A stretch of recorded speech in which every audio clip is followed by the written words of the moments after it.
In a world where space and time are intertwined, one man dared to challenge the status quo. His name? Dayton Miller. His weapon of choice, a flute. But not just any flute. This instrument held the power to unleash the ether, a pervasive medium once thought to fill the universe. Miller, a physicist by trade, a musician at heart, discovered a harmonic resonance within the ether. He found that his flute, when played with precision, could manipulate this elusive medium. His melodies, a symphony of science, had the potential to shift the very fabric of reality. However, a sinister force lurked in the shadows. The Einsteinian demons. These creatures thrived in the distortion of space-time, causing chaos and disruption. The world needed a hero, and Miller was ready to answer the call. With his flute in hand, Miller played a tune that echoed through the cosmos. Each note, a shot of pure ether, struck the Einsteinian demons, dispelling them back into the void. The world was saved, not by a warrior, but by a musician, a scientist, a man with a flute. Remember, in this universe of wonder and mystery, sometimes... Yo, lads. Hello and welcome to episode 105 of Flat Earth Fridays. We're going to watch Proud's intro video here, then we're going to join the panel. Here we go. Right now, tell you right now, if you're listening, NSA, I'm available, okay? If you show me all the real wreckage, I swear to God, I will make fun of that crap to the end of time. I'll make up stories. I'll lie to my mother. I don't care. You show me a UFO, I'll lie to my mother. No, save this guy. Proud's trying to cook this guy right now. Bro, we can get this plus. Flat Earth Fridays on Twitter. Shout out to them, sir. to legends. Bro, let's do it, bro. I think X is low-key pretty lit. So once you have a certain amount of mass, Wars that reshape landscapes, like, look, it's all there, and it's happening right now. Yep. And if we're not aware of it, it'll happen to us, and then we'll be a footnote of history. I swear to God, I will make fun of that crap to the end of time. I'll make up stories. I'll lie to my mother. I don't care. You show me. Awesome edit. Looks like there's some trouble with the space. Some technical difficulties may be amiss. So see what's going on there. Nope, it's bugged. God dang. All right, 1 second, boys.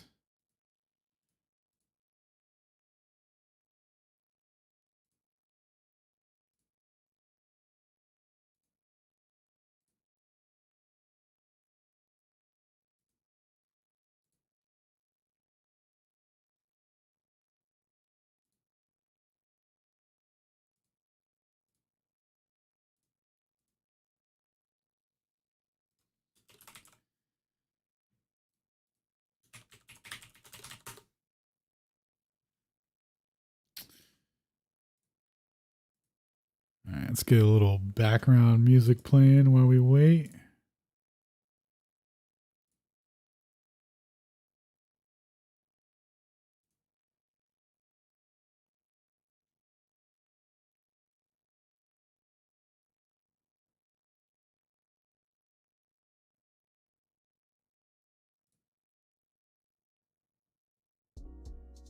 All right, this is a new Toby original.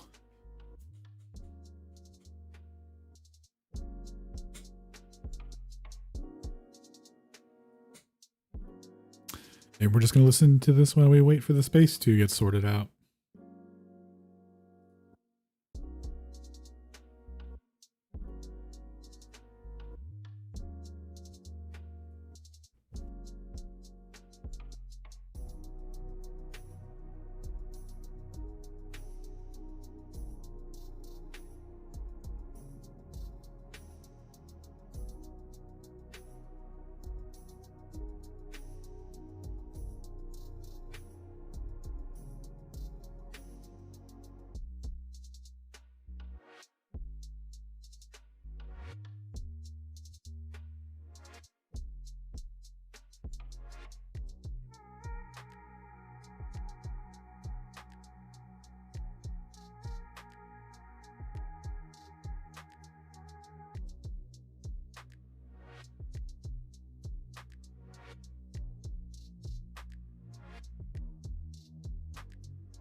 Definitely not working, huh? Keeps kicking me out. Yeah, same thing it was doing last night. Well, it's not even letting me join. Nope, not me either. It's... Nice, dude. Why did I give this place $16 again? Yeah.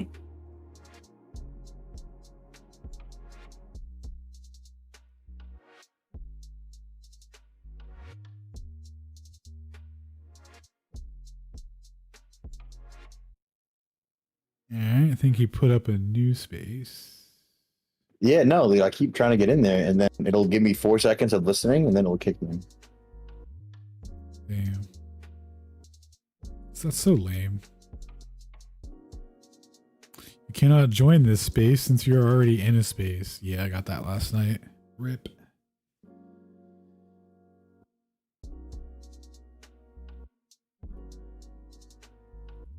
Didn't it? Then it kicked me out.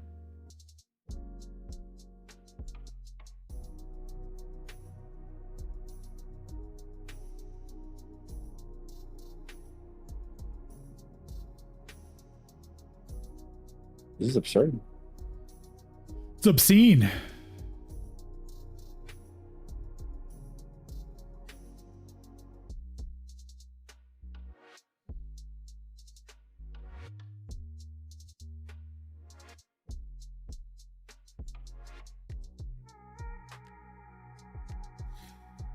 What about Nick Cage? Can we join Nick Cage's space? Is he still alive, or did he end when Flat Earth Friday went live? It won't even let me join his. God dang it! Twitter, please.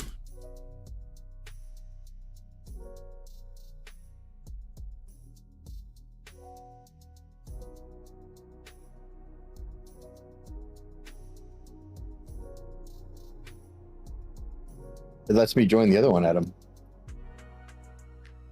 It lets you join the new one? No, Nicholas Cage's. Oh yeah, let me see if I can join his.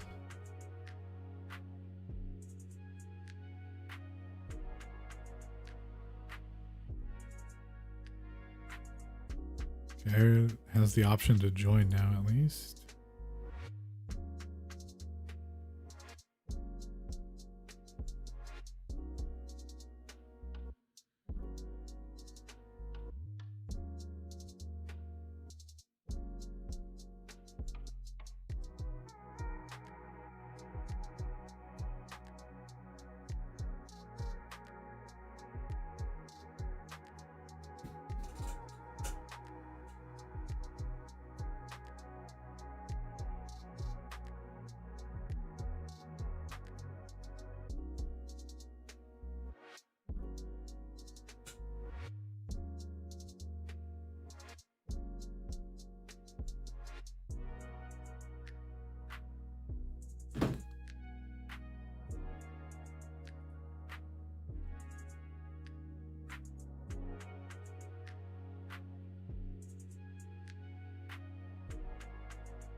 Damn, that one's glitched too, huh? Dude, the new one's Hey? glitched. Yeah. Yep. Rip. I didn't know they tried again. Damn. Yeah, he just put it up. Insta nuke, dude. I think we're getting killed on Twitter. I think we've been targeted. You think?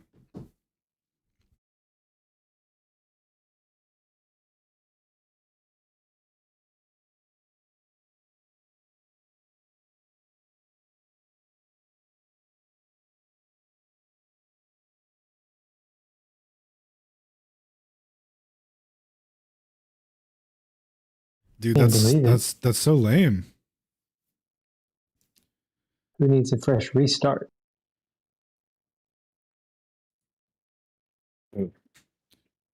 Nah, I mean, there's nothing he could do really. Everyone's I'm so fucking eager listening to to Peter again and Nick Cage's space right now. Oh, gross. Yeah, let me get out of here. Oh, that's so much better. He stopped talking. Oh. is. If Flat Earth Friday cannot happen, I'm gonna have y'all watch all the stuff I found, like the glitches and the CGI. You're not gonna make me watch Trump stuff, are you? Yeah, if Dude, it's I found- if it's that, I'm definitely not doing that. But there's fake stuff, dude, completely fabricated, like augmented reality stuff. Yeah. It's worth it. I know, I mean, I believe you. I mean, You don't care. yeah. Yo, Alan, I'm in this space, I can't do but I got anything no with volume. it. Oh, interesting. So I can be in here, and they're making emojis, but I can't hear shit. Oh, and what's it's here? Let me try a different browser, maybe. Yeah, it's coming in a little bit now. When I All came right. across actor-based reality, like a while ago, and it's one of those things where it's like fascinating to like observe and stuff, but nothing will like no new insight will come out of it. You'll always just be like watching a David Copperfield show and then going, oh look, he had that rabbit in a little pouch, and like, you know what I mean? Like, it won't be like, I don't know, like, that's the way I look at it. Yeah. It's just like, yeah, it's obviously fucking whatever they want it to be. Kind of reminds me of the ISS, like, fakery. Yeah, like they gaslit everybody on that one. What was that one image of Biden where his hand and the microphone weren't even in the same dimension? Yeah. And it's like, the reporter was trying to hand him a microphone. And he was yeah, and they straight up told everyone like, you're retarded if you think that this is fake. And it's like, all right, dude. If there's one that they did that to people, so like ISS, nobody remember the Pocket cares. Pinky? Like, You guys remember Pocket Pinky with the ISS? No. Where there's obviously Sounds like the wire. audio's back in. Oh, it's back? Oh, nice. I'm gonna try and join. At least for a few seconds. Yeah, Shane was saying he was able to get in. Let's see if we can get in. Yep, I just heard round 4 after the elevator ding.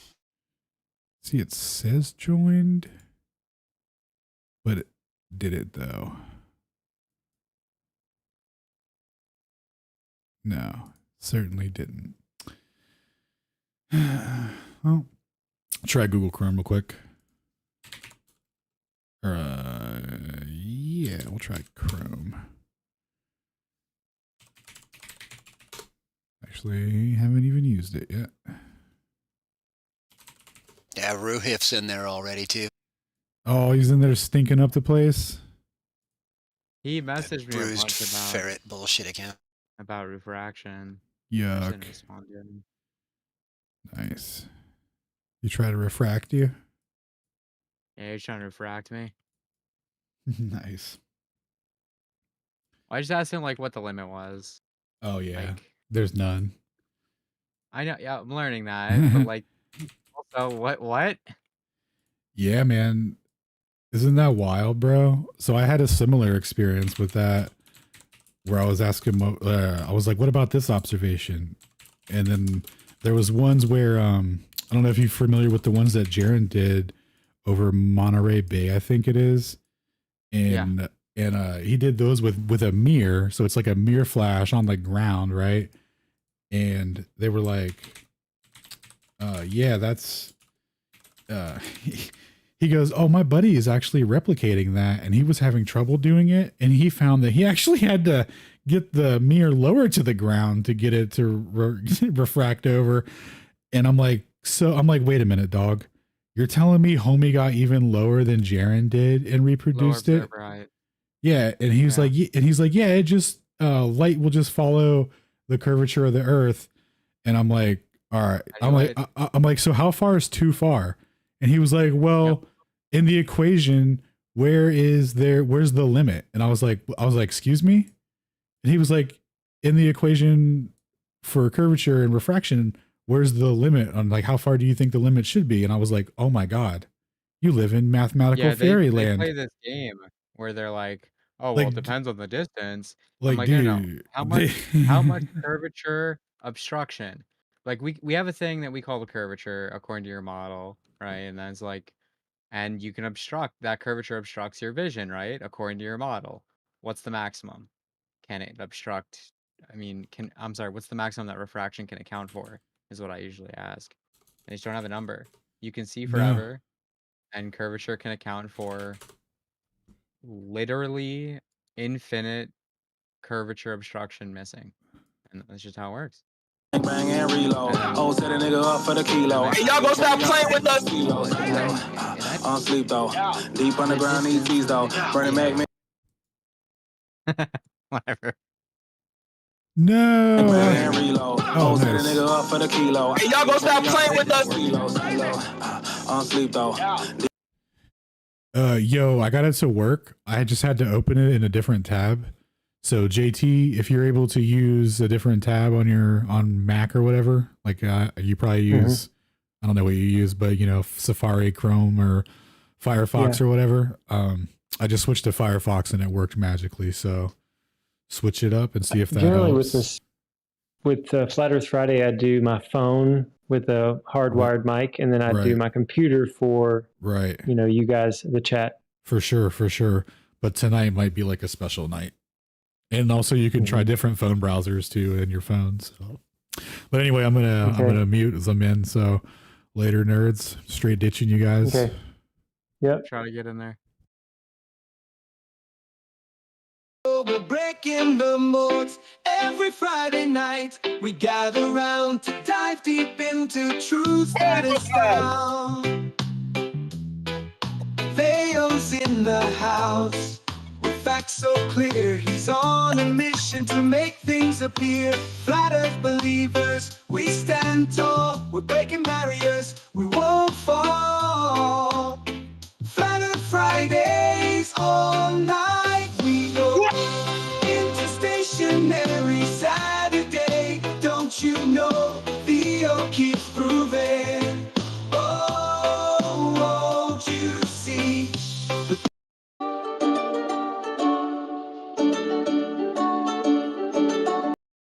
Let's talk about not really feeling content with the country right now, and you shouldn't be either. A little bit of a conspiracy theorist, but quick to make you a believer. And if you don't know all the ways they deceive us, then listen up, I'll be a teacher. Let's talk about not really feeling content with the country right now, and you shouldn't be either. A little bit of a conspiracy theorist, but quick to make you a believer. And if you don't know all the ways they deceive us, then listen up, I'll be a teacher. I'll be a teacher.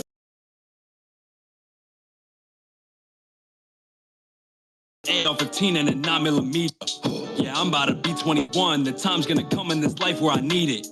Why should I listen to criminals? Everyone down in DC is a pedo. Ain't getting no chip in my neck. Here's some dip for you fucking Doritos. Everyone's asking the question, we're wondering what is the meaning of life? Everyday struggles with making decisions. I can't even tell what is wrong and what's right. I'd rather die for the truth than be living a lie. Man, I already can't sleep at night. We just want the truth. Took all the people divided and joined up the forces and fight. Yeah, hey, and that is the government's fear that people gon' learn we the same. And they've been trying to make us think otherwise all from the day that we're given a name. Stay in our lanes, they put all this shit in our brains. They're making our chemistry change from all the food food that we eat to the shit on the TV and everything else in your day. The FBI, the CIA, they gonna keep turning us into slaves. And let's be bad boys. See that the truth is the government don't really care if we're safe. I swear to God, or to whoever you pray, that this is the truth in your face. And if you ignore what I say, then you're gonna be on their strings till they taxing your kids for your grave. You can tell the truth, but ain't nobody wanna hear it. Matter of fact, you tell the average Joe, we gonna fear it. Truth is getting ugly, so you praying to the spirits and they use it to control you. The shit is not a conspiracy. I mean what I say, yeah, all of my lyrics dear to me. I could be a leader if we taking down a tyranny. Why you need a top floor, people sleeping in the streets. We can make them pay for all of them fucking evil deeds. I'm everlasting, spitting the slickest of shit if you ask me. And if they come from my life, then you know that I'm right. And my legacy gonna live past me, not that I wanted to. But if you can't see the truth standing here right up in front of you, maybe you want it to. Never wake up and then look what the country is coming to.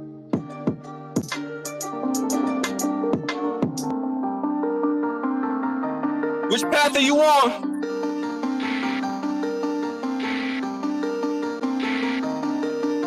Open your eyes. Like a space station, your mother like a PlayStation. That looked like PS1. How are we having this conversation?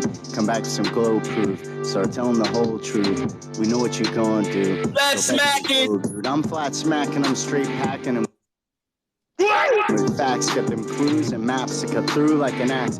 Axe murderer, next NASA astronauts astronomically while simultaneously maintaining rhythm and harmony. The Illuminati is definitely onto me, but they can't do no harm to me. It's a bit like Animal Farm, see, all a false dichotomy while their secret society maintains privacy. So there's nothing for your eyes to see except for their complete lack of honesty. Honestly, I'm sick of this hierarchy.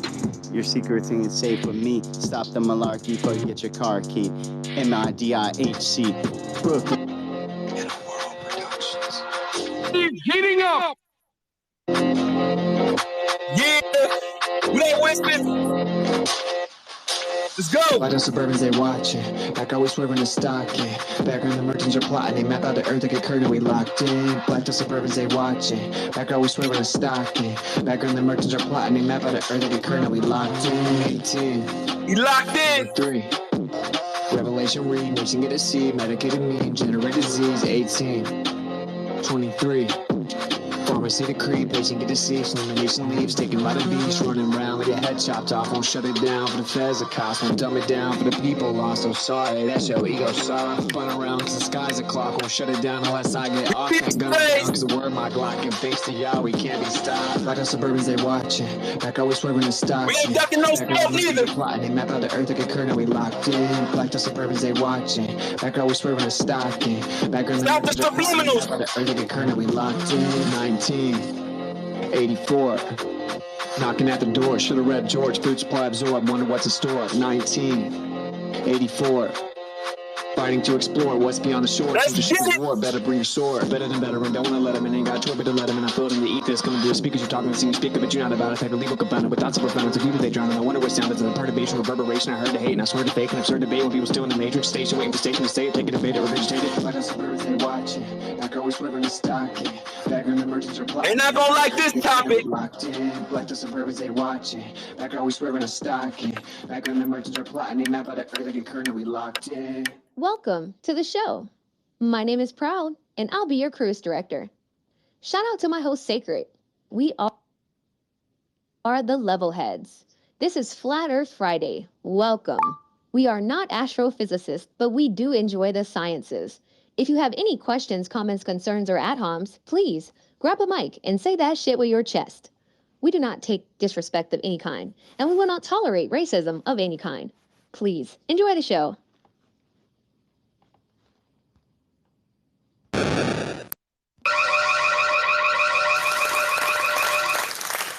I'm charged up. I'm charged up. I'm what? I'm charged up. I'm charged. Plug me into the ether, Proud. Hey man, I know we usually be blaming Elon for, technical difficulties, but I don't know, my money on Joe Rogan this time. Well, we gotta be careful when we put ats in the pin tweet. Seems like it. I mean, we ain't even get to it yet. They shut us down twice. Can y'all hear us? Joe, ain't no way you got that much pull, my brother. Mic check. Y'all locked in with us? We good now? Ooh, I wonder if the sound is cutting out now, or if that was just music. I'm reading things now that say we are still choppy as hell. Oh no, Elon, come on, bro. I only come up here once a week. You acting like I'm like adding 7 day worth of pressure. My guy's on your head for the rest of the week, but I only got Friday. Oh, What's up? they saying we sound busted. Sheesh. Hold on, man. Let me dip to because I can't. We not gonna be able to dissect this if they can't hear us. I see a mix of hundreds and downs and ups. I don't know. All I'm saying, if they don't want us to talk about it, stop talking about us then. If you don't want us to talk about and pick apart y'all strawmans, stop mentioning flat earthers, bro.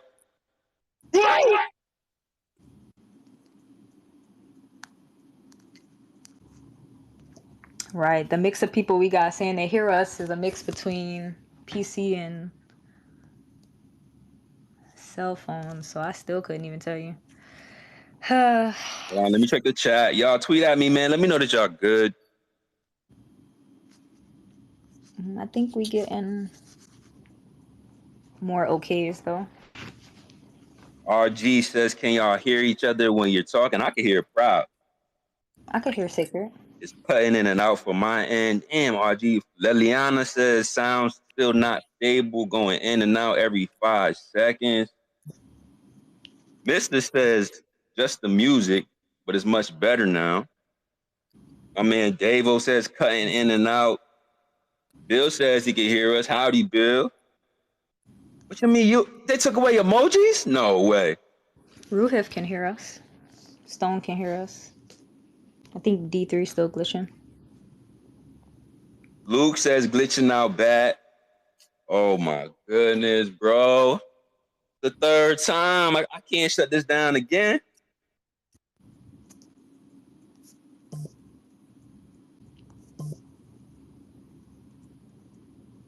Give us a moment, y'all. Let's do a quick little background technical checkup, cleanup, and we'll see if we can stabilize it for in a couple minutes. Welcome to those who can hear us. Happy Flat Earth Friday. Hope y'all had a eventful week. Should I post a picture of this guy I seen at the gas station that had a NASA shirt on? I should. Remember, y'all supposed to be taking pictures of all the flat earth or globe earth rhetoric y'all see throughout the week. They always want to complain about flat earthers and grifting, but I think the biggest platform who got the merch is NASA.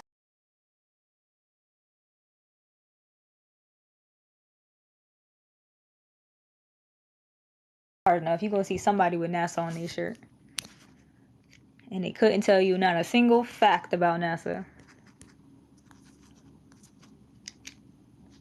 I personally don't even think NASA make the merch. I think NASA just got that much pull that they got random people making merch for them. Like, that's crazy to me.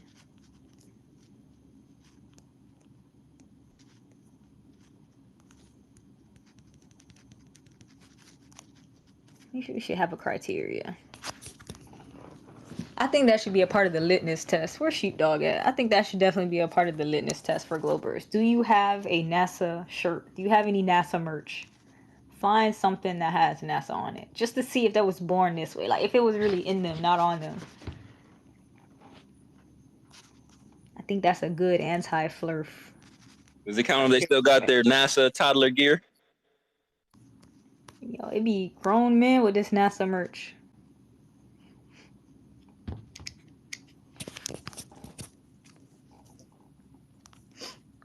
We got a couple things we wanted to get into today. Part of the weekly recap. For sure. I know all y'all have seen it, talked about it, speculated about it, wondered about it. We not gonna turn this into a Trump space, y'all. I refuse.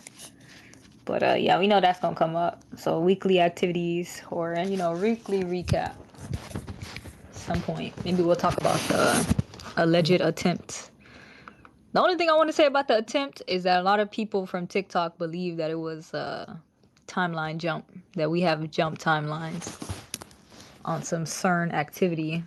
But I can't wait to get into that one. That one's actually interesting. Trump pulling up like Many men, many men wish death upon me, Lord. I don't cry no more. Don't look to the sky no more. Have mercy on. Yeah, nah. Trump definitely think he invincible now. If that's the same Trump from the past timeline, he definitely think he invincible now.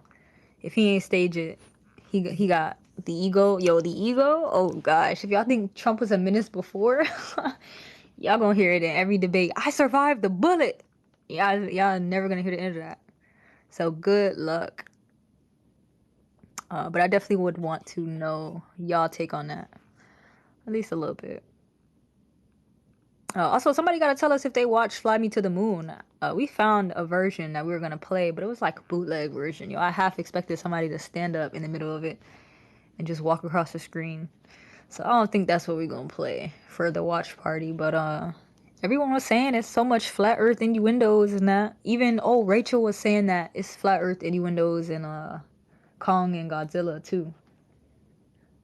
And we were talking about that in one of her spaces. That's interesting how they like to put the soft disclosures in kids' movies and cartoon shows just so it's like a little disregarded. You know, you don't take nothing serious if it's coming from a cartoon animation.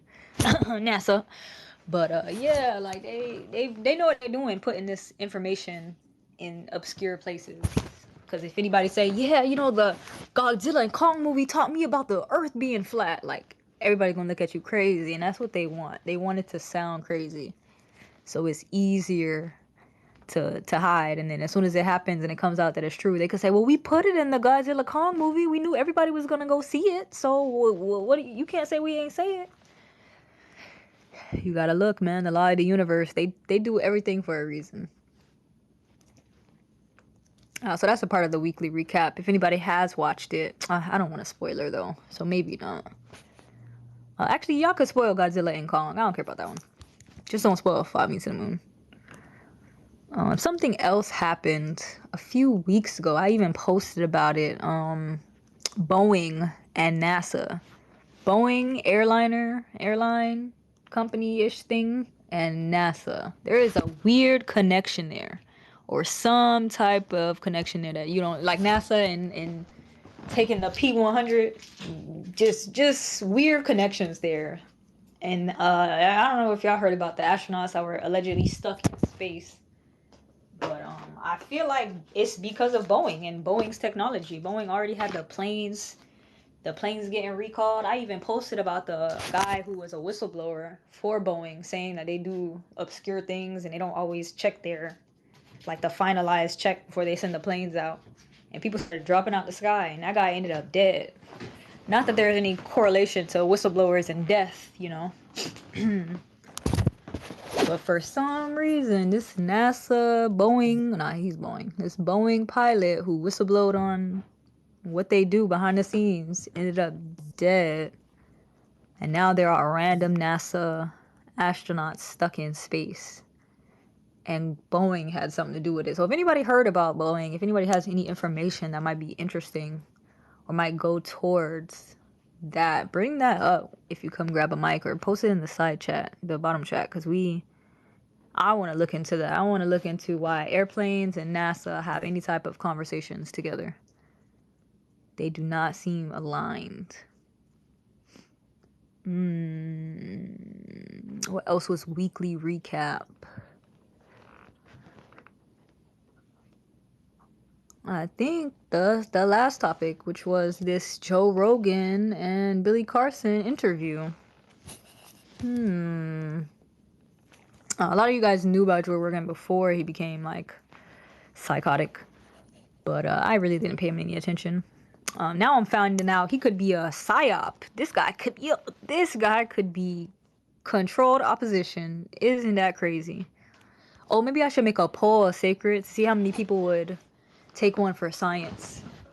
You know how we talk about all the time, like if the government were to come and ambush us, like, hey guys, you know too much. Your only option is death or to come work for us. We'll tell you all the secrets. We'll tell you everything you need to know. Come work for us. And I'd be wondering, like, is it worth it? Is it worth it? Yo, remember we had asked Jared from NASA. For y'all that don't know, there was a NASA employee that came to the space a couple of times. I don't know if he was like a scientist or anything like that, but he definitely had access on the premises. And we asked him, we said, hey, like if they told you to like hide some certain stuff, like I think his position was like an access monitor. And I said, yo, if they told you like, yo, you gotta kind of keep it kind of quiet about these type of things that you seen over here and over there, would you follow suit? And he said no. He said if I found any lies, if I seen anything that looked weird, if they came to me and approached me, he said he would come out and tell the truth, regardless of what it would cost. I respected that. I don't know if it's true, but that's what he told us. So that's interesting that you brought that up.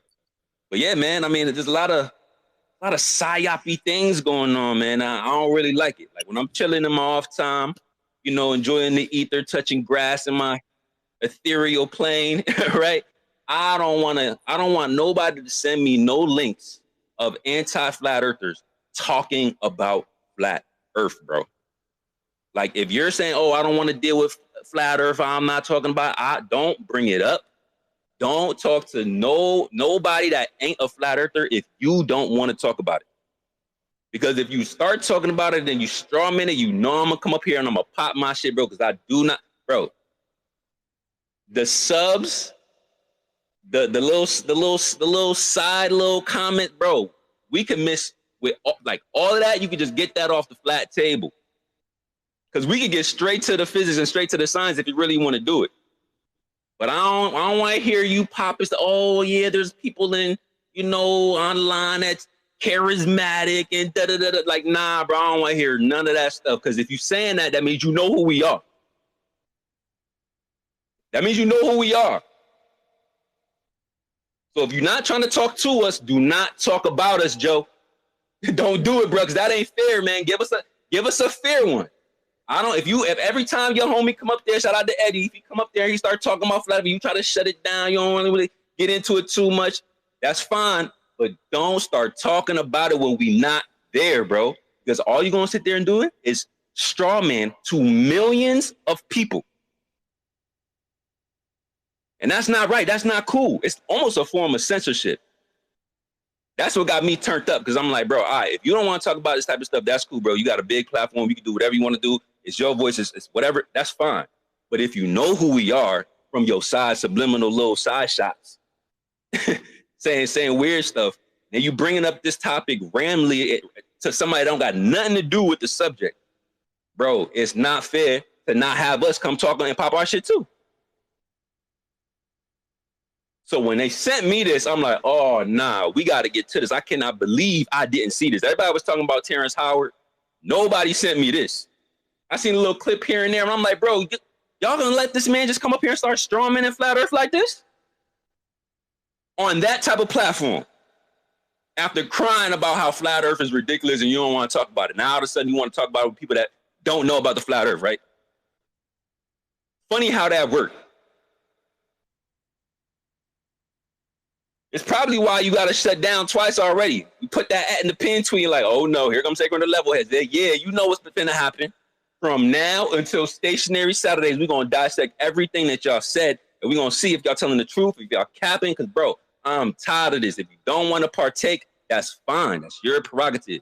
You not just randomly start bringing it up and start strawmanning and then saying things that aren't true to mislead your audience, bro. I don't got 100 million followers to correct the things that you say. I don't got that. All I got is Friday night. So I'm going to do what I can do to expose all the weird stuff that y'all saying on this platform without an actual flat earther there. And then maybe y'all will respect to have somebody up there that can really pop our stuff. With the science. The gag is the proximity of this interview with when Witsit went on Alex Jones' show. Talk about it. Talk about it. So it's like, I'm not gonna lie, he had to be either throwing shade at Witsit or throwing shade at Dearth. And it's like, why do that when you could have had a conversation? Like, just interesting. Interesting. A lot of people seem real triggered by that InfoWars interview. I don't get it. Didn't we say that was going to change everything? Ever since then, all the anti-flat earthers have been destabilized, crashing out, their true colors being exposed, and now they doing all this weird psyop-y old response tactic weird stuff. It's like, bro, like, you can't be mad that we coming with facts. You cannot be mad that we coming with science, and you can't be mad that people are taking it serious now. It ain't as clear as and cut as y'all said it was with this spherical globular framework. Nah, bro, stop it. Either you want to talk about it or not. Don't start bringing other people up just because you hear the best minds in flat earth wrecking globe earth on a very big scale. Sorry, that's just what's going to happen when we are consistent, when we stick to the truth, when we bring the facts, when we have the demonstrations, when we have like the information, like this is what's going to happen. People are not dumb, bro. All this other stuff that happened over the past couple of years, all this historical psyop stuff, like people are waking up. They're not going to let this happen again. Not to mention, half the people who complain that flat earthers don't know anything are repeating arguments from 2014. Globe earthers are stuck in 2014 before we really got in the paint and into the physics and like really got where we are now. Like, sorry guys, we're allowed to evolve, we're allowed to learn more, we are allowed to grow. Like, what the fuck? So just knowing that they still are stuck in the past while we're still currently breaking this down and learning new things is just telling to their community. And we the ones that's trying to push the science forward. We the one that want to look towards the future, look towards new concepts, new theories, new ideas, new perspective. What's wrong with that? Why are you trying to shut that down? Why are you trying to silence that? And just like Proud said, like, y'all the ones that's living in the past, and then try to gaslight us like we're not the ones with the current. Like, bro, we are the one as current as possible. Y'all the ones stuck in the 1600s, don't know if y'all want to jump between 1600 physics and 1900 physics. Y'all have no idea what's going on, and even today that stuff don't work together. Just be honest about it.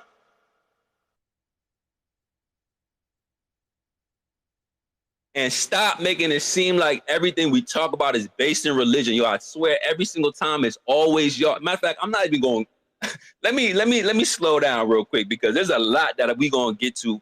We're gonna listen to this in real time. We're gonna see how exactly what this is all about. So y'all can see exactly why we have to hold a space on this because this is ridiculous. I'm getting tired of it. But let me say what up to the level heads. I see a few of the squad in here. I see some new faces too. What up, Stone? RG's in the building. I see my man Wissett. What up, my guy? Shane is in here. Red Hat Donna. Alan, what up, Space Audit? Shout out to the squad over there on YouTube. Space Auditors in the chat. Orwellian, I see you, Cug. I see you, D3. What up, my boy? Rock is in here. Libra's in here. Facing Reality. Chris is in here. Rev. I see Zane. What up, Zane OG? Mr. Xavier, my guy. Sam Fink. What up? Toby is in here. Oh, Toby's in here. What up, Toby? Howdy, Bill. Ron Boston, the mayor. What up, JT? Happy belated, bro. Ominous in the building. We see Lucy in here. What up, Lucy? Karen, Justin, The Truth, Matt, Martyr, Abe, Luke, Crash, Brian, Cash, Moon Major, Sam, Mr. the Anti-J Bird. We see Dude in here. We see Steam in here. David Has in here. Gally's in here. Indiana, Lisa. We even got a Bruce Ferret. Where he come from? Bro, who else you seeing here? Welcome, D3. I think you hear us now. Welcome back to the madness. All right. We might be getting up. Aurelian, let us know if you get sound back. I see Libra in here. I see Karen in here. Justin, Cug, Mr. X, Bear. I see Jose in here. I see Melissa, Golly, Playing Obvious, JJJ, Bear, Ego Slave, Eccentric in the building. Dude, where's the curve? The anti-globe angle is listening. What's up, Grouper? Hide and Seek. Sam, Flatless. Brian, shout out to y'all if y'all just popping in here. Welcome. It's gonna be a good one tonight. Yeah, we don't know if we're gonna have sound all night, but hopefully, cross our fingers. Pray to Elon. No, don't do that, please. Don't. Let's hope that we get the vibes going and we get a good stream. Even though it's a little interesting, it's already cutting out. We already having trouble. Hopefully, y'all can hear what we play. We're gonna play a YouTube clip, guys.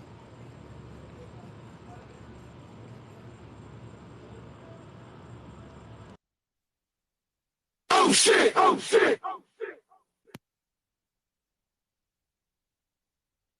So this is what we gonna do.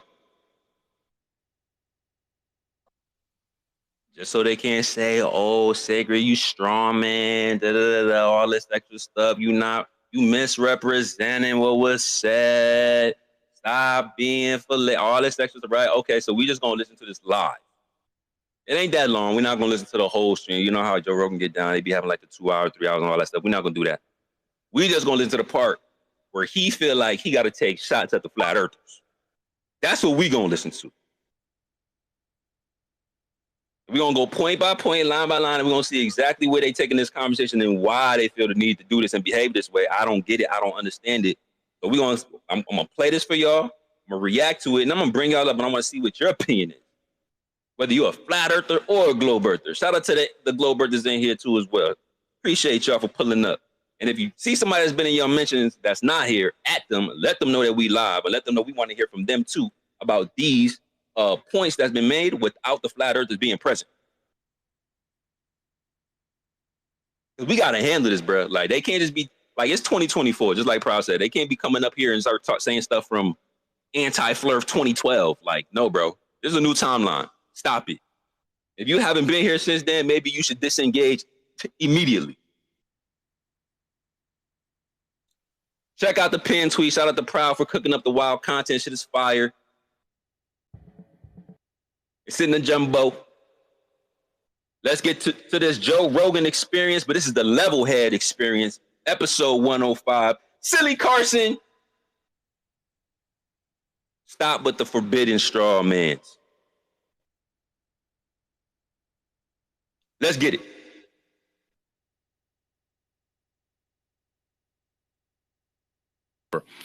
Yeah. What do you do when you encounter flat Earth people?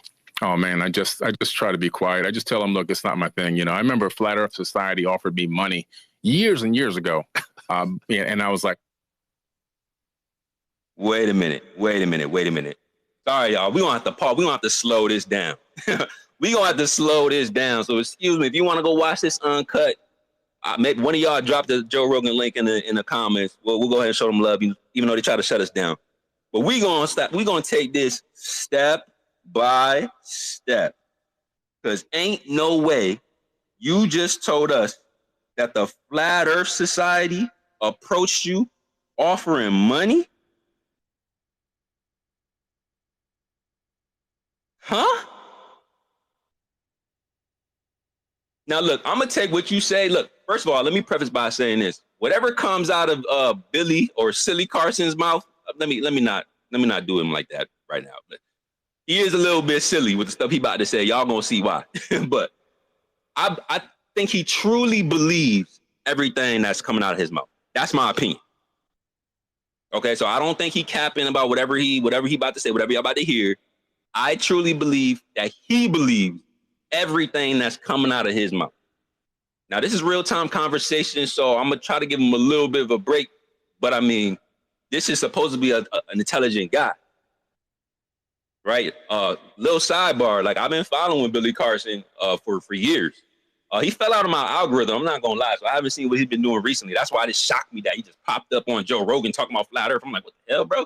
Where you been at? Like, you fell out of my algorithm years ago. But I do agree with some of the stuff that he says. I like that he focused on a lot of the ancient civilization and tech and things like that. I just think that he hasn't spent enough time truly indulging in this other perspective of how this earth and our realm is formed. It just appeals to the sciences, and I understand that, but you're not gonna sit here and just start strawmanning us in a process. So just so y'all get a little bit of background of my perspective on Billy Carson. But that's very strange. What y'all think about that?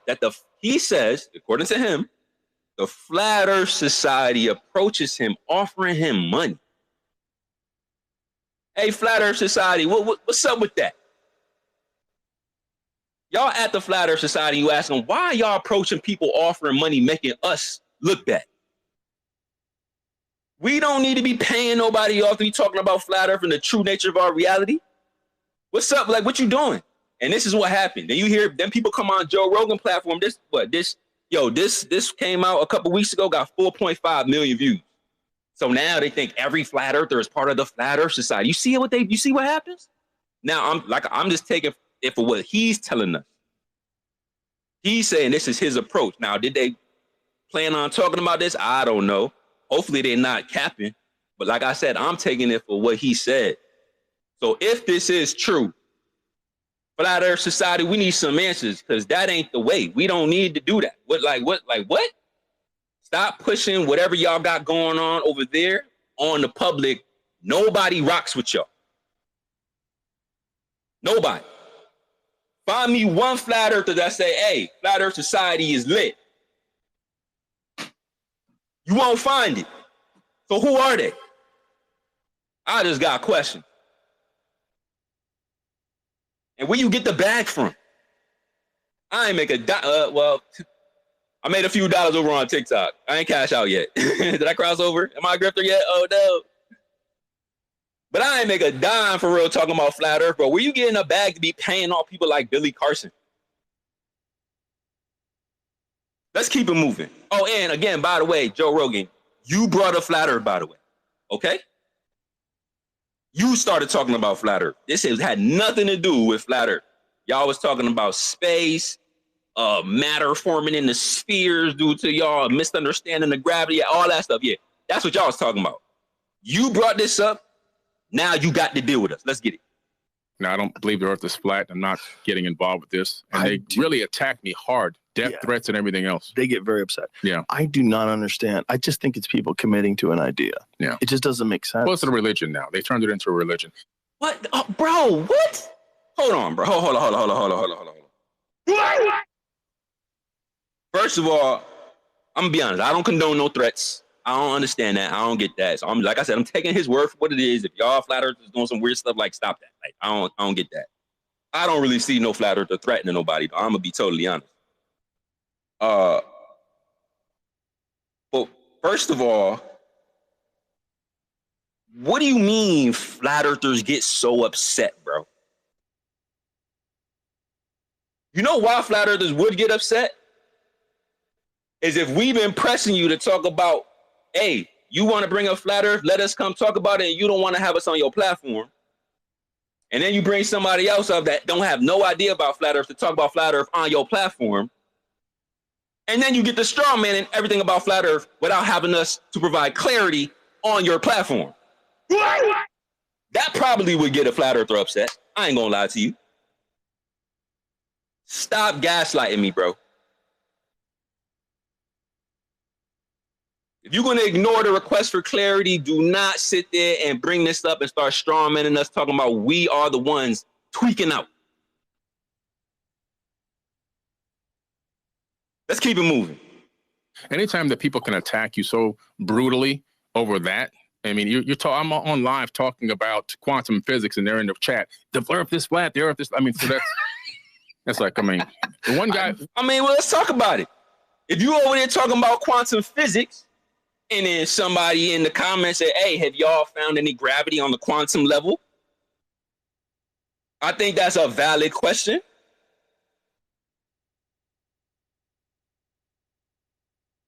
By the way, you said it was a religion, so you went from physics and science to religion already in like 2.2 seconds. We're not going to forget you just said that. And now you back to quantum physics, right?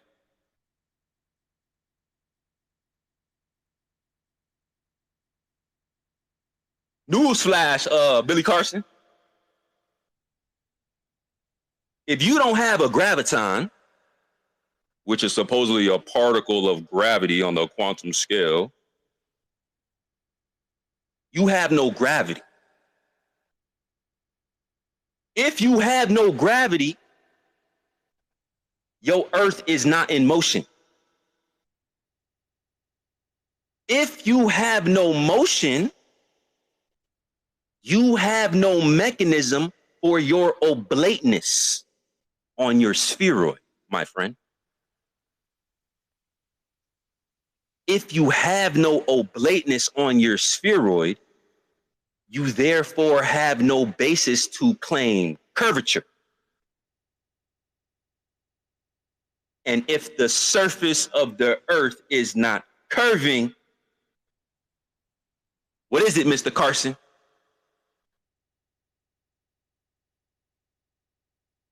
Let's keep it going. Fascinated by it because it's interesting.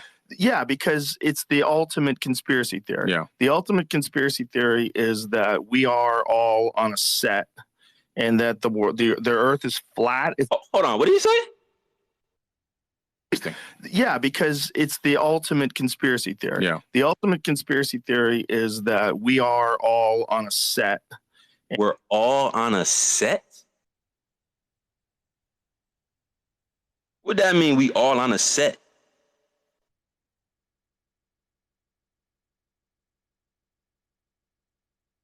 What you meant by that, Joe? Like a movie set? Y'all the actors. Don't break that fourth wall. And that the earth is flat. It's a disc. There's a wall. The government's aware of it. They won't let you pass a certain distance. Yeah, there's ice walls. Yeah. And that space is just lights in the sky. Right. That's it. And the sun is a bulb and all this kind of stuff. Oh my God. Space is just lights in the sky and the sun is just a bulb. You see what I'm saying, bro?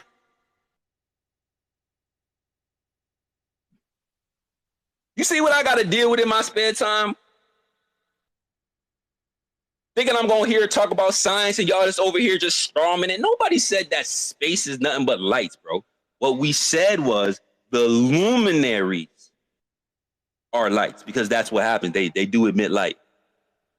We can detect it. As a matter of fact, y'all know that the luminaries are lights. And that what sun is a bulb? Bro, we said the sun is local. That's what we said. Not a gaseous fluid-like black body maintaining its radius in a vacuum of flat space, accelerating and decelerating at 500 million miles per hour. Don't forget it's oblate too. And oblate. Stop the cap, bro. Why do y'all keep doing this? Let's keep it going. It's attached to a version of Christianity, which is very interesting. It is. It's tied into Christianity. The 6,000. Oh my goodness, we back to Christianity again, bro. Y'all just can't leave it alone. I thought y'all want to talk about the science.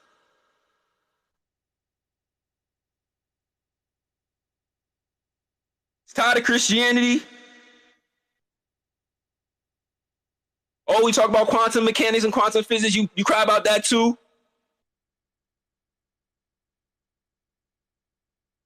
Is a bulb and all this kind of stuff. It's wild. And it's attached to a version of Christianity, which is very interesting. It is. It's tied into Christianity. The 6,000-year-old theme. The Earth is only 6,000 years old. The reason why people think the Earth is 6,000 years old is because most of the tablets are 6,000 years old, and the Bible was written from the information that came from tablets. So that's as far back as anybody's quote-unquote knowledge seems to extend. That's where the 6,000-year-old theory comes from. But they've taken that thing and turned it into a religion. I remember one guy DM me. Oh my goodness, bro. So wait. So basically you saying that flat Earth came from a religion, but it also came from ancient civilization and text and tablets.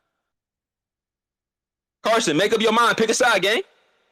Was going off and telling me he was going to shoot me in the head and all this stuff. And I said, let me ask you a question. If there's no atmosphere, then what are you breathing right now?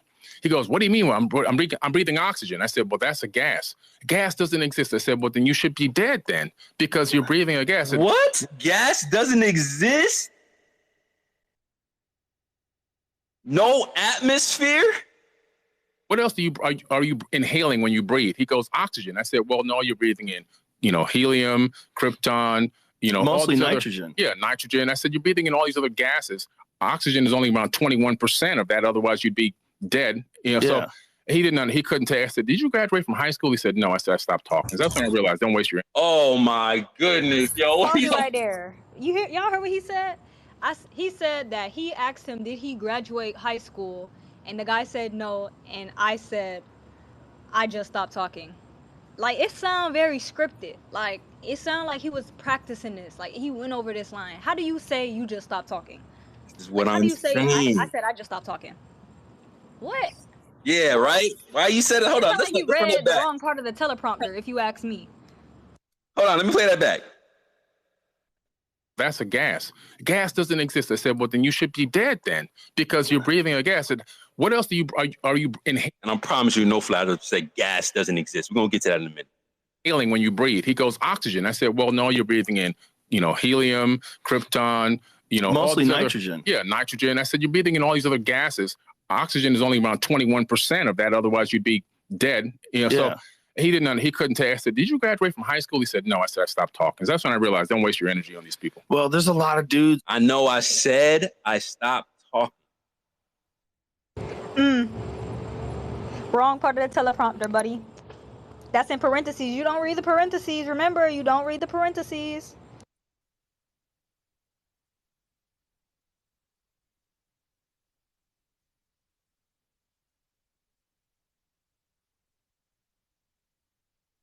You know the thing.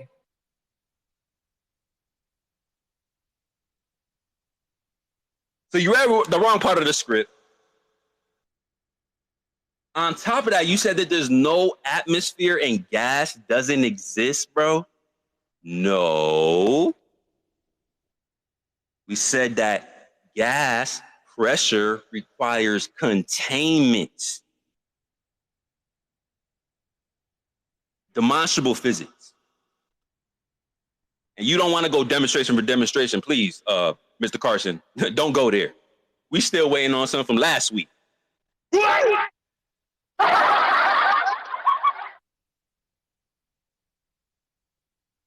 What you have is a missing component that you can't demonstrate for gas pressure.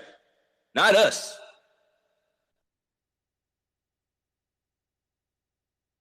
And then on top of that, you want to appeal to the credential while reading the wrong part of the script. Talking about, high school, you don't feel high school? Yeah, I said I stopped talking. First of all, you can't say that you stopped talking. That doesn't make any sense.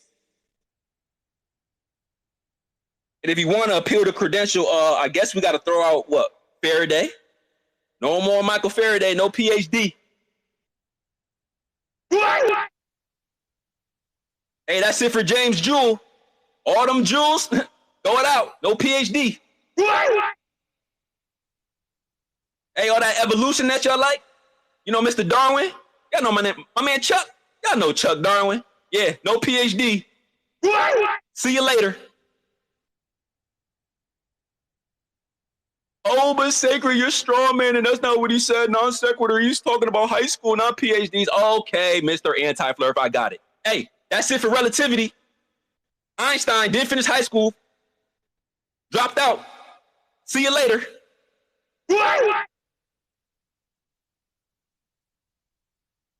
Hey, I'm sorry if y'all can't string multiple thoughts together where y'all say things that put your own things in the corner.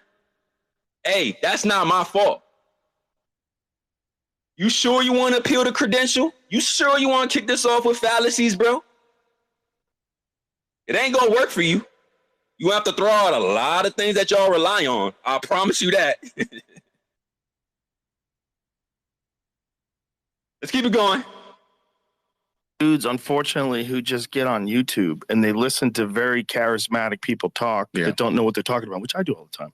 But they whoa, whoa, whoa, whoa, whoa, whoa, whoa, whoa, whoa, whoa, whoa, whoa, whoa, whoa, whoa. Shots fired? Who you talking about, Joe? These people. Well, there's a lot of dudes, unfortunately, who just get on YouTube and they listen to very charismatic people talk that don't know what they're talking about, which I do all the time. But first of all, saying that you come on a line and be very charismatic and talk about things that you don't know about. That's funny for you to say. Well, who you taking shots at, Joe? Projection. A lot of projection. Hey, Joe, let me tell you something, man. If you're going to start subbing, just say the name, bruh. Say exactly who you talking about. Say exactly who you talking about. Don't duck. Don't duck and dot. Nah, don't sub, no none of that. Who are you talking about? Like Who they are don't you? know who the top names in Flat Earth are. Like you Let's don't not know. act like he ain't been on the internet for the last 10 years. Let's not. Acting like you don't know his, say their name. They right there. They right in Flat Earth Fridays. You know who I'm talking about, Joe. Joe, stop it, bruh. I don't know why you doing this, gang. You did not have to do this. This was all self-inflicted. Either you gonna bring Witsit up, either you gonna bring Darth up, either you gonna bring the guys up to talk about it or not.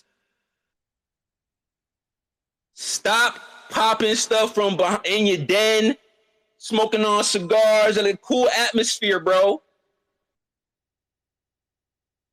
No pun intended.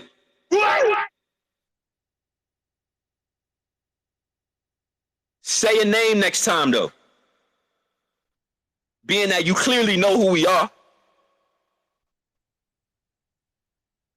They do it in a way where they pretend they know something is true that's not true. Yeah. Oh my God, you just shooting blanks. Put a clip in, Joe. Stop shooting blanks, bruh.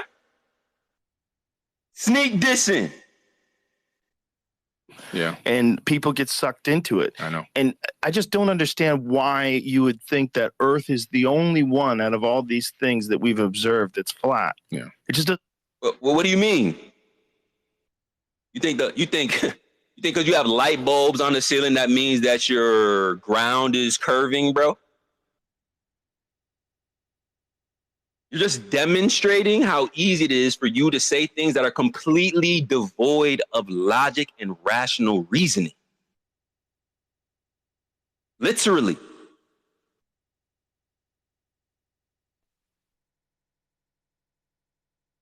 Not to mention, there is no life anywhere else other than here. Why would you compare this to anything else that you see in the sky? Doesn't make any sense. And I think this is respectfully to all these people that believe that. I think it's a giant waste of time. It is. I think concentrating on this. That's why you're talking about it. Right. Much more powerful and advanced and special than everything else in the universe. Wait. Say that again one more time, Joe. Like what does it mean? That we're the shit. Right. And that we're the shape of the earth. Even if it was flat, who fucking cares? Who cares, look right? At what's going on out there? It would be kind of crazy if it was flat. That would kind of like bolster the idea that we're the shit, right? And that we're just so much more powerful and advanced and special than everything else in the universe because we're the only one. Fucking cares. It means nothing. Look at what's going on out there. Yeah. It would be kind of crazy if it was flat. That would kind of like bolster the idea that we're the shit, right? And that we're that we're the shit. Just so much more powerful and advanced and special. So much more powerful, advanced, and what was that last thing? Special? Than everything else in the universe because we're the only ones that exist on a flat plane. Right. But the whole thing is just so insane. Yeah. Just what we know about the physical universe itself and about atoms and just what we know about all the matter that exists in our lives. Really? Because what's more interesting is what we don't know. And what you guys pretend to know. Yes, we learned a lot within our confined framework of physics that don't apply to all scales for some reason. Imagine where we could take this if we didn't base our foundation on fallacious, abstract concepts. Just think about it. It's insane. Yeah, it's insane. I mean, obviously they haven't tapped into even forget quantum. Standard physics. They don't comprehend it, and so because of that, they're lost. I mean, satellites don't exist. And they've been telling me to go ahead and break down this Himawari 8 too. We might have to do a whole space on that because we didn't do that in the first 100 episodes. I didn't think we had to because that information been out for years already. But it seemed like we still gonna have to talk about it because this is 2024 and they still saying weird stuff like this. I can't believe it. Is bullshit. Like, how much of that is government, either entities from other foreign governments, where they jump into these subjects to make people seem really stupid. And when people say something really stupid, if they have one of the things they like to do is put a foreign flag, like an American flag rather, in their little their profile. They always have that, And they're just saying that dumb as shit. And I'm going, I don't know if there's what in the bigotry is going on now, Joe? I like this part. The fuck? We clicked on the page because it was like a true Earth map. And we were like, what the fuck? Is this P-Dub's burner? Flat Earth fake page? And then all of a sudden, as soon as we realized, because I had already clicked on his page, and when I went to go send it to Sacred after the space was over, the tweets were gone from that page. And I was like, oh no. I think I even have the screenshot of P-Dub saying caught in 4K. Yeah, man, like if you gotta go to those links, if you gotta create fake memes to try to throw flat earthers off and make them believe a narrative, if you gotta conspire, you and 8 other guys gotta conspire in a space for 6 hours about what y'all want to do to the flat earthers, like you have to admit you have a problem. Like you have a problem, you should be psychoanalyzed, you need to sit down, you need to put your phone down. And I think, yeah, you guys should listen to your wives telling you to disconnect for a little while. It makes sense because the level of delusion is pretty much hey man, we're supposed to be the conspiracy theorists, we're supposed to be the nut jobs with the tinfoil hats, all right? We don't make fake pages of you guys, that's for sure.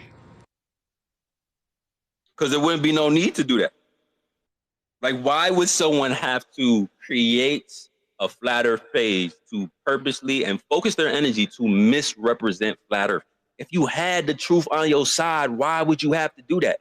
Why are you in a public space like nobody can hear what's going on, conspiring with other anti-flat earthers on how to create a fake conspiracy, plant it in the flat earth community, and try to manipulate us using something that y'all created in order to discredit the things that we're saying? Bro, like the amounts of just like, bro, do y'all not have anything else better to do? Like maybe address one of the points with specificity, like actually address the points that we made, like actually address the arguments. You could do that if you're going to spend time in the flat earth community, not trying to mislead people.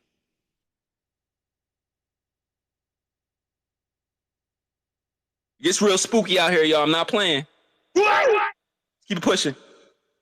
I don't know if this is a real person. I think it's not. I think it's one of those things that's designed to muddy up any discourse about anything. Yeah, it's a psyop. I'm telling you, I told people a long time ago this whole flat earth thing was a CIA psyop.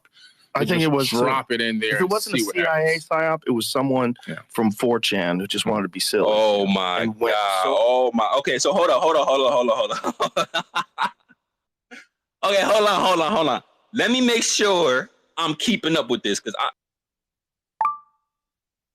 I'm just trying to keep up with the story, y'all. That's it.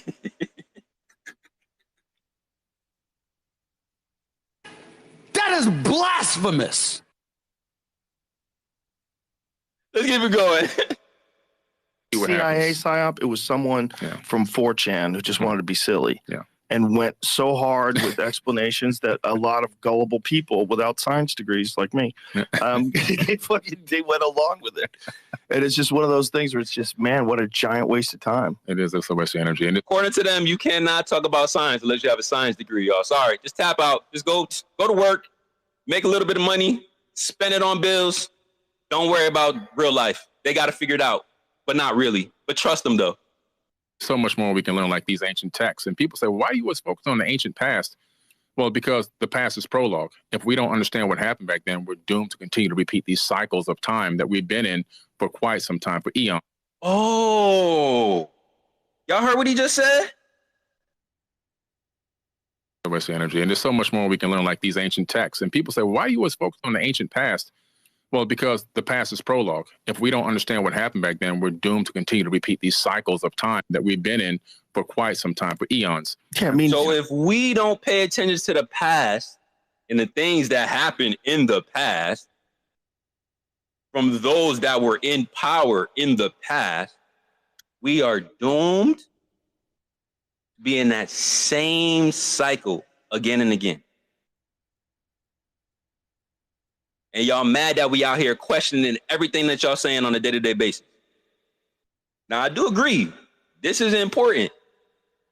But that's why we having this conversation, bro. Because we are not trying to be stuck in that same cycle again and again and again, as you just so eloquently articulated. Duh. Just direct evidence that civilizations don't last when they go kooky. Yes. You know, and that things go sideways and there's natural disasters and wars that reshape landscapes. Like, look, it's all there and it's happening right now. Yep. And if we're not aware of it, it'll happen to us. And then we'll be a footnote of history. We'll be one of those things. There was this amazing country called America. They got crazy. They created all this art and culture and they did amazing things, but they went fucking sideways. Yep. They sold out the money. They got involved in wars. And then the next thing you know, the world. This is why we don't trust them, Joe. Is operating essentially like communist China, the whole world. Yeah.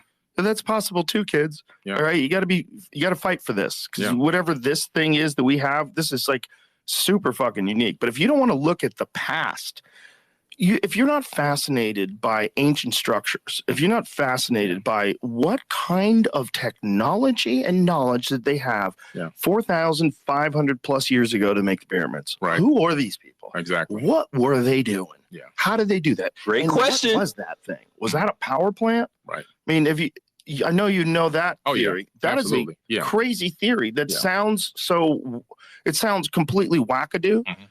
But then when you have it laid out to you, Christopher, what's his last name? Dunn. Christopher Dunn. I just had him on my podcast a few weeks ago. I just had him a couple weeks ago too. I just had a brain fart. His depiction of the mechanisms that would be involved in turning this giant structure into some sort of a power plant, you hear about it, you go, whoa. Yeah, it makes a lot of sense. And him and I have very similar theories on how the power generation occurred.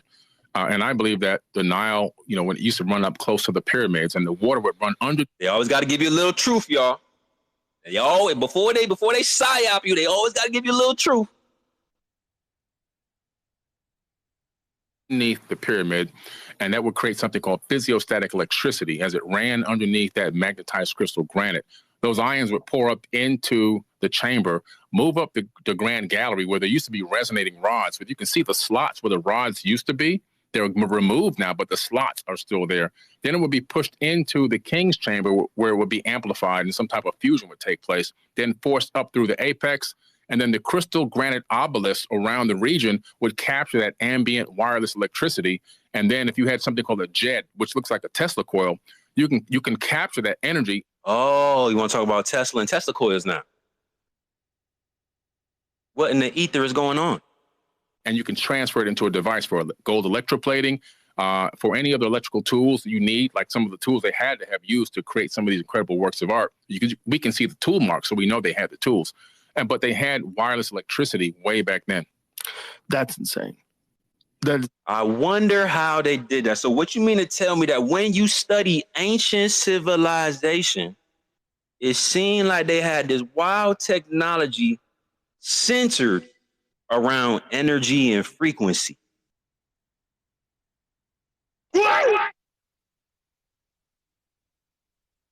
Not anti-gravity. Hey, Billy, welcome to Flat Earth. If that's true, that's insane. Because you would think there would be some kind of physical evidence of a device, like something left over, some sort of a, ancient chainsaw, like something. Yeah, they did a great job cleaning up. I mean, they poured sand over Giza to bury another couple of hundred pyramids. Hold on, what you mean by cleaning up? What you mean by that? Hold up. Ancient chainsaw, like something. Yeah, they did a great job cleaning up. I mean, they poured sand over Giza to bury another couple of hundred pyramids there at Giza. Do you think they poured sand? Do you think that's just natural erosion over time? Because when the pyramids existed, it was a very different place, right? Like if you go back before the pyramids, like 9,000 years ago, it was a lush rainforest, right? Yeah. And then over time, it became sand. And the same with the entire Sahara Desert, which is really crazy. We're talking about the other day, they find whale bones. Yeah. Yo, hold on. Before we get to that, these guys, First of all, y'all calling flat earth and flat earth are so dumb and idiotic and all this stuff. Y'all don't have us on the platform to clarify the things that y'all clearly don't understand. All the while, you saying you got to focus on the past so they don't repeat the same mistakes from the people that were actually in power already that are probably still in power to this day. And y'all got the nerve to start talking and ending the conversation, discussing how they are covering up the truth. Now that's hilarious.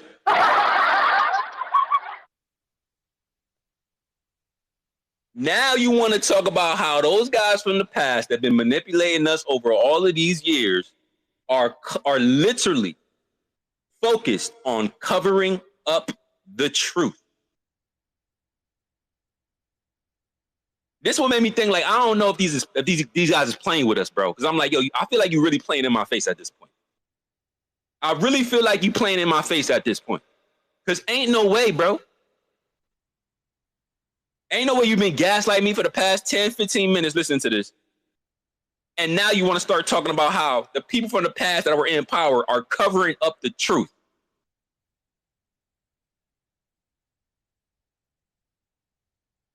I don't even think y'all really be thinking when y'all be saying stuff sometimes, bro. We almost done. Let's keep it moving. Oh, yeah. And then they want to start talking about whales. Oh, my goodness. Hold on. Let me run that back, see what they just said. Because, oh, my goodness. First, right? Yeah. And then over time, it became sand. And the same with the entire Sahara Desert, which is really crazy. We're talking about the other day, they find whale bones. Yeah. Whale bones? Yeah. Yeah. I'm going to the Valley of the Whales in a few weeks in Egypt, actually. It's another, it's incredible that there's whale bones out there also. So we're going out there to the Valley of the Whales. Whale bones. Yeah. Whale bone. But so the point being that this place has changed radically, like absolutely radically over time. Yeah. So who knows do you know why those things were covered up? Is it possible that it was just sand over time? Well, if you look at the tablets again, they talk about this war, right? And this war that occurred, there's a lot of wars, obviously, but this one particular war, it seems like the same one that damaged the area or the region of Giza Plateau, also Mohenjo-Daro in the Indus Valley up there by Pakistan. And the reason why it's interesting is if you look at the war in the text and then go to those areas, it looks now almost you can begin to see, oh, wait a minute, it looks like war. Mohenjo-Daro, Indus Valley, the buildings turned to glass.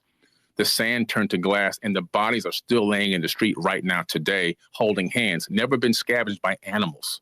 So wait a minute, where is this? Mohenjo-Daro. Are there photos that we can look at? Oh, yeah, look it up. Mohenjo-Daro, Indus Valley, dead bodies still laying in the street thousands of years later. And they just lay there? No one's covered them up? Nobody's covered them up. Yeah, when you put a Geiger counter over them. All right. Y'all going on subject now. But first of all, y'all talking about whale bones? Like, what you mean whale bones, bro? In a desert? Whale bones in the desert. Whales live in the ocean, bro. You know they finna claim Pangea. You know they finna say the gravitational pull of the Coriolis pulled the whale bones over the ocean, from the ocean into the different land, and then it dried up because climate change. And then, come on. Asteroid came and hit the earth and all the oceans, and whale and sea life just went all over the place, even to the moon.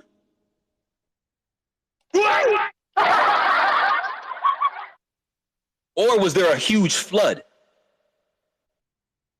Do I got to tell y'all what that sound like to me?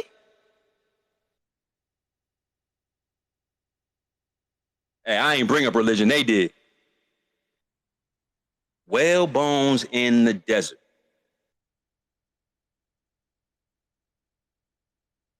So that pretty much sums up their back and forth on the flat earth topic. They start to talk about a couple different things.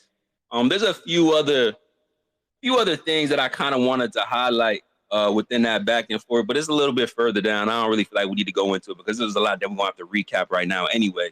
And I want to start bringing some of the guys up to get your opinion on some of the things that we done heard.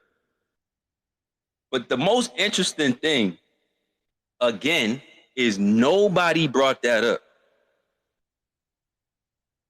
This was a totally unprovoked conversation. The timing was crazy, as Proud highlighted, because this dropped is right around the time which was on InfoWars. Durf going crazy too. different platforms. Shout out to Roseanne. I think he was on InfoWars too as well in studio. And then you drop this and you start talking about flat earth in front of millions of people, and you don't even give us the time of day while you strawmanning and taking subliminal shots at us. What is happening? Hey, keep in mind, this is who we talking to, by the way. In case y'all didn't know, Joe Rogan has always been trying to be in the entertainment realm and has been on TV in the past doing different things in Hollywood. Listen to what he says a few years ago of what he's willing to do. It would be kind of crazy. I'll tell you right now, if you're listening, NSA, I'm available. Okay, if you show me all the real wreckage, I swear to God, I will make fun of that crap to the end of time. I'll make up stories. I'll lie to my mother. You what? Hold on. What'd you say, Joe? I'll tell you right now, if you're listening, NSA, I'm available. Okay, if you show me all the real wreckage, I swear to God, I will make fun of that crap to the end of time. I'll make up stories. I'll lie to my mother. I think. So wait. So you just told everybody, all the alphabet boys, that you'll be willing to use your platform to lie, even to your own mother, about the truth, as long as they tell you the truth about aliens and UFOs, bro?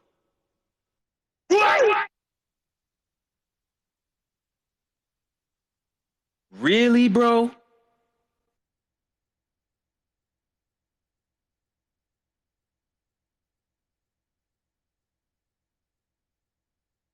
So think about this. If the UFOs weren't really coming from outer space in the sky, and maybe they were coming from outer lands, and that was the truth, you got a guy caught in 4K, breaking the fourth wall, looking into the camera. Check my pinned tweet. It's right there if y'all don't believe it. It's right there. Looking directly into the camera. Hey, y'all alphabet boys in power. I lie about all of this stuff if you tell me the truth.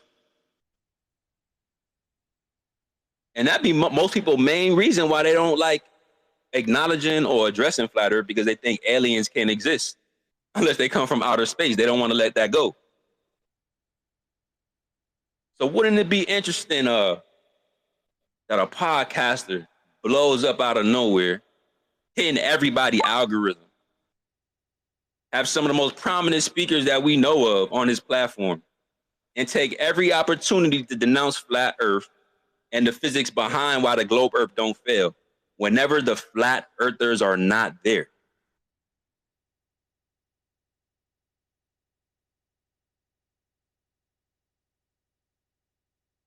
This is what we dealing with, y'all.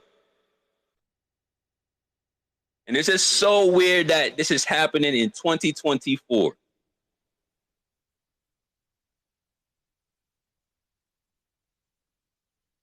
So let's recap real quick, and probably maybe we could bring up some speakers. Hopefully you guys can hear us still. Some people said that we rocking, it's all good. A lot of other people are saying they can't. Say it again, Pro. Yeah, I made a poll. I put it up top. A lot of people can't hear. I don't. I remember this had happened last July. It was 1 week in July that we could not open the space. I don't know if they do updates around this time, but it's crazy. Is other spaces doing the same thing? I think so. I could give you my theory. I'll give it to you, but not right now. Not here. Okay. But yeah, it do look like a lot of spaces are having an issue. This is annoying. Hopefully, if y'all didn't get the real time, maybe Alan or Shane had caught it, so you guys can go run it back. Most of it is in our pinned tweets. If y'all go check mine and Proud got a 5 or 6 minute joint. And it's pretty much the same thing that we covered. I just want to cover it point by point so you can see exactly, like, just the ridiculous claims, like the wildest straw mans that were happening within this, 10 minutes or whatever we just listened to. And it's unacceptable, bro. I don't care if you don't believe in flat earth. It's not a belief. These are things that are testable. We can literally test what they say curvature is supposed to be, and it's not there. We have instruments that are designed to detect motion. We can't detect any motion, bro. So if you don't want to engage in the science, then fine, just don't mention us. But for you to be sitting over here on your platform, bro, taking unnecessary, unprovoked shots at this community and the people that literally are on the largest platforms, and you won't say their name and you won't give them a chance to speak, bro, I can't respect it. And you've been doing this since Dubé was supposed to debate DeGrasse Tyson. That never happened. Don't know why. It wasn't because of Dubé either.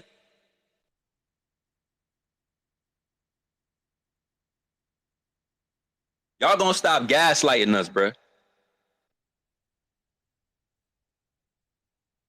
Stop talking to the anti-flirts about flat earth. It literally just feels like censorship. We do not represent the Flat Earth Society. We do not know who that is. We don't know who runs that. We don't know nobody from over there. I don't know what that's going on. I might even have Flat Earth Society blocked, and y'all know I don't block nobody. Just so y'all know, I'm standing on business. I don't know nothing about Flat Earth Society. So if y'all getting offers of getting payments from them, I don't know nothing about that. I have no idea what that is. And to be totally honest, the Flat Earthers and the Globe Earthers should work together to see what's really going on behind that. Because that's crazy. If Billy Carson is telling the truth about that, that's insane. We know where the money's really being pumped. To the PSYOPs, Flat Earth Society, and to the anti-flirts.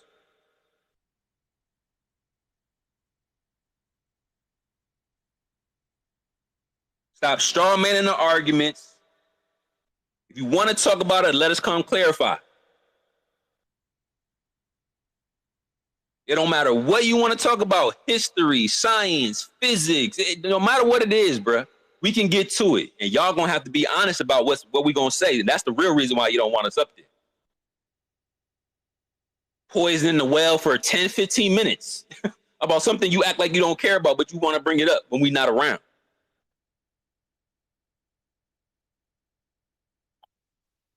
You don't want to go physics for physics. You won't want to go demonstration for demonstration. You don't want to talk about none of that stuff, but I promise you. But we around for it though. And we don't got to appeal to no credentials either. Stop it, because that's not going to work out for you either. There's a lot of people in the science community that y'all appeal to that don't have PhDs, and there's a lot of things that y'all literally hinge your whole reality on. Literally, you cannot have your whole model without relativistic effects with relativity from a guy who didn't finish high school. Stop it. No matter what you say, bro, I could turn it on you 10 times more every single time, bro.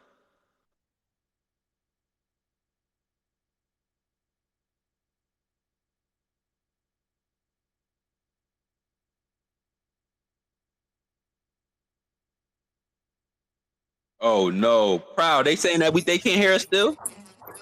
Yeah, I told you I made a poll. Can you hear me? You can hear me, right? I can hear you. Made a poll. Right, but I think it's cutting out for them. Everybody's saying it's cutting out for them every 10 seconds. Hey, it was Proud's idea to add Joe Rogan.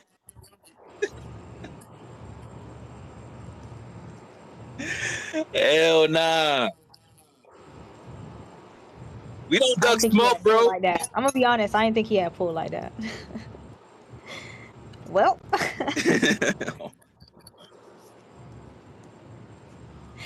Damn. Hold on. Let's see what Stone say. Let's see if people could hear Stone. Or what the poll say though.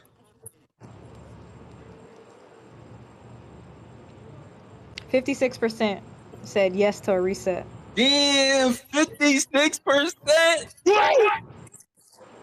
13% said no bed calls, and 31% said no, I've made it work. And it seems like everybody was saying Alan YouTube channel, but I don't know. I think Alan got nuked. Alan's YouTube got nuked? Yes, I did not know that you couldn't play this on live. Like, I didn't think nobody would be there to clock it. That's crazy to me. Play what? This is Joe Rogan shit. This is just an audio though. And I'm talking through it. No, I think Alan was streaming it. Oh my God, bro. Y'all are some haters, bro. Y'all act like people don't do reactions. Oh my good, bro. Y'all are some literal haters, I don't bro. really know. I don't really know specifically what it was, but I seen him say it in the comments, and I clicked in there as soon as he like realized, and I was like, damn. Bruh. I know. Hey Shane, bro, you better put it in a different speed or something. They sent.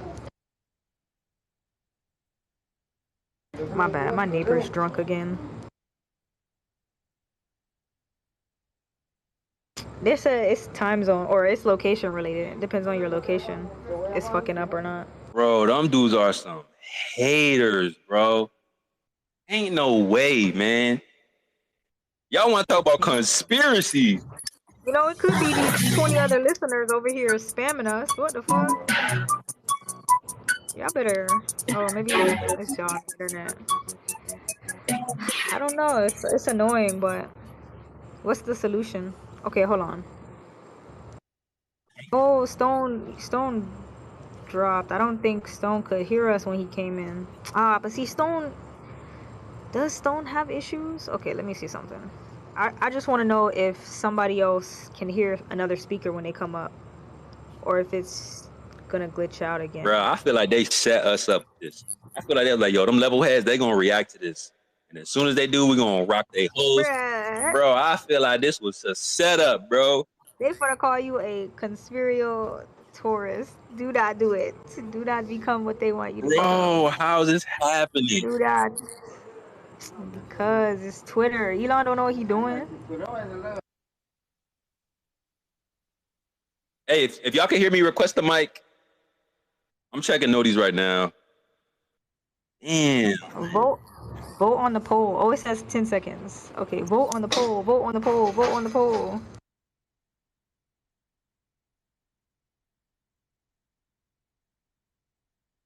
I don't think it's because we're flat earthers, guys. I think The poll's up top. if anything, In your tweet on a Friday. yo, is it starting to work for people now? Let me know, because I'm just now seeing. In your tweet on a Friday. Yo, is it starting to work for people now? Let me know, because I'm just now seeing.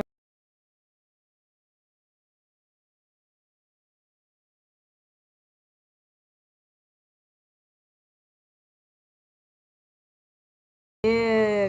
Yes, okay, we can hear you. We can hear you. We can hear you. That's a positive sign. Where they fixed that, and I don't see an update. Like I don't see anything that says that they're working on anything.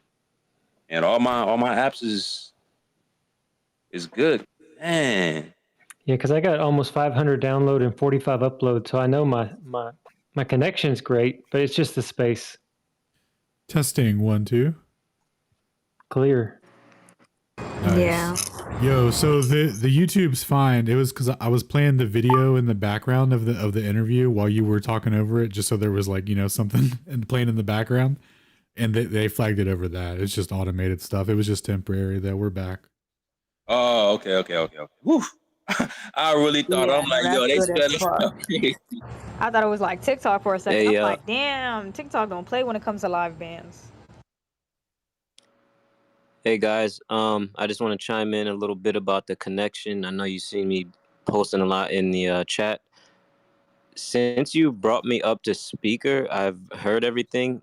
Before that, in and out the entire time. I even stopped for a good 30, 40 minutes and then came back and tried it again with the VPN. I don't know. So it's something about the listening experience right now. Listeners in various locations are in and out. Bro, this is so Elon. You don't hear people in Flat Earth Friday say, "Yo, we only sign up for Twitter because Flat Earth Fridays, bro." Like we be trying to put y'all on. It's like, man, like you can't even let us live. Elon, we doing you a favor, bro. Another thing is I was in Nick's space earlier, and no problems, zero problems in Nick's space. I was in listener mode, I was in chat, I was in speaker mode, no problems, just the space. You guys can hear us now. You guys can hear the other speakers that come up better than it was before, or did it just suddenly get clear again? Like, now that I'm up here, I hear everybody super clear. Nothing's dropped. It's perfect in here with the mic. yeah, I want to make sure the Same. I'm chat. scared to drop down. I wonder if the chat can hear you guys better, or if it's fixed for everybody, or if we are all now going in and out. I don't know. I can drop down and let you know. Proud, keep rotating. Let's see what everybody else thinks. Man, I'll drop down too. The same thing happened. I'll let you know in the chat. Okay. The same thing happened the last time when we told when everyone started adding Elon. What live was that when Alan couldn't join? When Alan couldn't join? Oh yeah, there was one where he couldn't even get up. There was like a 2-week period when that happened. Right. Remember that guy who said he was cool with Elon came in here? Or was that? Oh yeah. When that dude came in here and said, "Oh yeah, I'm cool with Elon or Elon's family or Elon's fiance or something," he said. Yeah, that was fuck social media. Oh my God, the fucking spiral that occurred from that. You know? Oh, that was him that said that? Yo. Oh yeah, that was him. Lines connected. Yo, he knows Grimes and the whole nine. Was trying to bet Witsit. Witsit lit him up. You know, it was a shit show. Can you guys guess who the only other person who our shit glitched like that, and specifically Sacred? Can you guys guess who it is? I'll give you a hint. When we played that B.O.B. song, somebody in the chat was like at the part where B.O.B. was like, "Do you have a diploma?" Y'all said it remind you of somebody. Yo. There's only one other person that has ever come in here where the shit glitches. I want somebody to guess, but I don't know. That was a real specific clue. While people think about that real quick, I just want to give you some feedback about the experience, right? So, I had issues on the app. I did everything. I deleted it, reinstalled it, cleared the cache, the whole nine. Like I'm up north, so I was like, it's because I'm up north, but I got Wi-Fi up here, so I'm on vacation right now. I'm chilling on a lake with the P1000. I'm waiting for the moon to come out and shit. But when I got into the browser, right, I'm running on Chrome right now, which I've never done before, never had to. I got about 30, 45 seconds of glitches. It smoothed out. We've been gravy. So for anybody listening, if you're really struggling with the app, if you're on Android, I can't speak to iPhone users. I'm on an Android. So here's the advice. Just log into x.com, find your space, let it balance out, and it's been smooth for at least 40 minutes. Haven't had no problems. But other than that, yeah, it was like I was putting in the comments. Literally, I could time it every 10 seconds. I get 10 seconds of audio, smooth out. 10 seconds of silence, 10 seconds audio. So if you guys are experiencing that, try that. Hopefully it works. Don't know what's going on, but it is working for me. So if you guys can remedy the situation by trying that, maybe we can keep this show on the road. Mike Jack. Hey. Yes, and also when you're just a listener, it does. Until you get a mic, I'm pretty steady now. So. Well, just for reference, I was good even without the mic. So like for 40 minutes, like I could hear everything, Sacred and Proud, the intro, going through the whole Rogan bullshit. I could hear all of that once I got on browser. Just throwing that out there. Yeah, I heard that technique works. And Proud and Sacred to let you know, when I dropped back to listener, it went straight back to the same interval, same timing of in and out. So I'm going to try the browser route, and then I'll pop back up and see how that goes. Well, actually, once you're here, it's fine. So I'm going to try the browser in listening mode, and I'll be back in a bit to let you know how that worked. Thanks, Ron Boston. Appreciate you, bro. Micus Checkus. Thank you, man. All right. Yeah, this is so Hey, weird. if y'all don't matter, I can officially, if you don't, real quick, I'm going to say, another Flat Earth Friday, baby! Woohoo! Hell yeah, shout out to the Levelheads from Lake Mille Lacs in Minnesota, one of the biggest lakes we got in the state next to Lake Superior. And I'm up here chilling, yo. It's my birthday on Sunday. I'm doing my thing. I was freaking out, dude. I'm like, nah, I'm doing Flat Earth Friday for my birthday weekend. Straight up, I'm doing it. And I was wigging out. I'm like, dude, what the fuck is going on? And Shane mentioned, hey, try the browser. I tried it. It was glitching, but I just wrote it out. We're good. So what up, y'all? Yo, we got a double Flurf Day weekend, man. We got Ron Boston. Flurf Day was yesterday. Orwellian's Flurf Day is tomorrow. Yo, it's happy Flurf Day to the squad, man.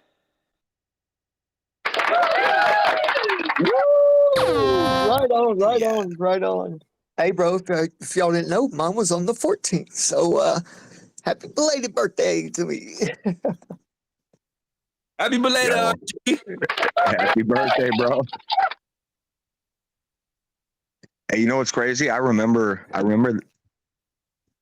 that day that Alan couldn't get in no matter what he tried. No, it was like it was in like the late 80s. I think we're like 88, 89, something like that. Episode 88, 89. It was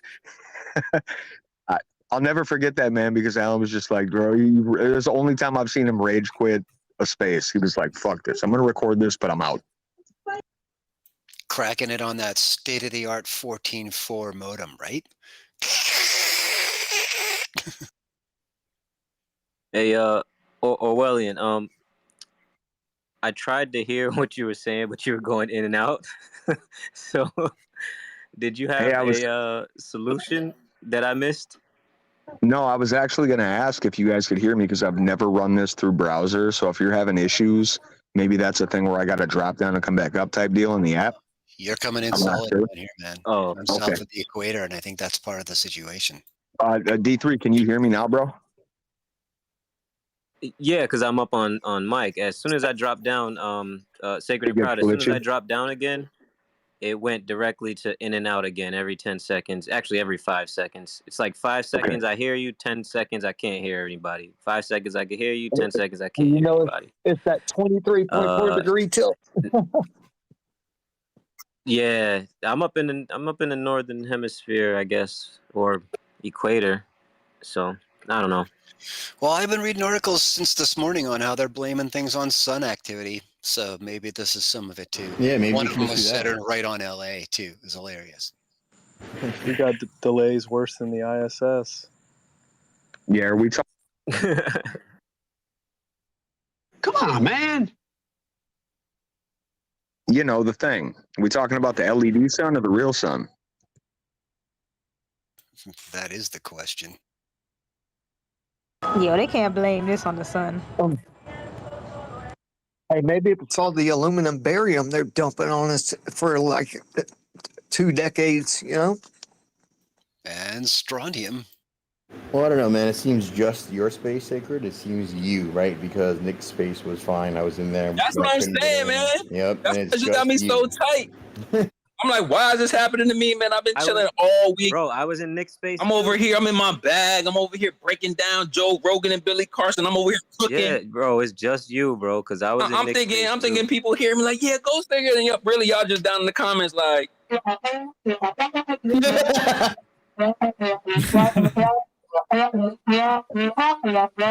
That's so good. Bro, I knew it was going to be bad as soon as you launched and it got nuked. That happened 2 weeks in a row, back to back. Dude. Like, and I was in the comments immediately. I know Proud was like, God Dude, I damn. saw it. Real? It was like time 1 second. I was like, ooh, that's not good. I was over here like, oh, fuck, here we go again, man. For real? Like, we didn't even get the intro off, nothing. I don't even think either one of you opened a mic at that point. It was just some intro music, and it was like flatline. Yeah, Joe Rogan and Billy Carson are the last-ditch effort to keep the space fantasy alive. You can't just come in here shredding them. What were you thinking? You see, Justin? You see? They go like, oh, you conspiracy theorist? I'm like, nah, bro. y'all gotta blame Sacred on this because he knew I didn't know who Joe Rogan was. Nah, I'm with you on that, though, Sacred. Like, we got to really start coming you at can hear these Proud? people because they got these platforms. Nah, I can't. I'll drop. Yeah, you're screwed. That's too bad. Thanks, Elon. Yeah, Elon really needs to He get was fucking saying with they this. have the platform. I could hear him. He was saying they have the platform to make that call. Billy Carson got the platform to make a call like that? Man, Billy Carson needs to just fucking eat some of that money at this point. Just eat it, bro, and shut the fuck up. Gag on that shit. Oh, so you guys probably didn't hear the part about when Sacred was basically saying that the clip he played of Joe Rogan saying that if he found out aliens are real, if they show him the real to the aliens, he's going to like lie to his mom. He'll make up stories. Whoever he was interviewing basically said that like you gotta lie, you gotta denounce it now. So if essentially aliens come from outer Earth, flat Earth lands, and he told him it's not that they don't exist, it's just their origin. Now he hates flat earthers. So it would make sense why he has a vendetta against us if he got his truth revealed to him. Yeah, absolutely. And I thought that was, I actually thought that was pretty, I wouldn't say it was pretty telling, but it was like, how do you slip up like that unless he planned to do it with a platform that big? Joe, come on, bro. I'm going to sell out my mom. Dude, like nobody's going to hear that. Dude, your platform's huge.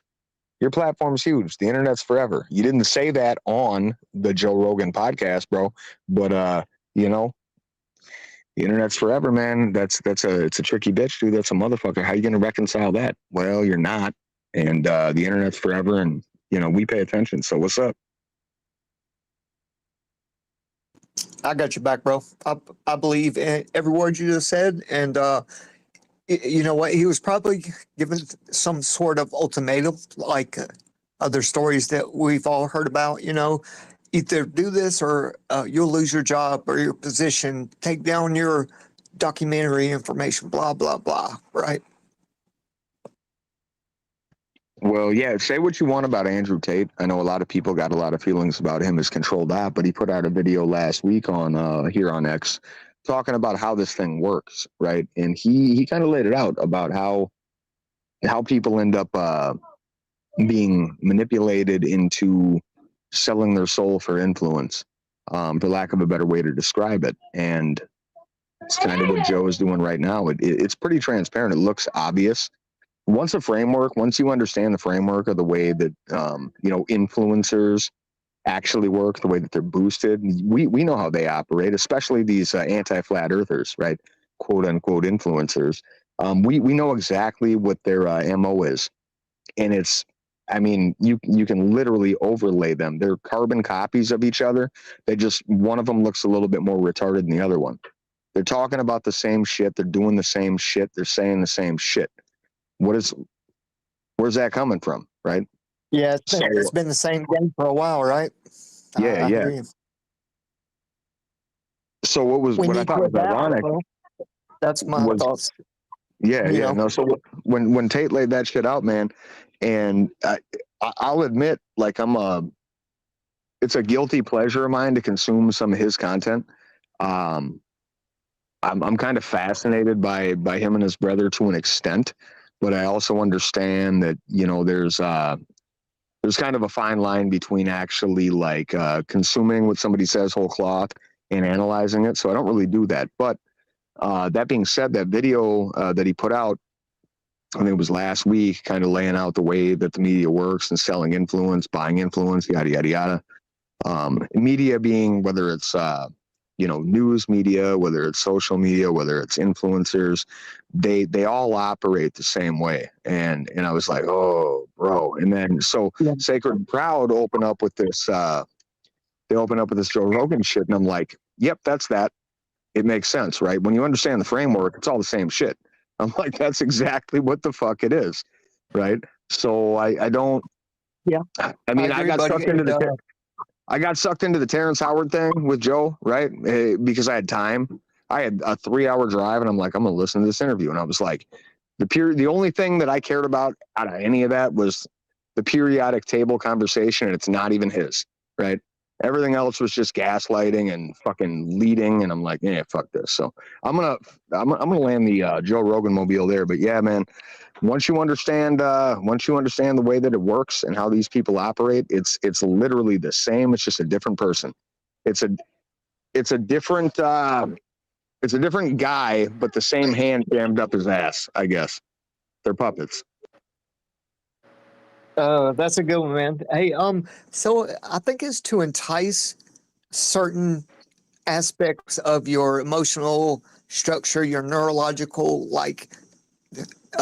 reflexes towards certain subjects, and they probably, with all the info and third party, AI stuff now, they got so much information that they can manipulate a certain crowd in a certain state, at a certain time, full moon, not full moon. I mean, it's a science, and I believe they got it down pat, bro.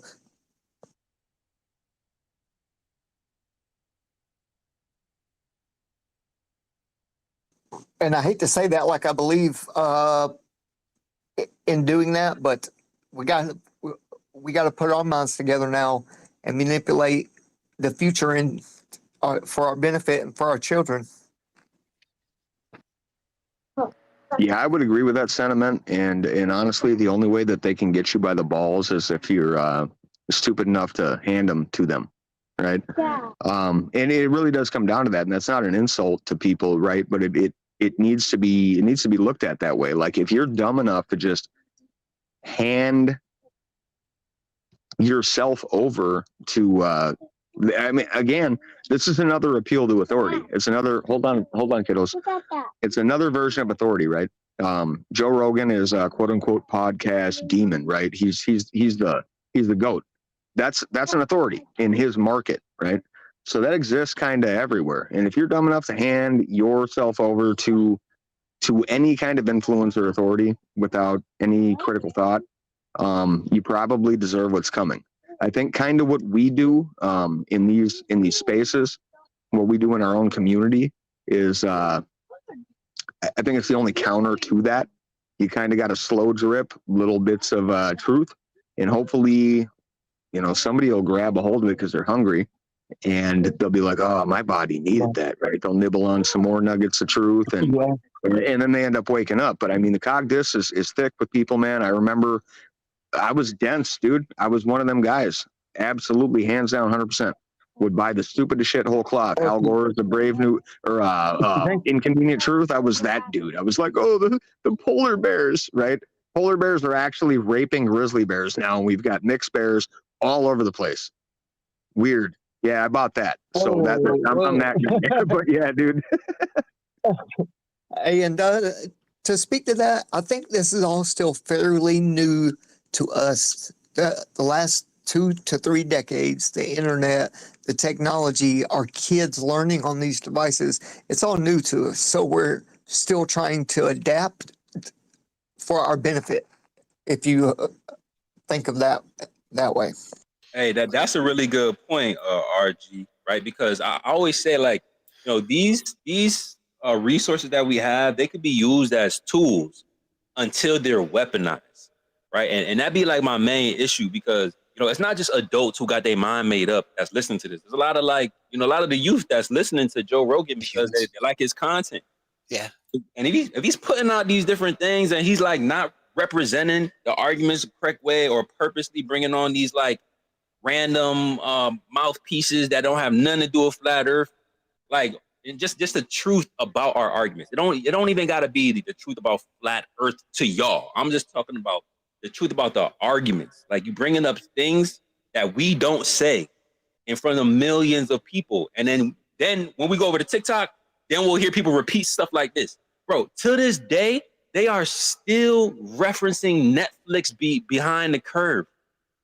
Bro, we done, I didn't even know we thought we was going to still be here. Like, in 2024, still trying to correct this type of stuff. When I go to TikTok and I hear them talking about Behind the Curve, I'm like, bro, like, that was so long ago. It's been addressed already. Why are y'all still up here? But then you'll get like big accounts on Twitter still retweeting the same clips. You'll get these speakers in Hollywood that'll keep perpetuating the same false narratives. And then the public who don't got time or just don't care enough to eat it up, or to research. They just eat up whatever they say.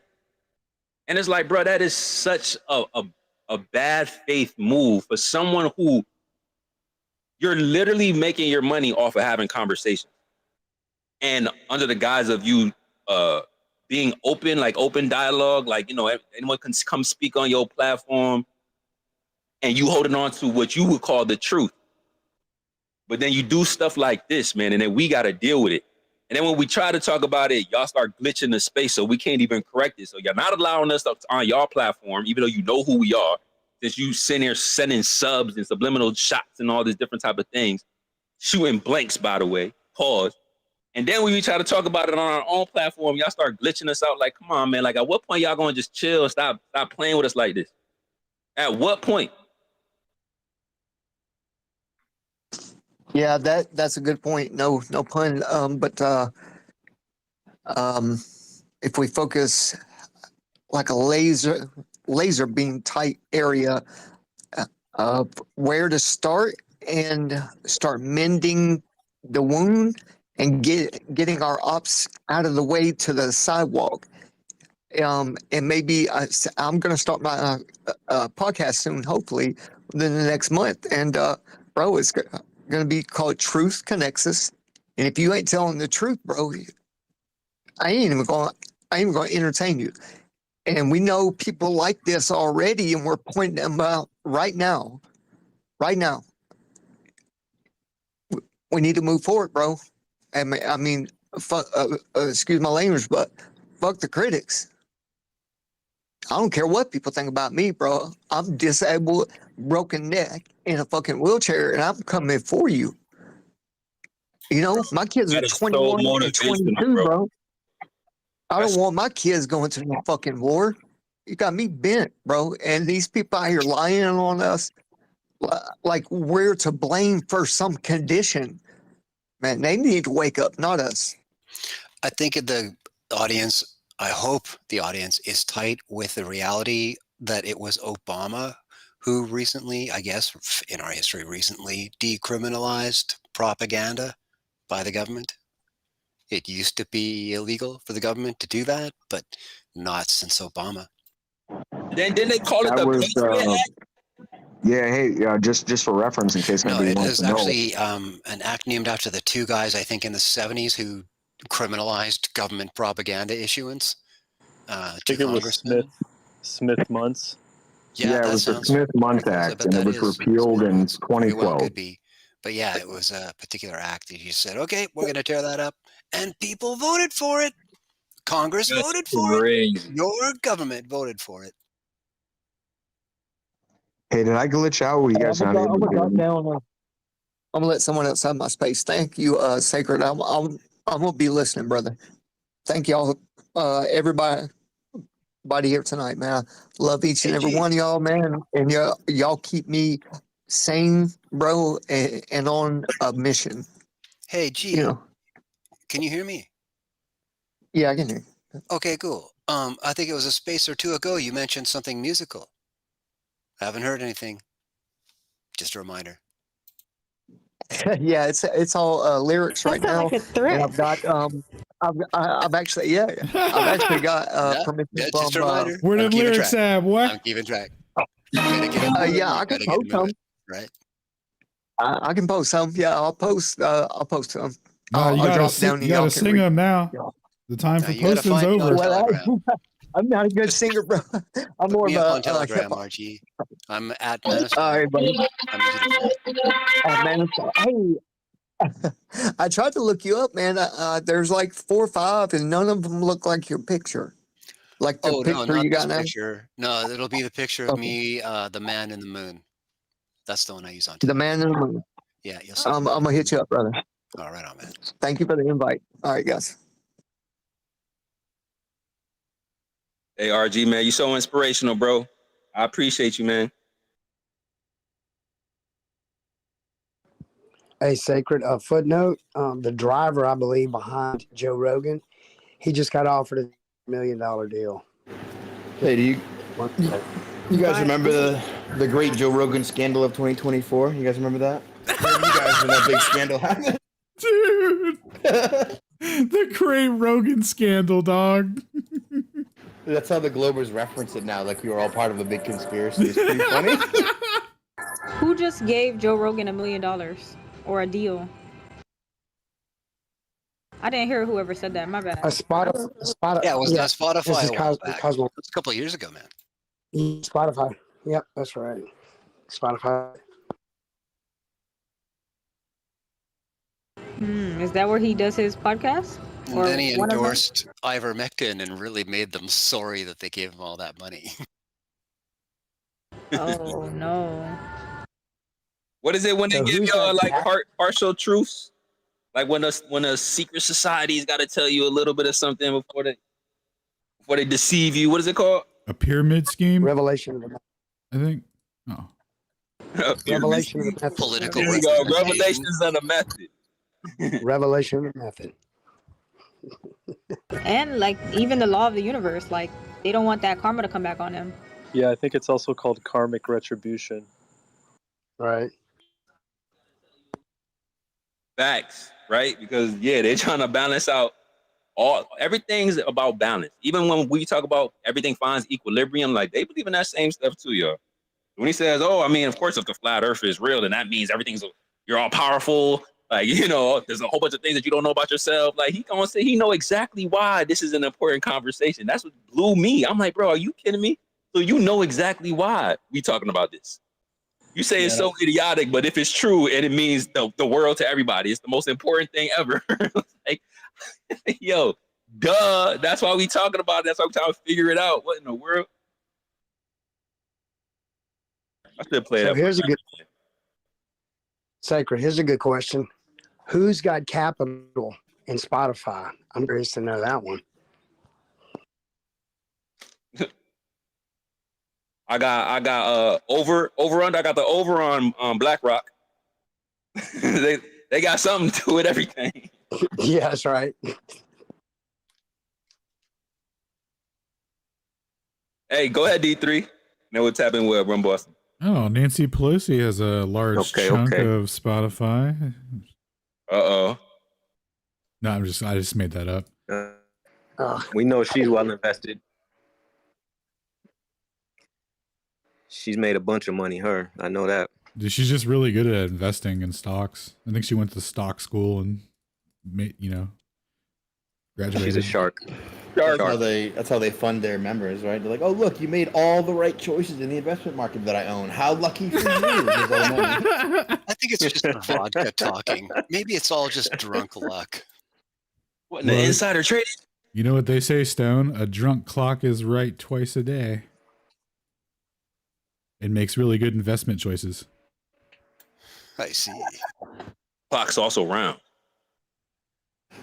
So, I wanted to say that, Sacred, I felt the energy that you came in with, even though I couldn't hear it. I felt little clips here and there. And I agree. I think we need to start really going after these high-profile people. I posted in the chat this past week, one of the guys that I really like, his work, Jimmy Corsetti. He's always talking about the holes in archaeology and stuff like that. And he made a reference to our community and said that something was the dumbest thing since the idea of flat Earth. And I immediately sent that to the chat so people could ratio this guy. So Well, it's nice to know we still hold rank as the dumbest. I mean, I've got to be number one at something. I'm in, man. Sign me up. Sign me up.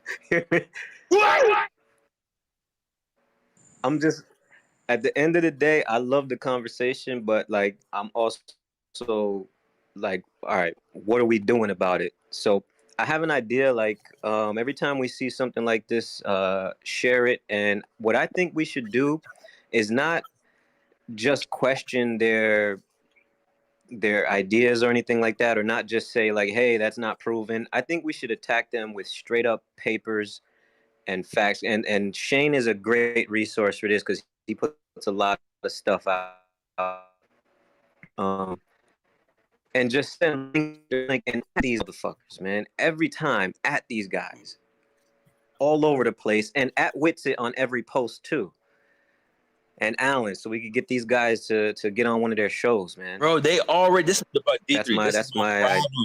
yeah. Bro, this is my problem. Like, I hear what you're saying, right? When someone like Joe Rogan go on his podcast unprovoked and say, "Oh, people only believe in a flat Earth because when they listen to him, the flat earthers are charismatic," and it's just like, bro, who are you talking about? Like, what? How do you know how to describe that if you wasn't listening? So it's like, bro, you know who you talking about. So it's like, you know who you need to be up there. Why are you sending these blank shots? Like, why are you doing that? You know who need to be up there, bro. That's why you saying We that. gotta get them. We gotta get them, and we gotta send them stuff that they can look at. We gotta send them all the papers. We gotta send them link after link after link after link. Everybody, like, they gotta get 100 links next time they make a matter of fact, they gotta get 500 links next time they make a odd statement out their ass like that. Bro, I feel that too. But even Terrence Howard, didn't Terrence Howard have like a paper that he wrote? Oh He yeah, couldn't that's even get- another thing I wanted He to even talk did a about. patent. It's ridiculous. He couldn't even get them to look at it. Like, they almost had to force. Hey, to be honest, I think Terrence Howard's. We lost you, D. No, come back to us, D. Nah, I went quiet. Because Sacred was spoken. Oh, no. Go ahead. Yeah, Sacred was speaking. Yeah, I was gonna say, like what you just mentioned, Terrence Howard. I think his theory is actually one of the biggest issues for flat Earth, because in his theory, it's a pressure mediation from the outside that creates every celestial body, and if that's the case, then that would actually make sense for a globe.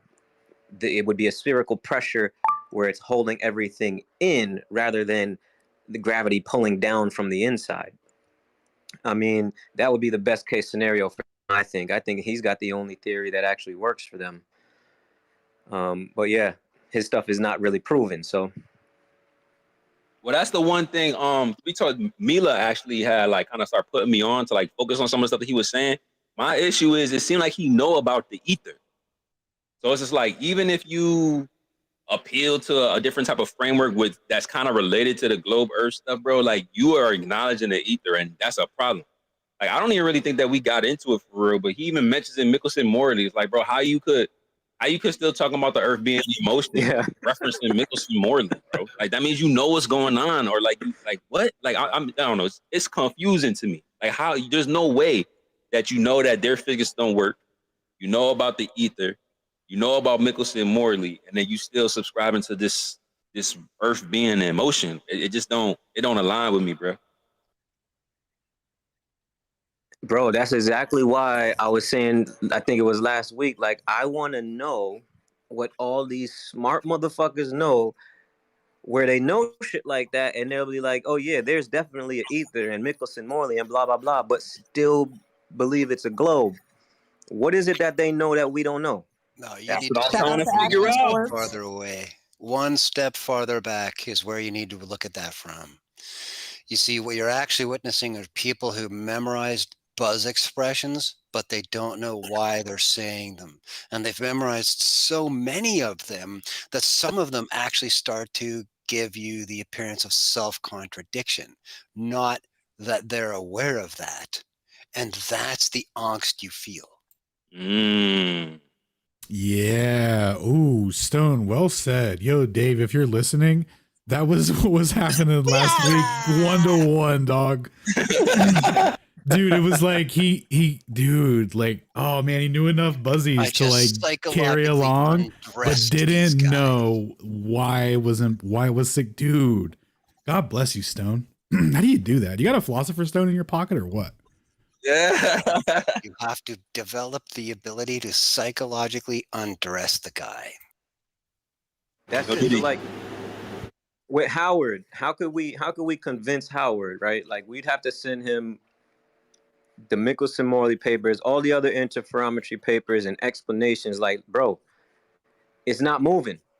Check. It's not moving. Dude, But we're not going to hear back from him for about 3.5 years because that's how long it takes to read it all. I was just gonna say, dude, when we figured it out, we're like, oh, we got it, we figured it out, and then we're like, we told the Globers, and there was no reaction, and we were like, what's the problem?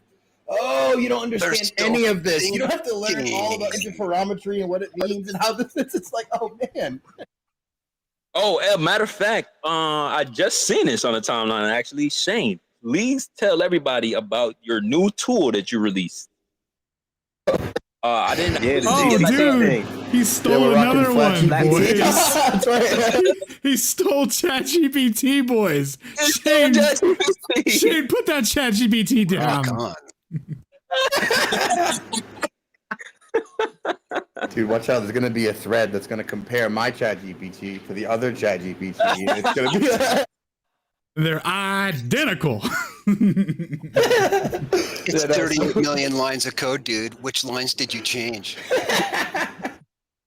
So we actually had our buddy who's in the chat, I think, help us put that together. Amish, who's under, I forget what he's under here on his, I think he's, what the hell's his name on here? Ego Slave. That's him. He should come up. You should give him a mic at some point. By the way, he's chilling.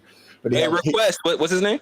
Ego Slave on Twitter. Yeah, it's our boy Amish from Discord. Helps me out with lots of stuff. They help me on 69 miles per degree. He's always in the background helping. So that's the dude. Anyway, when we restricted it to access just the database information, which we converted to a text file with his database as well. A couple other text files with some interesting people. I think India was a good impulse on that. And we restricted it to answer questions based just on that with a little flair. And then secondarily, only address academic papers on the internet, and then only if you can't find it do you access the internet. So it cuts out like the propaganda where it's like, oh, you asked a question, propaganda lie, oh, propaganda file not found, oh, I must give you truth. So it's been really effective and kind of fun. Yo, that's so awesome. fire. I don't see an ego slave in the room, Shane. Oh, he might have left. Here, let me post his profile up for everyone. Well, let me get a spotlight out and shine it on him. That only is constricted to the data that you have on your website. Yeah, so we took all the database tabs, made a giant text file, restricted access to that, used his database and a couple other text files that was really like robust flat earth information that we can trust. And then we restricted it to answer just from that. And we tested it. It's pretty reliable so far. We asked it, hey, what are all the math equations that substantiate the ether? And it gave us like 7. And then Alan and I laughed because it gave us the Lorentz transformations, and we goofed, and we were like, wait a second. Oh, we forgot where that came from. That was actually taken from, who was it, Alan? It was about radio wave propagation. So it was a valid shift. Doppler shift is valid. So like radio wave propagation, that's where it comes from when Einstein stole it. So when it came up, we laughed, and then we thought about it, and we were like, oh AI, dude. you are correct. You are correct. You know who actually fully thefts equations and frameworks and stuff? You know who's actually straight? You know who's actually straight thefted stuff? Your boy Einstein, dude. It's not like Lorentz published his work under what's it called, public domain, and then Einstein copped a little bit of it or whatever. You know, it's like Einstein just showed up with the same thing and was like, "Yo, boys, I've never met Lorentz in my life." Who Lorentz? Who? Laurent, what? What is that? Is that French? I don't know. Never met her.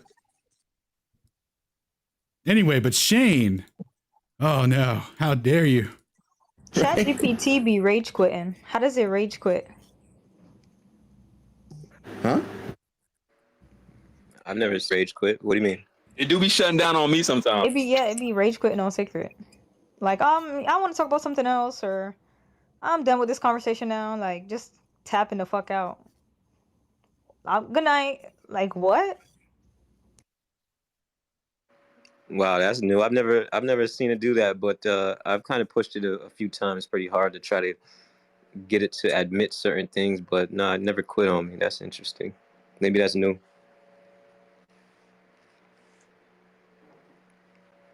Alan, surely you can't. Got a program saying that Einstein didn't have any references in his theory of relativity.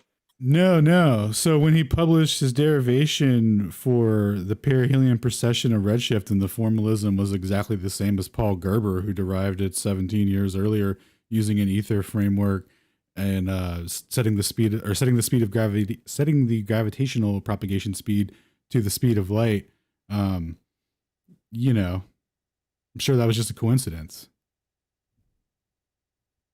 I'm sure there was like a Mandela effect, and Einstein always published it first.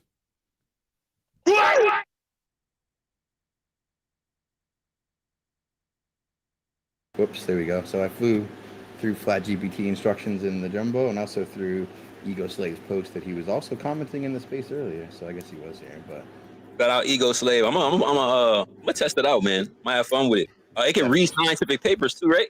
Yep. Oh, that's fire. Nope. I'm on it. Dude, you can have it battle science papers. That's hilarious. We should do science fight night. I think the key is to cut out Google, because Google lies to you. It's like, oh, here's all the propaganda. It's like, how do I structure it so you don't feed me bullshit the first 3 times before you give me an answer? Hey, if y'all see Science Fight Night, it was coined by Alan. Yo. Dude, that's what dope. else, JT? Yo, just I'm gonna give the feedback to Orwellian. Even the desktop did not work. It went right back to the same interval of cutting out. But coming up here on mic, I can hear perfectly. Everything's great. And then I'm going to talk about what D3 said. I'm glad some of y'all are going to be hitting the X and hitting all the spaces. But I'm retired. I don't mess with the Globers anymore. They get muted. I mean, I'll talk to them. I'm retired, man. I've been having so much fun just chilling and loving on people. And so my stance is going to be, bro, face to face. I see a lot of people, and I just meet them where they're at. If they can handle talking about medical or history or cosmology, for sure, if they can handle it, then I'll talk it. If they're not ready, or if they're closed-minded, then I'm not going to try to press it on them. But I think a lot of people are super ready to hear that we need to eat cleaner and we need to make sure we're not drinking out of plastic bottles and such. And people are really craving pure relationships. They're hungry for trust, integrity. They want real people, authentic people. And then hope, joy, laughter comes around, memories happen, and real life is had. So basically, all these people, including myself a couple years ago, were like zombies trying to come out of a haze, come out of a fog. And I feel like there's been an unveiling, like a ton of people, a veil slowly being lifted. And for some of us, that veil lifts a lot quicker. And we're like, oh, dang, I can see. Some people need little seeds planted or little nuggets of information, and they can handle it. So I'm really enjoying this second year. I've started my second full year as a complete truth seeker. And I'm not near as, anxious about it. Because in the very beginning, I was freaking out by everything that was collapsing around me. I was making my wife nervous. I was bringing it like with an intensity that they were like, what are you talking about, dude? And now I'm so relaxed coming out from under the deceptions. I am literally so chill and so at peace with who I am and how I fit into this crazy world that they resonate with that. And they're like, what do you have that I don't have? And I start telling them, about that kind of stuff. But before I dip out, because I'm probably about to go to bed, y'all. I'm pretty tired. 44 years old now. I'm not that young anymore. I'm wondering if this 43 Microsoft. You're young, man. No. I ran a 10K in 44:44 on my birthday, which was pretty cool. Like 7:13 pace. That's tight. Imagine following that up after saying I'm too old, bro. I know. I'm tired because I've been staying up looking at a lot of stuff. You're tired because you ran a 100K? What'd you say? No. It was a 10K, so 6.2 miles in 44 minutes and 44 seconds. So that equates to 7:13 per mile for 6 miles. It wasn't that hard, but it felt good. Bro, I ran an 8 minute in high school. You running a 7:30, bro. Okay, Dude. boys. As your duly appointed officer, I move to the board that we take JT off probation. Okay. All right. Hey, now that he's off probation, you know what that means. We can officially give him his promotion. Get promoted? JT is now right. the president of Flat Earth. What? Right? Yeah, we were waiting for your President. birthday and probation, obviously, right? You had to test clean for globularity, right? You don't have any Yeah. residue on you. You've just been chilling. You've now acquired an aura that your family members have seen in real life and have gone, you know what? I want that. I want a little aura too. JT, how'd you get an aura? And you were like, well, funny you ask. See those stars up there? We're stationary. They move. That's it. And it's been going great since then. So congratulations on your promotion, man. We were all very excited for you. The election was pretty crazy. There were some mail-in ballots. There was some last-minute counting. Somebody did get shot at. I don't know if that's still coming. Dude, we almost bought a cake. Donald Duck! Duck, Donald Duck! You know, Dang, man. Go ahead. I'm speechless, bro. Mr. President. So anyway, you have to give man. an impromptu speech while I swear you in. Go ahead. Oh, all right. Place your left hand on the Gleason. Yeah. I actually have the Gleason map right over here. All right, as president, I promise you, if you'll just not be scared to look into all things, there is truth to be found. You are more special than you realize, and don't let anybody tell you that you're not. Every day, find something that you're grateful for, focus on it, allow that to move you forward to the next moment, and moment by moment live in gratitude for what you have, because we are all extremely blessed. If we have a phone and a computer and we're on X Spaces chilling, you know, work stuff, financial stuff, health stuff, all that stuff can be worked out moment by moment. But this seeking the truth and us coming together, us pulling together in here, being a family, the haters can say whatever they want. They're lost, and we're trying to help them, but they're not listening, and it is frustrating. But don't give up on them. Always have hope that they'll break through, because eventually everybody's going to see that we were lied to. I mean, we're stationary. There's no ifs, ands, and buts about it. So, yeah, love y'all. That was awesome. Thank you, Mr. President. And if your president can't do that impromptu on the spot, your presidents are, sucks. Get a new one. Black. Get a new one. Well, thank y'all. I'm going to drop down and listen, because I know you're going to drop some fire. I want to say hi to Liliana, the FE ambassador, Bill Paku, Mister's down there, and I've been talking to him about maybe going to Flattoberfest, because we got to get our tickets and book it and go. Xavier, Brian Cash, and Fucking there, G. Yeah, it looks like he's befriending the Globers. It's because you got to keep your enemy close. Yeah, he didn't read his book, dude. He published a book. It's called Art of the Deal and the War, but he just put them both together. Yeah, he's about to actually come out with a whole bunch of Globe propaganda and promote it, but it's actually 5D chess, so don't turn on him when it happens. It's all part of the plan. Exactly. That's the plan. Plan is to run to every Glober in real life and flat smack him.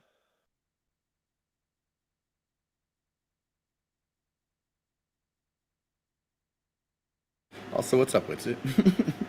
I heard JT was going to keep a little globe on his desk, to make sure that people don't get frightened. Yeah, but if you look really, really close, there'll be an FE sketched in the clouds. Hey, dude, it's funny. We were watching your video from X when you were driving in the car, and Mr. F15 sent me the screenshot. He was like, hey, look at 57 seconds. Something's going on. And I looked at it. I was like, that's so weird. It's like the Matrix is glitching. You're like, yeah, bro, taking the street signs out. It's funny. Yeah, not playing any games.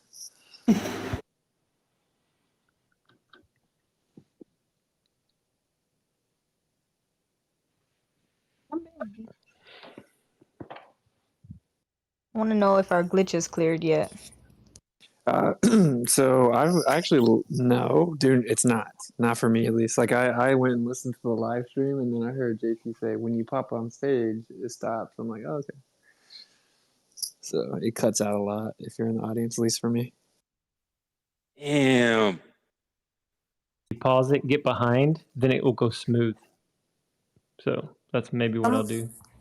Somebody should listen to another space on another device and see if. Of course, it's not. They aren't. How does that work for your stream? Ooh, so it's not going to work well for them. They're going to have to rip it out. But Okay. I'm gonna link them to you on the way out, though. Actually, good call. Also, by the way, I think it'll actually just pick it back up though if you don't end the stream. If I get it fast enough, it will. But Yeah, it's like 50-50. Boys, I'll be back though. All right, man. That's weird because I'm betting 1,000 on that. Hey guys, I can like literally restart the computer and the internet, and then unfortunately, yeah.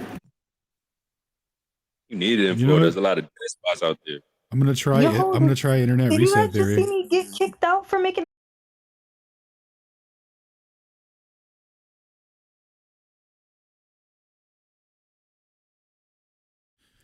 All right, looks like that was a successful operation, boys. I think we made it. Bring chat back.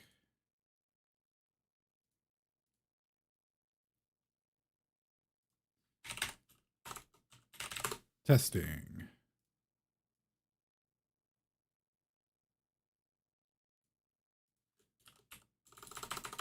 All right, there's one.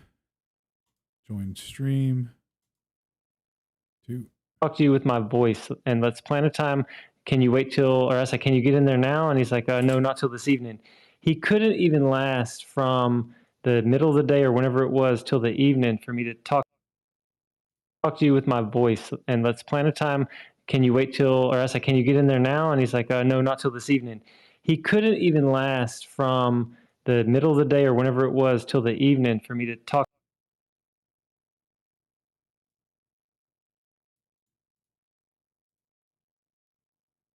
All that, and then he got booted, and it's like, man, why can't they just wait to talk? I guess he didn't want to talk. No, he wants to get booted because that way he wins, and he can just say man. that.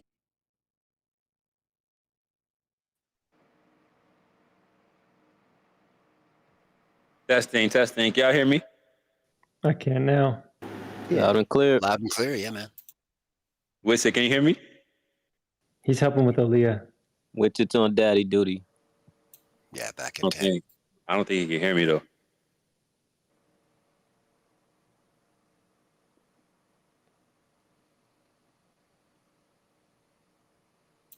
I see Hey, Dean Stone. moving his mic, but I can't hear him. Oh, maybe that's just you now. Okay, yeah. What up?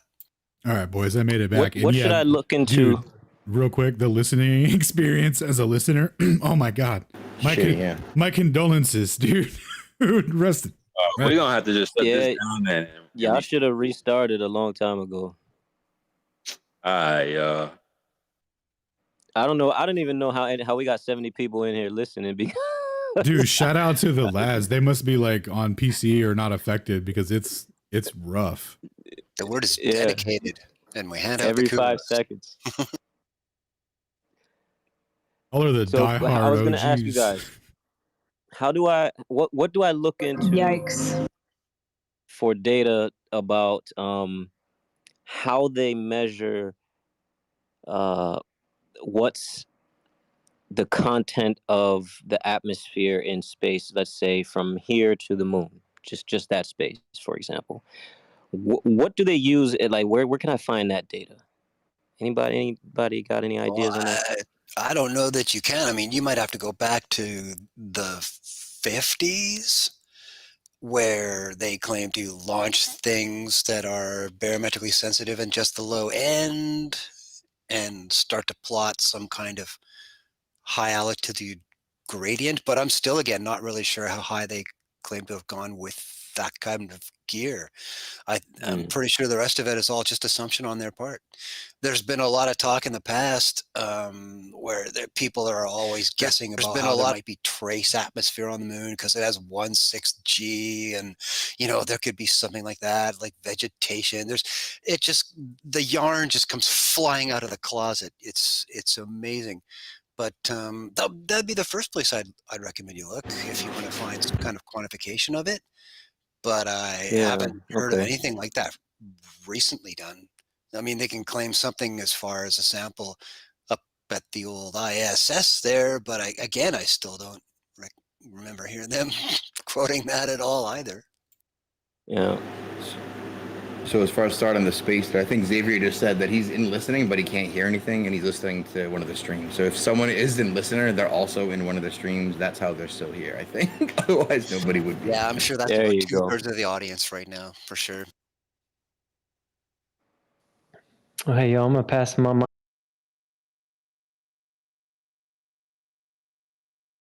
He'd send a text. Yo, can you hear me right now? Yeah, you are.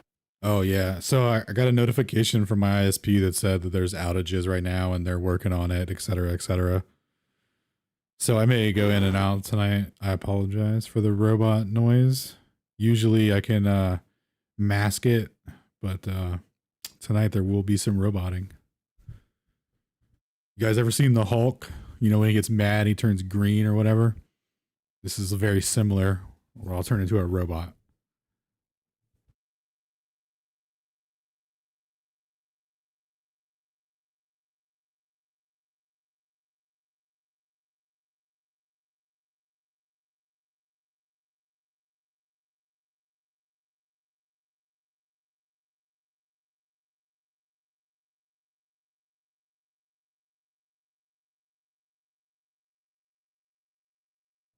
So is it dead air right now, or what's up? Straight spaghetti space? Did someone get time dilated? Can you guys hear each other? No, I can't. That's my fault. Christ. I'll rejoin.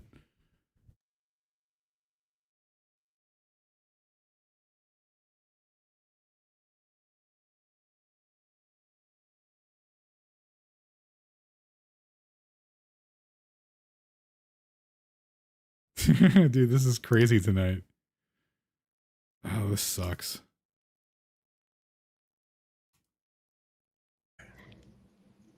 No, Yo, we can't hear you. I'm glitching out. We don't have to start this back up. Hold on. Yes, sir.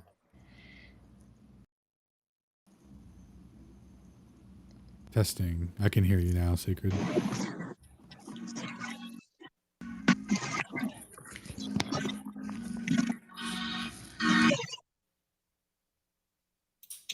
Even after all that, we got 68 people in here. Bravo. Dude, 68 dedicated, determined, competent souls who have found workarounds for their own audio issues to stick around and listen anyway. Like, so what I did was I plugged in my Bluetooth toaster.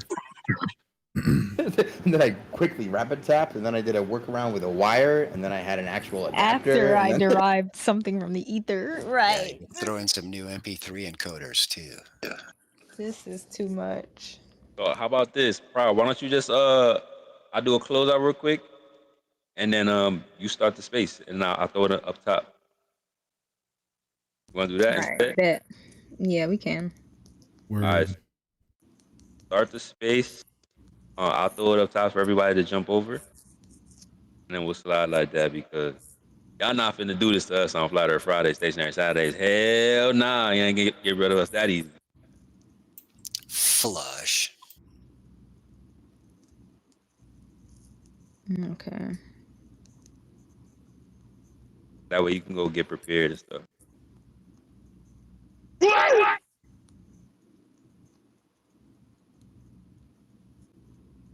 You ready for Stationary Saturdays? We gonna keep it rocking. Oh, dude. I was logged into my Glober Twitter account where I befriend Globers and infiltrate their... Oh, wait, no, I don't do that. Never mind. How much time? Objection. Dude, that's so crazy. The story you were telling about dude earlier. I kept thinking about that. Like, dude, that the Holy Creek psychology guy, right? behind that. And then you know what's crazy too, right? Just think about that. So he'll tell people like, dude, I was infiltrating on my Smurf account. And it's like the other people are like, oh, tell me more about your infiltration, dude. Like, what? Like, yeah, then I liked Sacred's post, and then he liked mine, and he doesn't even know that I secretly hate him. Yeah. Like, dude, like, yeah, dude, get help, bro.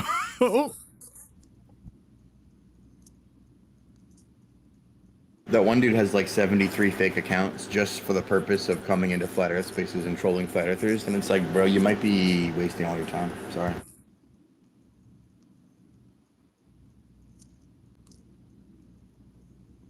it's not like we can go infiltrate their spaces because they don't have spaces. Literally, they had one a couple days ago. I don't know if you guys know that. That dude, Sydney, had a space to like talk about how they're going to deal with us. And all the comments said that they just talked about Star Wars virtual effects and movies, and they got no talk about how to attack the Flat Earthers done. I could tell from all the comments, even though I couldn't see the space because he blocked me. Nice. So they don't really have spaces. They don't really like each other, right? They're a bunch of nitwits. They hate hanging out with each other. The only thing that unites them is their hatred of us. Oh, dude, you could see that on that one Discord server where it's like Yep. they're all kind of vipers, and if there's no common thing to attack, they'll just start dunking on each other over like. Yep. Yeah, they're worthy. They all just attack each other. It's crazy.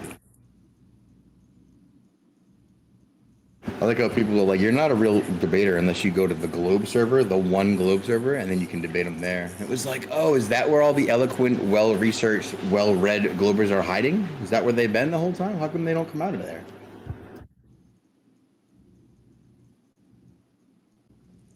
All right.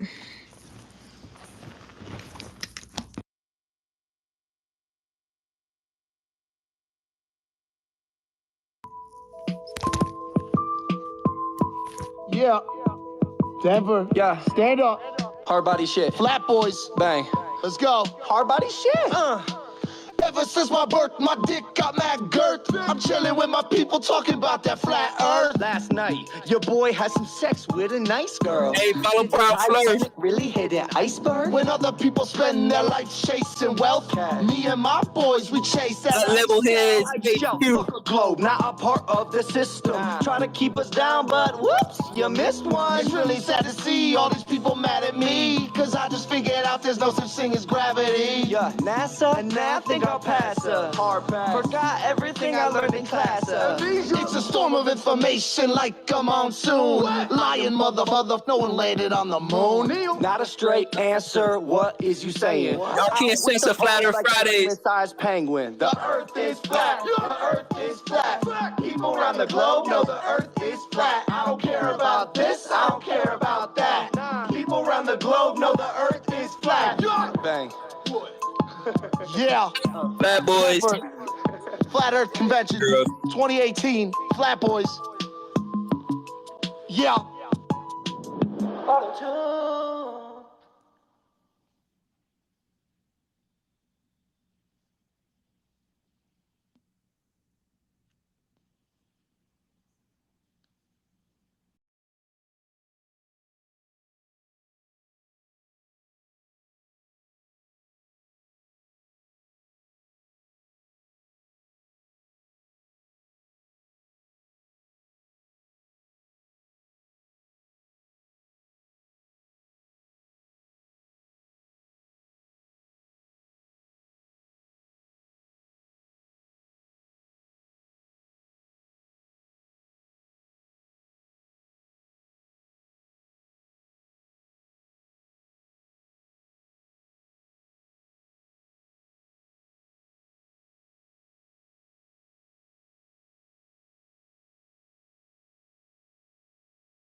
Student at Battery.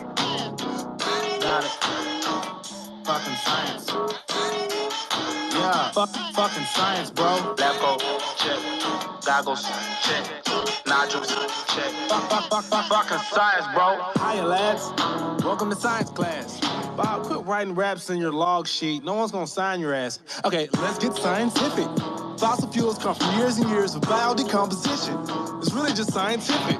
Why didn't all the fossils turn to oil? Some did, some didn't. Anyway. Didn't Rockefeller pay a scientist off the year Geneva Convention? Wait, what was that? You wanna come up here in front of class? What, you wanna teach? You really think you're smarter than me? No, sir. Sit down. Here's your homework on the atom bomb and the World War, how it affected us then and now. Well, I seen the footage and I really just want some answers. How does someone film an atomic bomb and it doesn't destroy the camera? I mean, I was just... Bro, I'm just saying. I mean, I don't know. Fucking science, bro. Lab coat. Okay. Check. Goggles. Science. All right. Nodules. Check. Fucking science, bro. Welcome to history. We evolved from Neanderthals. That is no mystery. Well, why are there no monkey fossils? What, are you anywhere? kidding me? I'm just saying. Should have learned that way back in elementary. Man, this nigga don't know what the fuck he's What? I have a diploma. Do you have a diploma or a learning disorder? My wife is a lawyer. We both have a daughter. She's doing fine with the things that we taught her. I'm just using the scientific method. Did we evolve from Electronica boy or Homo erectus? And all of the fossilized footprints in the fossil records don't show a line of thrust. That's not consistent with compression. What the fuck did he just say? Yeah, okay, smart ass. This is real knowledge. Save all the hippie shit for art class. It's really starting to bug me on this one. Gonna have to trust me on this one. I've done the studies on this one. You're a little rusty on this one. I mean, why can't you just answer my question on the subject? It's not in the fucking book. It's not up for discussion. Science. I fucking love science. I love science. Lab coat. Check. Goggles. Check. Nodules. Check. Fucking science, bro. Damn, must have been a hell of them Stegosaurus. It's over century burning fossil fuel. Still ain't no shortages. I ain't saying I'm Neo, but I'm nothing short of a Morpheus. Fuck, thought this was a globe. I gotta check my coordinates. You could blame my disorderly conduct on my subordinates. If it ain't no Coriolis, who's to blame for New Orleans? Why the poorest people always get extorted by corporate giants? We don't boycott, we buy in, and I find it unfortunate. Yeah, me plus you plus her plus her, that's four. Bring your worst and I'm gonna bring much more. Yeah, leave your nerves, your skirt both at the door. In case you didn't know. Fucking science, bro. Well, Earthshine is much brighter than moonshine. Fucking science, bro. Lab coat. Moonshine. Goggles. Moonshine. Nodules. Moonshine. Fucking moonshine. How many fingers am I holding up? Come make them beatin' if you bold enough. Bobby Ray don't give no ounce of fuck. Your team is weak, you beat your bouncer up. We back.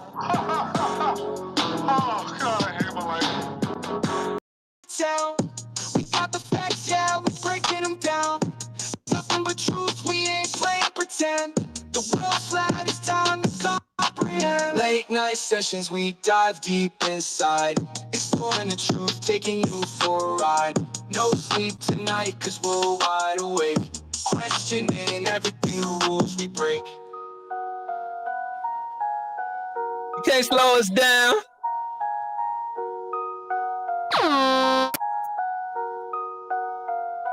Level heads, let's go.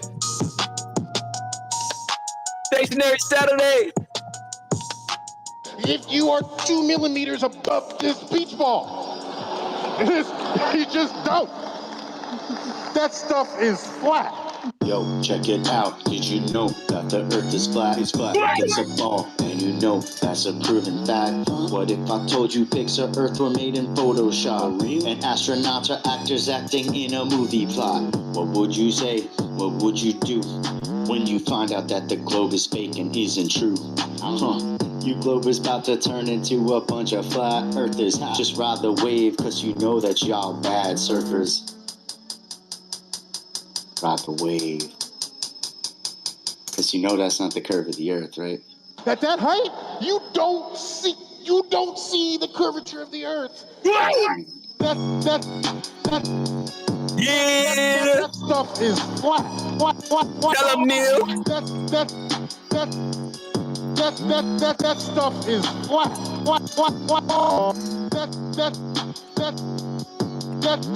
That stuff is flat.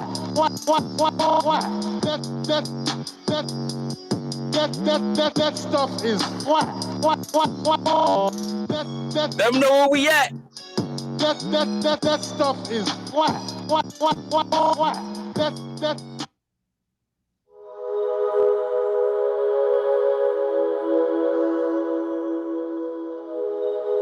Try to hold us down like gravity. I'ma keep it G like gravity. All I see is density and buoyancy. Wake up to your new reality. The globe is fake, and it's based on a fallacy. Shout out to the flat earth haters, getting flat smacked every single time they debate us. Haters. Welcome to your new reality. The earth is flat, and there's no proof of gravity. But once upon a time, it was all just one big lie. Wake up to your new reality. The globe is Photoshop, because it has to be. Word of Robert Simmons. Got a lot of nerve. I think I'll see Waldo before I see the curve. Still talking about gravity, Einstein? How about you show us the bending of space-time? Here's your citation. What happened to the baseline? Dodging the question, are we? Okay, fine. No, man, but the globe's already been proven. Oh, my bad. I didn't realize you were that stupid. My bad. I studied it in college. Oh, you mean that blue pill you call knowledge? Are you ready to step out of the matrix? Or are you just too dumb and complacent for this to make sense? Wake up! I'ma keep it G like gravity. All I see is density and buoyancy. Wake up to your new reality. The globe is fake, and it's based on a fallacy. Shout out to the flat earth haters, getting flat smacked every single. You can't shut us down. Haters, welcome to your new reality. The earth is flat, and there's no proof of gravity. Wait, what? Oh no, I was talking about the theory of gravity. The law of gravity is still in effect. See? Oh, okay. He's heating up.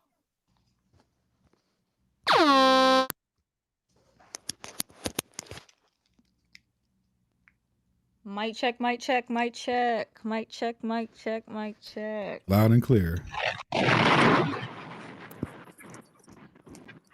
Yeah, it was clear too for listening experience. Although I think Witsit said that he was still having an issue, but like Stone was saying, it might be reference frame dependent at this point. Oh no. Relative glitches. Maybe even equator dependent. An equatorial dependent, dude? Oh no. That's globularity for sure. You try so hard, Elon, to be nice to you. Why is R frame preferred? Yeah, Shane said it was good for him as well, too. Good on this side as well. Yeah, it's just what's it. Hey, Stone, by the way, I've got to be, they called it verified to drop you messages, but I'm not verified. So I just dropped them in Sacred's mail. Maybe he'll send them to you. How did you try to get them to me? I found your page finally, and then I'm actually following you, and didn't. Sorry, man. But anyway, I went to drop it in the message. Yeah, direct message. And it said I had to be verified. I had to pay for it to be able to drop you personal messages. It may be a setting you got. No, I think I need to follow you first. Let's try that. Hold on, here we go. Boop. Awesome. Okay, give it another shot. Otherwise, hit me up on Telegram at Man of Stone, and you could just whip it right over. There's no approval required. Gotcha, man. Gotcha. Thank you for that. And maybe at some point during the discussion, or if y'all want to take a break, I'd love to read my lyrics to a beat or something. But that'll be later. Drop that beat. That's probably asking too much of Elon at this point, but we might entertain this to some degree. All right, man. Thanks. So hey, what's up with the sun and moon? Do you guys got any theories of why it would be that color? I think I've asked a couple times, but a different crowd. Do you think there's any truth to that, like a rust kind of wear and tear look on these stacked photos of the moon? You talking about like blood moons? Or you posted something? Yeah, I posted something. I'll drop it in the purple pill, and y'all just look at it whenever you're. I'm gonna drop it right now, though.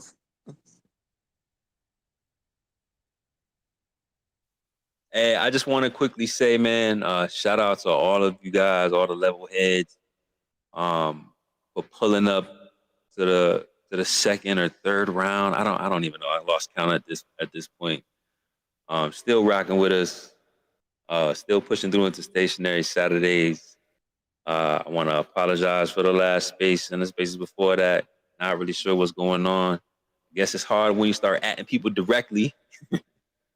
But if you're still here with us, man, I just want to say thank you. I really appreciate it. Because I know there was like hundreds and hundreds of people trying to listen, and they couldn't. So I just want to say my bad. Hopefully we can fix that next week. But appreciate that y'all still here. Gang for real. We'll blame the DJ that you're skipping, you know.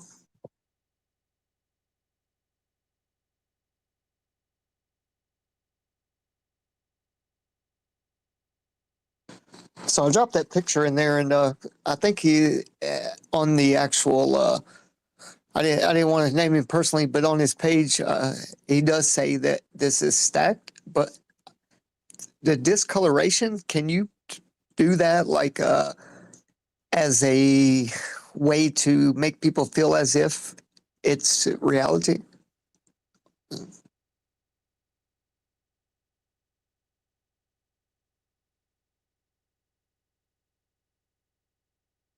When I say it again, RG? Well, you know how kind of rust comes about with oxidization over time, and like iron, it's got that kind of color, rust color, and I'm sure a couple other metals may, but it kind of transitions from that dark rustic look to like a something we would see during like a grayish blue sky. The whatever between us and the.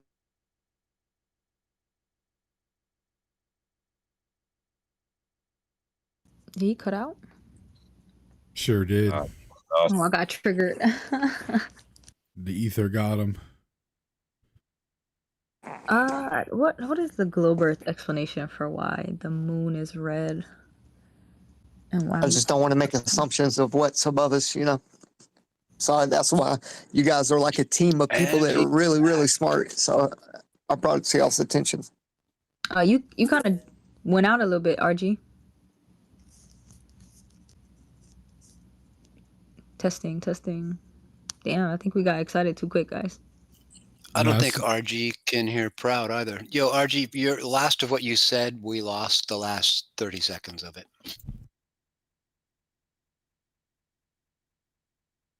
RG, can you hear us? Hey, I don't really hear anybody. Is it just that quiet? Is it? Oh yeah. So is no one? No.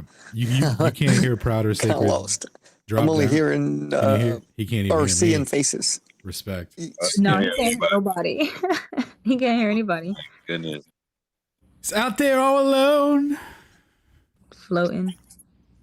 Levitating. Won't let us go. Defying the ether. Ground control to Major Tom. Do I need to make another poll to see the percentage of how much this was worth it or not? For sure worth it. It was actually working for me, at least.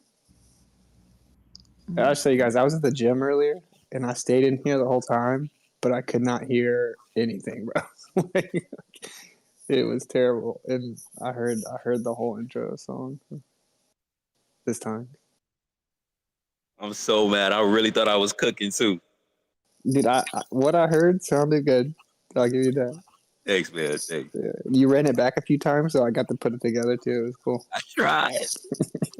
You were rewinding the clip. I'm like, oh, okay. Get off Twitter and go outside. They really have to. Because what's the explanation?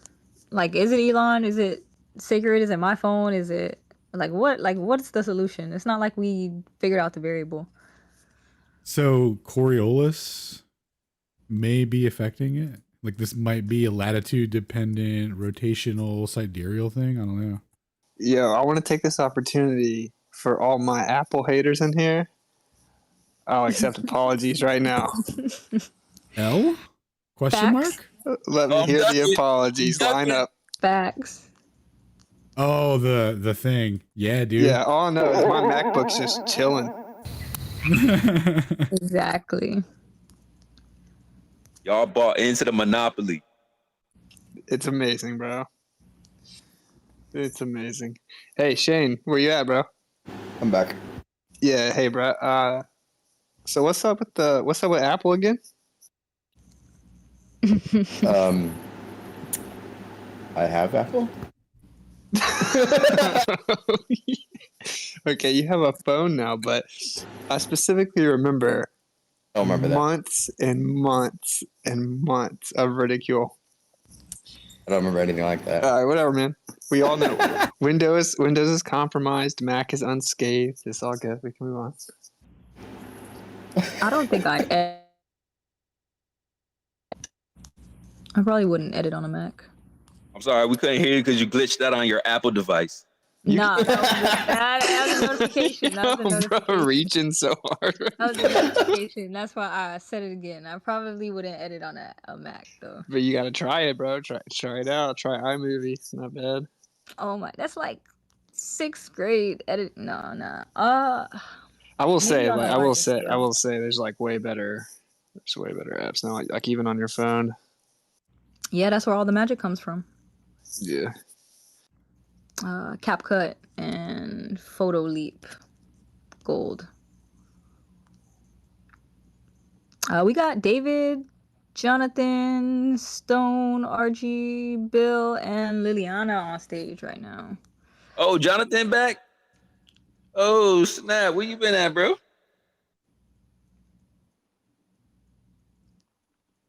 Why you get right? Sorry, I had to get back to the screen. How you guys doing? Greetings. Good, man. Picking you up over the radio horizon. Nice.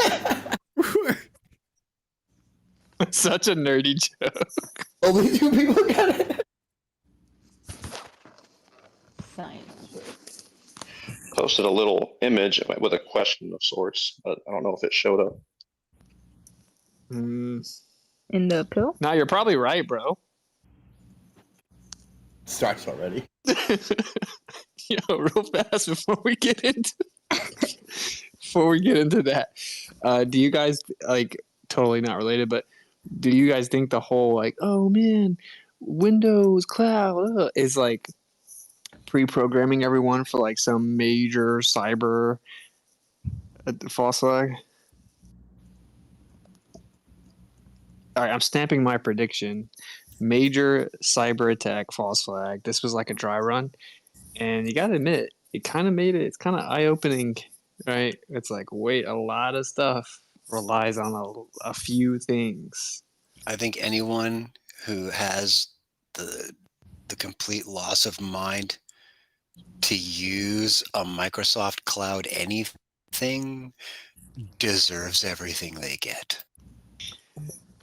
Yeah. But I will say I got my Mac Flex in because I can see that's clearly the most vulnerable. Like everyone uses Apple, so we don't have to talk about this. But I because if you know Santa Claus, the Claus dude, you know, he's been saying, "Oh, it's a cyber attack," you know. Yeah, Saint Nick. So, yeah, Saint Nick. He told us a cyber attack was going to happen, bro. So anyway, Jonathan, what's the most opportune time for a reset then? Yeah, might as well. We go black, you know what I'm saying? Might as well just go back. All right. I feel better. Jonathan, man, hit us with the profundity. Oh, no, hell no. Cause I know Jonathan's about to do a whole bunch of stuff. I just want to say what up to you real quick, Jonathan. But I'd rather hear from Liliana first. Hey.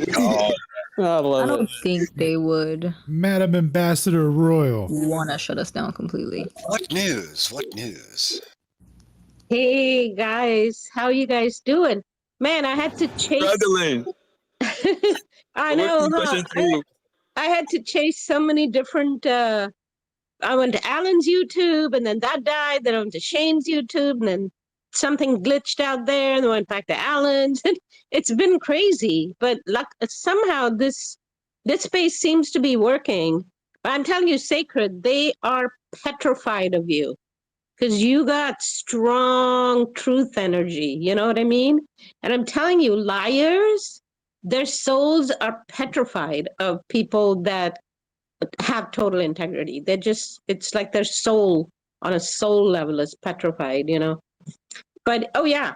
So I'm surprised that Alan and Shane are on speaking terms with Witsit, because according to the gossip, we have a big rift in flat earth community. No. Yeah, where were you during the big scandal of 2024? The big Joe Rogan scandal, dude.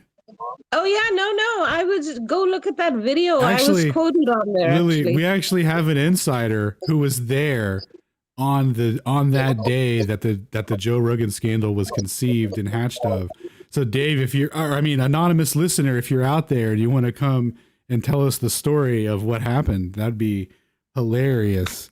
I mean, very factual and whatever. Insightful. That's Yes. so crazy. But man, I'm telling you, you know, like hearing that clip that you played, Sacred, of Joe Rogan and what's that guy, Carson? It's just, it makes me so sad that there's so many liars with such, you know, huge platforms. And it's this community is like an oasis to me, you know, to find people that actually value truth and integrity and live with integrity. You know, it's just, it's like an oasis. I tell you, thank you everybody who's on here for being yourself, because you have no idea how much I appreciate this community. And also, hopefully there's still loads of listeners over there. And I think actually, if everything's been recorded, I don't know if you guys, Proud and Sacred, if you record your spaces, but I know that Alan and Shane do record it. I hope that there's loads of listeners during the week. And folks, if you're genuinely interested in Flat Earth and you're listening, I have a pinned tweet. I'm Lily Hanna, and I have a pinned tweet. And so just check it out, because there are simple ways you can really support our movement. And I've been shamelessly begging for support for our teachers here, our lovely guru lads, Alan and Witsit and Shane and Toby. Please support them for as little as $5 a month. It would just be so wonderful to support people that.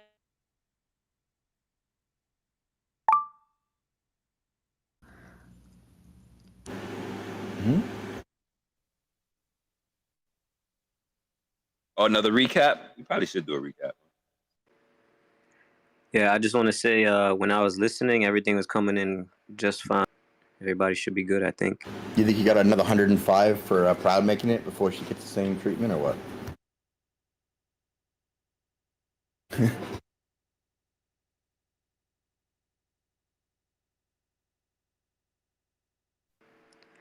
I don't know. I think they would have came after her right away.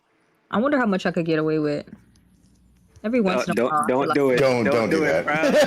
Don't do it. Oh damn! I thought y'all were serious. Hold on. Sacred. Oh shit. Yeah, I couldn't hear I got anything in that video you guys were playing, but I heard the dude's voice for a second. That it's the black dude that's like, oh, there's 12 quantum dimensions. Quantum's already proved there's 12 dimensions. It's that guy, right? Oh, there's 12 dimensions. Decahedron. Oh. That's him. Yeah. That dude sucks. Decahedron. How did he say it again?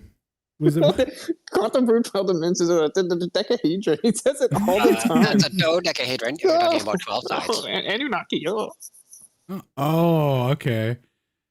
Nah, Nice. and you can tell he's actually a pretty smart guy. Some of the stuff he says is real. I think he talked about the holographic fractal nature of reality, which would be, pretty accurate, within like the ether.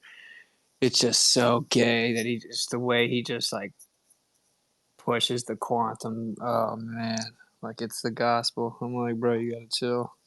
And then I guess you're saying like Rogan's like, so what do you think about flat Earth, Mister completely brainwashed by quantum mechanics? What do you think about flat Earth, bro? What about those flat Earth guys? It's the thing that pisses me off, man. Like, why he doing that?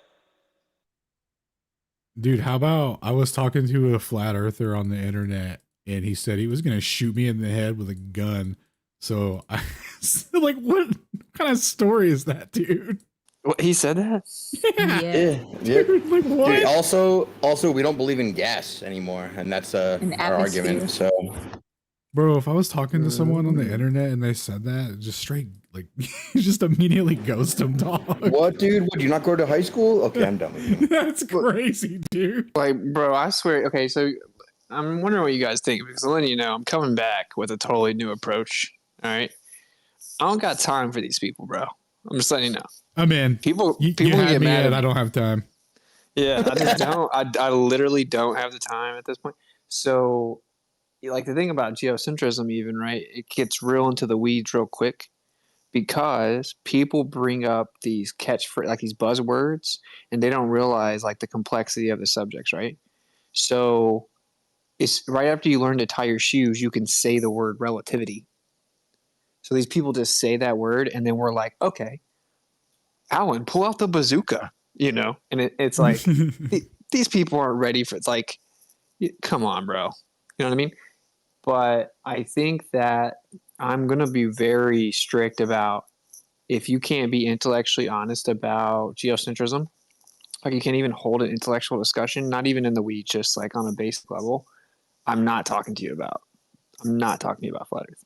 Like unless you're just like genuinely curious, if you're like asking real questions. If you're on some like, the Southern Star Trails, like, shut up, dude. That's just my take, because these people suck, bro. And most of the time they're anonymous. We may just be having repeat conversations. How do we know? How do we know? You know what I'm saying? And so many people reach out to me. They're like, bro, I listen to one of your shows. I want to kind of hear what Flat Earth is about. And then there's this douchebag that comes on there and just totally kills the vibe. I'm like, yeah. Welcome to our lives for 7 years. You know what I'm saying? So. That was one thing that was pissing me off a lot about Professor Dave's debate with you. What's it? He was just diverting and like being so fucking annoying, saying he wouldn't even talk about geocentrism with you. Yeah, that was like, it was actually a pretty smart tactic though, because he knew he didn't want this smoke. Yeah, he would only discuss it if you said that the Earth was a globe. It's like, all right, dude. Like what? It's like, dude, none of.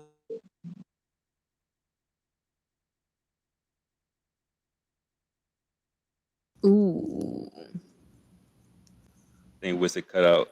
I believe there was a snipe. That was like a month or two ago. You missed it, Jonathan? Oh yeah, you was off the internet.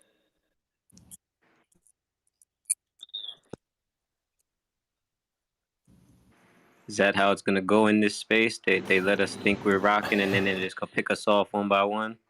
I don't know, man. I've been talking about weaponizing selective engagement for a while. I'm glad everyone's hopping on board with that now. It's funny watching y'all go through it, because me and Proud went through this. That was the whole start of Flat Earth Friday. It was like, we're going to engage every single globe earther, anti-flat earther in the replies, and everybody conspiracy mentions. And say, oh, okay, there's a lot of y'all. Let's see which ones really got a voice. Let's start off the space, and we're going to put it every single Friday so they know exactly what they come talk about if they really care that much. And if you don't pull up, I'm not wasting my time with you, because you're not really like that. Dude. So look, bro. Oh yeah, go ahead. Good. Now you go ahead. I was gonna say, perfect example, man. That guy, Piper Australis, just repeating the same thing over and over again. And it shows up on Discord repeating the same thing. Gets answered multiple times. Doesn't read the answer, but read the rules of the Discord server to quote them to refute Shane's argument, to say that he can't post a link of a video as an argument. Please tell me you guys recorded that. Dude, it's so unfortunate. He's like, you have to say it in your own words. I'm like, bro, those are my own words. It's my video. It's me speaking. It's me answering this question directly. Oh my, did you go read the rules and not listen to the video? Holy shit. Yeah, but like, think about it. His name was just said amongst people that have twice his like I think we figured it out. Do you know, like Twitch streamers? You know, they pay them $20 just to say their name. It's the same mentality right here with us. Yeah. Like, I'm just saying. Think about this, bro. It's actually an out for these people, okay? Because Flat Earth, there's like a list of questions they're going to ask, and there are some things that we don't know. Some people aren't smart enough to know that no one knows them. Okay, meaning, what's Jupiter like then? What's the elemental composition of Jupiter? Well, how far away are the stars then? Well, what's a black hole? Well, what's an eclipse? Well, no one knows any of that. No one will ever know any of those questions, right? But they think they know. So when you say I don't know, they think it's a win. So Flat Earth is like an out for these people. It's like, no, buddy. Let's start at the beginning, and let's see if you even know about if the Earth could be in the center of the universe or not. None of them do. None of them want the smoke. If I was on Joe Rogan with 7 PhD astronomers, they would get worked. They would get flamed. It would be embarrassing. They would never do it. Why do we give these people these outs? You know what I'm saying? Because, like, if you can't immediately concede that the Earth could be in the center of the universe, and by the way, that's not where you stop. It's like, yeah, it could be. Okay, and let's talk about how it provably factually is and only can be. Once we get there, it's like, all right, cool. Now we can talk about Flat Earth. Like, these people can't do that. So what happens is they skip over that part. They have their little gay Flat Earth questions that they think are slam dunks that we've heard a million times and sliced up a million times, and they get to just start talking about the solar system like it's real. They pretend they debunk Flat Earth, and then they just start talking about heliocentrism again. So it constantly gets skipped over. Do you see my point? Yeah. I do not let them off the hook when it comes to motion at all. And that's their new thing. Like, oh, now you want to talk about motion. I always say, bro, your whole shape of your world is dependent on motion. You can't separate the two. Dude, they're pulling up Professor Dave. Did you hear how we phrased it with it? He was like, listen, I'll talk about it with you if you openly admit how wrong you are and the Earth is not a flat and it's definitely a globe and you suck at everything. I'm like, what? What? Yeah, but see, like, that's not gonna work. Like only for retarded people does that work. Like, there's this world of weird anti-flat earthers. Okay, those people don't count, bro. Those people don't count. Yeah, that Professor Dave Talking Point worked on them. Everyone else that were just normal, like, normie listeners were like, I'm gonna vote for the other guy, right? Even though I disagree with him. So, like, if they want to take that dub, they can. But anyway, one of the talking points, of course, is like, oh yeah, Witsit knows it's not flat. He can't defend it flat anymore. So he's slowly transitioning over to a geocentric glober. It's like, that's not true, but whatever. I don't want to talk to you.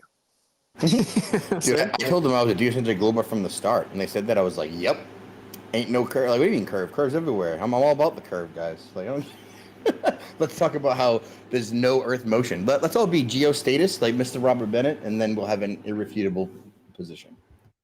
It's like, it's totally logical to go step by step, and to conflate them is retarded. You guys need to charge money to answer questions like with these bad faith people, honestly. So I think I got that covered, but we're gonna keep it on the DL right now. Somebody gave a quick response. They were like, I'll answer your question if you give me $1,000 for each one of Brock's Flat Earth followers. I was like, that's pretty funny.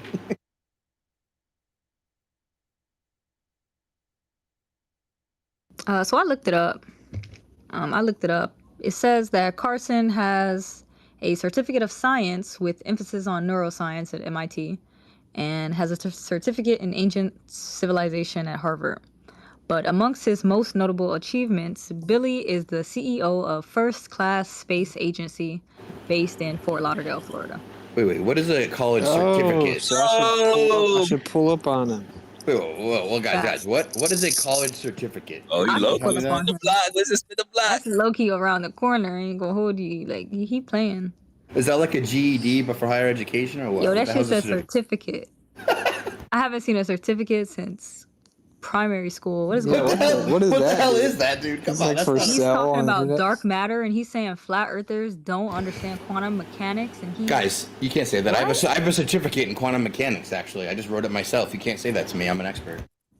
By the way, I think the guy 100% fully believes what he says. Like, I don't have beef with him like Yeah, that. I think he really believes everything that he say for real. And in that sense, I actually respect him because he says things that aren't mainstream accepted per se. So in his realm, right, he believes what he says and he's saying things that aren't popular. Although we know actually it's like the perfect little niche to be super popular right now because everyone knows the mainstream is a lie. So it's like that one little baby step past it where it's like aliens, ancient civilizations, quantum mechanics, so, blah, blah, blah. But I think he believes it. And I think that when you go that far into indoctrination camps, like, bro, he is like fully in, you know what I mean? So I don't really got beef with him in that sense. I don't know what he said about FE, but I think he probably is pretty deluded. He probably has a pretty skewed, distorted experience with flat earthers. And let's also be real here. A lot of flat earthers make us look retarded. So can we just point that out? That's a whole fact. Oh man, that's a problem. Hey, I love TikTok, man. Y'all, a lot of flat earth over there is super dope. They have a lot of dope lives. But yo, we really got to start touching a lot of these other platforms. They need us, bro. Yeah, they retreat there, right? Once they get slaughtered here, they're like, ooh, you know where which it's not? TikTok. I'm gonna go hide there and pretend that you never answered any of my questions and that I'm the best. Yeah, because I don't go to Instagram or TikTok because like they both just censored me immediately. So I'm like, okay. Yeah, they do that with all the other platforms. So that's why they're predominantly there now because they got destroyed off of here. They don't exist here anymore. And now they're on TikTok. From what Like Facebook, Instagram, TikTok. I'm like, I don't even consider those in existence anymore. So, but I mean, I guess it's possible that I could set up some automated, Nah, so you gotta go pop over there at least one more time because Parker owe you a bag, my friend. I don't know if y'all remember, y'all had a bet. Did we play that over here? Oh yeah, Parker does owe me a bag. Bro, he owe you a bag, bro. He tried to gaslight you. Hold on, let me get the clip. If you could find it, play it. Oh, you know what I noticed about TikTok though, and it's kind of I don't mean it like that, but it's gonna sound like that. It's a lot of kids over there on TikTok, so I think the Globers thought that they could come over there and like get to the kids before they could find out the truth. Like it's weird. It's a child's platform, low key, high key. Like it's a lot of information on there. Don't get me wrong, but it started off as a dancing, music, singing platform. Like it's a whole bunch of grown men arguing Globers. Well, think about their perspective. Like they believe the Earth's a globe, and so they probably know modern education is not even going to teach them that much about the actual globe. So they want to tell them before we get to them. That's how they view it. Like I get that. That's why they're going to be super triggered about what I'm about to do. They're going to get so triggered. But like, I don't know, man. I guess X is not really the place for you. So we probably do need to do something over there, right? Because like X is not for children, bro. At this point, like it's just not. You can't even like open up X and look at replies without seeing porn. So, that's my experience. Elon definitely knows that. Yeah, my experience is like, oh, check my bio. I get like, no, bro. Like, no. Hey, it ain't that safe on TikTok either, though. Or even Instagram. I guess today Instagram had porn popping off today. Yeah, I saw that on X. Apparently Instagram does too now. I don't know. It's a crazy world. Peterson over there corrupting the kids. Nixie over there corrupting the women. Bob the science guy hiding from allegations. A nasty place, man.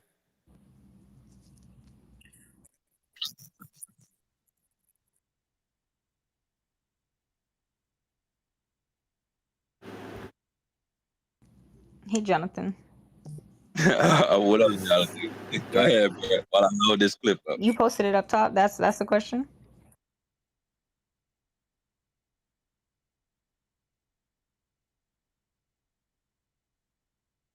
Oh no, I posted it one time. Go ahead.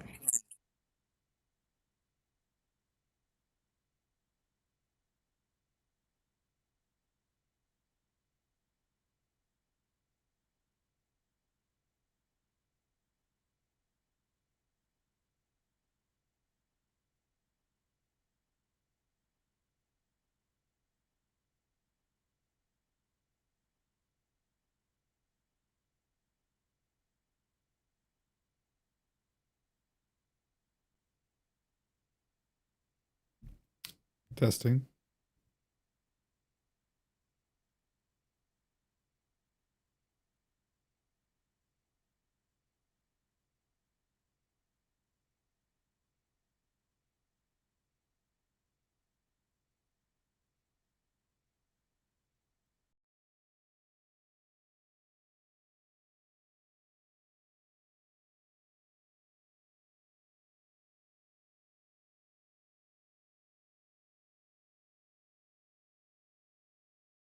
Is there an actual function or mechanism by which you're explaining how that light is bending?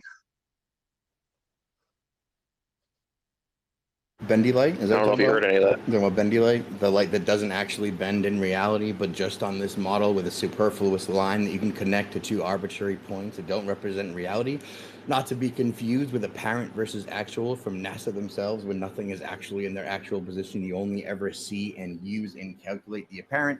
So when you're asking a question like, what does this bendy line mean? It's kind of silly, because if you were to project the same azimuth and elevation of the sun and moon, which is all of the information that drives that model there that you referenced, if you were to plot that on any other projection of the same coordinate system, which is the geographic reticule based on angles to the stars, you would not need said superfluous bendy lines to connect things to see things in apparent positions, right? 201 projections. Only one projection needs bendy lines to make the actual observations of day and night work? No, that's retarded. Finally, you have like the daytime, right? When you see the sun, the sun's parallel light rays that you have never seen, you only ever see as bent corpuscular rays. And if you see anti-corpuscular rays, your vision is literally bending those rays in a sphere around you, even though to you they're not actually doing that. That's just how you perceive it, right? So what's with that?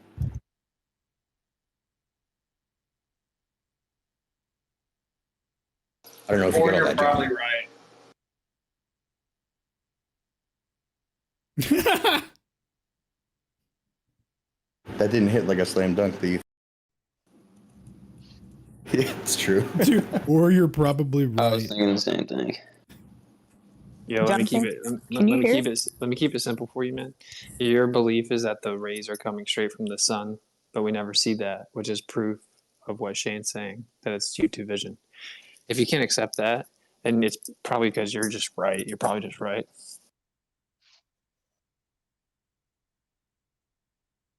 I'm seeing the allure of the new approach with it, I gotta say. Dude, I'm digging it. It's like, if you disagree, that's totally fine. You're allowed. Yeah, that's cool. But also, since, you know, that is a common thing, I do have prepared answers, pre-recorded AI scripts exactly addressing the issue you just raised, a pre-recorded text script answering exactly the issue that you're addressing as well. All of that's put in the comments to your wonderful post. Yo, is the new tactic like, I only have 4% on my phone, so when I can't rebut, that's why. I have to bring up an anti-flurf. Jonathan, we can't hear you. By the way. You're not. That's only half the reason. I really actually do want to go to bed. This conversation isn't really that important to me. So if you want to, I can plug my phone in and we can talk a little longer, though, if you need me to do that. But I'm just saying you don't have to have that attitude with me, because I'm just asking an honest question. And you may not believe I'm asking an honest question, but is it your honest question or a question that you heard? I really am curious about topics. Who's talking? Sorry, I thought you were done. Nah, you're glitching a little bit, Jonathan. I think it's because your phone's dying. All right, I'll plug it in. And Dave, you left to pop shit. What's up with that?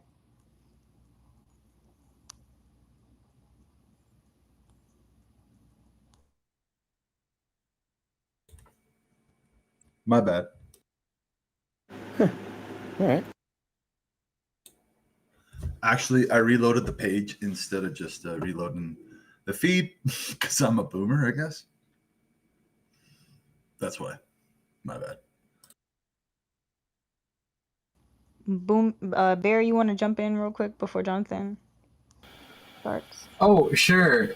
So I joined the Ether Cosmology Discord after watching like the Schooling Globers, and Alan and Shane have been so cool to me. I met Stone last night. Everybody on that server is so awesome.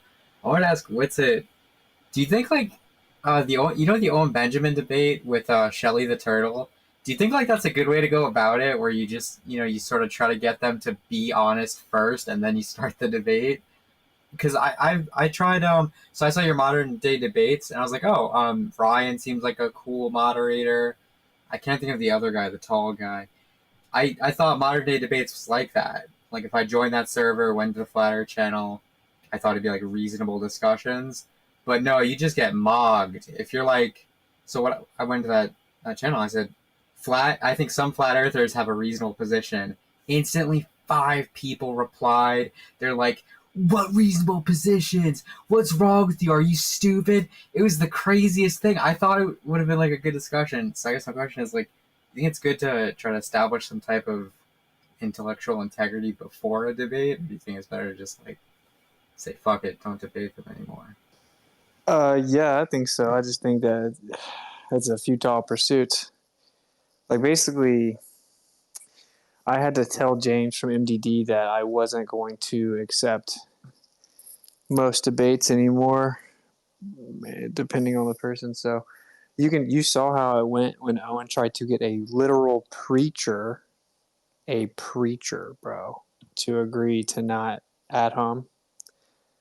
So, I mean, yeah, I think it's a good approach. I just don't think it'll work. But yeah, I mean, it's probably a good approach. I think maybe like in real life, that's a good approach. Which is it's similar. It's parallel to what I'm saying. It's like if someone's not going to approach the conversation with like intellectual integrity or honesty or like be genuine, or they're there for some like weird little sadist fetish or something, then it's just pointless. You know what I'm saying? Like you should just be like, Yeah. nah, you're probably right, bro. Probably right, but I think the ad hominem is mandatory. Yeah, that was by my count. I think it was like 15 minutes, or no, it might have been like 10 minutes of him just saying, "Do you agree to not ad hom?" And he's like he was just squirming and being super weaselly, and it reminded me of that guy Jesse that I saw. I think it was like School and Globers 28, 29, and 30. You just can't pin him down because he thinks like, oh well, if I reveal my real position, he's gonna crush it, and it's so weaselly and weak. yeah, it's weird and gay. That's what it is. I like that description of it. That Weird, sick, and combination gay. specifically. Yo, I'll say this, bro. I'll go ahead and say this right now. I will have a debate with some of these people if they agree to a friendly boxing match. So that's basically like the same thing as saying that I won't debate them. But like for example, I'll debate McToon again. I will debate him again. I'm trying to picture a friendly boxing match. Yeah, like pretty comical. we can shake hands before and after. You know what I'm saying? Oh, there you go. I would actually love to see Professor Dave get punched in the face. That sounds hilarious. He would never. People are like, McToon actually trained jiu-jitsu. I'm like, he should definitely take the boxing match then. Oh, that debate was the worst. Yeah, and don't get it twisted, bro. Like, there's like 10 of them. But don't get it twisted. Like, there's definitely some like super jacked, fast fighter dude that thinks the Earth's a globe. But statistically speaking, that guy's not going to act like these people. You know what I'm saying? He's just not, because he's not gay. So, yeah. Anyway, that's my take. Yeah, most of these people they wouldn't argue like that in real life. I mean, maybe the unhinged seismologist or whatever. Maybe that guy would. He seems like he'd be explosive in the boxing, right? Yeah, but that dude, Tony. He would never box, bro. Dude, I'm not joking. I think it'd just be great for clicks. I will tie my left hand behind my back and box McToon. I promise. And like, it's not on some like, oh, violent macho. It's just like, I think it's very telling that he would refuse to box me with one arm. Just like I think it's very telling that he claims that I'm stupid, but Jaron said, okay, do a live IQ test with him. And he refused to do it. He refused? Refused. Oh. He's like, you call him stupid every day for 5 years, so you should definitely be willing to take an IQ test beside him, right? And he just immediately started like ducking. Like, I guess I'm just saying, like, a recalibration of approach is needed because, yeah, bro, like these people, that's just what they live for. You know what I'm saying? Like, this is all they have is to like pretend that they're like better than you or whatever. It's super gay. I just think it's super gay because think about this, bro. Like a normal person wants to go look into flat Earth, like this guy. Look what he has to go through. Look what he has to go through just to hear it. Even on Skull and Globers, he has to go listen to Jesse. That sounds terrible. I'm sorry, bro. I'm sorry you had to do that. You know what I'm saying? Like, that sounds awful. So, Hey, he came in to describe me, and I was like, what one was that? Oh, I'm sorry. yeah, it's awful. Like, I did not have that experience. Someone said the earth was flat. I'm like B.O.B., a rapper. I'm like, okay, this dude's definitely getting some pretty crazy loud, you know? Like, he's super blazed. And I started looking stuff up, and it was just like real people just asking real questions. I had to very quickly find their position so I could try to figure it out. That was it. I did not listen. I never had to hear these crazy psychopaths. I can't even imagine. No one can really take that route anymore with everyone being shadow banned and like not being able to find any of this content anymore. Hey, Steamboat, can you mute your mic, please? Exactly. That's why I took the Professor Dave debate. I knew that debate wouldn't be like that. I knew it wouldn't be a really productive way to learn the info. I just knew that at least those people will see my name or whatever, and they'll maybe find their way to Ether Cause or find their way here or find their way to one of the Skull and Globers. But yeah, it's crazy. So people are like, why isn't Flat Earth just like completely exploding if it's true? It's like, that's why. It's like, sure, the censorship plays a role, but it's like, it's so infested. And because we're so censored, we have to like, if we don't somewhat retaliate or respond to these people, then it's like we get drowned out by them, right? Because if the numbers were allowed to flourish, they would be such a minority. They would get buried in our comments. They would be irrelevant. They would be totally irrelevant. But because we're so censored, they're able to track it down and be like overrepresented. You know what I'm saying? So it's like we got to like inject them with like, I don't know, some like sleep serum or something. Like we just got to like put them to sleep, bro. Speaking of which, jealous girlfriend putting a nicotine patch on the boyfriend when he's sleeping, so he's addicted. it's just after 2:30 my time, so I think I'm going to be turning into a pumpkin right about now. Yo proud, yo sacred. It's been awesome as usual. As many times as it took, here we are still with this many people in. Right on. Yeah, we'll be catching you next time, gang. Thanks for doing it. Thanks, so. What's up, Appreciate you chilling with us, Stone. Good to see you, Stone. My man. And I would just like to say, I think I would fight FTFE with the cane. Bro, you got it. You got that. Later, Stone. Hey, the main stipulation for any one of those, the Globers have to keep their shirt on. I don't even agree with that rule. I think they should have to be humiliated. I don't know. This is what I'm saying. Like, I don't want to be toxic. So that's why I'm like, nah, you're probably right, bro. You know what? You're probably right, bro. Now I think about it. Digging it. Yeah, you made sense. Bendy Light. Oh my God, you got me, dude. You know what? Dude, Bendy Light. I've never heard Bendy Light, bro. You remember that one crazy. day? Like, let me really think. First of all, I did not use the term bendy light, to be fair. Let him know, Jonathan. Let him know. Well, in that case. To be fair. To be fair. Go ahead, Jonathan. You've been patient. Yeah. I mean, yeah, let's all try to be fair. Sounds good. Jonathan, do you have any... Jonathan, why do you believe that you're flying around the sun? Why do I believe I'm flying around the sun? Yeah. We can get to that later. See what I'm saying? I would You like see what I'm to. I would like to stay on topic, please. No, you're never going to get to that. Let's call it like it is. You want to never get to that because you think if you can convince yourself you have good FE arguments, that you just get to swallow up the heliocentric part and it remains true. Have you ever researched geocentrism? Because you've been in this space for months at least, right? Have you ever researched geocentrism? I've thought about and researched and read about this kind of stuff since I was a kid.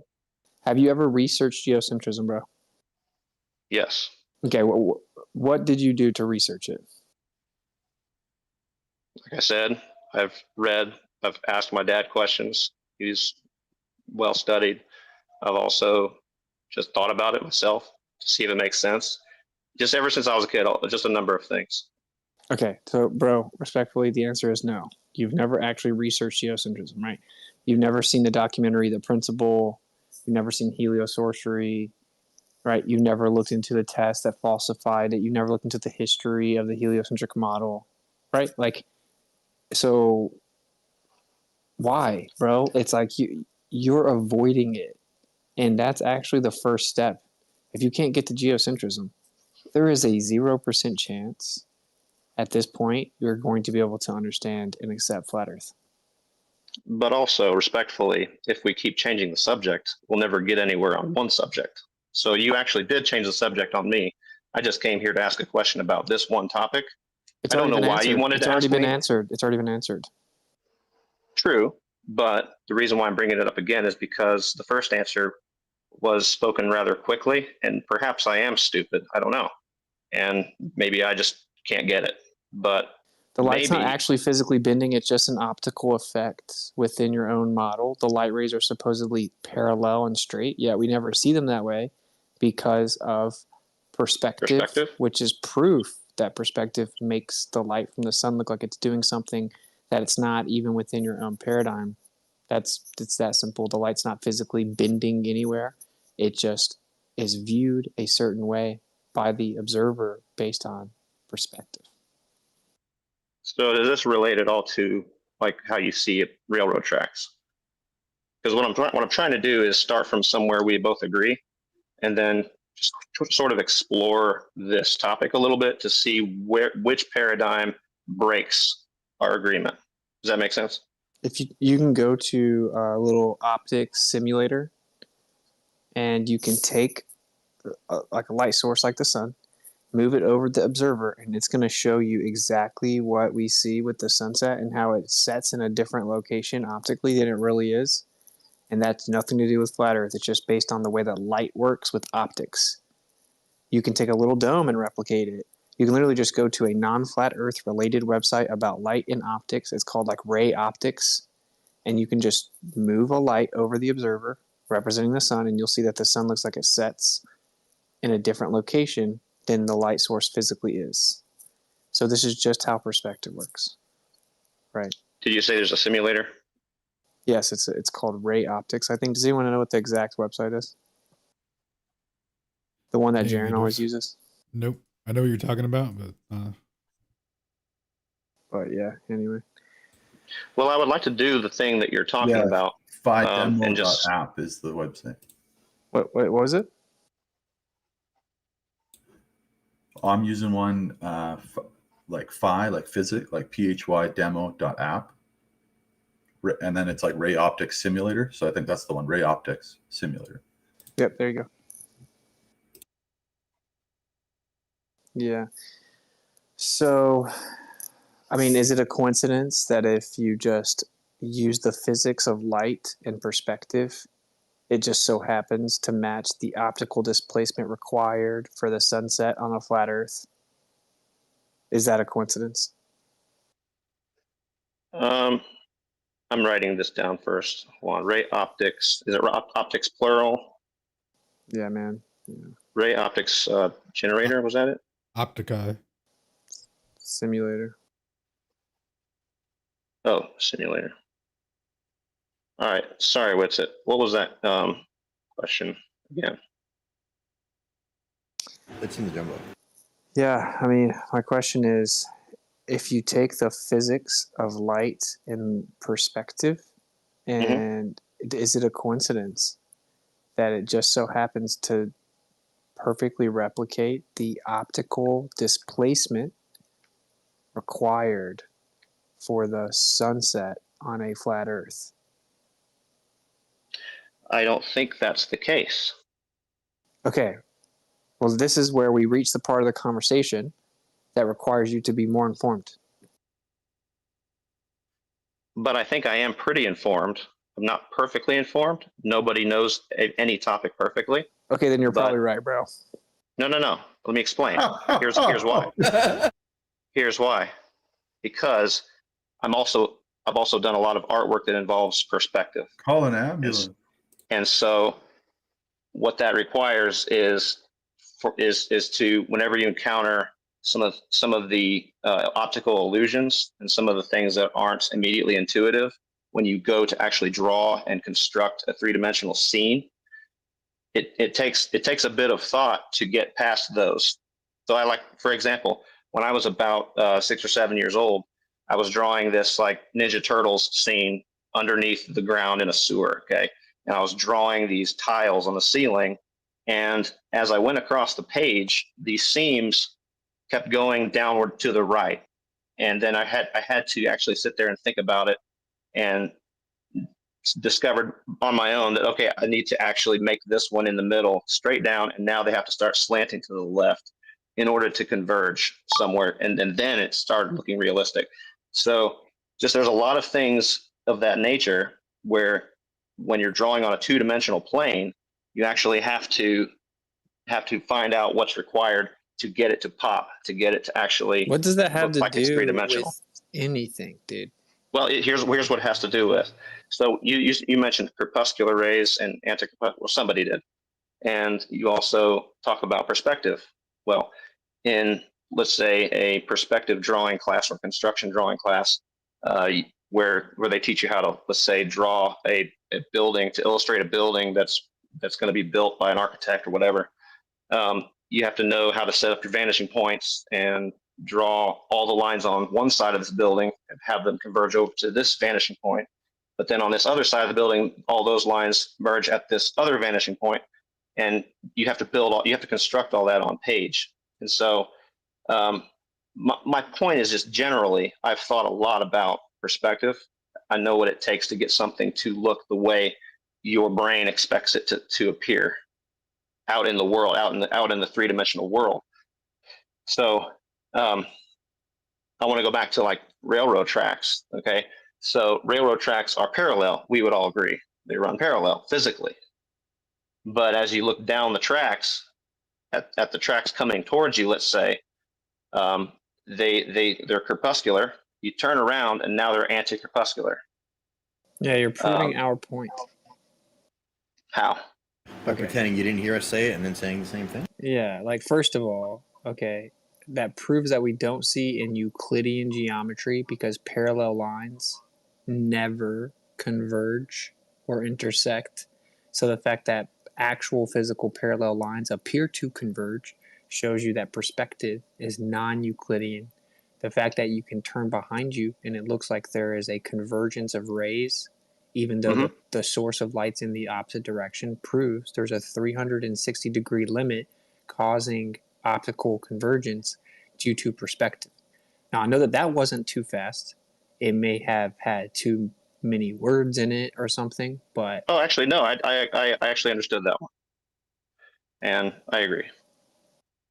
Okay, cool, man. So, what about geocentrism, bro? Oh, well, let's first tie this back to my original question. So this graphic shows, and so you disagree with this, first of all? I'm really curious. You do not agree with this graphic of the flat Earth in which the sun's over to the left, and then you draw this curving yellow line. So, because earlier I think you said that you don't require there to be any curving light at all. It's just a optical effect, using your words, I believe. Yeah, do you know what the distinction is? Can you explain it to us, please? The distinction between curving light and an optical effect? Yeah. Well, Also, secondarily, though, Walter added that light that isn't representative of anything, right? So, like, we are talking about a real optical phenomenon, right? But what Walter did and what you were asking Shane about isn't an analogous phenomenon to how it applies to anything. Walter just added that to make it look stupid. That's not representative of anything in reality. Who's And Walter? Tertiarily, I just got to jump in and say we need to see that picture of the Ninja Turtles, Jonathan. Yo, please don't. Wow, now I got past the Ninja Turtles. I actually may have it.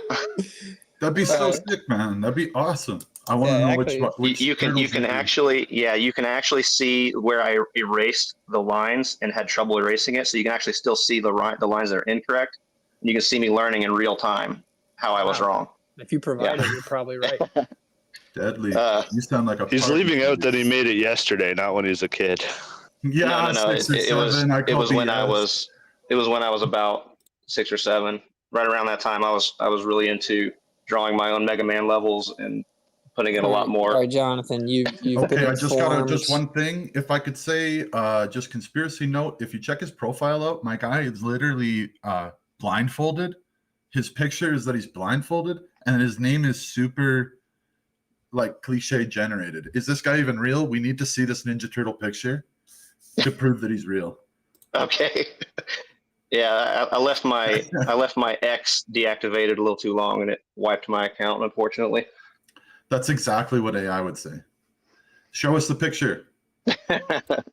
It's really sad that AI is on the precipice of getting so good that you can't really appreciate the real person in front of you online unless you have quite a bit of history. We are trying to. You're obfuscating, just like you did with Witsit. The more he diverts, the more I think he's AI. Mm-hmm. Okay, I'm about to be really sad if you're actually being serious. Dude, he's like, I'll prove I'm real. I'll completely avoid everything they're asking. They'll never I'm not know. trying to do that with it. I know you've debated a lot of people that try to do that, but honestly, the only reason why I'm trying to stay on topic is because I'm trying to understand how you guys think about this. Yeah, and but where we Jonathan, diverge. We explained how we think. So yeah, in the same respect that those train tracks converge, like essentially we see in latitude and longitude lines, and when you look up at the sky, that's what you see, and that's how they map the stars and everything to it. So that's it. So you would have to deny like provable reality to disagree with our point. Now, latitude and longitude lines are drawn based on where you select the pole, which can be arbitrary. So how is that true generally that we see in latitude and longitude? Like obviously we don't see the lines. Yeah, it's just the representation of the optical convergence. Like it. So if you take the train track situation, right, and just look straight up, you see in a dome analogously, right? So if you pull up stellarium, same situation. Okay, and I wouldn't go as far as to say that we see in a dome, but you can organize all of the images and shapes that you're seeing with your eyes onto a dome. You can project it onto a dome, and what would happen is you would actually the tracks themselves would represent lines of longitude that are converging at the poles of your vision. Yeah, exactly. So specifically a dome though, because like that's what that shape would make if it did that. And then, if you have two, So yeah, I mean, you're already on board then, right? I mean, you're already understanding the argument way more than other people. Oh, and that's what I'm trying to do. I'm trying to understand where we agree and appreciate all of that, and then see again which paradigm we're. Let me put you onto this paper. It's called A Direct Measurement of Curved Visual Space. And what it goes into like really explicit. Shout out to JJ. It goes into a real explicit detail on the optical equivalence between Earth curvature and the radius of your vision.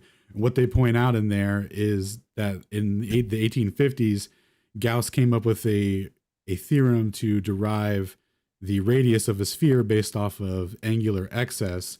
So when you already have like the amount the amount of excess you need for a model to get back to 3959, right? You're just incorporating optics. So and this Gauss guy, this is the same guy that came up with the refraction coefficients. Shane, if you're listening, if you want to put those up, he came up with all of that. So no matter where you look, you're gonna, get back to the globe, especially when you start applying refraction coefficients to it. And further, one of the good points that one of the clear points that they make in the paper, though, they say that if you take an equilateral triangle of 1 kilometer, the amount of angular excess in that to get you back to 3959 is 0.02 arc seconds. This would be totally imperceivable. You would never be able to know that or measure it or quantify it in any meaningful way. The only way that you get angular excess is over great distances, and then, computing it and assuming it, etc., what it would be if XYZ factor when comparing it to an assumed radius of a thing like they did with the geodetic surveying. So all of this, what I'm saying, is based on your optics, all derived from that. So there is curvature at a certain rate, but it's defined by your optics, not the ground you're standing on. I think I've heard you talk about that before. Can you still hear me, by the way? Yep. Okay, because it's down at the bottom saying connecting, so that's a little concerning. So if you lose me, that's probably why.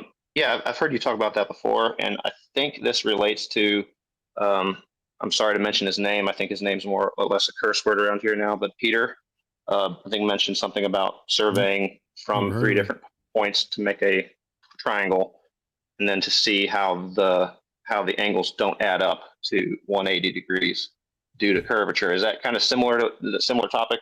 Yeah, very, very similar. So on the smaller scale of that, like what they were saying, if you do it over 1 kilometer, 1 mile essentially, you would get an imperceivable amount that you would never be able to quantify. And the only way that you get it is that they give a further example is, over great distances, right? So when you get into the geodetic surveying, they were taking observations over many miles. I forget the exact figures on it, but like what they do now is they'll do like 75-mile observations and go, look, Earth curve. And it's like, that's not really what's happening. There's no accounting for optics in it at all. And there's a direct equivalence to it. And they figured all this out in the 1850s. There's like direct documentation of it. The dudes that did it are, the Gauss coefficients for refraction. It's like, okay, they clearly knew something. They knew about curved visual space in the 1850s as well. They started what's called the alley experiments, where what did they do with the alley experiment? So they had lights configured at an x-axis, so like at a distance away from you, and then the observer would plot where they thought they were, just looking straight forward. And then they had another configuration on a y-axis where they were still like, a distance away on an x-axis, but they were off elevation on the y-axis. So anyway, when they plot those two together, if they see in Euclidean geometry, those should never intersect, but they intersect, corresponding to the curved visual space, creating that dome that we see. Oh, that's interesting. What's that called? The alley experiment? Yeah, the alley experiments. And then there's different iterations of it and stuff that they've done now. A guy named Carl Lundberg was heavy into it in I think the 30s or 40s. He went hard in it. He made some really funny comments in his book, like about astronomical phenomenon, about basically debunking Euclidean geometry. He's like, boys, if Euclidean geometry was true, the sun that we see couldn't be as small as it is in the sky, and the stars that we see are they're much bigger than the sun. Those couldn't be tiny unless there's relative optical convergence points for everything. So that was the point he was making. And, but if you stray from that, then you're gonna, you lose parallel light rays from 93 million miles. Like, you become susceptible to attack, as they say, right?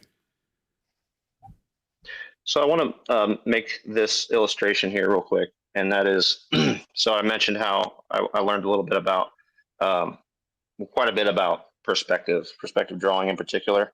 And I can even go into Excel on an Excel spreadsheet. And if you give me the layout of a room without any images and just tell me what the coordinates in Euclidean space is for certain objects, like a lamp over here, the corner of a bed over here, or let's just say maybe you want the image of a train track, and you give me the actual Euclidean coordinates of each piece of wood laying across, or underneath the tracks, and you have the coordinates for the two ends of each piece. And then I can go in and do the math in a spreadsheet and plot out all of the spherical coordinates for where those things would appear on the inside of a sphere, let's say, and then project that onto the screen flat, so that if your eye is close to the screen by a certain distance, it will appear to you indistinguishable from what a track would look like. So there's mathematics that can produce what our eyes see, non-Euclidean, as was pointed out, and it's all connected and traceable to where these things are in Cartesian coordinates. So no, and so what I just said, would you agree that those relationships work very well? Hey, that's not true, because when I had my accident, it messed up my depth perception.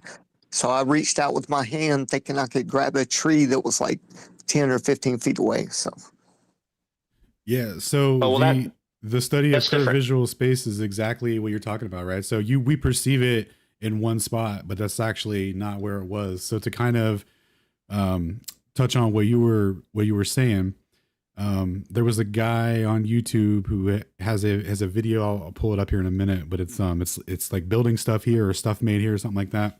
And what he did was love that channel. Yeah, he was building an automated pool system that was going to shoot pool for him, and it would figure out whatever algorithm to get the best shot or whatever, so it would never miss. And what he found was even with cameras like directly above the pool table, not at an angle or anything, but just directly above it from 5 feet, there was a visual displacement there where it wasn't where the cameras, thought it was, and he had to, account for curved visual space essentially to get it to work correctly. And that's what the whole study of it was about. They started realizing that, there's a difference there where you perceive it spatially versus where it physically is in reality. Yeah. And it gives you an appreciation too, to add to that it's not all mathematics,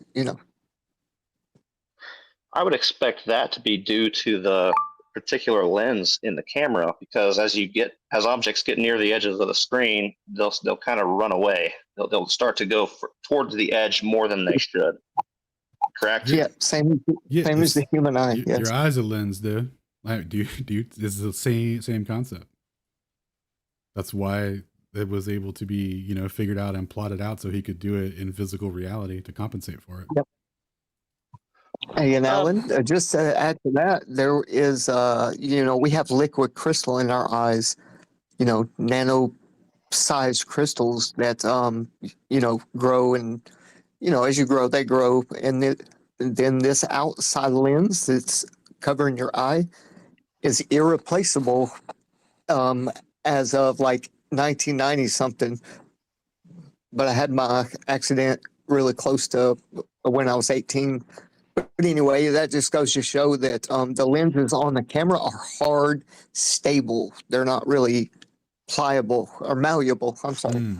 But yeah, they both curve. They both curve at the edges.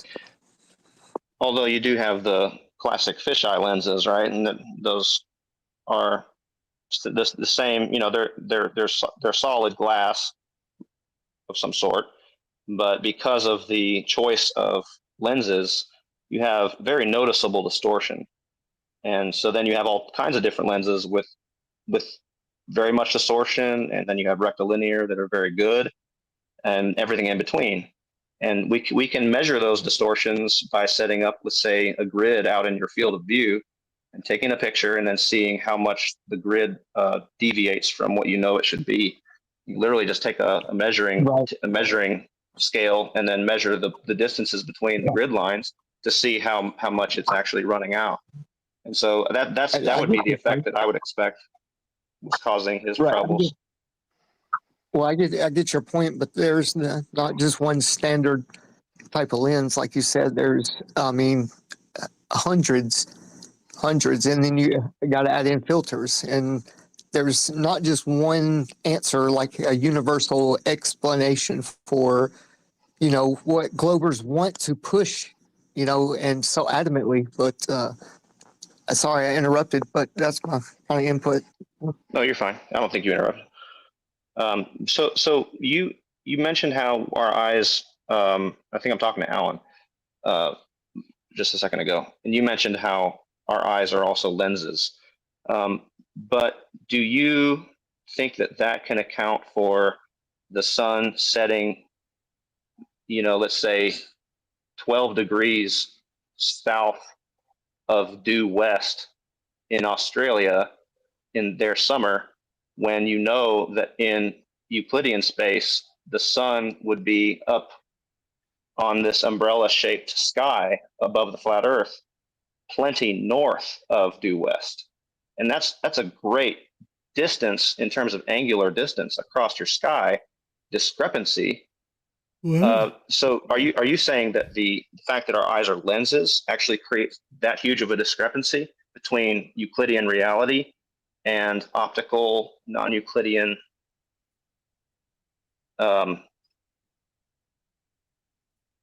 optics, optical effects? You lost me. Where's the sun going to be different than where we see it anyway? Like, are you? Well, the thing I posted in the jumbotron is I actually posted two of them. I didn't mean to, but it was kind of tongue in cheek to just kind of present my point, which is that and somebody mentioned how. I think you might be trying to merge two realities together to make sense of what your brain tells you. Like the lens versus the position of the sun versus the arch of, our eye limit, and you can't, there's a vanishing point, a merging point, right? Yeah, all we see is an apparent position for the sun, so it's going to be where you would see it regardless. Like, are you referring to like a different map coordinate system or something, and you think it like looks different? Like, I don't know what you're getting at. I'm actually here today to establish how many of you actually agree and subscribe to what the graphic that I posted is implying. That graphic is implying that light actually travels along this curved path, and this was, I believe, created by a flat earther. I know somebody mentioned that maybe this was tainted in some way by somebody else. I don't know, but do you subscribe to the idea that light has to bend, as it were, refract due to traveling through different media? I don't know. No. In order to line up where your eye is seeing. What the hell is dude? Do you know what, Jonathan? You're probably right, bro. Yeah, dude. Why did you do quick that? question. Where can I see this graphic? Where can I see it? Did you just we answered that question. Well, I'm feeling really sad for Witsit because he actually thinks I'm here in bad faith, and I don't. Stop.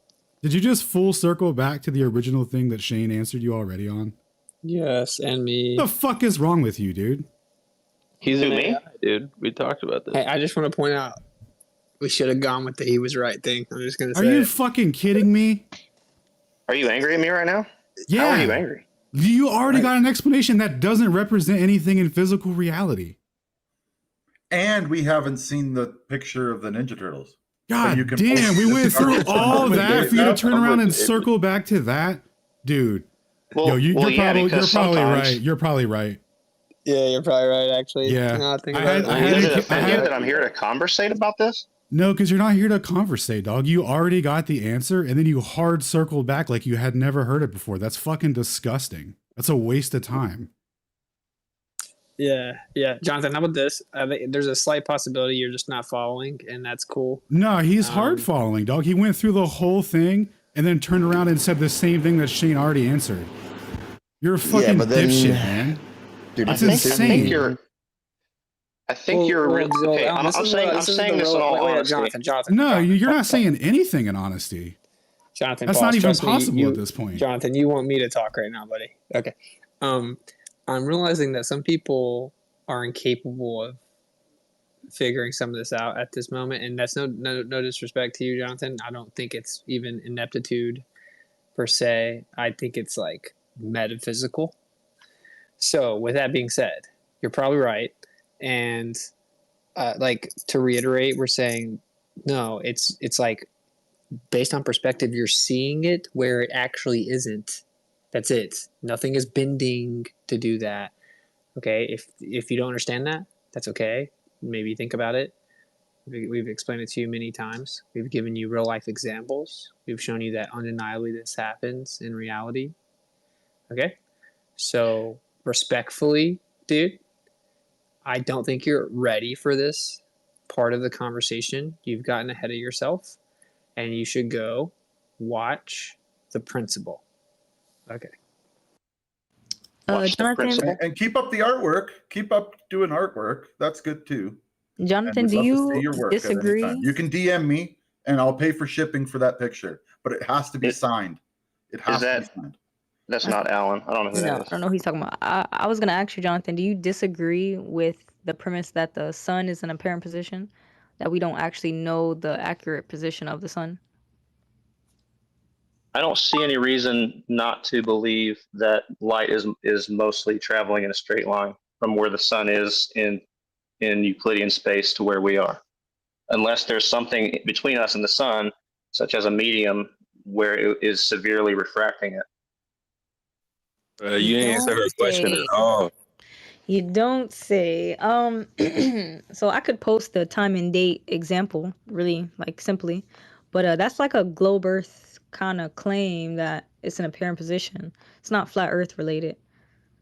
Even the Yeah. sunset is the sun below the horizon in your model. It's literally going to show you like a little dome to tell you where the sun is.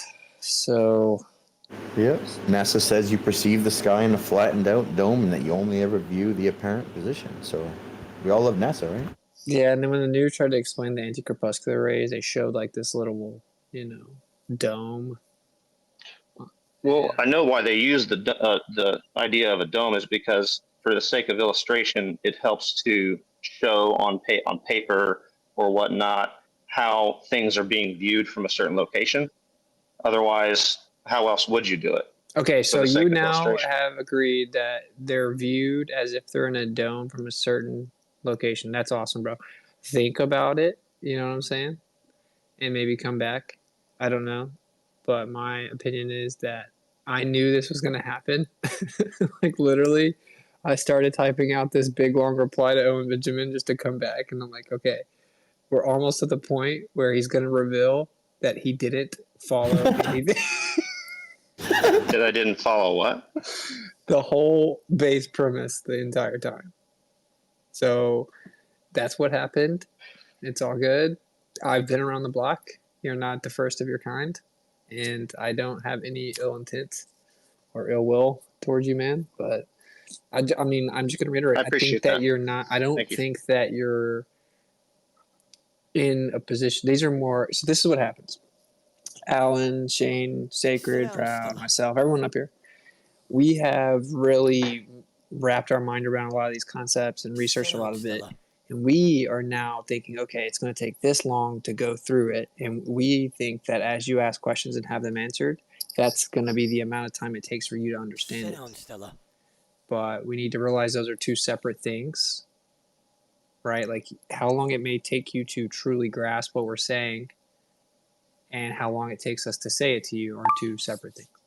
So I think you should maybe, instead of just like overwhelming yourself with further and further and further questions, like try to understand, why would these people that are clearly intelligent right here be telling you this with such confidence? I do think you're intelligent, for the Right, record. so think about this. Why would these people that are clearly intelligent be telling you this with such confidence and us have such vastly different understandings of it? There must be some disconnect here, right? There's obviously a disconnect. And the disconnect is that you're not truly understanding what we're saying. Okay. I'm a little surprised that you use the word confidence because, and I may be wrong here, and I'm not trying to jab you, seriously, but isn't that almost like an argument to authority? No.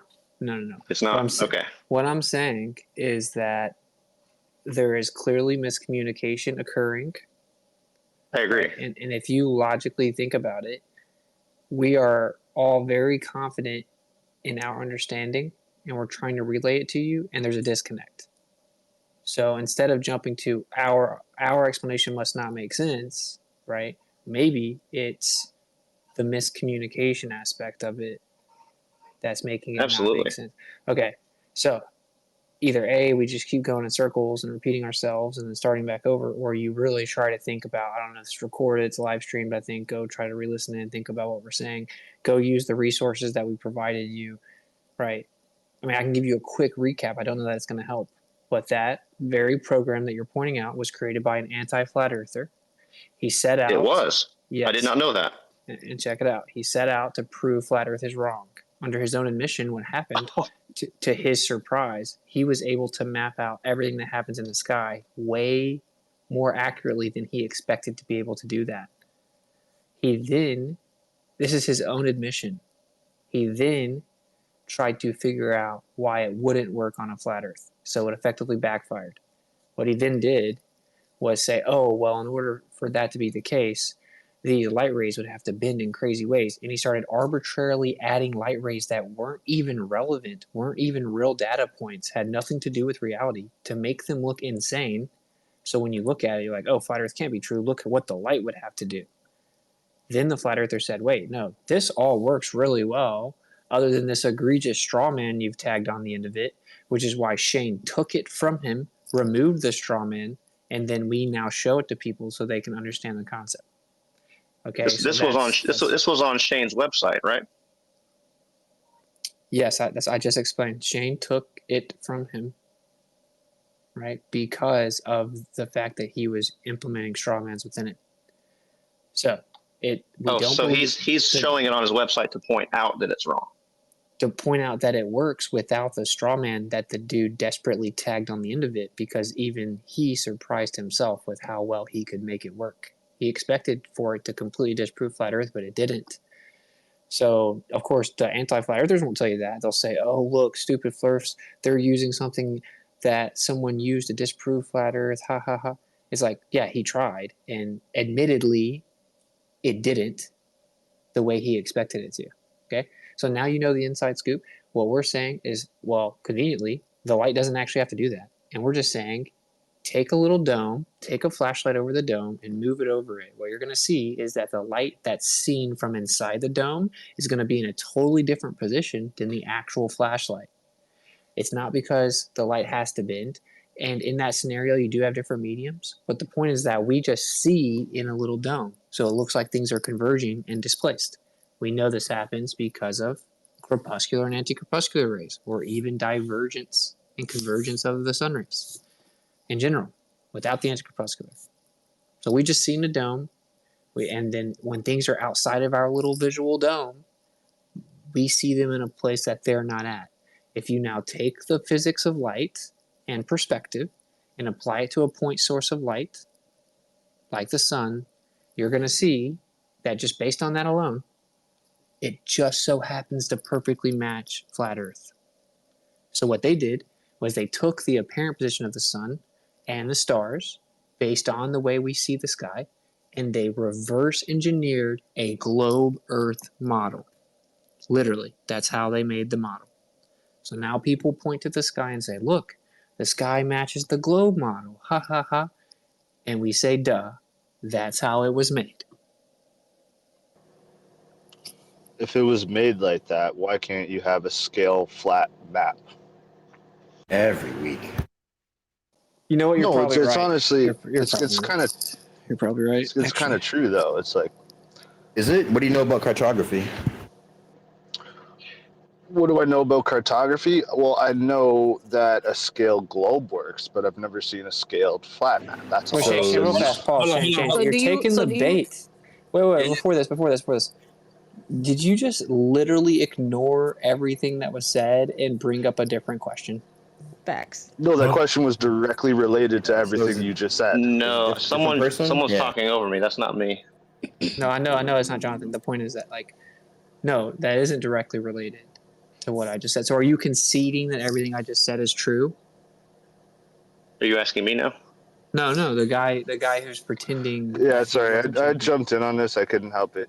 What you were referring to was how the globe map was reverse engineered based on flat star mapping. But my question is, if that's the case, if a globe map was reverse engineered, then how can you have a perfectly to scale model globe, but you cannot have a to scale flat map? That doesn't make sense. I never said the word map. When did I say But the word you map? inferred that the globe was The globe model was created. The reverse globe engineered. model was created through that method. Therefore, if it was reverse Which is factual, which is literally factual and objective. Yeah. Okay, well, if it's factual and objective, Are you have you wait, time ever? out. Pause right there. Pause right there. You said if. Are you disputing that? I'm disputing your perception of that claim. No, Yes. are you just okay? How did we make the globe model then? How did we come up with longitude and latitude? Navigation primarily. No. Okay, Of so course. look, what's it? So this is a guy who came in last week. He was off 9 beers, probably off 10 this week. 6 right do- now. See, I told you. Look, Cyborgs knows what's going on. Too many. We got the data harvested. So look, I know he didn't even know how they derived this into the stuff. So like, we already been through this. Before we get to that, because this is going to be a waste of time for right now. I do want to give Jonathan a chance to respond to close that out because that was a great build. We do got a couple of hands, and Steam, please don't come off mic because I'm not going to deal with that. Whatever you did last week. Oh my God, you should see the comments on YouTube. Well, you got flamed up. Anyway, Jonathan, go ahead. You wanted to say something else? Thank you. Yeah, to that very last point, I agree that it was reverse engineered. I guess you can say that. And from my point of view, it matches up with the model they came up with quite beautifully. But I don't see a flat Earth model being derived from visual evidence of that sort on any level of elegance and beauty as the other. Okay, So do you guys see what I'm saying when I point out that there may be some like metaphysical aspect to this where there's a literal inability? No, 100%. And thank Yeah. you for taking over because I was like losing it, dude.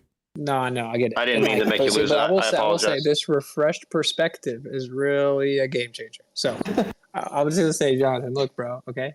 I just said they used the way we see the sky to then make the globe model, and now people turn around and say, look, the globe model matches so perfectly as if it proves the globe model. And we say, yeah, of course it does. That's how it was made. You then literally said that, okay? So I'm going to ask you this very simple question. If we live on a flat Earth and we have perspective the way that we've been describing it to you, and it optically displaces things in the sky based on where we are, because that's how perspective works, okay? And then someone came along. Now remember, we are living on a flat Earth. And then a group of people came along and they're like, okay, let's take the apparent position that we see everything at, and let's reverse engineer a globe model from where we see it. Do you understand how it would, of course, match the sky, but not be true? I mean, I'm really sorry, but I can't follow that line. That's what I'm saying. I believe you. There's something fundamental. Yeah, there's something fundamental that changes the way I think from the way you think, and I'm really intrigued to get to the bottom of that. Well, that's good. If that's true, then maybe you're on your path to at one point you're going to be like, oh, well, all of a sudden I kind of know what they're saying. I don't know, but today is not the day, bro. Okay, I would love to get to that point. And I say this a lot, but there's a friend of mine and he loves your videos. He sends your videos to me a lot. His name's Kyle Bigelow, and I've directed him to Flat Earth Friday to take a look and stuff. So maybe you'll get a chance to talk to him. But he's a flat earther, and I'm good friends with him, and just have a lot of respect for what he's doing and the way he's thinking. And it's the weirdest thing. It's like a really trippy optical illusion because I will say all you guys are intelligent, and everyone that I know that's flat earther, well, not everybody. I think you mentioned earlier, there's a lot of people out there that are making you look retarded. Same thing on the side of the globe earther. There's a lot of globe earthers that are making me look retarded. So, that's annoying on both sides. But Yeah, I let me think you say guys are this. intelligent. Let me tell you a story really, really quick. Okay, man. I grew up, my best friend, he had a twin. Okay, I was better friends with one of them than the other, either way. They grew up atheist, right? I grew up a Christian. So we always disagreed on that, whatever. Grow up, not really into Christianity anymore, blah, blah, blah. I find out about flat earth. I go to tell him, and it's literally like I'm speaking a different language. It's like I'm not speaking the same language to him. And these are simple concepts that most globers just all know and agree on, right? The more informed ones. And this guy has a high IQ. So, and like we talk about very complex subjects all the time. He sees many different conspiracies, etc. So I'm like really perplexed by it. I'm like, this doesn't make sense. No, you're not leaving my house. We're going to figure out how you're not understanding. You can think I'm wrong, but you need to understand. Okay, years and years this goes on. We're smoking weed, talking about it. We're going and literally looking at the sun, talking about it. Like it just, we're literally speaking different languages. And then randomly, he texts me a couple years later and says, the earth is flat and God is real. Okay, so for him, the fact that he was such a staunch atheist it was literally a mental block where he could not comprehend the words I was saying to him because they couldn't be true because of the implications. Now, I'm not saying that directly applies to you the exact same way. I'm just saying I've experienced this phenomenon and I know it's real. Okay, I know it's a real thing. I believe in God. That may have come across arrogant to you that I'm like, I know I'm right or whatever. I'm just telling you that's a real thing. And yeah, so it's not the God thing for you then. Okay, but there's something. There's something. And if you're I believe the Earth is 6,000 years old. I don't believe in evolution. I believe in the Big Bang. So maybe the Creator is bringing you to the next step, right? If you're so passionate about trying to understand where we're coming from, then there's going to be some moment, something that happens, but there's clearly a disconnect right now. So I'm glad that you have such a solid understanding of what you seem to understand. And again, it's trippy. I feel like I have a pretty solid understanding myself, but hey, maybe you're right. Maybe we'll find each other at the crossroads somehow. Well, let me say this to you one more time. As let's say, assumably a believer to a believer, look into geocentrism first. Okay, because you have to, bro. As a worldview, as a religion, I take it. No, there's some kind of no. It's just like well, it has drastic implications. If you already believe in a creator, then you're like, well, yeah, of course, right? But the point is that you need to get there first. You need to get there first because once that spell breaks, this like whole package of, and you would think it kind of already has because you don't think it's as old as they said or whatever, but you have to take the next step. So you don't necessarily believe in the Big Bang. You don't believe in the age. Okay, take the next step to geocentrism and see if that's true. Watch The Principle.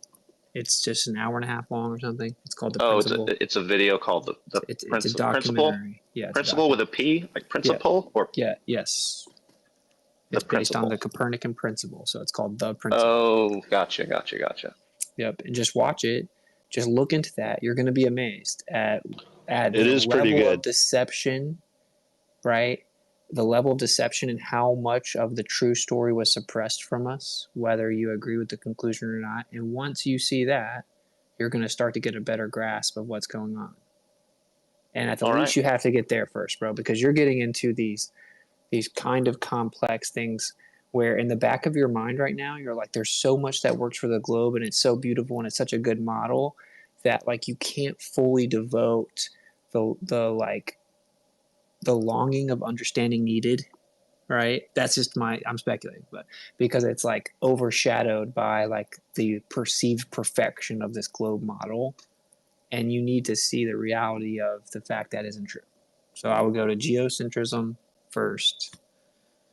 So that's my take. And it's not even an emotional statement where I say it's beautiful. It's just the matter of fact where the more I test it, and I agree that not everything's math, okay? But from a mathematics point of view, from a perspective point of view, applying everything I know about all those different fields, things just always click, line up, and confirm all the time. But again, I don't want that to be a wrench in our spokes as we talk. It's just explaining why I say that. But I'll land it there. You know, as a fellow believer, love you guys. I will watch that video. I'll watch it 2 times. I'll watch it 3 times, just for the sake of conversation. So Yeah, appreciate watch it. the principal, come back and talk to us. I no longer want to venture into the proselytize people to flat Earth think. So Yeah, and Jonathan, before you go, I want to apologize too, man, for popping off on you. The the separation in the conversation that we're having. You know, when we typically reach that point, it's usually with people that aren't genuine. And thinking back on it, I can't, dude, I can't even remember a genuine time it's happened. So when it came to that point, I just immediately assumed you were just doing the thing. But, you know, hearing you talk it out and go through it again, you know, I just want to apologize, man. I was wrong to I don't blame you at all. To get I in don't. there like I that. blame the internet. I blame the world we're in. The internet's a trash heap. It is rare to get people who are genuine. Yeah, You know, dude, to a certain suddenly degree. So you became everyone that did that, and I was like, you know what? Not today, buddy. So I apologize. I man. understand. We all have PTSD to some extent, but To I some appreciate degree, your yeah. I appreciate your devotion to your studies, and I've been listening to you, all you guys on here, for quite some time. So yeah, thank you. Yeah, Jonathan, man, it's good to see you back, man. I do want to dive more into, you know, what the disconnect is and where you may disagree with some of the things that you heard. But we do got a couple of hands. I think we got Dashley up next, and then 58 is in here, and we didn't get to finish with Leliana too, so we got to make sure that we get her in here. But you did say something that was interesting, and I just want to see if you could clarify, because we kind of skated through this, and I know we've been on this for a little bit, so if you could just like clarify for me. But it seemed like you made a distinction between, you said, I don't believe in evolution, I believe in the Big Bang. No, I said I did not believe in the Big Bang. Oh, you said you I did was not. Okay, that's all right. I was listing off the things I did not believe in. Oh, that's interesting. Okay. I mean, that's what's up. All right, but yeah, stick around, man. Appreciate you. Appreciate you as well. All right. Good night, guys. We're waiting for the Ninja Turtles pic though too. Yeah, I'll post it. The principles to resonate hard, then, if you don't really subscribe to the Big Bang. That's a good conversation, man. His feedback on that. Good point, Winston. Let's slide to Dastardly. Hi. I'm so glad that, sorry if you can hear audio here. My phone is talking. This question is for Witsit. Well, first of all, I found a photo in my phone that's like rainbow with anti-corpuscular rays, and I thought that was really cool. I might send it over to you guys. But I am formerly a radar technician from the Navy, but most of that has floated out of my brain. But I am really attracted to the concept of the I forgot what it's called. I thought of it earlier when I was like, what am I going to ask? The field. What is the word for it? The field around the Earth or whatever. The ether. It's the electrostatic field. So, or the electromagnetic field that has to do with the electrostatics thing. But it's the, not gravity, but the downward acceleration that I'm interested in. I've heard you on debates, but it just goes over my head a little bit. And I'm really interested in learning how density, what that has to do with electrostatics and how it works, basically, that part of it, specifically density. Okay. So yeah, just to clarify, just the Earth's electric field. So density is the compactness of matter, right? So it's like how compacted the matter is. So specifically, it's like mass and volume, like how much matter is in a certain volume, how compact it is. That's what density is. And so, okay, I won't go too far ahead. So then the question would be as to figure out, well, what causes density? The question would logically be what holds the matter together to make it a certain compactness? And the answer is electrostatics. all matter is held together with electrostatic charge on the quote unquote molecular level, right? So the more charge we have, the more dense something is.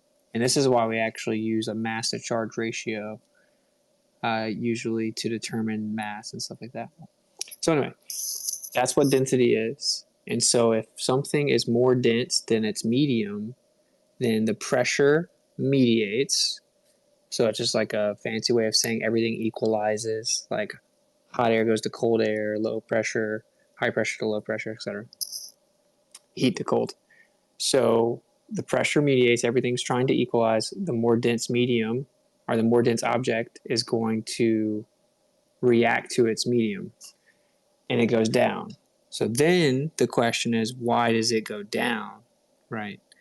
And then I would say the answer is there's a downward electric bias on the Earth. There's tons of EM, electromagnetic energy, coming from the sky. It's pressing down on everything. There's a downward electric current coming down to the Earth within the Earth's electric field, and that sets the up and down with a slight downward bias. That's very nearly constant. And then density sorts everything else out. And density itself is intrinsically electric, and it's reacting to the medium around it. So if it's reacting to the density of the medium, it's also reacting to the electrostatic compactness of the medium. So everything is fundamentally electrostatic or electric in nature, and it's just all equalizing, and there's a slight downward bias. Okay. Well, I'm gonna go listen again, take notes, but because I'm out driving, but I basically understood what you said.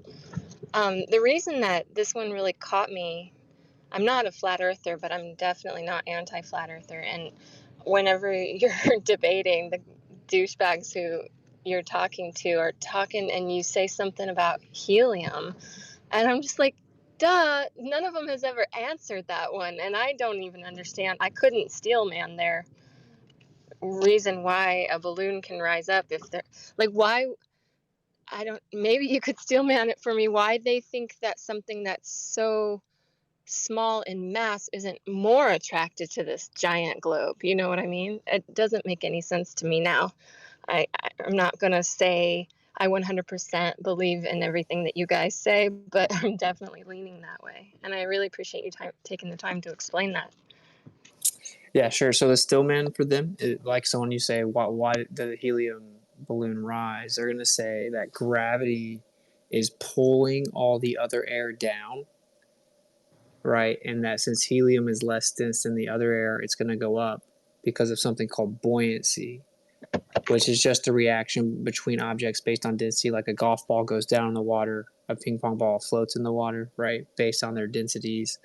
There's a buoyant reaction, there's buoyancy. And they'll say, look, buoyancy has gravity in the equation, but of course it just has little g, which is just downward acceleration. It's just an average of how fast things fall. So it's just the effect, right? It doesn't really mean anything in terms of what it is. So long story short, they're going to say that all of the air is being pulled down, even though it's going in all directions. They're going to say it's being pulled down. And that since the helium is less dense than the surrounding air, it's having a buoyant reaction, so it's going up while the rest of the air is being pulled down. Well, I think yours makes more sense to me. But can you, one more time, what is the name of the field? Like, it's that really pretty design that I can't remember the name of it. Yeah, so really, it's just the Earth. Oh. Toroidal. What? Toroidal. Toroidal fields. Like a I could torus post a field, picture. like a toroid, a torus field. Okay, there we go. I couldn't hear him. Okay, I thought he said Colorado. Okay. Taurus field, that's what I was looking for. Thank you very much. Yeah.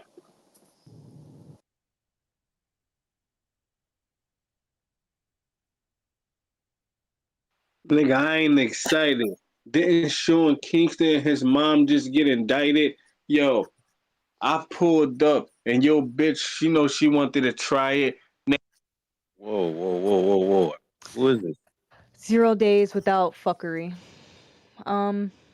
Swallow, you were up next, and then Liliana, and then Steamboat. And thank you, Dastardly. I appreciate you pulling up. Before we get to 58, oh, she dropped down already. I wanted to ask her how she found a space. Like, damn, man. I pulled up. No, bro. No. Don't worry. We're going to get to Sacred Music This Mondays. is not battle rap hour. Not today.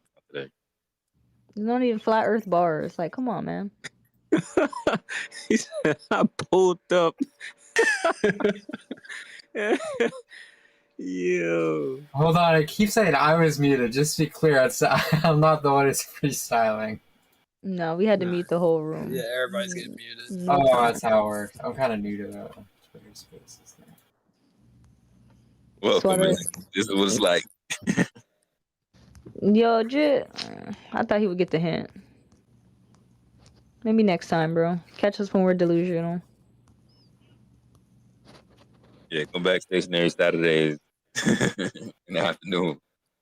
I'll let you get a few off. It was my first Flat Earth Friday. I really like it. Very, very good environment. Very open. Very reasonable. I like it a lot.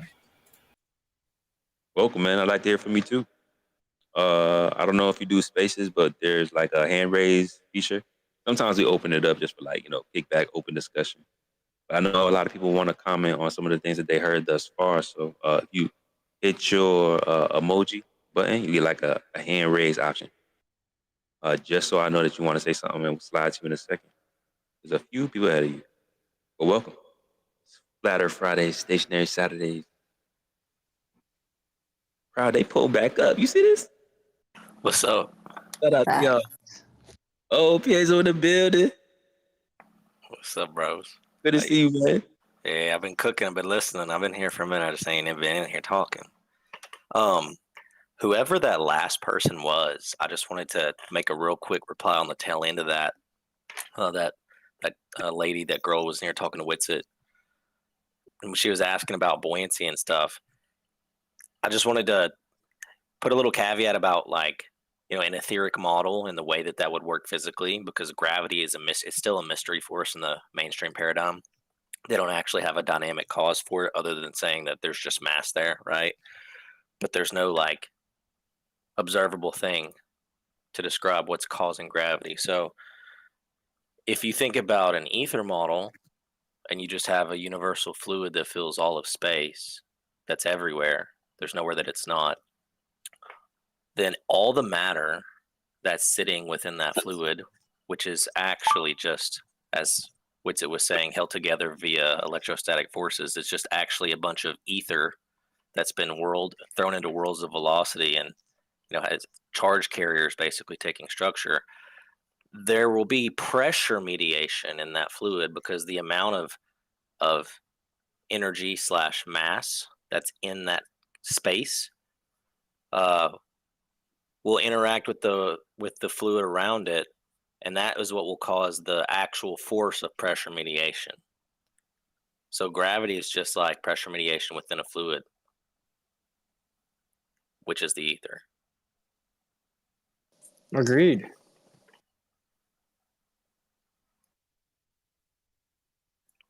Right on, brother. After we get through the hand, somebody gotta explain negative mass to me. Swallow, did you wake up? Yeah, hi. I've been here the whole time. I do want to make once more apology that I've got a baby with me. So if she ever makes a squawk, it's because she wants to talk to me. Congratulations. That's all right. Yes. Congrats to the fathers in the building. Sorry? I was saying congrats to the fathers. Yeah, thanks, man. And congrats to the Witsit for obviously, getting his missus to push one out 2 weeks ago, or whatever it was. The way you say it is crazy, bro. What? Push one out. That's the way it comes out, isn't it? But anyway, That is how it comes out. Yeah. It's how it comes out, and you got to admit when it comes out, it's fucking scary, isn't it? It looks horrible. I wouldn't say it's scary, but it's intense. Yeah. It's intense. It looks horrible. Hey, But should go through it's probably about 40 minutes ago now. It's probably about 40 minutes ago. Alan was mentioning this, and I know that Shane was mentioning it too. And I wanted to ask Shane in the comments, but I noticed that everyone was up on stage. So, the number 3959 does keep coming up, and one of the things I wanted to ask about that was, were you saying is someone saying that the was it a dome of vision or something like that cuts off at the 3959, or do you see beyond 3959? I just want to get that clear. I'll pass it over.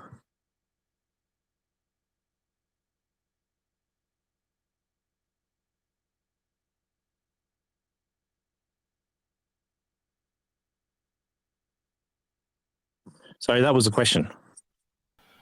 Shane's currently in listener. He needs to be upgraded. Yeah, I know. I know he's dropping up and dropping down, but I know that Alan's here. I don't know if anyone else has got any particular reply. Most of you guys probably have some answer for this, but when you mentioned 3959, is that the limit? Because I know that the word limit of vision has happened a few times. Is that the limit or not? So I let one of my guys jump in. I'll try to bring Shane up. We got to rotate him up. We got a full mics up here. But to my understanding, that's the optical limit of vision, right? And depending on what you're looking at, you're going to be able to resolve it either more or less through the medium that we're looking at. Before I jumped up on stage, I was talking with Shane sort of in the messages or whatever like that before. You having a laugh, are you? So I was talking to him in the messages, and he had his Walter Bislin sort of mock-up or whatever like that, and it had like a ceiling of stars. Like the ceiling was up at the top of the dome of vision or whatever like that. And I would imagine that when the dome goes straight to the center and looks straight up in the North Pole, sees Polaris as you would expect, but then as it rolls down to say 45 degrees or something like that, the dome sort of rolls away, and I think is Polaris up at the same 3959. But I want to know what the dynamics of this is.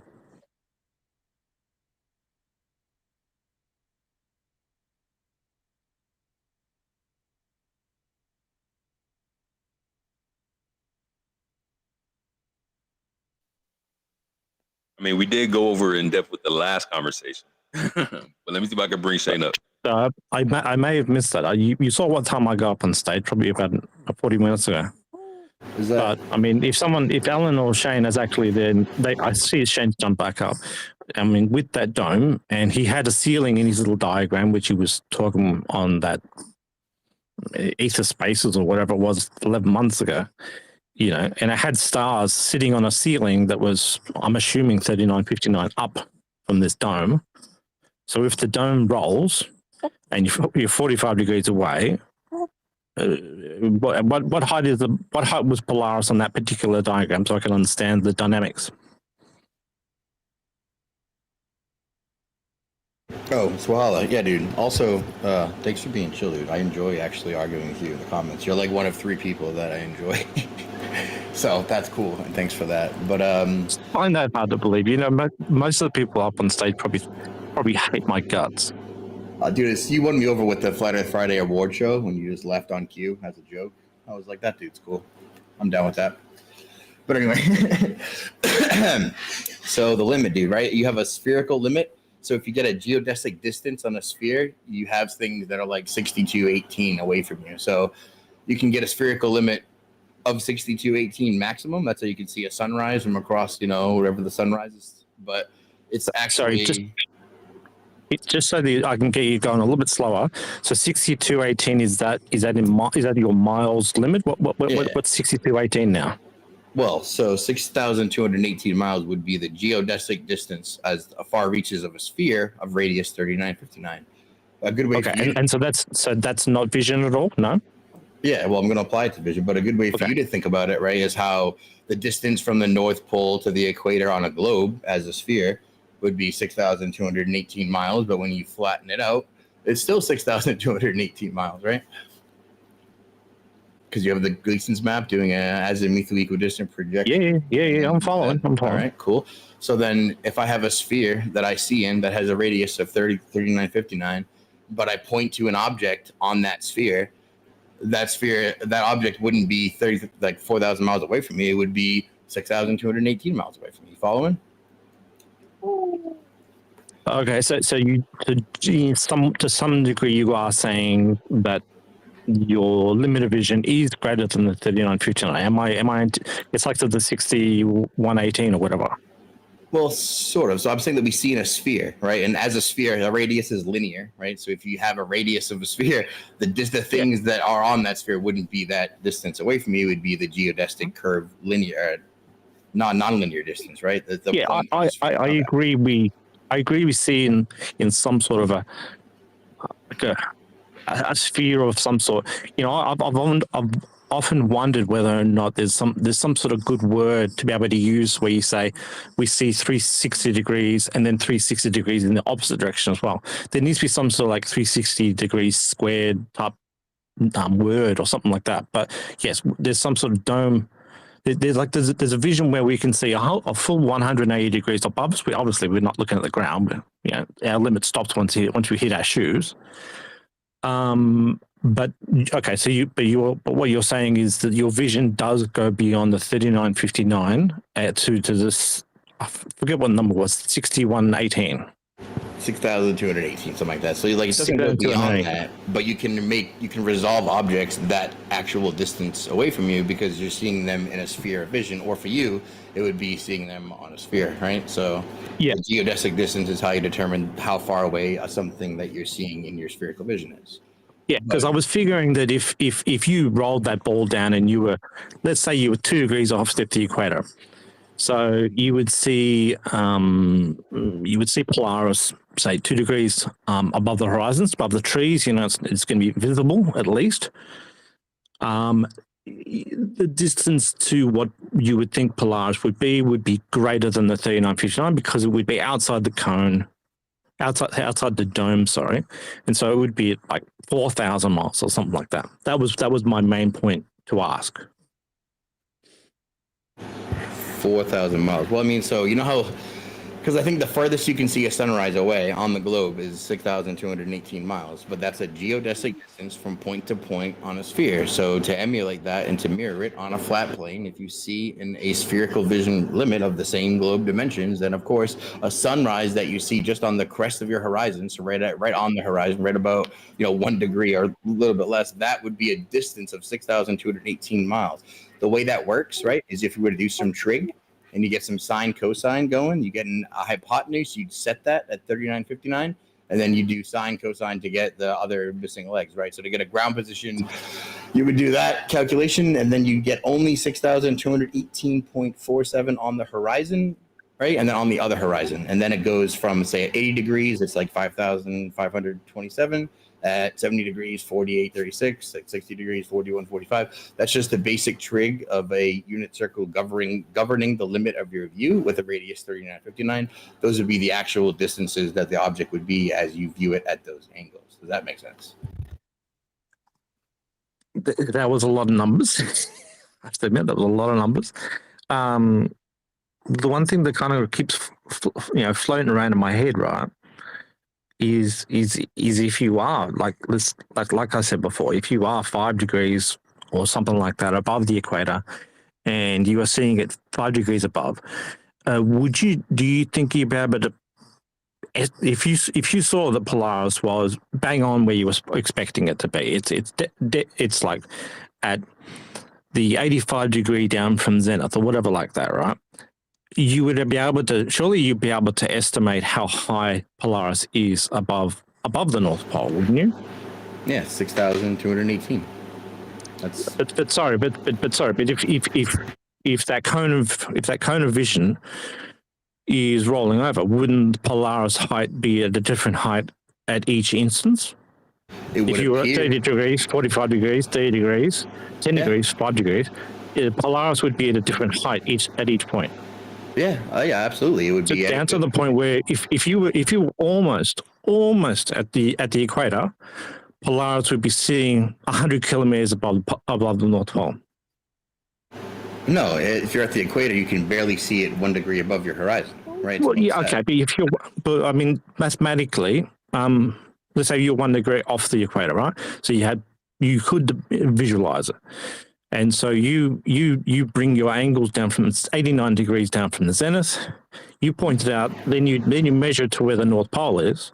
You'd be able to get your height, and I without doing the numbers, obviously, lying next to my baby and all that sort of stuff, I would imagine the Polaris would only be 500 miles or less high. So it would appear, at 10 degrees, right? It's 690 miles above. That's what it would appear to be above the horizon. That doesn't mean that's the actual distance of the original object that you're looking at. The same way that a plane that goes away from you seems to be receding on the horizon. If another person looked at that plane and took an elevation angle, it would be a different elevation angle than your elevation angle, yet it's at the same distance, right? So that's not a good argument. So let me just slow it down real quick for the audience. So basically what Swala is saying, that there's proportional relationships on triangles, right? And you could determine angles and quote unquote distances using triangles. So he's saying when you're looking at a Polaris and you're close to it, or if it's closer to your zenith, which is right above your head, it's going to be at a specific angle. And as you move back, that triangle to the horizon from your observer and to the celestial body, it's going to move relative to the observer. He's saying if you move back, the apparent position of the star is going to drop. So he's saying when you calculate this triangle, you get an actual value.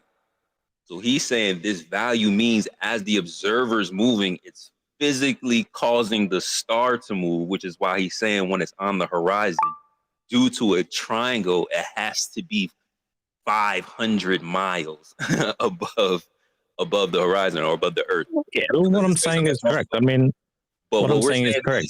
He still see Polaris at 5 degrees above the horizon. So, and if it's 6,200 miles away, then that would put Polaris, like if you're let's say you're down to Ecuador, because I'm trying to geographically go pick a location. If the Polaris is 6,200 miles away and it's 5 degrees above the horizon, that would put Polaris over the top of Spain or something like that. Bro, look. What Swala's saying is if you was in a long hallway and you started at the beginning and you started to walk backwards, because you walk backwards, you are no hallways. You're physically causing the hallway to shrink. No. That's completely wrong. I mean, you guys talk about Euclidean geometry all the time. I mean, we're talking about being 5 degrees away from the equator and seeing the Polaris 5 degrees above the horizon, right? But you're observing using it's just a number. You could just calculate it. But you're observing using non-Euclidean optics. Well, sorry, but I mean, if you've got a telescope and it's got a dial on the side, you turn the telescope until it targets the point. You look at the dial on the side, you've got a number. Don't have to worry about your eyeballs. You just look at the dial on the side of the telescope, and hey presto, do some numbers. Do parallel lines converge in the distance?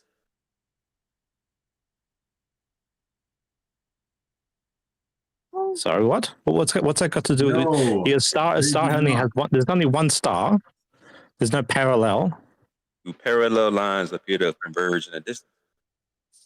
But there's only one star. It's a spot. They appear to. There's no train tracks going towards the star. David, so they do appear to converge in a distance. Thank you for being honest about that. So that means we see in non-Euclidean geometry. They're trying to plot things out as if we see in straight lines, even though we don't.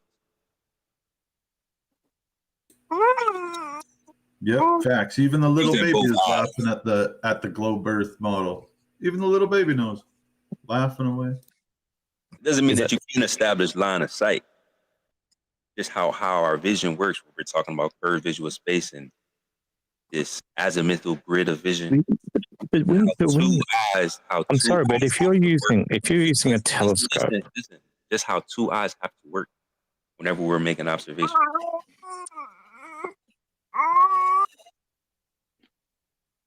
Go ahead, and then we can get the rest of the answer.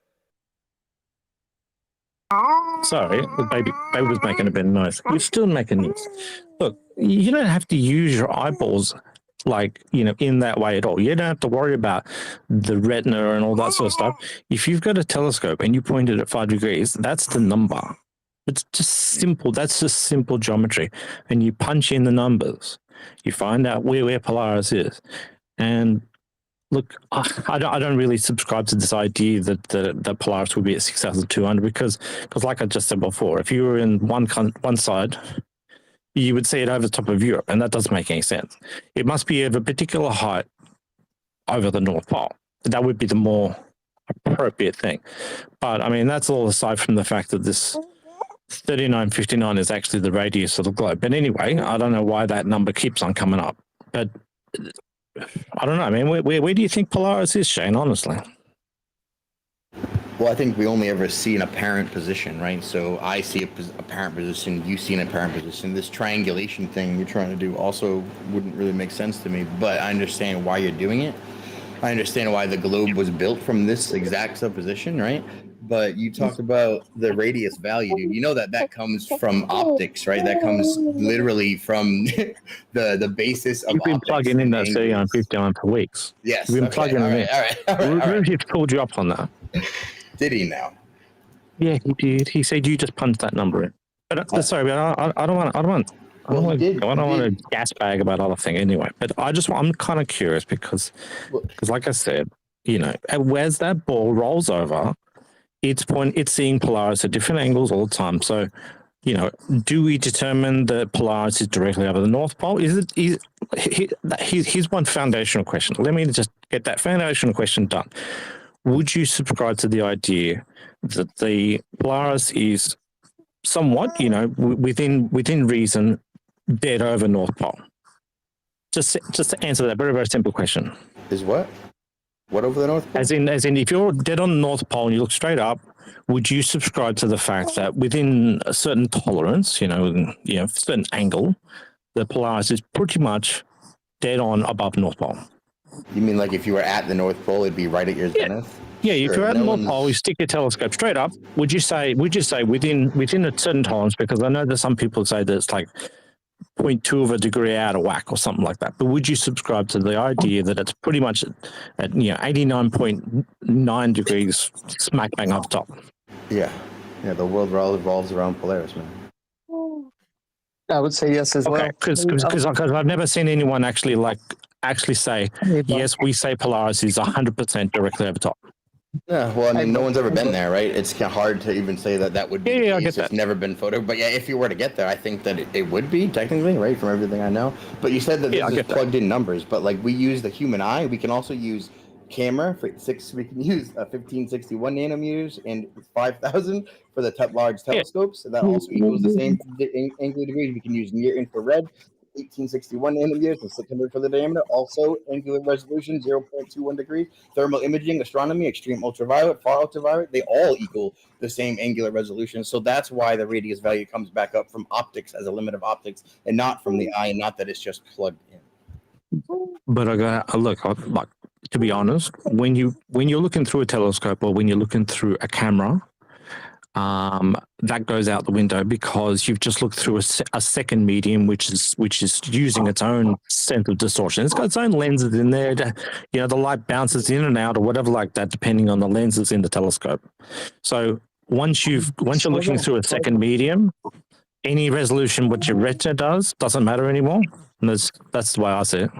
Yeah, but then you switch to the resolution of the device, right? And let's say a small refracting telescope, 500 wavelengths of light, 166.4 diameter, brings you right back to 0.21. And that's an actual ratio for an average small refracting telescope. And the other values are pulled from like astronomy towers who actually use these infrared telescopes. So it's not like it's Shane, move closer to your mic. Okay, but what's the point of all that? What's the point of that if you actually target the telescope dead center on the crosshairs? Because at the crosshairs, you're talking about just straight. There's no, you don't have to worry about what's happening on the left or the right or the top or the bottom. If you've got the crosshairs straight on the star, you've only got straight. You don't have to worry about the optics. Hey, bud. You were giving me anxiety. let me say two things real quick. Just take a deep breath while I explain my point of view for 1 second, just to give both of y'all a break. So Just real quick, RD, because we do got a few hands. Yeah. I'm gonna say this quick. I just want him to understand where he's just blending these concepts together, what ifs. But if you're in one spot, say 60th parallel, and then you got one guy dead center North Pole, like you said, and then you got another guy due west on the 60th parallel on the other side. You following me? Now, if you take yeah. Two people on 60 and one on the north, right? Yep. Hey, slow down for 1 second, please.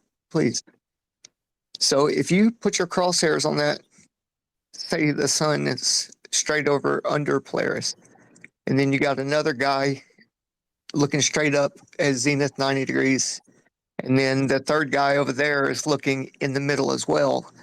Now, they're all three in different positions, but they're all looking at the same spot in the sky. And hold on, this is the twist, where the guy on the 60th parallel looks straight over at the other guy at the 60th parallel. That sun's going to be way down close to the vanishing point, but the other guy on the opposite side is going to look back at you and see the sun there as well on the opposite side. You see what you following what I'm saying? Yeah, I'm following what you're saying. Okay, I hope that helps you a little bit. Well, sorry, but I mean that's just. Yeah, I get that the sun's in a different area, but we're only talking about Polaris. I'm saying let's virtually imagine that everybody is at nighttime. There's no daytime today, so someone in Africa, not Africa. Let's say someone in North Africa is 60 degrees. They're looking at Polaris. Let's say someone in China, 60 degrees, looking at Polaris. Someone in America, 60 degrees, looking at Polaris. Everybody's looking at Polaris at the exact same time. It's all nighttime. We forget about the sun. With that 60 degrees, surely we'd be able to calculate the height of Polaris by that. Surely. The height of Polaris. If you target the center of the telescope where the crosshair is, you do not need to worry about what the lenses are doing at all. Well, you were talking about height, right? And close to the horizon. That was the first thing you started talking about.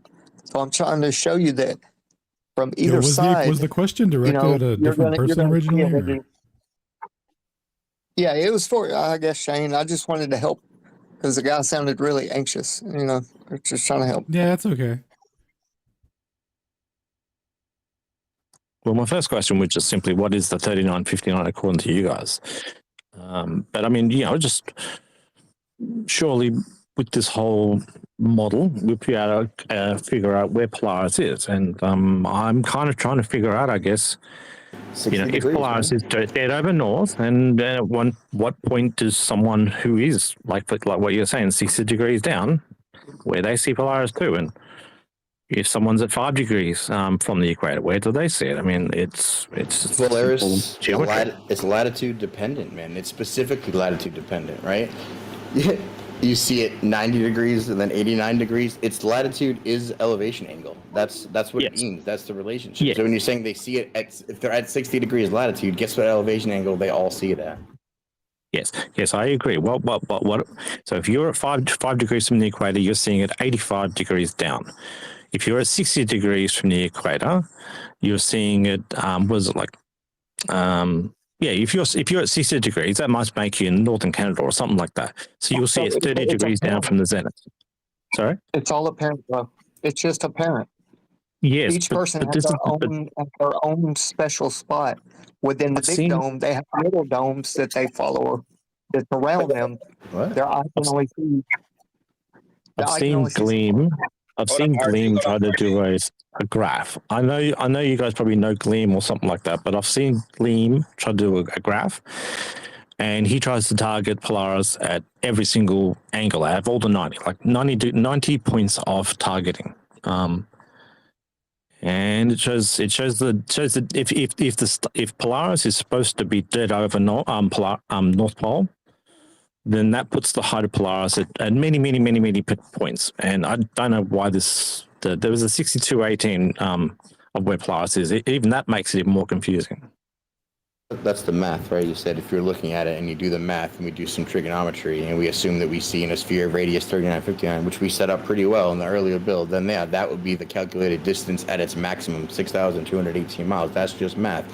So when you're saying that you don't understand that, though, remember that plane analogy? When a plane flies over us both, if you're like 20 miles down the road and you point and you do some trig and you take an elevation angle and you tell me where that plane is and you try to compute its height based on cosine, then yeah, I'm going to get a different height. You telling me that that plane is currently at two different heights, or are we seeing it based on our apparent position? You know what I mean? We'll see it on our apparent position. But sorry, but just what you just said just then, sorry, what? You said you calculated 6218 to where Polaris is.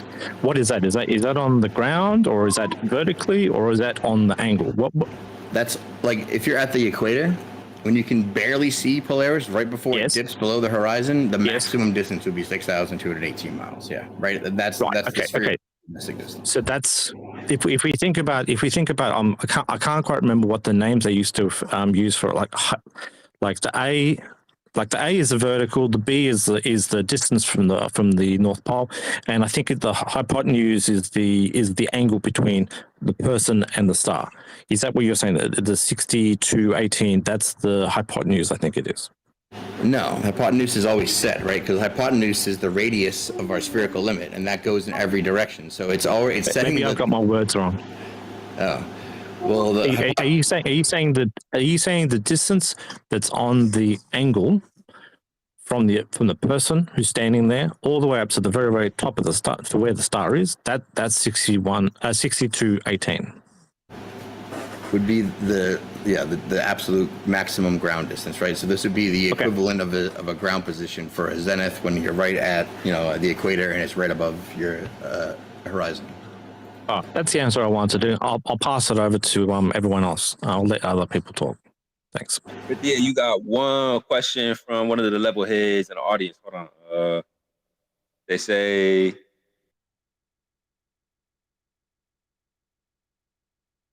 sorry, someone asking me a question. Yeah, hold on, I'm pulling it up right now. Hey, thanks for being so kind, my brother, and hearing Shane out and myself. I felt that if you slow down a little bit, you'd get it better. I appreciate that. Well, yeah, I mean, sometimes if I'm struggling to concentrate because I got this baby pulling his dummy out all the time. So sometimes I got to actually kind of figure out what the point is sometimes, and so I've got to get it out sometimes. Have you found that question yet? Yeah, they said if you think we could use triangles to measure distance from stars, can you demonstrate it from a tangent plane? Tangent plane? Yeah, that was the question. Look, I don't know, man. I've tried to. You're going to have to explain what he means by tangent plane is. But look, I've done this sort of stuff. I do angles all the time, and I have to admit, I actually released a video just the other day, which, if anyone wants to have a bit of a look, I think I might have posted a few days ago. I might put it in the nest, but I tried to do a little, objective. You know that question of you can't measure, the width of a floor by looking at the lights on the ceiling. I went ahead and did one of those, and I had a bit of fun doing it. I actually kind of made it a bit comical just for fun. If anyone wants to check that out and have a bit of a laugh, because they throw a whole bunch of jokes in there, but angles are great. I love angles. Flat Earth Friday? Sorry? Are you promoting your YouTube and Flat Earth Friday? It's a good video. You should watch it. It's hilarious. I didn't watch it, but I do think it's a pretty good premise. It's probably. There you go. You see, Shane saw my thing. He didn't. It sounds like he didn't watch it, but I threw some funny jokes in there, and I'm pretty happy with it. I think you should watch it. Anyway, I'll let other people talk. That was your goal, huh? Shout out to you, 58. Hopefully gain some clarity. Who was next? Was it Liliana? And then Pink Floyd? The ambassador. What's up, Liliana? Liliana, good to see you. I think you got cut off. I think you're back. Can you hear us all right? Yeah, thank you. I was I think some of the Globers left, but basically, I was going to ask one of them, how do they reckon that you have to violate so many basic laws of physics to have this globe model? That's kind of what I was going to ask one of the Globers, but anyways, looks like they've all gone. So. I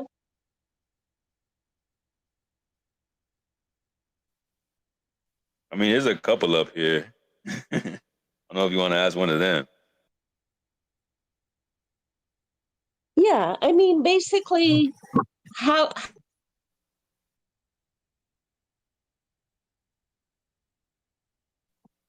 answer that, gravity and blah blah blah. But Hold on, you kind of went out a little bit. Say the last 10 seconds. You said sorry, basically. We can't hear you, Liliana. Man.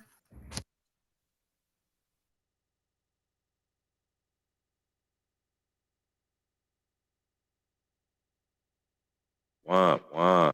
Hey, if y'all don't mind if a flat earther says a little bit of answer, I guess. I think the whole physics is skewed, and it's even worse when you try to throw a ball in there. So it's already flawed. I mean, you can do a lot with mathematics and chemistry and so on and so forth, but it's hard to merge them all together when they're off. They're already off in the beginning. You know what I mean?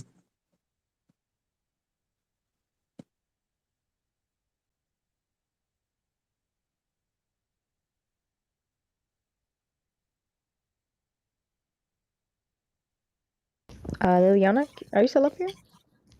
I think we're trying to rotate her back up. Hold on, give us a couple seconds, guys. See if we can get her back. I guess it's just Sacred and Liliana. Then we should have said it's not just Sacred. But she was up here the whole time.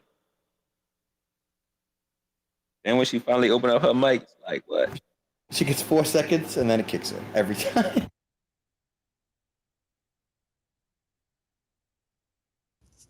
You want to let Steamboat jump in? Nah. Hey, I'm gonna rotate myself down and probably get some shut eye. I'm gonna listen to y'all on YouTube, man. I appreciate everything all the time, and y'all let me get on y'all's nerves, man. I appreciate it. Hey, and Stone, I think if he's still here, and Sacred, I sent those lyrics to y'all. If you like them, just let me know.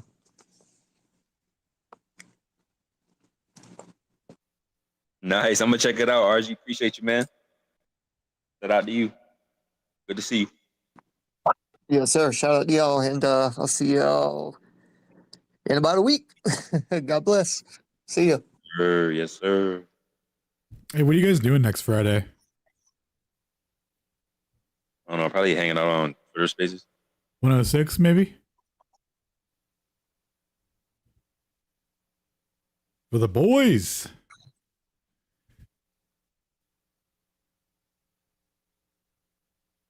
The lads and the ladettes. The ladettes. The ladettes. Oh my god, that's perfect. That's so That's good. the first time I heard of that. The ladettes.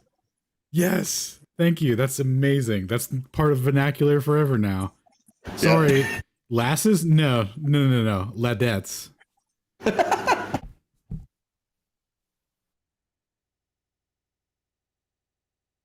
Speaking of, I think we're gonna bring Liliana back up. Matter of fact, I'm gonna have Proud send it. You know, they hate me today. I don't see her. You don't? Oh, okay. No, I scrolled. Uh-oh.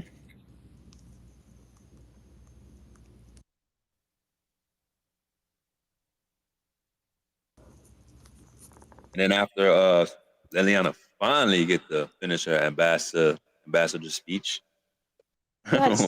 Sorry, guys. Can you hear me? I guess I glitched out and I keep getting disconnected. So sorry about that. But you can give it to some other. Go ahead, Huh? Continue. Oh, no, that's all. I was just going to say that it amazes me that, none of us as former Globers questioned how so many laws of physics have to be broken to uphold the globe model. That's all. Like oceans sticking to a spinning globe, etc.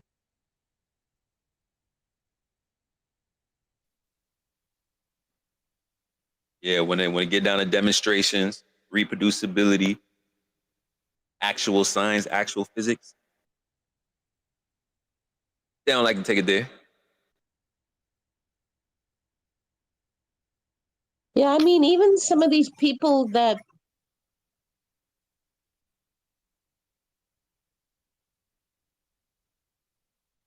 Oh. Oh no, they took her out. Dispatch a security team immediately to secure Liliana. PZO, we need you. I got you, bro. That's not the Secret Service, have they? Because I mean, they take a little bit more time to take people out. No, that was definitely the NSA stink. I had a sniff of them too. I think Bill may have been involved. Oh yeah, he's getting a whiff. She's still trying to holster a gun today.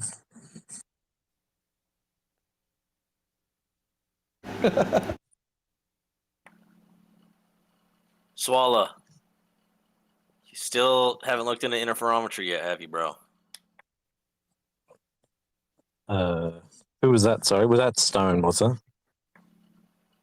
Nah, it was Piezo. Sorry, Piezo. I did read that the what is it, a 7-page document, but I don't really care about interferometry. Oh, why not? I just don't like it. I like geometry. Well, Give me geometry. Don't give me interferometry. Well, it's based on geometry, man. That's how it works. Well, I like the way the light bounces back and forth on the mirror, but that's about it. Yeah, but it tells you if the mirrors are moving or not. Yeah, I guess what he's saying, if he can't draw it and calculate it, then the measurement doesn't make sense. But I mean, it's asking outside forces to affect the light, which I don't know. I thought someone else was going to talk. I mean, there was so many hands, and I don't know why you're asking me more questions. Yeah, let's do this. Let's double back to that in just a second. Let's go to Pink Floyd, then Steam, and then we'll open it up for you guys to go back and forth for a little bit. Pink Floyd, what's up? Is it Pink Floyd? What's up, guys? It's such just a wild time to be alive right now, man. It's just crazy. It's like every day and every week that goes by, it's like, well, what else is going to happen? I guess I'm still new to Flat Earth. I am kind of leaning in that direction. I guess my two questions are, and then I had a follow-up question, if that's okay. That's kind of related, but if you guys don't want to take that question, that's fine. My first question is like, if the globe model, let's assume that the flat Earth model is true, at least based on what we kind of know about it, then what the globe earthers would tell us is that when you're starting to get to the southern hemisphere, the distances would match. They wouldn't match from model to model. On the globe model, the distances would be shorter as you're converging to the south between 2 points. And on a flat Earth model, they would hypothetically be converging. They would be getting further. So how is it not possible to just take, I don't know, like 2 islands that are within some type of semblance of each other in the southern hemisphere, which would basically falsify the globe model? That's my first question, if someone wants to answer it.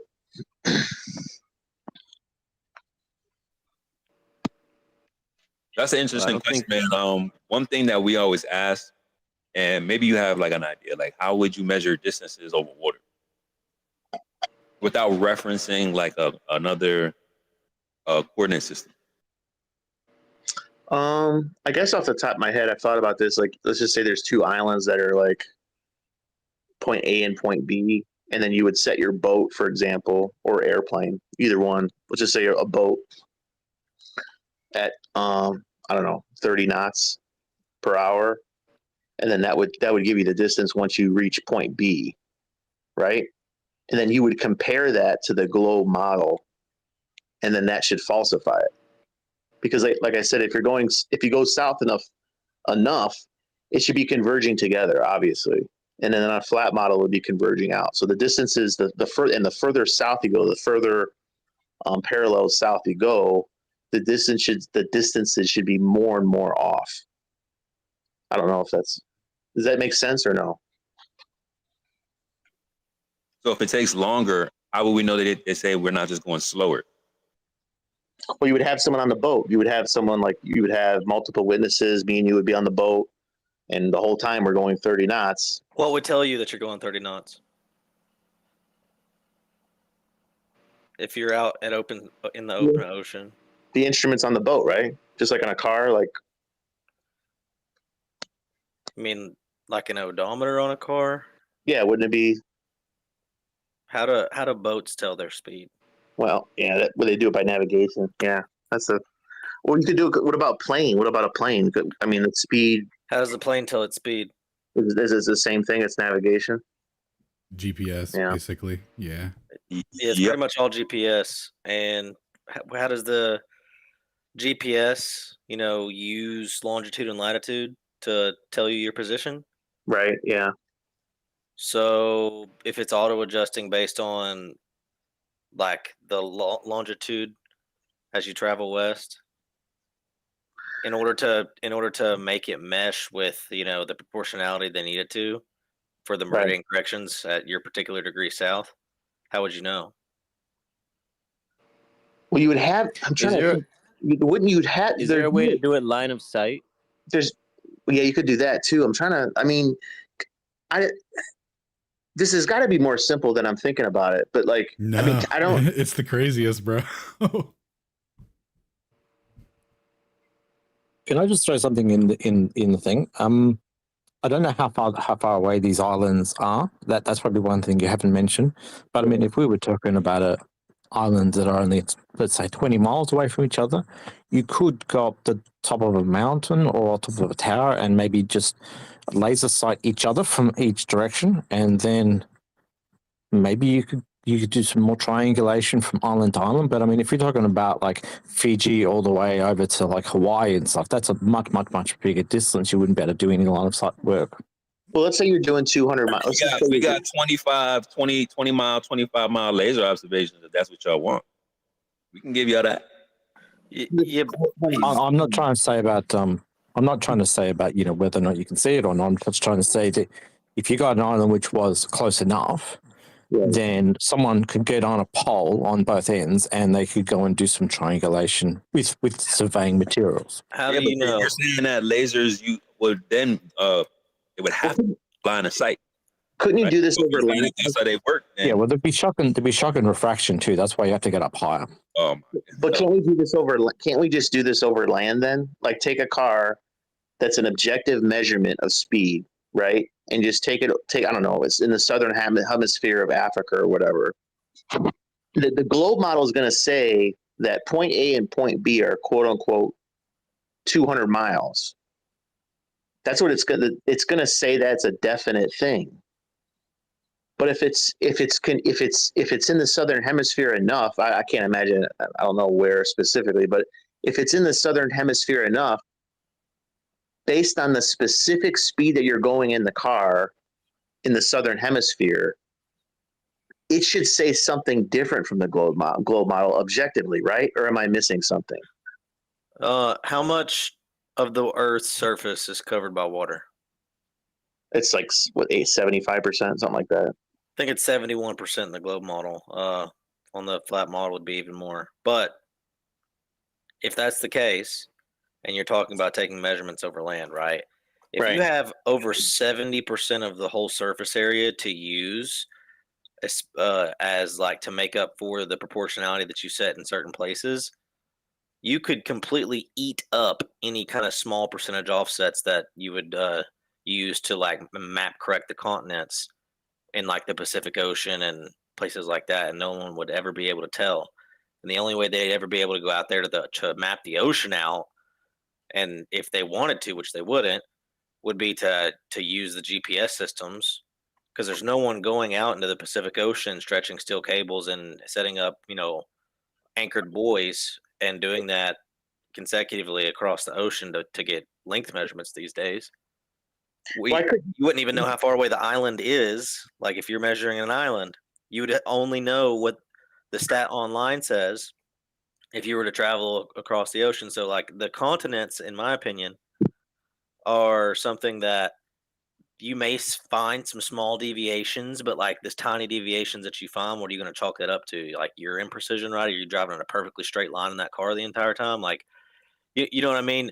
It's going to be, there's going to be some deviation even in that. And I think that the amount it would be off by would probably be eaten up by some of those deviations. And then the rest of it, if there was any left over, I'm sure that, you wouldn't notice the map corrections if you're comparing yourself to your Google Maps position anyway for the right. I'm not a math whiz, but I would imagine, I'm thinking about it in my head, that whether you're on water or land, even if you're on land, if you were at a southern enough parallel on the longitudinal lines or latitude lines,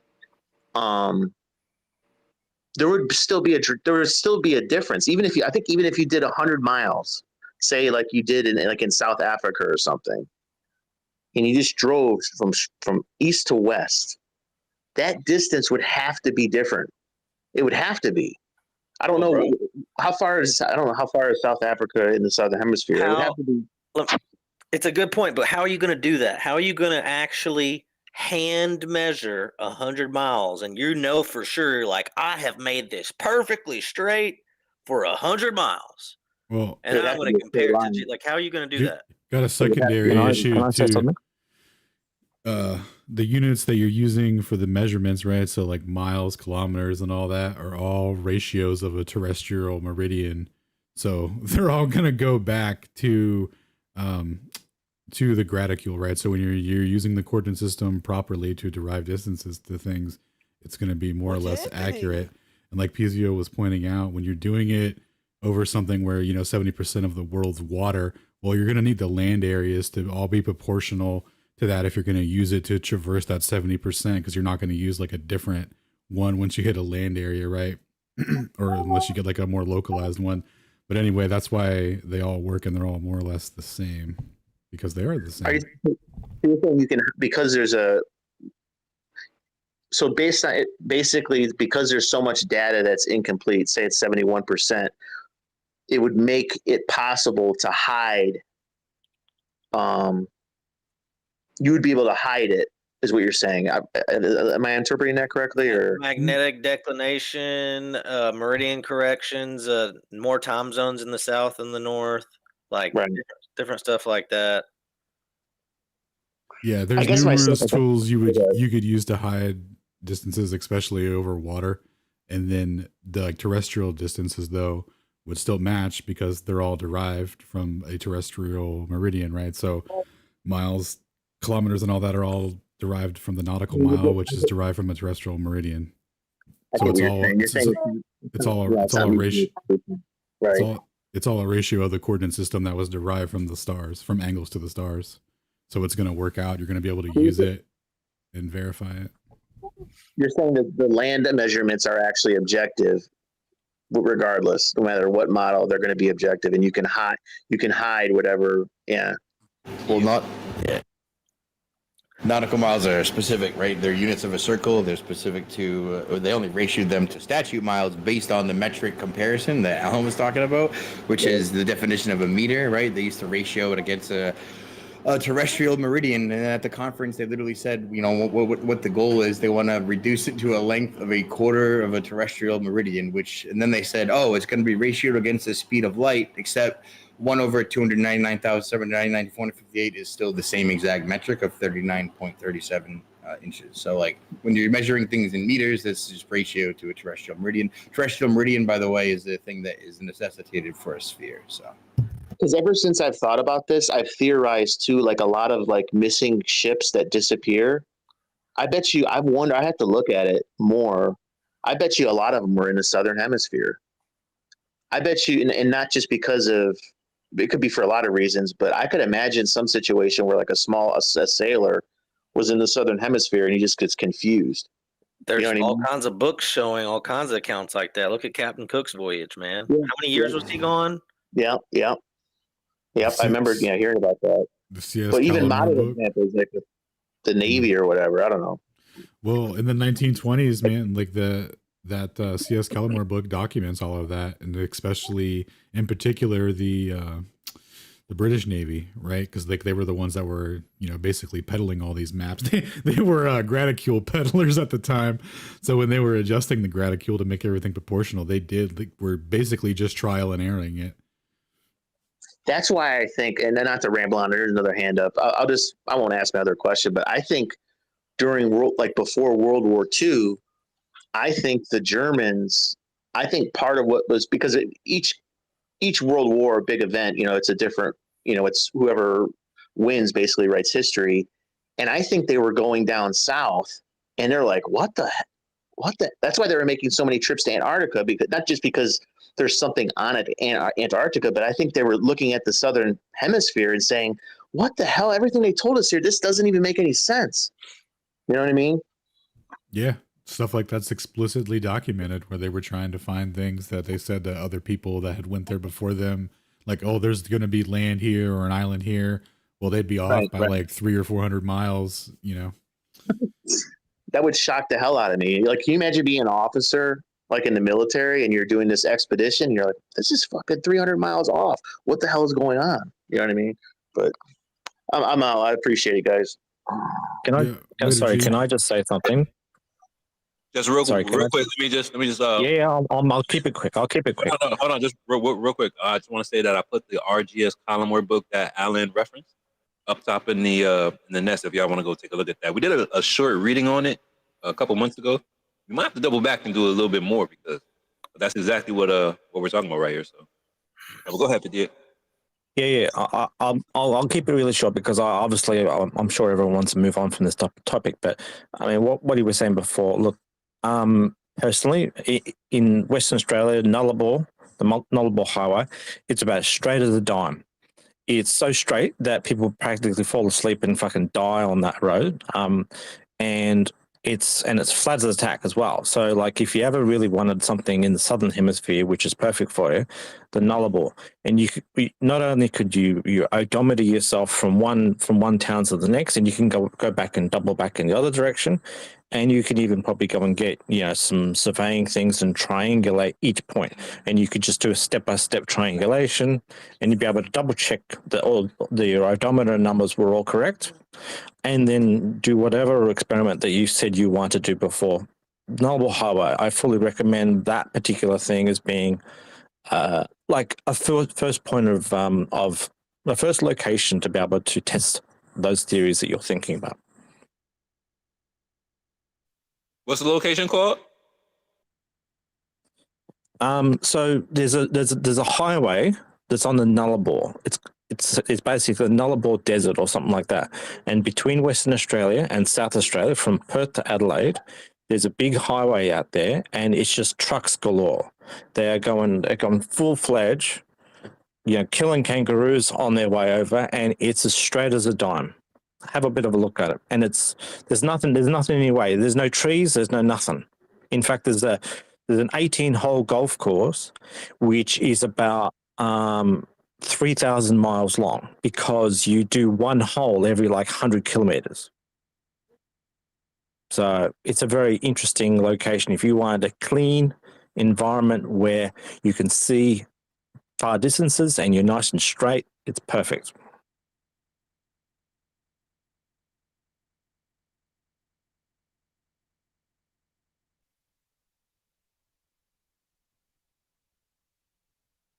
So you want us to take a highway that's observably has no curve to see if there's actually a curve. Well, I've now forgotten what that guy's primary experiment was because we got so off track with all the water. But whatever experiment he wanted to do, I would do it on Nullarbor. That's all I'm trying to say. All right, that's what's up. I'm gonna keep that location in mind. I'm gonna take a look. Nullarbor.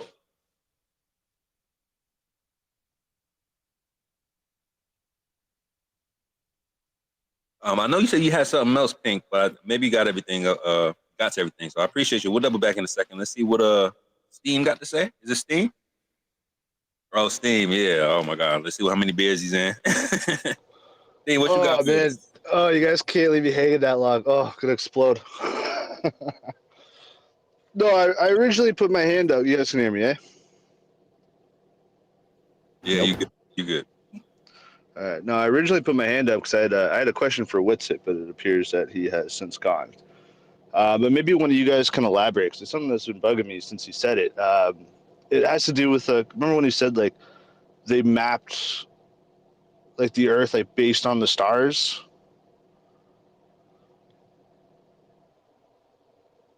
Like, you know like what that argument is. It's that they use the stars to somehow like extrapolate like the Earth. I think you said. Yep. I mean, I can do a quick rendition if you want. Yeah, no, I just want some clarification on that, and then I got a question about it. But I just want to hear it again to make sure I didn't mishear it or misunderstand. All right, let's see if I can get better at this. Let's make sure my volume's good too, because this thing pushes it down. Elon, you're killing me.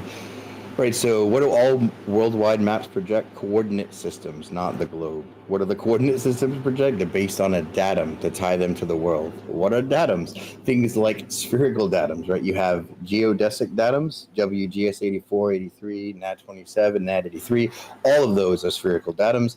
That's what ties all the things that are projections to the spherical graticule, which is the gridded network of longitude, latitude, right? Nothing to do with the Earth so far. Now, longitude, latitude based on the stars. In the old days, it was called cosmography because there's a very real, indistinguishable relationship between stars, lands, and maps, right? For every single point on Earth, there's an equivalent, unique position in the sky. That's how right ascension declination ties to longitude, latitude. There's a direct one-for-one correlation. That's how you get ground positions and zeniths from a star. If there wasn't that one-for-one correlation, you wouldn't be able to celestially navigate. Now, distances between these two coordinate systems, and we're talking about geographic graticule, which is the coordinate system of longitude, latitude, is determined by nautical miles. Again, which we went over, a unit of a circle.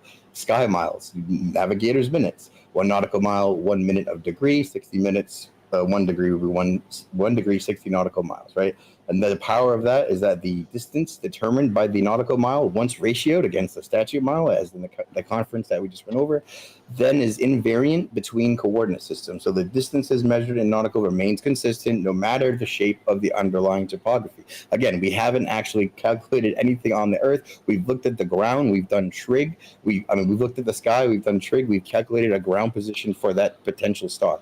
We haven't measured the ground. We've calculated the ground based on the sky, right? So that means whenever we're using nautical miles or the equivalent statute miles, whether the shape of the Earth is a sphere or flat, we're using it based on the stars because we have a geographic graticule derived from angles from the stars and the celestial sphere itself. So we're comparing the celestial sphere to angles from the stars in a one-for-one spherical comparison. Anyone with me? Yeah, no, that was excellent, man. That was really good. So is that just more about like comprising distances then, or like the actual like shape of the continents and distance of the continents? No, nothing to do with the land, right? They map the Earth by looking at the stars. That was what was that's what I was confused about. I was like, how do you map the shape of a continent by looking at stars? Right? That's what I was thinking. Yeah, it's weird, right? Geodetic surveying does that too. They map the ground by looking directly at the stars. Yeah. Okay. So that had nothing to do with land. So they're looking at the stars. And what was it? 60 nautical miles an hour or something like that? 60 nautical miles per degree, right? Which is a derivation of a unit of a circle. Just say you have 360 degrees around you, and if you take that measurement, of course, you have 1 minute and 1 degree equals 60 nautical miles. All right. Well, just quickly, I thought you couldn't accurately measure distance over water like that. Well, the only way that we know of is to look at the stars and calculate it like we just did. That's why that's the only prevailing method, and that's why the globe exists. Yeah, exactly. Nautical miles based on the stars and based on speed, you could get distance and time. So that kind of ties back into then the scale model, right? If it works out, if I go to the store and buy a globe, that's the scale, and I get a ruler, and it's, let's say 100 miles per inch on this ruler, I could measure out 2 points and then accurately determine that is correct. Distances in nautical miles remain invariant, like I said. So yeah, it will be the same. It will be the same. So yeah, so like if it's that simple, then like why is it so difficult to then project that on a 2D surface? Well, maps are projections of coordinate systems, right? So it's not a sphere that is the Earth onto a plane that is the map. It's the sphere that is the celestial sphere onto a plane that is the map. The astrolabe was doing this way before anyone else. It was a downward stereographic projection. So you're not putting a globe Earth on a map. You're trying to project a curved star field on a plane. That's what stereographic projection is really all about. And that's what its origins from. And that's where the historicity comes from. A planisphere does something similar. So when you say, but why you just can't said we it had map nothing to do with landmass. It doesn't. That's all the stars. So when we're mapping based on the stars, we get a sphere. If we had a flat field of stars, we could get a flat map, right? That would map a flat world. But because we're mapping based on the stars, it has to be the shape you started in. No, exactly. But if that all works out, and that's what I mean, it's like if I go to the store right now and buy a little globe model that's to scale, why did the distances work out precisely then? You're right. I'm good. Like, I'll be honest with you guys, man. Like, I there was a time I used to be a flat earth. I was a flat, 2015, 2016, when it really started popping off, man. I was all about it, but I just, there's too many questions that just can't be answered. Just nobody believes that. Just no, it's like, dude, it is 100% true, man. Like, yeah, yeah, that really was it. Yeah, fuck NASA. NASA's shady as hell. I'll 100% admit that. Who knows what the fuck they're up to half the time? But the thing is like, yeah, it's like all I need to jump teams is a to scale map. Every time I'm watching a flat Earth video and they show a map like Australia looks like a hot dog. What's up with that? Why is there no map that's to scale, to distance, anything like that? I don't know. You're right. Yeah. That's a precarious question, man. We'll look into that, and if we find an answer, we'll see if we can get you on our team. You'll be the first one we notify.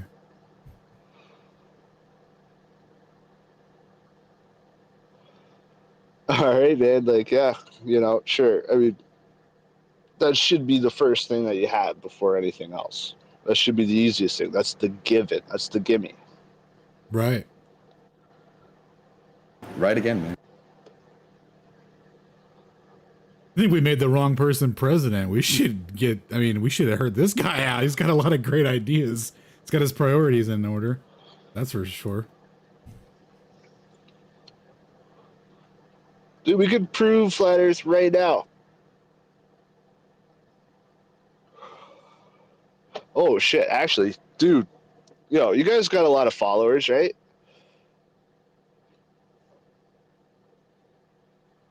Right? Were there any other hands up? I can see hands, but I'm not sure if there are other people or if it's just glitched. But if anyone else wants to talk, feel free to hit up your boy. What did you guys think of that breakdown of nautical miles, coordinate systems, cartography, cosmography? Dude. I think I got it down to a 3-minute slow talk, maybe? That was a fantastic rendition, dude. Definitely going to clip that out. That was a great explanation. Oh yeah. It doesn't account for land. It's not an explanation of anything. No, but it did. You just aren't getting it, and that's cool. So No, yeah, you're right. We're moving because on. you just argued that you cannot measure distance over water, and now you're telling me that you can only measure distance over water, but that this nautical map doesn't account for land. So then, how is land measured? Do you guys really it's nonsense? What you said is nonsense. That's correct. Yeah, maybe this is recorded so you can listen back to it when you're sober, and maybe it'll make more sense. Did you not just tell the last guy that you cannot accurately measure distance over water? Well, if you didn't follow the entire conversation, I can see why No, you're it's rhetorical. confused. I listened to it. I heard. That's why I'm asking rhetorically, because that's exactly what you told the last guy, that you cannot accurately measure distances over water. Now, all of a sudden, when it's your point, not only can you measure distance over water accurately, but somehow you can then extrapolate land masses based on that. Dude, and what's with the shape of Australia? Am I right? That, I used to be a flat earther, but that pesky Australia got me. Yeah, man. Oof. You guys contradict yourself at every turn. You don't even realize it. Do you hear what we said about what they did with the coordinate system, Steam? Yeah, I heard. That's what I'm asking about. Like, I thought you couldn't accurately measure distances over water, but now you can, and you can create a coordinate grid that you can extrapolate into a globe model, which was then used to create the globe model conspiracy somehow. Hell of a steel man. Well, is that not exactly? Am I missing? Like, was that a wrong summation?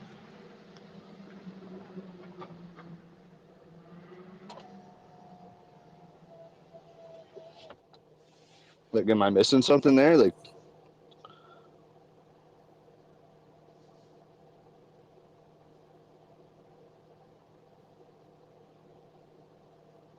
Sometimes we just think that you guys just don't pay attention to anything that we say, man.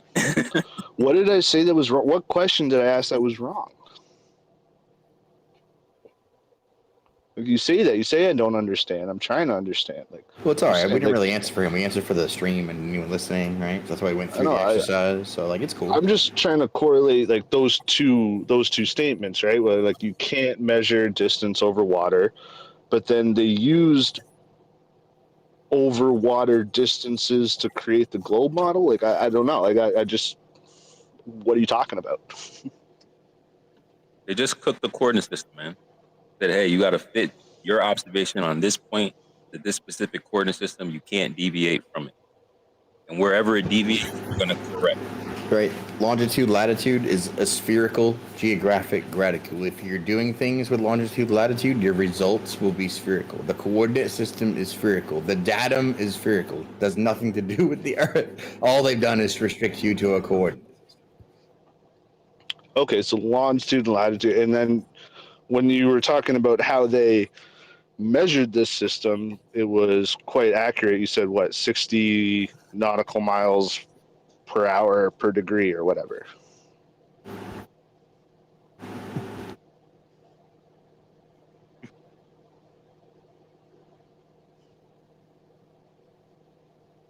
No measurement, bro. No measurement. It's no measurements now. So you didn't say 60 nautical miles per hour to measure out. Calculation, bro. We covered that earlier. Maybe it wasn't here. I don't know. You say that, but you really didn't. And if you did cover something, it's usually contradicting something else you said, just like you can't measure distance over water. So it's like you cannot use the stars to create a globe of any kind of globe map. And then when I asked about land masses, you said, well, that projection didn't include land masses. Well, then how did we judge where and how big the land masses are then? Accurately and to scale. It doesn't make sense. Like what you're saying, just like on its face, doesn't make sense. It's not that I don't understand. It's like you're leaving out huge swaths of information or contradicting yourselves. When you say accurate, do you mean that is devoid of correction, or does it include correction? Correction of what kind? Like if you're flying in a plane, are you talking about GPS corrections? Because you mentioned corrections before. I'm referring to whatever you're talking about that's accurate, right? You're saying, hey, we got these things that are all accurate. So whatever you're talking about, let me know what that is, and then tell me if it includes correction or if it doesn't include correction. No, it doesn't include corrections. What are you talking about? Well, what I'm talking about is like, if you go to the store and like, buy a little like globe model that's to scale, and let's say, I don't know where you live, but let's say you pick a town close by you, you know the distance, then you can use a ruler, look at the scale that the globe was made at, determine the distance, and it's accurate. It's to scale. And that distance can be extrapolated all the way around the globe to different continents, and that distance checks out every single time. Let me get this good. You said to go to the store, get a globe that's scaled down, and you would be able to navigate from city to city using that globe with a navigate, make predictions with a ruler. make predictions, not navigate. You can make predictions of distance based on a scale model. That's what scale is for. It's not GPS, it's not Google Maps. But what I'm saying is you can determine how far away something is on a scale globe very easily, and then you can confirm it by driving there. So you could confirm like roads, right? But you're talking about land masses. So we would have what Swallow was presenting, like there was a place in Australia that may have a straight line highway. We would have to have a globe Earth prediction and a flat Earth prediction. If it actually is a straight line highway, I don't know if there's anything like that, but that's what we were talking about last week. Like it would have to be something on a straight line, maybe, and then we would have to see if there's a deviation in my estimation anyway. But do you understand that we're using a fixed coordinate? Like you would have to reference that. Sorry, you cut out for a second there. You said you realized that. I don't remember, to be totally honest. Yeah, you realized that, and you said something about coordinates. Sorry, I missed it, but yeah, okay. So even like if you're just talking about like distances like that, it's like, I kind of get your point. It's like, when it comes to measuring accurate distances, roads are not 100% a perfectly straight line and things like that. But it's still enough where you can judge the distance where, it's within a very reasonable distance where it would be very different on like a flat Earth map, for example. It's like Trans-Canada Highway. Like I live in Canada, right? Like I've driven to BC. It's 6,000 kilometers. That's exactly what my odometer comes out to. That's exactly what it comes out to when you look at it on a globe or into Google Maps. It's 6,000 kilometers. It's to scale. You cannot put a flat plane onto a sphere and have it be to scale. You're going to stretch and you're going to twist and things are going to warp, but everything is fucking perfectly measured out. On a road, you can determine how long a road is. It doesn't determine the shape of a continent. No, but within reason, absolutely you can. It's not even that, man. It's just literally the same coordinate system again. It's just like, you should listen to this later and come back to it, man. It's not a coordinate. Like I don't know why you guys have such a hard time with the scale argument. It's weird. You get all obscure with it. It's a very simple concept. Because you keep referring to the globe as the scale. He's trying to explain to you the globe's constructed out of a coordinate system that you're referring to, bro.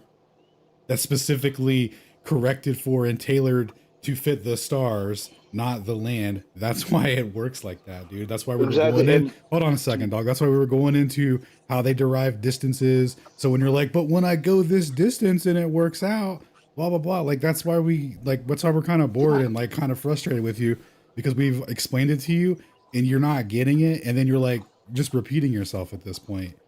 And nobody really wants. Nobody. You've explained it, but you don't realize the fundamental flaws in your own arguments. That's what I'm saying. Like even now, you're right. It doesn't make sense. You got it. You're right. Well, that's a real shame. I think you should, think about that. So hold on, Steam. Let me just ask before we get to Pink. If we had a flat Earth map where every single time we traveled this flat Earth map, we had to make corrections along the way to get these distances, would that be good enough for you? Again, man, I don't know what you mean by corrections. You keep saying corrections. What do you mean? I just elaborate on that. Like you're going and you have to adjust. What do you mean by corrections? All right, let's just say, for instance, for simple terms, right? Because I can let my guys break down all the different types of corrections that we can get into. Let's just say for simple terms. Name one type of correction. I just want clarification on what you mean by correction. What is being corrected? So if we're appealing to GPS, right? It's on a very simple surface level term, right? You realize that every time that you change position, it's a calculation that they have to correct for within the quote unquote GPS instrument. So it has to update and calculate and adjust whatever it's determining based on a time-based signal.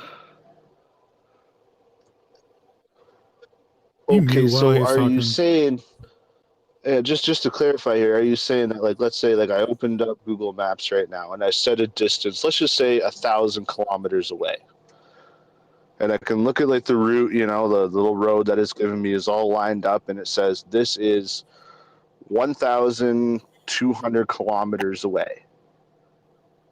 Okay, and then I click my odometer. Are you saying as I'm driving, the Google Maps distances are going to change based on where I am, and then by the time I get there, the distance traveled on Google Maps is going to be different than my odometer in the car? Because the Google Maps made corrections, but my odometer didn't. No, you could verify how long roads are. If you're appealing to a state and a coordinate system, those are all cooked. What was You don't know this. already it was already given to you. You're just comparing globe tools to the globe Well, exactly, and going, but "Oh what my god, the globe! corrections? It's the coordinate But what corrections are system." being made? That's my point. It's like if I set a destination, I can see all the info ahead of time. So what corrections are being made as I travel that road? Bro, they were already made. What you're navigating on and using and referencing is all derived from that same central source that you keep calling a globe, that Shane is distinctly calling a graticule, and explaining the specifics of that and how it works. Like, this is why we keep going into detail into that, and then you're like, but you didn't answer it, or you failed to explain it. Yeah. Like when we're getting it, well then then we should, like, you know, I don't okay. Yeah, I can't hear drunk people, dudes. That's like Yeah, dude, that's an extra barrier that, like, is just, I can't. Because anytime you're not, like, I don't get it, I'm immediately already frustrated because I'm like, well, you're just drunk, right? Like, that's my go-to. It's like, I can't talk to you, unfortunately, anymore. Except it's not, because you can't even answer why to scale is different. You keep saying corrections, like we are though. You're obfuscating. It's clear. We're specifically highlighting the lack of logic in your approach. Lack of logic. I'm talking, like, literally, like, a scale model is like the simplest of examples here. There's You no. you don't navigate. Do you notice with I'm the not globe. wiggling around? I'm not trying to obfuscate anything here. I'm saying, like to scale, this distance is going to be this, and then you go and it is that. The scale of what? The cook coordinates. Literally any distance you want. You could requires predict the exact distance of literally any fucking point A to point B, accurately as represented by a globe. I don't know. Yeah, it's like I can't put it in terms any simpler than that. And like any explanation, like the only explanation you got is corrections, and I don't even know what the fuck that means. I just explained just one of them, and there's many of them. I think he's saying The if you simplest just, I think he's saying if you take the coordinate system out of it for a second. Take the example that's in the Jumbotron with Australia, the Nullarbor Highway, right? On a flat Earth model, the Nullarbor Highway is going to be, there's going to be a deviation, and that deviation is going to be longer on the flat Earth model, whether it's curved or not. It has to be. It's a completely different geometry. Mm-hmm. Do you guys? So is that's what he's trying to say? That's what I don't understand. Yeah, that's exactly right. And yeah, the only answer they have to that is corrections. Like there's no answer. If the Earth is flat, the Nullarbor Highway, if me and you were in the car together, the odometer is not lying. That road has to be longer. It has to be. Are you measuring it in meters still? Big from the conference? We're going to ratio it to a terrestrial meridian again, and then we're going to add those units up, and we're going to conclude that it matches? Why would it could be yards, it could be meters, it can be It's all equivalent, right? There's an equivalence between all of those things. They had the metric system for a reason, right? When you have a nautical mile that equals a statute mile to a ratio of 1.1273, whatever the hell it actually is, all the way down to the 8th decimal, you have an equivalence that can then be ratioed consistently, right? So when you set those limits based on a real life metric of a quarter of a ratio or a portion of a terrestrial meridian, and then you go to measure a terrestrial meridian, what do you think you get? I don't know what you just said there, dude. I have no idea. Like, I don't. A terrestrial meridian, right? If you have a meridian, a bisecting meridian is a horizon. It's a necessity for a geometric sphere. You can't have a bisecting meridian or meridian if you don't have a sphere.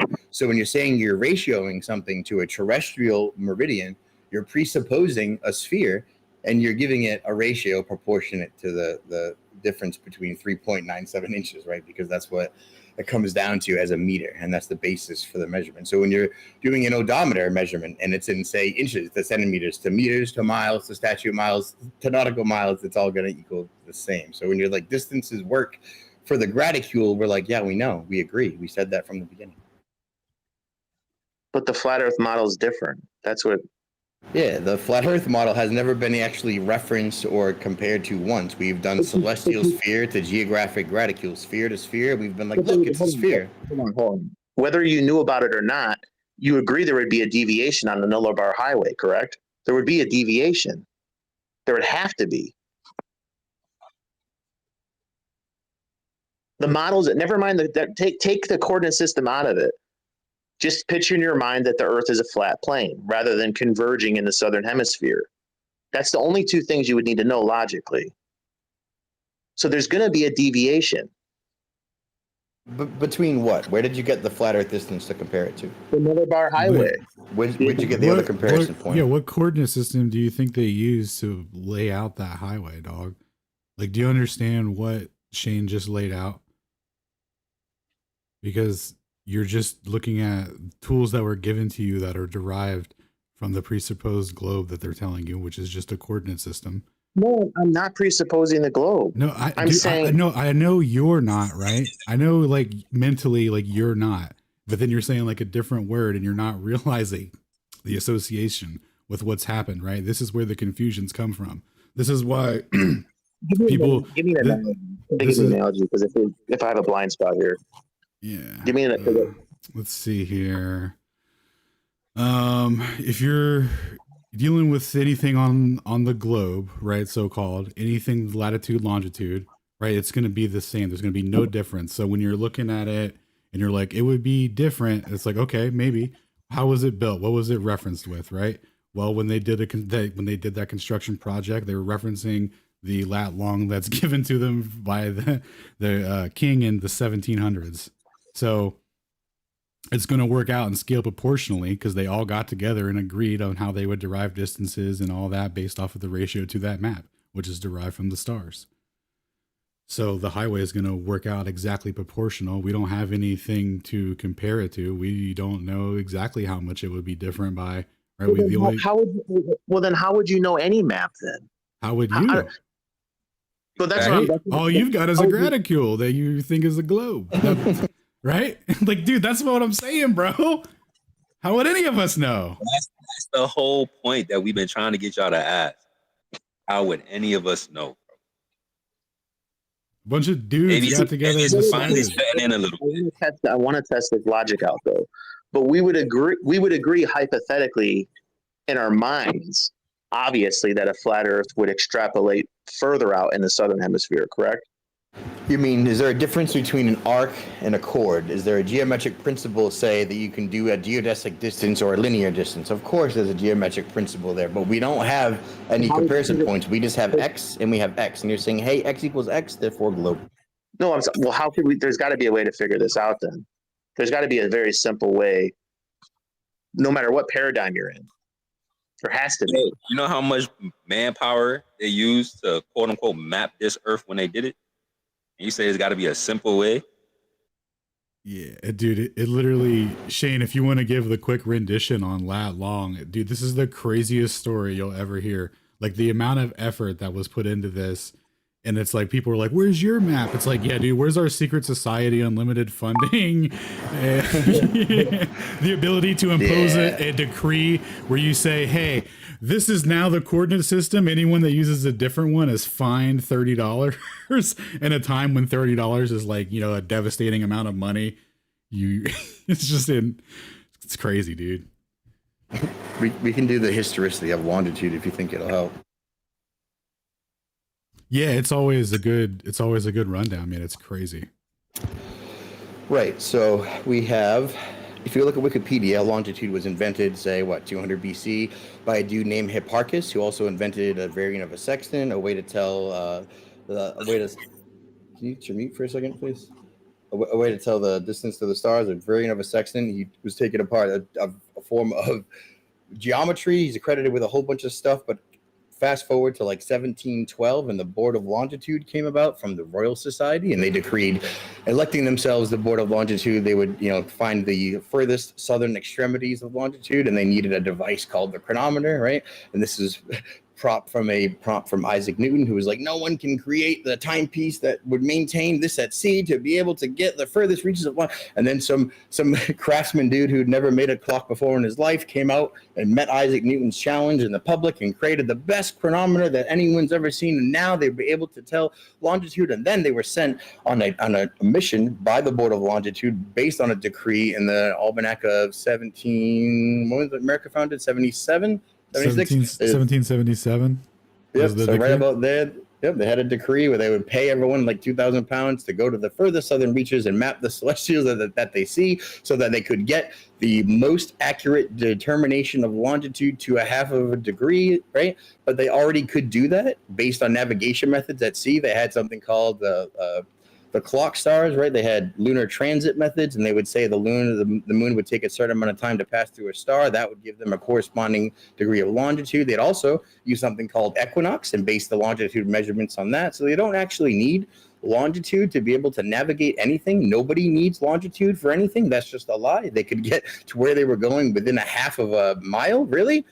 Within, all the thousands of years, they can navigate the seas based on latitude, based on observation of a Polaris or the sun, and longitude based on equinox, and or where they could get their time component or right ascension component from lunar transit and or Jupiter's moons, right? So they had astronomy methods down to the T to be able to get a component of longitude to determine roughly with their latitude, which is just the angle to the sun, where they were getting and how they could navigate. So the whole story of longitude came from one museum in 2014, issued by the Royal Society, from one WinRAR dump. That was one archive, and all the information I just relayed to you came from that one museum. So that's the history of longitude.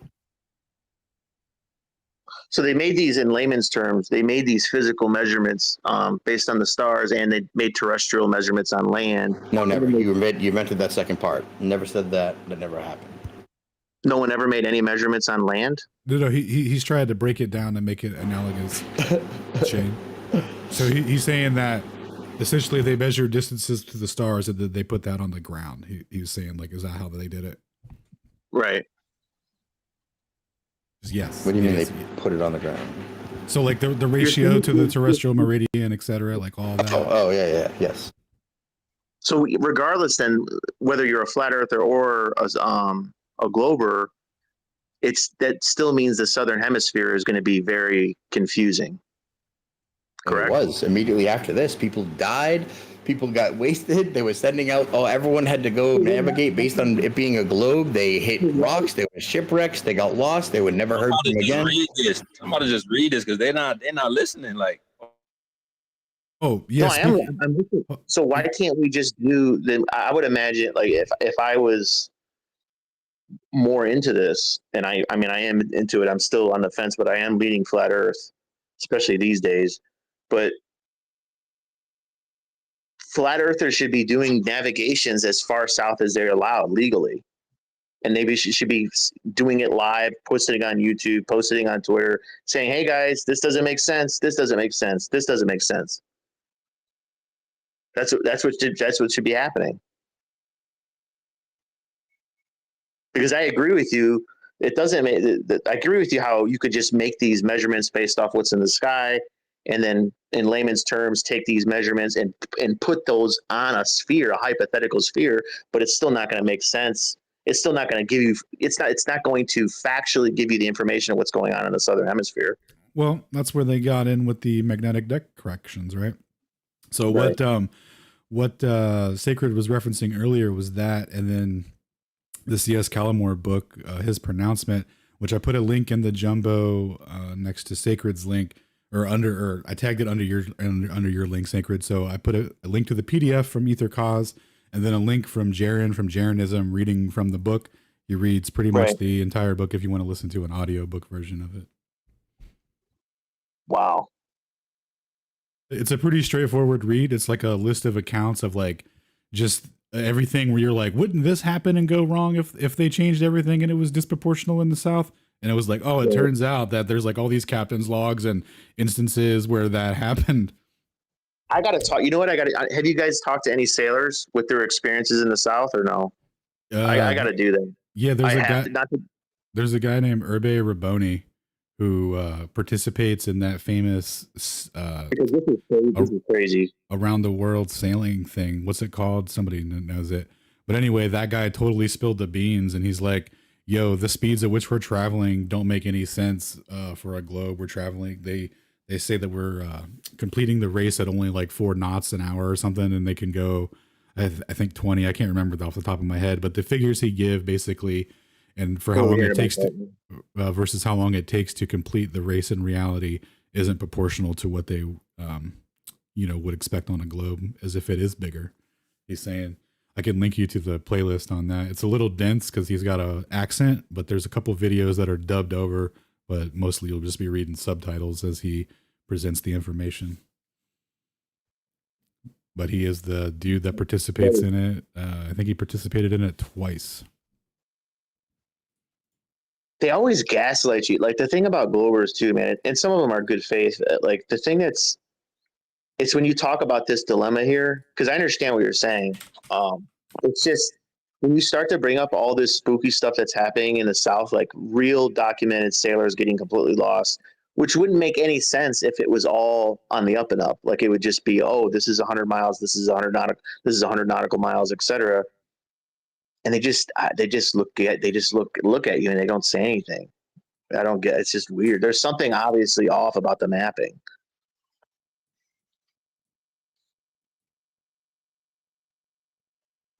Hey, can I ask two quick questions? Yep. Yep. Okay. Seeing as you, it looks like all the speakers are all disappearing. I don't know what's happening with the room, but this decree, I'm just wondering, was the basis of the decree was that Greenwich is the 0.0 position, and that everything was divided 360 degrees around from that. No. And what? No, that wasn't the decree. That came after, right? So the Royal Society had a Royal Astronomy at that Remus Meridian 300 years before they built it there, because they had permission of the Spanish king from the previous war to do so, and they spent 300 years there training that telescope southward to take celestial observations to do the next thing. But ask the rest of your question.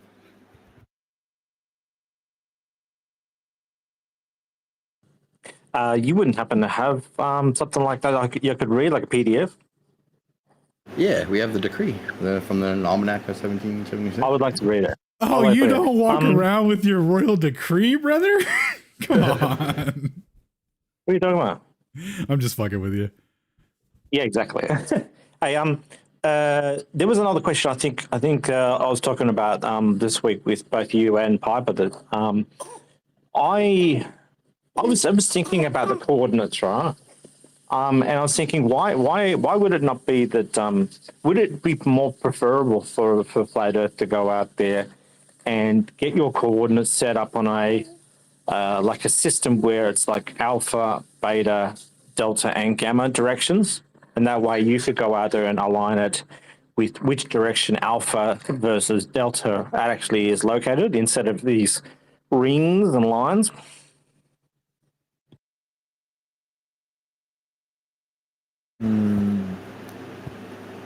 No, I don't think I get it. Okay, well, if you think about like if you look at a compass, right? You got north, south, east, and west, right? And if you had a system where the 0 point was North Pole, right, in the center of your so-called map, right? And let's say alpha points towards the London center, Greenwich, right? And beta points towards let's say New York sort of range, but like 9 degrees to the right? And then you go around to delta, and that's pointing towards, let's say, like somewhere near Mongolia or something like that. And then gamma is like pointing towards like somewhere near like the Middle East, like Baghdad or something like that. But like we're talking about, you divide everything 90 degrees. So alpha is pointing towards London, and you go 90 degrees to the right, 90 degrees from that right, and then 90 degrees again. So, if you press towards the English area, you're in the alpha zone.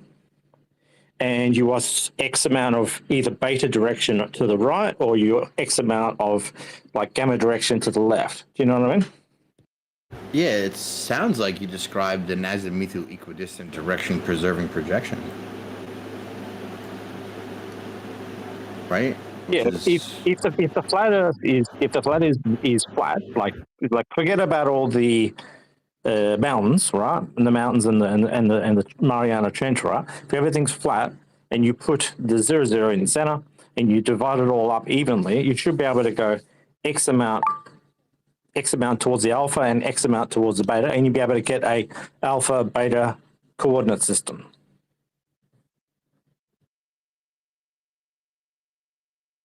But that would just give you directionality? Or we're missing something? Yeah, like on a flat model, it'd be 100%. You wouldn't have to worry about the rings at all. No rings.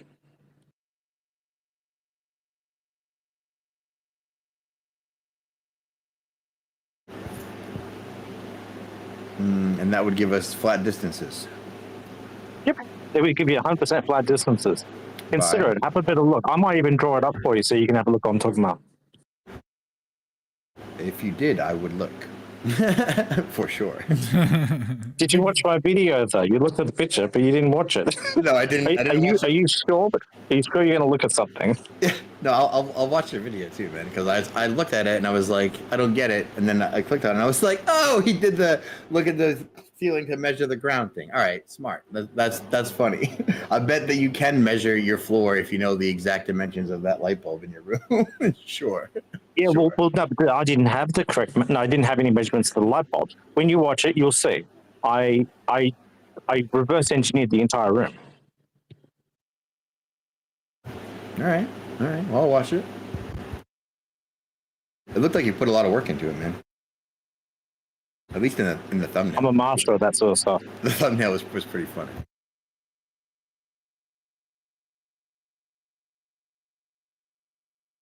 What is the flat Earth? Or is it not the flat? What is the globe Earth answer to if you're flying towards the spin of the Earth, which would make it a shorter distance? How do they even answer that? Because that seems like a very rudimentary, simple way. If you're traveling towards the spin versus if you're traveling with the spin, that's going to be a dramatic difference.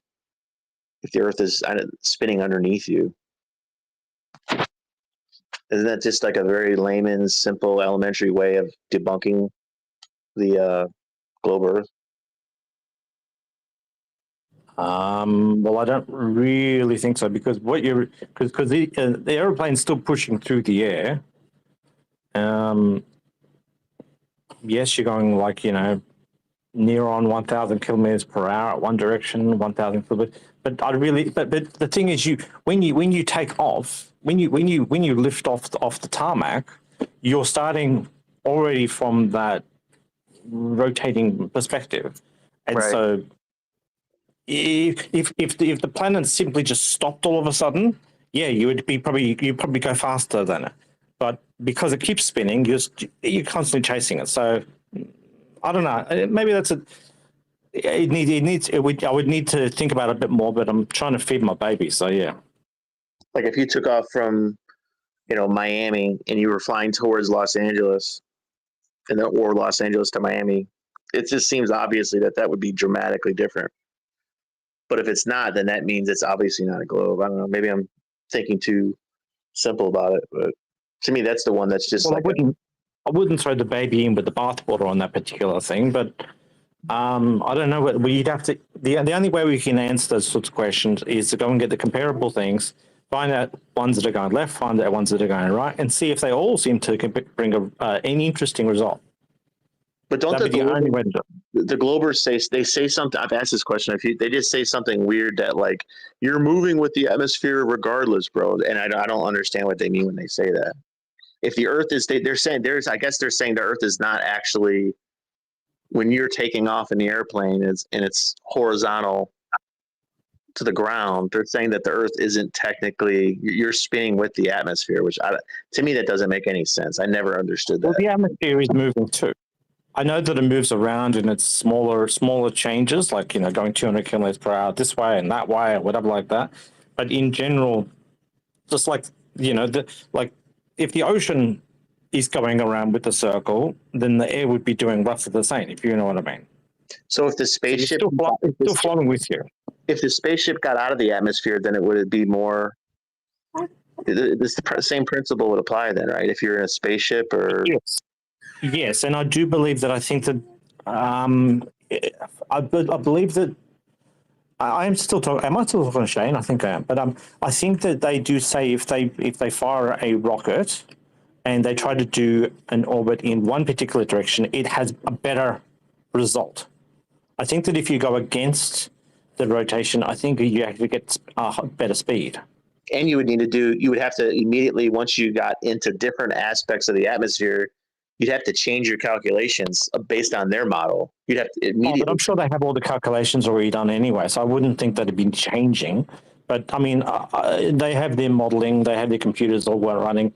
You know, they obviously don't do it on notepads anymore. But I'm pretty sure that if a rocket is blasting off from Florida and it's going against the Earth's orbit, that from a ground perspective, they judge it to be going faster.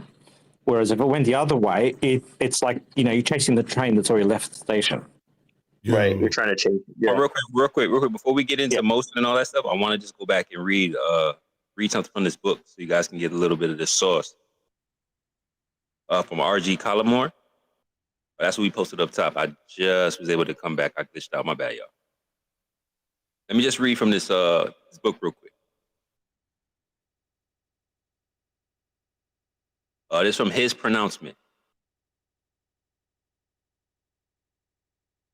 So he's talking about different navigations, right? So this is one he was talking about here. He said, they were so wrong that he describes it as a phenomenon and measures it by the term magnitude. It is worthy of a note that it recalls that many such cases have come under his notice, yet frequently without disastrous consequences. Why they are so wrong, he does not know and has no theory to account for such errors. But he suggests that mariners look into the matter as it may be due to dip or refraction, right? They always want to refer to some type of abstract concept. Says another case published by Lieutenant Middleton. I have sailed with very superior navigators of HM's troop ships, and when only 10 days out of port, we have barely escaped the disastrous shipwreck, although the weather remained fine during the whole 10 days and the sea like a pond. Nevertheless, the captain confessed that he was out some 200 miles in his observations, and it was only by a miracle we escaped destruction. This escape compelled with Captain Nilsson's 110-mile error caused by me to smell a nautical rat. It then go on to say, I can't imagine how scary that is when they really experienced that. Dude, that's like being in the twilight zone at sea. They probably didn't even understand what was going on. Right, because was there a year? Sorry, was there a year this happened? Hold on, I'm gonna go back and take a look in a second. Right, this is the next page. You're talking about another situation. It says it's a conspicuous fact that although these errors result in terrible disasters, there is little activity as to investigation, and there is an apparent attempt to discourage efforts to solve the mystery. Such a state of affairs naturally gives rise to such questions as why 11 to 18 miles error in estimates every single time? Why the apparent secrecy?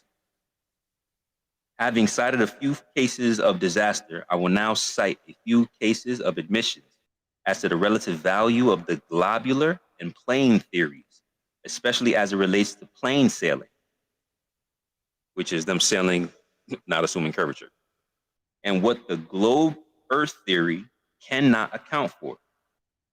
Dunraven and Navigation substantially claimed that the sailing, day's work, and all the problems solved by the help of traverse tables, which is more corrections, would be impracticable on the supposition that the Earth is a sphere, and for the purposes of navigation, the Earth is treated as flat. That was just 2 pages. Wow. I feel like I keep hearing that, you know, it's like Even though we know it's a sphere, we're gonna treat it as flat.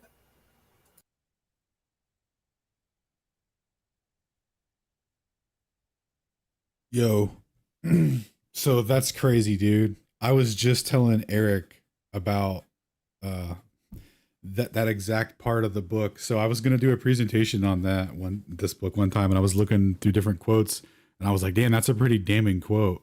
So I went to go find it in your boy Dunraven's book, and he actually says, "If the world was a sphere," and he was the way that he was in referencing it though for the plain sailing was the use of the Mercator map and how they can just plain sail with that for like 700 miles, and how you don't have to do all the crazy trig. You can just, do that, because the way that they were changing changing sailing, they were making it more mathematical, and you can't do that while you're sailing. Like, stuff's going on, there's weather, the ship, there's a lot of risk and stuff. So he's like, dude, like it, and it was like being presented through like, you can't even attempt it or understand it unless you can do all this math. So it was discouraging people. So he wrote that book to encourage young men to get into sailing and stuff. So what he was pointing out was that you can just plain sail for 700 miles. You can apply some corrections here and there from the traverse tables. Like, it's not as bad as it seems, et cetera, et cetera. But yeah, that quote was actually completely off on that. It was not the same. Now, I could only find like the second or third edition of that book. It's possible in the first edition he did word it that way, but the whole book was in reference to the Mercator, that same graticule. So I just wanted to point that out, because I was just talking to Eric about that. It would I wouldn't feel right if I didn't say it now. So anyway.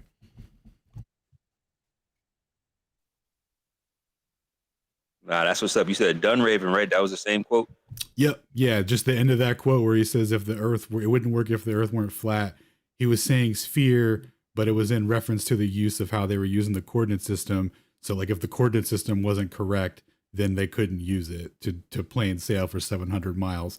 But what's actually, they're just going 700 miles, not accounting for any, it's a literal dead reckon. So.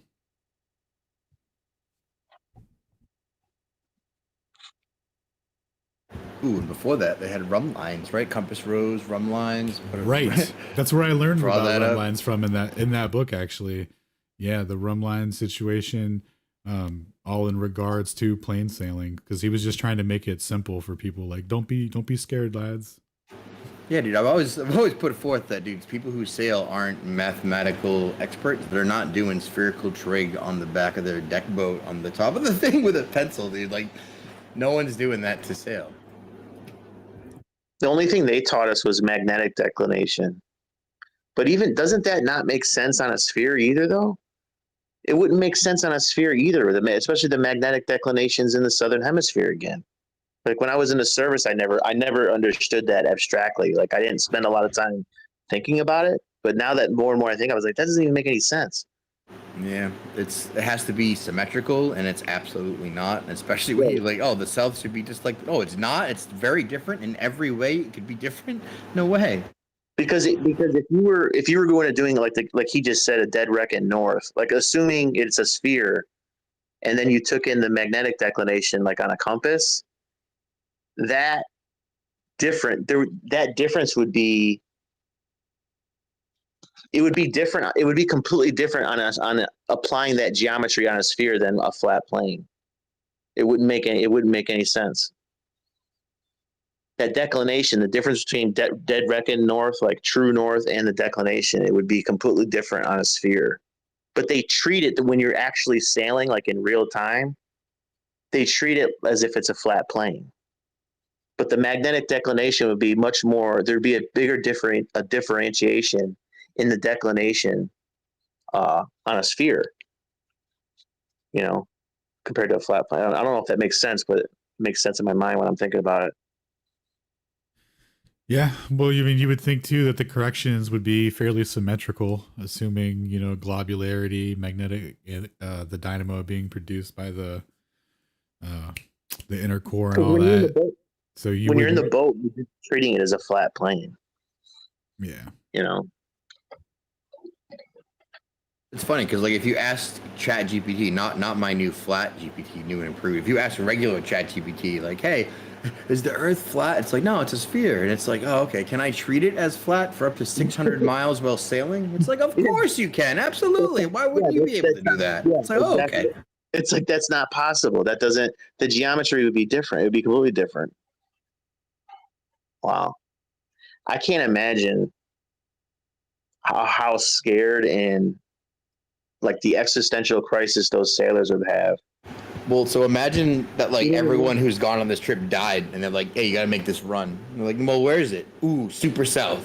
Ah, okay. Well, the last 7 people never came back. There's 2 giant shipwrecks near the coast. Like, you definitely got to use this map. And you're like, listen, I don't think that I'm gonna go down there. You know, I don't. Can you imagine like you're the lieutenant and you're talking to the captain? You're just both looking at each other like, I don't know, bro. I don't. I don't know. That's just wow. That's like Twilight. I also put a video that I did up top when I went through his pronunciation, but also just did other stuff of difficulty of navigation in the South. It came right off of my longitude thing back when. So if you don't want to read the whole book, that's like a 15-minute video that you can walk through. But it was well known that they had navigational issues right after this decree of 1776. Right after this longitude was put into the maps, and they had all their maps to go for, and everyone had to navigate with these maps as if it were a sphere.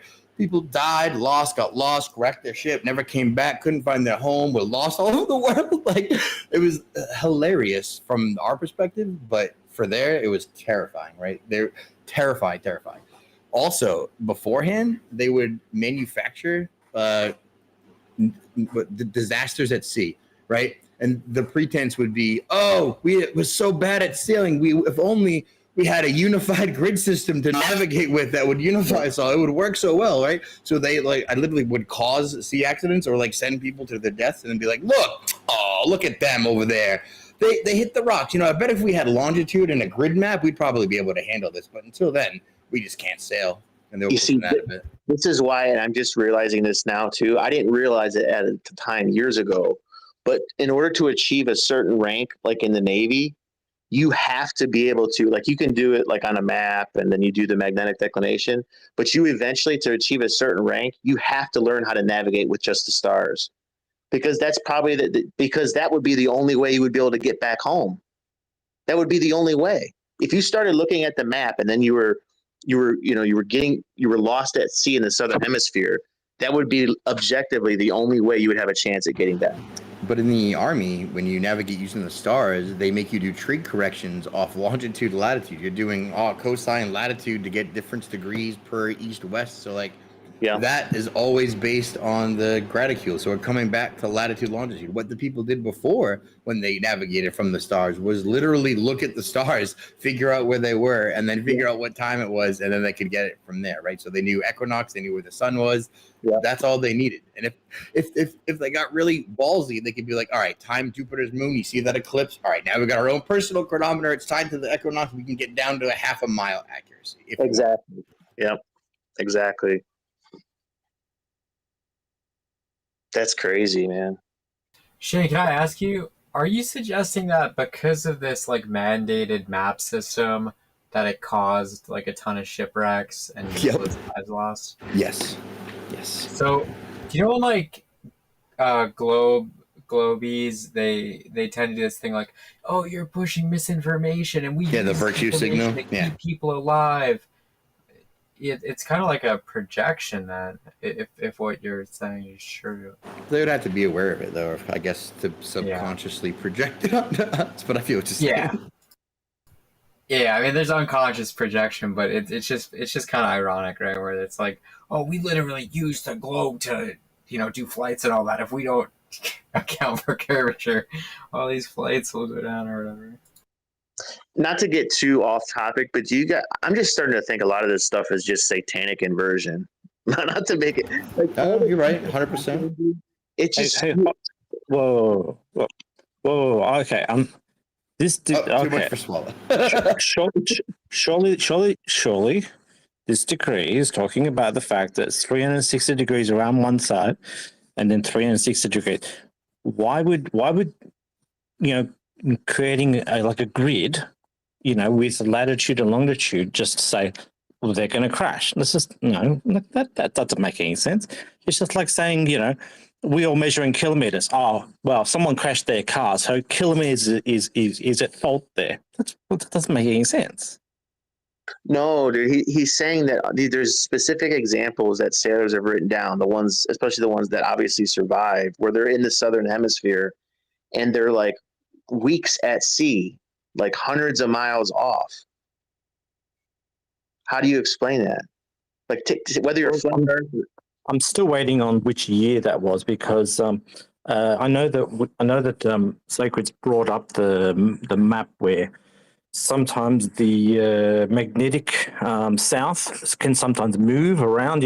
Like I'm sure you've all seen it, that there's like two magnetic souths sometimes. One just bursts out of the edge of Antarctica and stuff like that. So the declination on the actual compass can obviously probably stray, and how's that going to change your ability to be able to see the stars? If you have to look at your compass and then look up at the stars, then register that. Surely if it's 1 degree out, all your numbers are going to be wrong.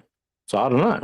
Surely it was 1 degree on your compass being wrong going to put you 11 miles out of whack? Possibly. So, but I don't think that's got anything to do with just dividing the world by 360 degrees.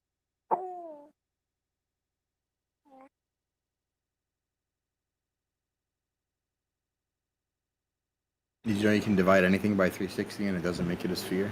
I think there's a song with that.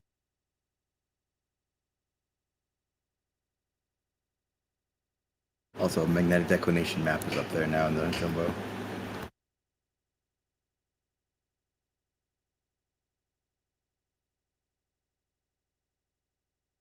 The way magnetic declination works, you guys know it, right? It follows like the flex line. So when your compass points north, it's not pointing directly north. It's following the field lines in flux of the magnetic field that it's aligned to, right? So when you have a magnetic declination map and your field is in flux and it's in flux in a perpendicular direction to where you think south is, south in the south, it just points you around. It literally curves about almost 90 degrees because of that magnetic declination correction, which is crazy.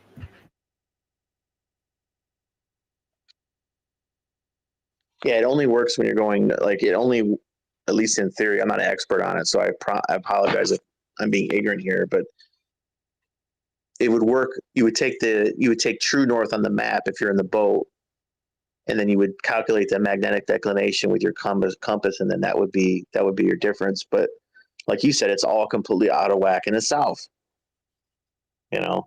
I'm looking at the map right now, and they put the south magnetic pole off the coast of Australia, right? But there's spots here that have 90, 80, 70, and 60 degrees of correction with magnetic declination. So that means you're looking south, you point south, and your compass says, "Okay, now turn around, go there."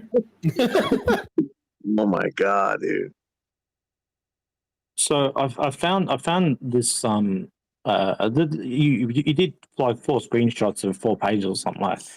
And I'm flicking through the 196 pages, and I can obviously everything, like they've got their systems. They've tried to triangulate where particular stars are for particular dates and stuff like that. And so I'd imagine, I don't know. I mean, I'm assuming that maybe they got a couple of those ones wrong. Would you say? Is that what you're trying to say, that some of their estimations in this it's like an almanac to some degree, isn't it? For every month. Would you say they got some of their calcs a bit wrong?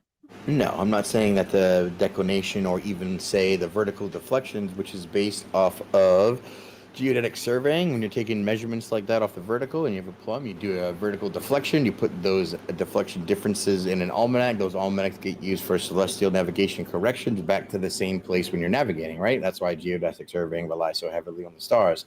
But I'm not saying that the stars, that make their measurements wrong in the almanac. I'm saying their whole infrastructure of longitude, latitude, which was hereby enforced and inflicted upon the world in every map thereafter, that's the problem.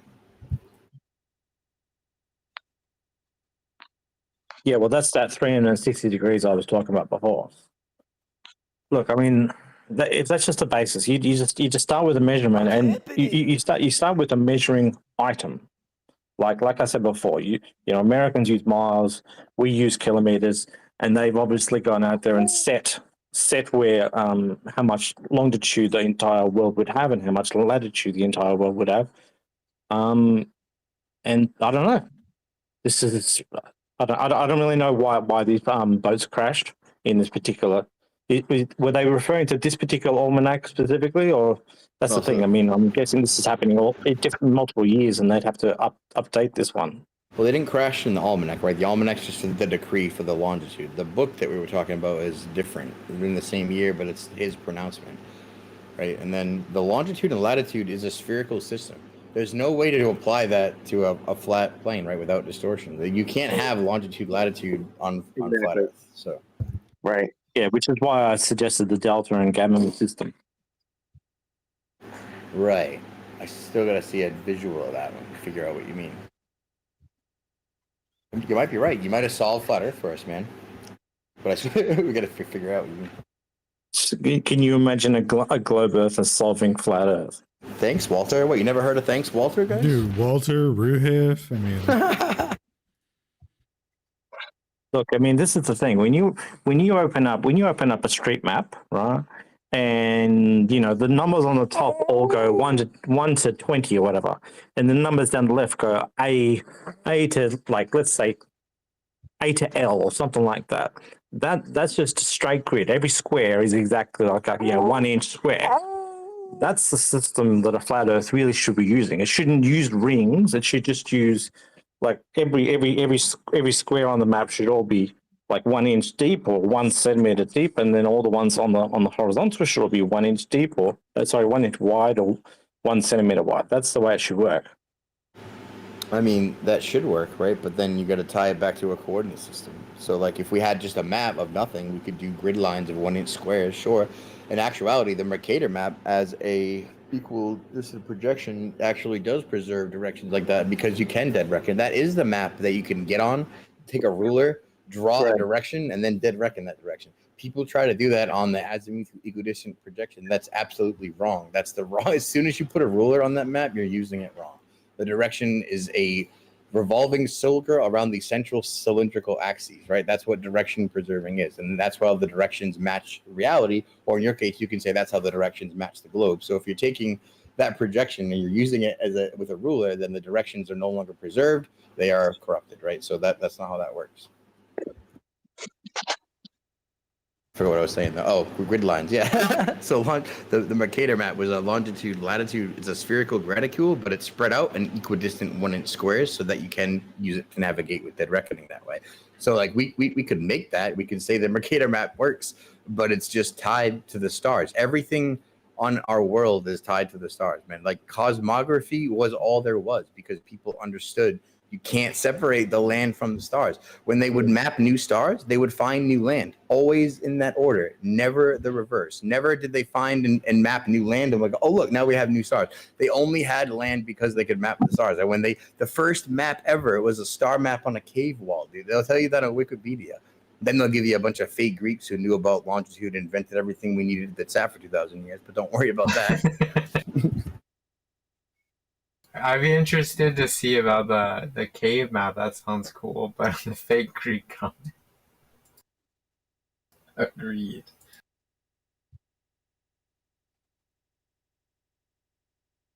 Cosmography, and they're like, oh, you know what we're gonna do? We're gonna call it cartography, and we're gonna make that think it's a globe, and then we're gonna call it cosmology, and no one's gonna ever know the difference.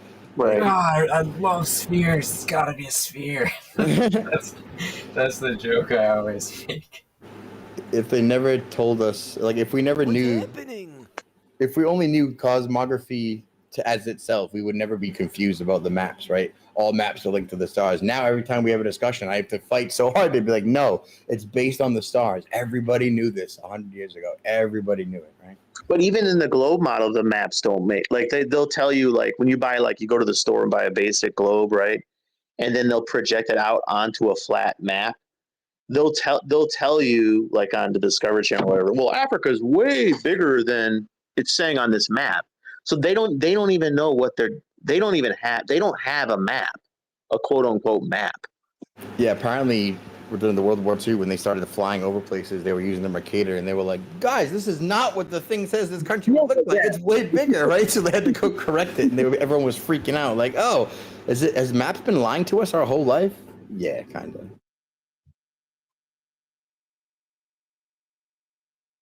Did we lose Sacred, or am I just freaking out here? So I only see me and Proud I and think he Alan. was glitching. Yeah, I think he's glitching out, but yeah, I only see. Do you think this do you guys think this happens like every 80 to 100 years when people pick up on what's going, like, do you think this cycles in and out over millennia after millennia, where people think it's flat, then they think it's a sphere, then they think it's... No, 100% not. I think 2 generations ago, everyone on Earth knew it was flat. And after that, they poisoned our minds. Like, you know how the communists take over a country? Like, they don't worry about you. They indoctrinate your children and get you to turn against the parents. So 2 generations of that, and the kids are having grandkids themselves, and then they've taken over the whole country. Communist ideological subversion works the exact same way. But your great-grandparents all knew the Earth was flat, dude. There's so much evidence that it was inserted late 1800s to early 1900s. All the G's, Alex Gleason, Samuel Rowbotham, all wrote their books 1860 to 1890. And that's when they were like, all the scientists seem to be thinking that it's spherical for some stupid reason, but we know they're retarded, and we're writing these books so everyone can keep it straight. I mean, I'm paraphrasing a little bit, but if you read Gleason's book and you read Rowbotham's book, there's a lot of commentary on science as a whole, and they're like contemporaries, and they're like, we don't know what the hell's happening, but everybody went retarded essentially. So then you go to like 1900s, and there's schooling, there's newspaper clippings, there's thousands of newspaper clippings talking about flat Earth. There's schools teaching flat Earth, some alongside globe Earth. There's that Ruth video from David Weiss that always goes into that. That's excellent. Put all that together, and it's like, well, this is a very new deception. They inserted it right after this. All the history that they told us about that longitude bit that I went into, that's 100% fake. None of that happened. I don't think any of that's real, right? If it all comes from the Royal Society and it was all inserted after the fact to give us the appearance of a continuous historicity of globularity. What do you guys think about that? It's literally like, and I'm not exaggerating, when you really start to think about this, it's like a mental slavery, man. Because if you just got to think about what you were thinking, all the things you thought about life and science based off how the globe model is taught to you when you're younger. You know what I'm saying? There's so many things that you can extrapolate from that are probably bad for your soul. It just it makes sense, dude. It makes sense why they would do that. I mean, you're literally lost. You know what I mean? Well, you never heard of the strong delusion or whatever? Strong illusion? The strong, yeah, in the Bible, yeah. Yeah. I'd recommend looking into John D. Rockefeller. Oh yeah, I've read about education that. system in the early 1900s. In 1903, I think he bought as many. I don't know if he bought the textbook companies, but I know he ended up being responsible for printing most of the textbooks in the public schools. And the famous quote is, "I don't want a nation of thinkers. I want a nation of workers." Yeah, just dumb enough to run the machines and to not ask questions. Well, one thing that I can't help but think, it's like there's a lot of religions in the world, right? Yeah, like heliocentrism and a lot of cultism too. It's crazy. Well, yeah, but even just like regular old religions, if the true aim was control and power, wouldn't it have been more like cost effective just to embrace the flat earth and just create a religion around that? Because flat earth is pretty damning proof of God. So wouldn't it have just made more sense for them to just like create some like, weird culty religion and be like, yeah, the earth is flat, God exists. Well, they obey don't. us. They did, and you're worshiping it right now. Yeah, they don't want to. That's the problem. They don't want to worship God, dude. That's the whole point. It's an No, I inversion. know, but that's what I mean. They could have created their own fake religion where they are the priests of. And then They flat did. Earth would have been Heliocentrism. solid proof of that. Neil deGrasse Tyson is your priest, right? You have dogmatic scripts. People believe without believing. You repeat things that you don't understand. There's only certain people who can know the truth. Come on, it's religion, bro. Well, sure, but if the Earth was actually flat and there was like a firmament, then just supporting that would actually elevate their faux religion instead of hiding that for an atheistic kind of society instead. Right. Well, every contended so-called theory, right? Like theory of evolution, Big Bang theory, and then I would call the globe shape of the Earth a theory. All three of those things are contended, and all three of those things heavily lean towards or against a creator.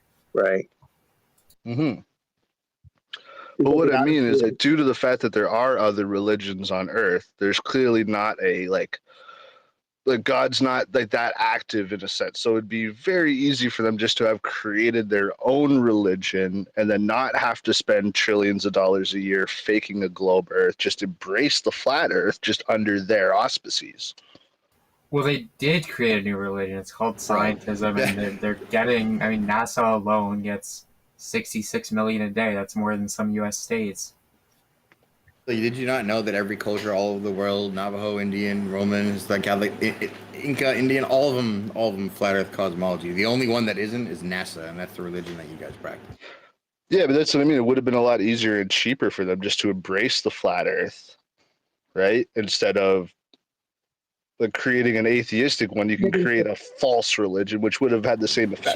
Cheaper than What do you making mean $64 cheaper for million them though? a They're not day. spending anything on it. They're getting U.S. taxpayers to pay for it. They're not. It's not like NASA's like, oh, I'm going to create a religion with our own money. They're using U.S. taxpayers' money. No, for sure. But I mean, if the Earth was actually flat, and let's say they embrace that instead, well then, that wipes out the entire field of astrology and astrophysics and NASA, and then other countries, like these quote unquote fake rockets that they're launching just into the ocean. It's like, yeah, it's a whole, you're talking tens of thousands, if not millions of people globally being quote unquote in on it, or at least. I don't think they would be in it. Why would they be in on it? They're indoctrinated. It's You like don't have to be in on it. I know. Well, two people I that think a work for lot would have to NASA, be, and because they how know could you nothing be an about any of astrophysicist? the space missions. But you know what I mean? Like, how could you be an astrophysicist? Steamboat, I'll give you a perfect example. This is a great analogy. This Steamboat talking, right? Yeah. I'll give you a perfect example. It's within a mainstream medical institution. So like 2 years ago, I was diagnosed with type 2 diabetes, right? I was kind of heavy. I was drinking and stuff. Long story short, like they put me on metformin, right? This is a doctor that put me on metformin. I talked to different doctors. They all did the same thing. They put me on insulin. And it was a struggle with, even though I was changing my diet, I was still gaining weight. Well, I started to ask my own questions. I started to think, right? And I didn't even know, because just most of us, I assume we just look at an authority figure and we just do what they say. And I didn't realize, I was like, wow, insulin puts weight on you? Okay. And then I started researching more food, and I went to keto, and I didn't have to take insulin anymore. And then I researched more on intermittent fasting. And dude, I did intermittent fasting and cut out the obvious sugar and most of the carbs. And within 3 days, my blood sugar was completely normal. This is with like almost a year of struggling with it and listening to the doctors. Within 3 days, not only was my blood sugar normal, I didn't have to take any heartburn medicine anymore. Yeah. And so what I'm trying to, the reason I'm giving that analogy is, I don't think those doctors were mean, dude. I don't think they were, it's a conspiracy, right? They're indoctrinated, dude. And just like anything, whether it be medicine, whether it be physics, whether it be, it can be politics, it's indoctrination. So yeah, definitely hear you in terms of like the medical field, because there's a lot of shadiness going on there too, that they get their kickbacks from whatever drugs they give you by the pharmaceutical companies. It's a whole thing in there. But what I mean, that by like specifically why I mentioned astrophysics, it's like they're like, actively looking through these massive telescopes like on a daily basis. Like they're all over the world, and a lot of them are doing it. It'd be like super obscure if they were just looking at nothing. You know what I mean? I don't think that, I think there's stuff in the sky. I don't know how that would have anything to do with what the shape of the earth is. Yeah, you can't look in the sky and determine the shape of the earth. Right? Probably not, but what I mean is that the entire field of astrophysics would be almost rendered moot if it was incorrect, or if gravity was incorrect, for example, Why? Yeah, why? Is it regular, like just regular, what is it called? Mechanical physics is true. All that other stuff, like when you start to get into the big, like what I get that, which it knows this way better than most of us here, but a lot of these people who are like, they have PhDs, dude, they don't even question what gravity is. They just assume it. They assume downward acceleration. They think it has to do with math, and then that's it. They don't even think about it. Yeah, I mean, one thing that I'll say, like, to that end too, it's like, I don't know, there's a lot of aspects of society just in order to function that does rely on trust. You know, and like the scientific community is unfortunately like kind of like heavy in that. But it's like, you know, when you take your car to a mechanic, you trust that he knows what he's doing and is going to fix it. When you get on an elevator, you trust that the engineer that built it knew what he was doing, and the guy that made the cable knew the weight load of that. Like, you know, it's like it's all about trust. When it comes to even like science, it's like, yeah, no one person can be an expert in all of science. So it does rely on like, you know, oh, there's, you know, 10,000 astrophysicists that are checking each other's work and making the same observations all the time. So you kind of have to trust that they know what they're doing. And it's the distrust that's Steamboat, what if I told you, because I've been doing more research on this. What if I told you that you could reduce cancer by like 80% by just fasting? Would you call me like a psychotic, crazy conspiracy theorist? No, of course not. Well, a lot of people will call you that, though. Like, just for example, not just with type 2 diabetes, there is so many benefits. And it's actually becoming more and more mainstream now, although it's being censored. The incredible healing benefits that fasting can do for you. And all of our ancestors, our spiritual ancestors and stuff, people, that's what a lot of them did. And it wasn't just like this hokey pokey thing that they try to teach you when you're like in school. But like I would just like take flat Earth out of it, for example, because flat Earth is such a profound, the cognitive dissonance, like it still causes me cognitive dissonance. Just do research for a few days on fasting. It's literally incredible, dude. Sorry. Can I address the trusting thing? So like, you know, you're making the case that like, yeah, you trust like an airline pilot to get you to your destination. You trust an Uber driver, right?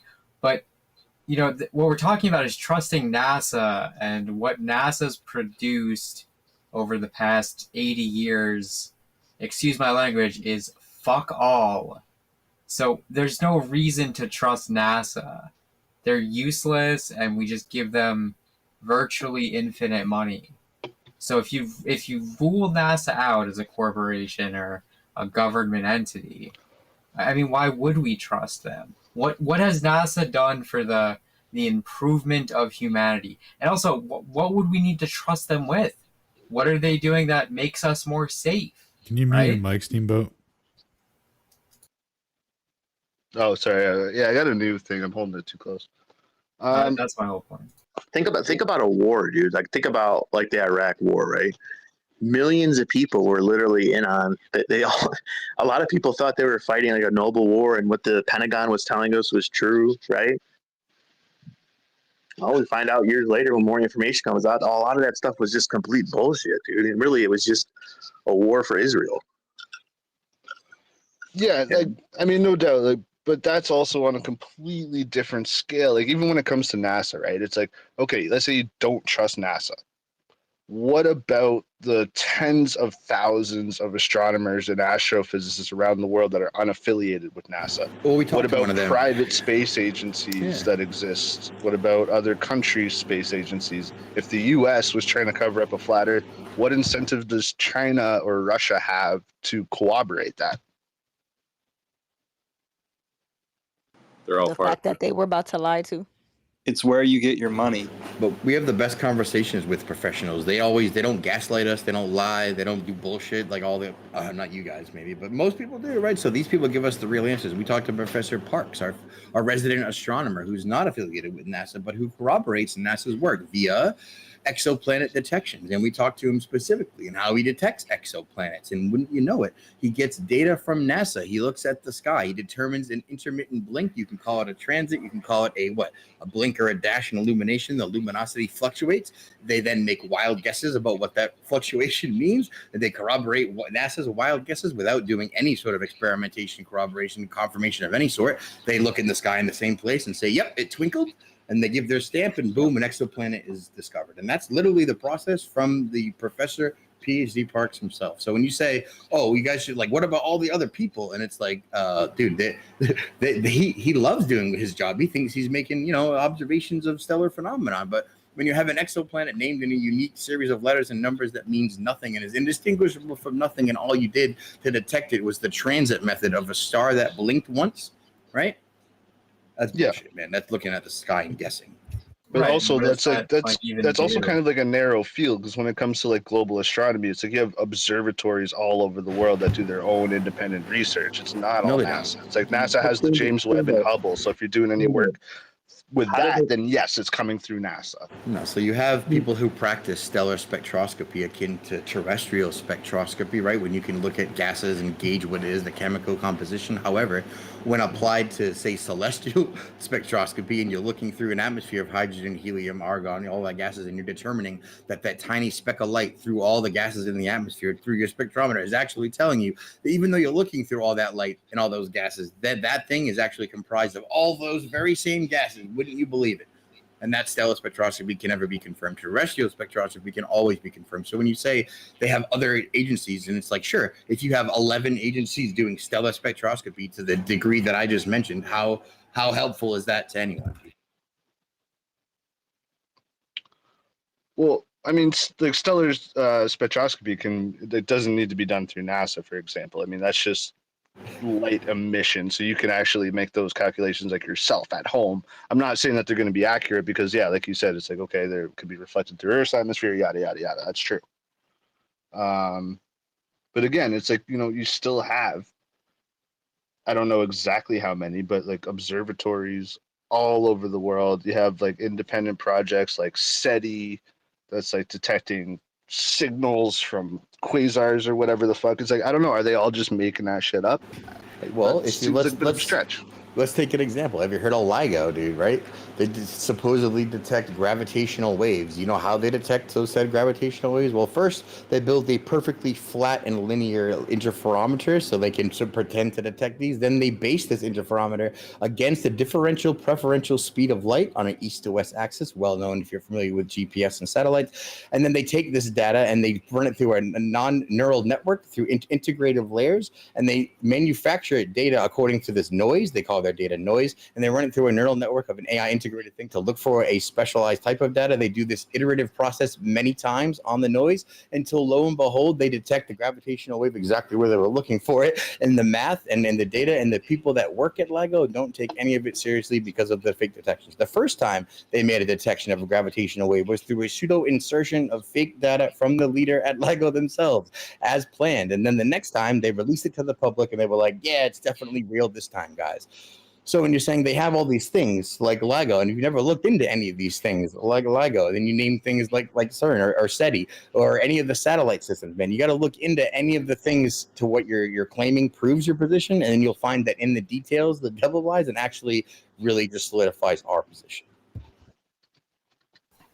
Also, I have a question. What incentive, if they so-called found out about the flat Earth, would anyone have for coming out about it? You're just gonna get ostracized in your field. Your coworkers are gonna fire you. There's zero incentive. So not even considering it is the better option for most people, even like regular fields, but especially in those fields. At least that's my opinion. I think we would have had like a well corroborated whistleblower. There haven't. Yeah, there's been many. But hold on, I do want to hear from Eco Builder, because Eco been pretty patient. Hey, to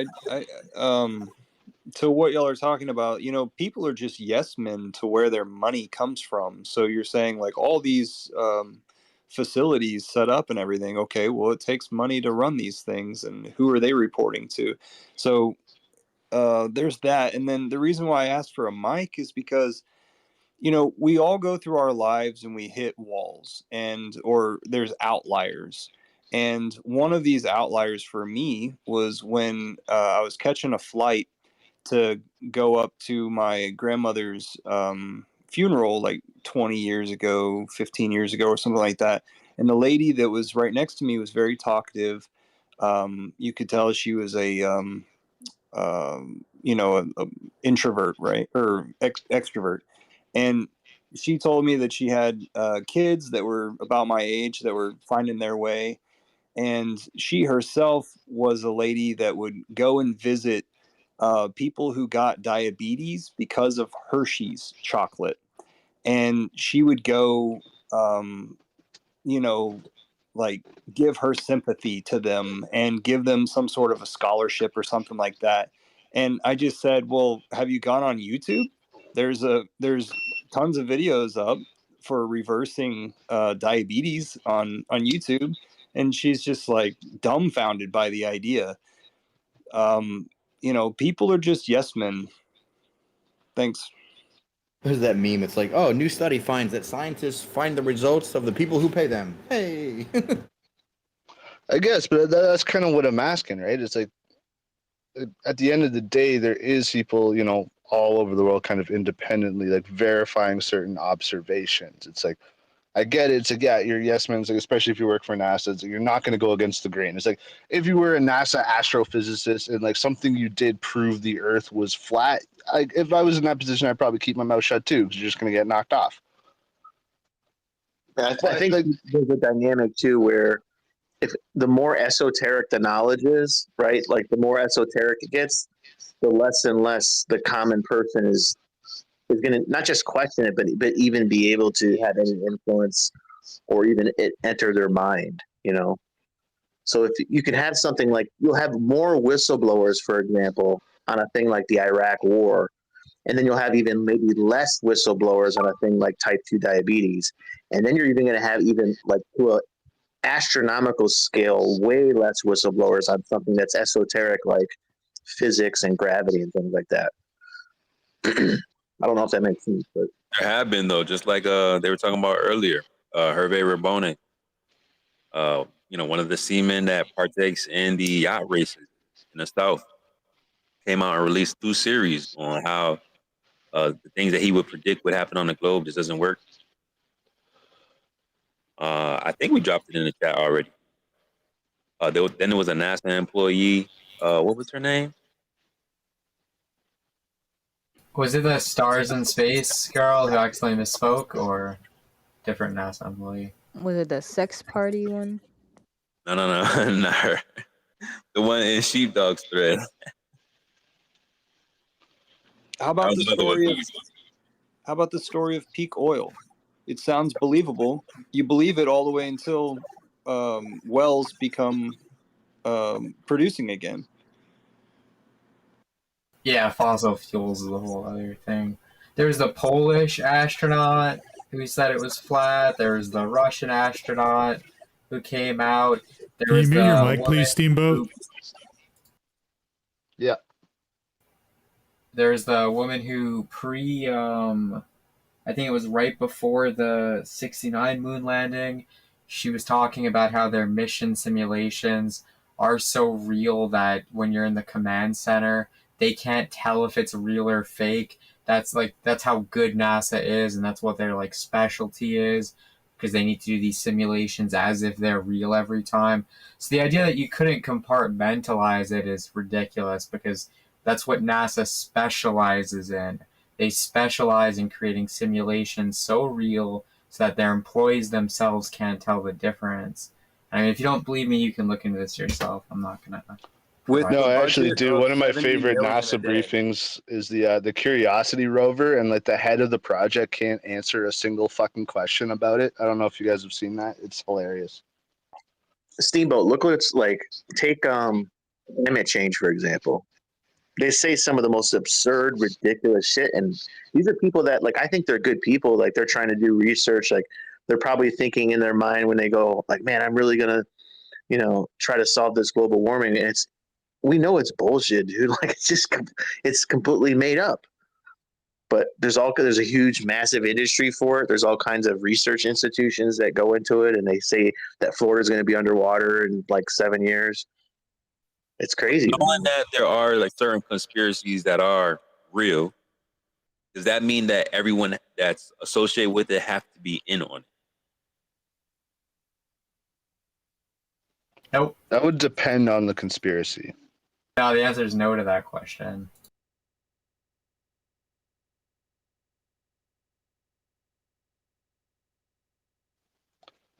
It would depend on the conspiracy. For example, if like the assassination of Trump was a conspiracy theory, then yeah, anybody involved would have to be in on it. You couldn't really not be.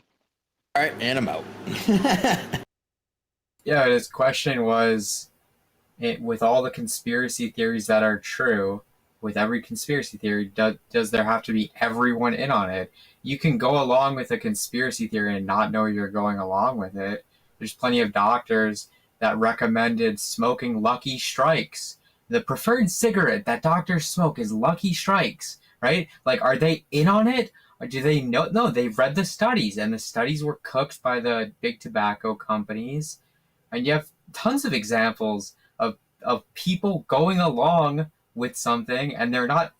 It's not like, oh, it's like these doctors knew, and like, no, they didn't know anything. They read the study. That's a good point. Find out tobacco. That's why I said it depends on the conspiracy. What about people being lobotomized, dude? That went on for decades. Only my political. I think that was malpractice, not a conspiracy. I don't know. We should bring No, but what I'm saying is, dude, like you had very, very highly intelligent, highly respectable people, highly respectable institutions saying, "Hey, poke a hole in someone's brain," and that was accepted.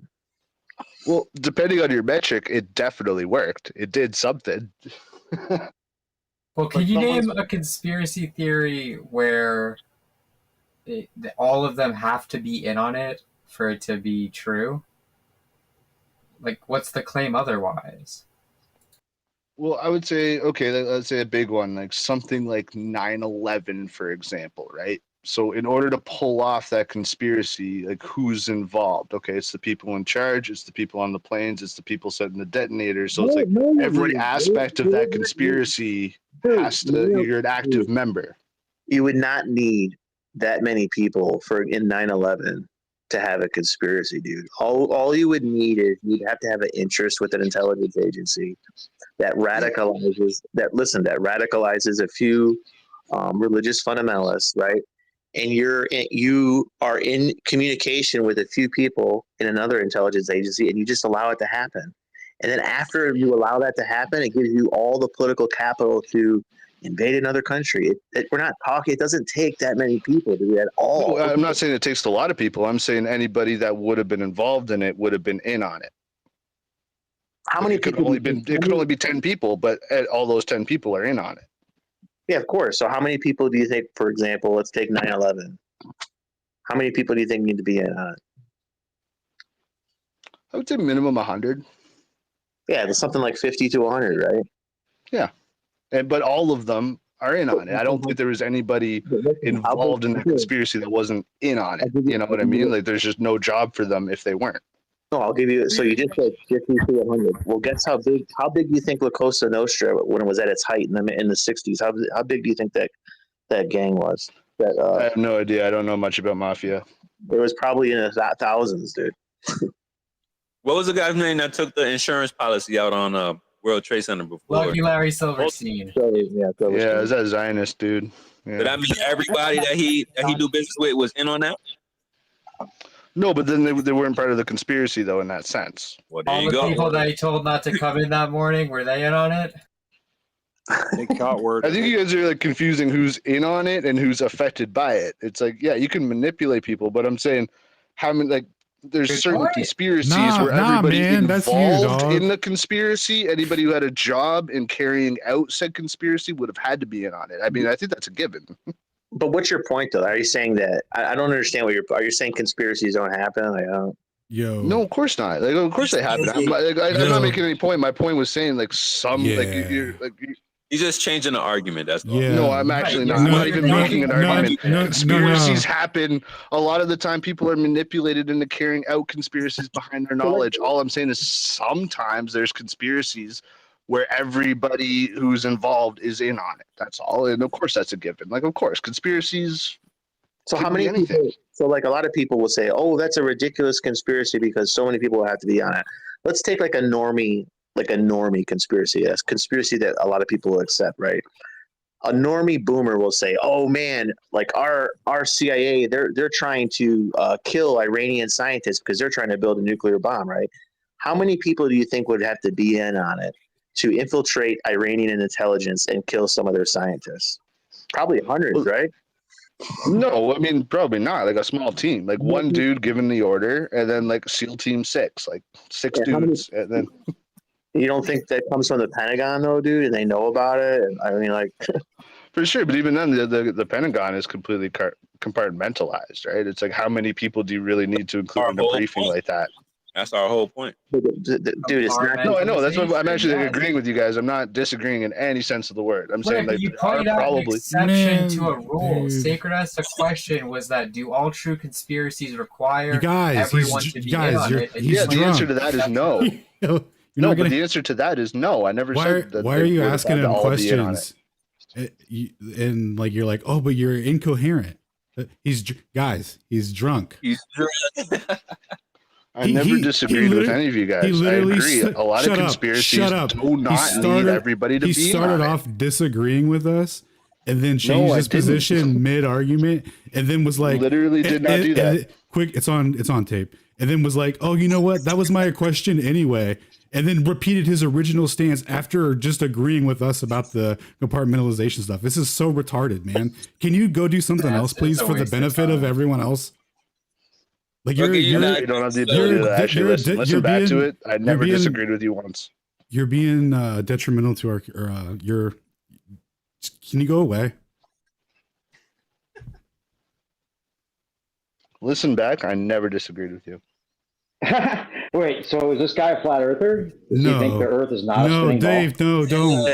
Well, he might be. He might be. I think he said he was a former flat earther. Which doesn't exist. Yeah, it's like, Oh, he's one of those guys. The guys that never realized that they weren't on a spinning ball, and they said, "Oh yeah, it must be flat," and then they went back because they never understood the argument to begin with. One of those guys. Yeah, I think we're just going around in circles. But Sager, I mean, you're just making a logical question, right? Where the question you're asking is like, it's an intellectual honesty test. And if he was capable of that, you would just say no, right? Right. Because, I mean, if to put it in layman's terms, if two apples fell out of a tree in a day, does that mean that all the apples got to fall that day? What he was saying was, well, no, but I mean, if two apples fell, then that's all the apples that were going to fall that day. Right, and it's like that classic example of like, you say like, oh man, NBA players are good at shooting baskets, and then someone goes, well, actually, not all of them are good at shooting baskets, as if like the exception of the rule is some profound statement, you know? It's like, well, actually, Shaq couldn't really shoot free throws. Sorry that I'm actually kind of precise in what I say. So when you talk about in a conspiracy theory, does everybody need to be involved? My literal answer right from the beginning was it depends on the conspiracy. If you're talking about something like NASA, then no, NASA is extraordinarily compartmentalized, and I would argue that right from the beginning. But there would be some like, a small assassination attempt. Therefore, everybody who's involved in that assassination would be in on the conspiracy. You wouldn't have to include 1,000 people. But that's again, it's just semantics. Like conspiracy doesn't have to be huge. That's your semantics, dog. You don't like. Can you just stop talking to us, please, and do something else? Do you seriously not comprehend what I'm saying right now? Are you that? No, you don't comprehend what it. you're saying. God damn, man. I think I'm gonna take a little bit of that common ground. I think he's trying to find it, so I'm gonna just take whatever's left. And let's move on to Nicholas Cage. See what Cage got to say. What up, Cage? So, good morning, everybody. How you doing, man? Good morning, Cage. Couldn't get in last night. I was bummed, man. Elon, man, what's up with this? You couldn't hear either earlier. Couldn't hear either, man. I went over there to YouTube and I was all like, man, it's cool and stuff, but Hey, can you mute your mic, please? I just muted him. I can't even. Yeah, I was watching on YouTube and stuff, and it was cool and stuff, but not being able to grab a mic is like, wait. So, came in here, saw this was up. Nice job. Love it. But yeah, man, this whole, everybody knows that the government came up with conspiracy theorists, right? I mean, seriously, and that was after JFK, man. That's because everybody was like, hey, yo, man, I think the government did this. And the government said, yo, man, these guys that say we did it are crazy. And everybody went, oh, I think we're going to believe the government on that. But how many people need to be on it? You're in on this globe thing. Do you know that? Doesn't take much to change get a couple generations of kids with that lie, and you keep on putting them in Rockefeller school systems and keep on telling them lies and stuff. I mean, talk about, what all the countries and stuff, we're all pissed off at China and Russia and all these other countries, but ain't none of these guys, messing up with that Antarctica treatment or treaty. I mean, why we got this International Space Station? How come they're not up there fighting? How come these guys are all in on it? Who's in on it? Borrowing hammers. It's all one big giant club, man. So to try to think that these guys can't pull off some conspiracy theories, and they need a lot of people, man. You don't even know what's going on in your job, man. You know what the boss is thinking. All you do is your little job. It doesn't take much. Everybody, all the NASA employees, the cashier doesn't know what's going on. The guy running the planetarium doesn't know what's going on. He's all like, I've been convinced this is what it is, even though we're on a flat plane looking up at the stars rotating around us and we're not moving and it's simulating Earth and everything. That no one can put it together. But hey, can't figure out the conspiracy, man, because it's too difficult. I'm going to tell you right now, if you got a conspiracy theorist, you should go hug him, because he's probably trying to save your life, man. Guy comes in, just starts slamming home runs. Yeah. Steamboat, there's someone that works at a job right now. Steamboat, there's someone that works at a job right now as we speak, and he's going to his job every day, completely oblivious that the job that he works at is actually a criminal syndicate that uses it for money laundering, and he's completely oblivious to it. Oh, that's the cashier at NASA, because that's a big money laundering. Man, these guys lost the technology to go to the moon. We gave them $60 billion a year. They couldn't hire somebody that says, hey, make sure no one fucks with this shit. I mean, one guy. I mean, you could pay him like $15 an hour, man. One guy, just stay here. Make sure the guys that want to watch old episodes of Seinfeld don't record their shit on this film right here. Just make sure that doesn't happen. But nope, they fucking lost it, man. Are you one job, Cage. Don't lose the footage. Just stare at it. You can eat your ding-dongs and your ho-hos and watch your TV. I don't give a shit. Just don't let Bob over there grab any tapes and record Seinfeld on it. I think they said something about funding. They ran out of funding, said, or used the tapes. I think that was the story. No, but like that conspiracy would be too big. Like that one's not allowed. What you just described. Yeah, there'd be too many people. Yeah, you have to take it down to an arbitrary level that makes no sense with no standard. I mean, this is weird. I never said you couldn't run a big conspiracy without people knowing they're involved in it. Why do you guys keep thinking I said that? It's bizarre.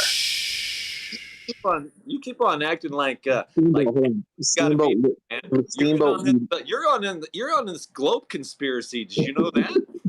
Steamboat, you said it 10 minutes ago. How could all these thousands of astrophysicists be in on it? All these people who are astronomers, are they all quote unquote in on it? And then we gave you an example in the medical industry of something like type 2 diabetes, highly trained professionals, highly, very smart people, highly respected. They have families. These aren't kooks, There's tens of thousands of them, and they're not quote all in on it. It's an ideology. They're indoctrinated. Yeah, all these doctors think they're doing good until you point out to them, hey man, all your pharmaceutical medications are made out of oil, and oil and water don't mix, and you're made out of water. So yeah, I mean, doctors are all in on this conspiracy, and they don't even know it. And that doesn't mean you'll hear some idiot say, oh, does that mean when you break your leg, are you not going to go to the doctor? No, dude. Yeah, the only doctors worth anything are the guys that set bones and do surgeries. Everybody else is a quack. I was largely talking about people unaffiliated with NASA, for example, doing independent observations. They're in on it. Okay, Steamboat, what about psychotherapy and SSRIs and the whole mental health industry? Do you think that the mental health industry is not something that tens of thousands of people can observe at any given time? It's way more nuanced than that. You're talking about human psychology, not stars in the sky. Okay, how easy it is to fool a large group of people? A person's smart. A group of people are stupid. Steamboat, but a group of people with literally one job, which is to stare at the sky. It's like that's all I'm saying. It's like I just don't get how that conspiracy also works had out one for them. job It's like, to not do they destroy know it's a and lie? Are lose they the told footage. what to say? Do they just say what they think Couldn't be people want to hear? That's just what I'm man. wondering. A group of people to stare up at the sky. Why would this group of people need to stare up at the sky? Do we live in the sky? No, we live on Earth. How come these group of people What aren't? the hell kind of question is that, man? It doesn't even make sense. Steamboat, I'll give you an example. Okay, I'll give you this is my personal life, intimate example. Okay, I just turned 21. I was still living at home, and I was quote unquote depressed. Now, I told myself I was quote unquote depressed, right? Because that was what the zeitgeist was. That's what the doctors said, right? And I went to therapy for like, I don't know. I tried it for like 4 months. And then it kind of dawned on me, Steamboat. I said, this guy doesn't know what the fuck he's talking about. And then you know what my father told me? He goes, the reason you feel depressed, he was just honest. He sat me down. I got in trouble. I was like drinking or something. He goes, you're a fucking loser. You live at home. Nobody's going to respect you when you do that. And then all the therapy ended, Steamboat. I moved out of my parents' house. I grew up and I didn't need the therapy. So there are people who are quote unquote therapists with that personal example, Steamboat, that they have good intentions. They research it as a methodology. Maybe there's some things in psychotherapy or in psychology that might be helpful, right? But it in large, generally speaking, is quackery. It's just bullshit. And a lot of it's I would agree with you there. Yeah. Okay, so are they all in on it, Steamboat? No, of course not. But like, it's very different when you're talking about like actual psychology, which is not universally observable like something like space is. It's a totally different ball game here. You don't think science? We just gave you it can be medicine, dude. It can be psychotherapy. It can be physics. There's all kinds of different ideologies that people are indoctrinated in. But the highest levels of power, you're not going to know unless you're a person that starts to ask some of your own questions. You have to, but in order to do that, you'd have to question the very methodology you're indoctrinated in. That's why there's not a lot of people that do it, regardless of what field it is. People that want to be astronomers, a Steamboat, aren't going to start necessarily question the fundamentals of astronomy.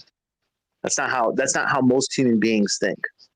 I understand that. What I was actually asking though is like, what is it that they are doing? Are they just seeing what they're told to see and regurgitating it? Are they looking at nothing? Like, are these observatories fake and they're all just in on it? Like what? Because they're actually like looking at stuff and doing calculations and making predictions. Do you think how many research facilities? I wouldn't know, but just off the top of your head, how many research facilities and indoctrination and people and institutions are involved just in insulin, for example?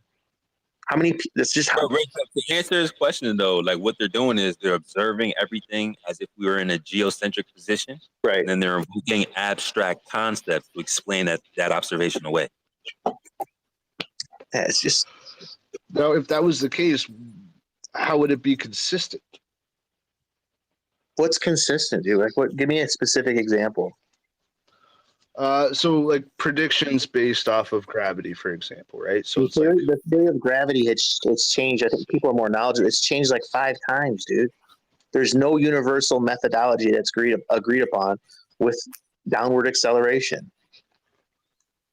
A constant universal method. Did you know that though, Steamboat, or did you think it was always like the same? Well, like what do you mean by that exactly? The theory of the gravity. Actual like measurement of G? No, but how people understand downward acceleration, dude, it's changed. It's also not the same depending on elevation. Like the Witsit's way more smart. There's other people that are smarter on it, but I think it's changed 4 or 5 times. There was Newtonian gravity, and then there was Einstein. I think before that was what the hell is his name? The guy they don't know how to apply the mechanics of gravity to all scales.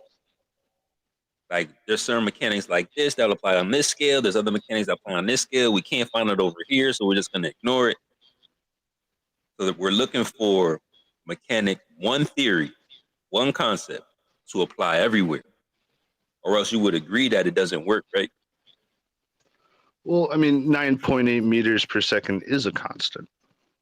That's It's, an it's that's not. not It's not constant. It's not 9.8 everywhere. and that's It an is, average. yeah. So hold on. So it's not a constant. You are confusing little g with big G, which is what a lot of globe earthers do because they don't Probably, get. yeah. I'm not a fucking physicist. Yeah, man. I'm telling you, that's why. But it's why you're here because you ask some questions so you can learn.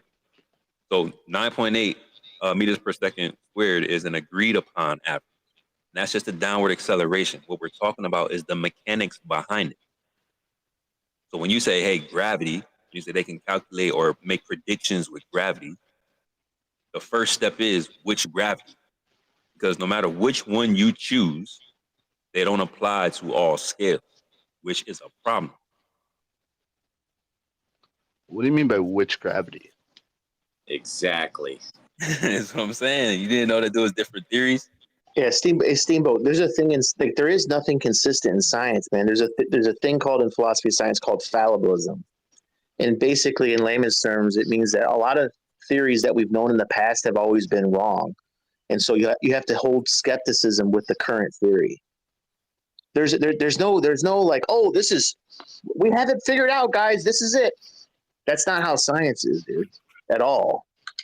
Yo, but what's crazy though, the stage that you're at right now, Steve, this is what every flat earther had to go through. We say, wait, what? Hold on. There's more than one theory of gravity? Wait, what? They don't apply to all. Wait, they predict it to be over here and they can't find it? What? And then we got to be honest with ourselves and be like, okay, we got to Well, when I acknowledge. asked you what theories of gravity there are, you mentioned Newtonian and Einstein is just an improvement on Newtonian gravity. No, it's not. It's not a different No, theory. it's not. No, it is not, man. Einstein changed all of physics, bro. Changed it all. Yeah, I would agree with that. He did, yeah. Took Newtonian, threw that shit in the trash, came up with linear. So how is it an improvement if they're different frameworks? Well, because Einsteinian gravity can explain things that Newtonian didn't. The reason why Newtonian gravity took off is because it actually explained, for example, like we know that there are planets. They have different patterns in the sky than the stars do, right? So even like on the firmament, that would be kind of weird. But using Newtonian physics, they were able to actually calculate these rotations in a way that they were not able to before and make predictions. And that's how they discovered even other planets. They're like, hey, this planet over here that we're observing is a little wobbly. Based on Newtonian equation, there's probably something right here. And they look and then they find, Saturn or Uranus. Can I ask you something? I want to see if you're full of shit. What's the difference between Einsteinian gravity and Newtonian gravity? The difference? Yeah, what's the difference? Relativity is the biggest difference. No, what's the difference? How does Einstein describe gravity and how does Newton describe gravity? Well, Newton's description of gravity has to do with large bodies of mass, whereas Einstein's gravity has to do with space-time curvature. Newton didn't have space-time curvature. He just had large things attract each other. Einstein said gravity is not a force. It's not an improvement. Newton had, on his deathbed said, "I don't want any of you guys to put this gravity bullshit on me." I think. Yeah, and he also was an alchemist that ate mercury, like so. That's a non sequitur, dude. We're talking about gravity, not mercury here. Newton also said space was fixed. You don't actually know these things, and you're acting like you do. You're assuming that like everyone else is wrong because you can appeal to this authority. I'm not assuming anything.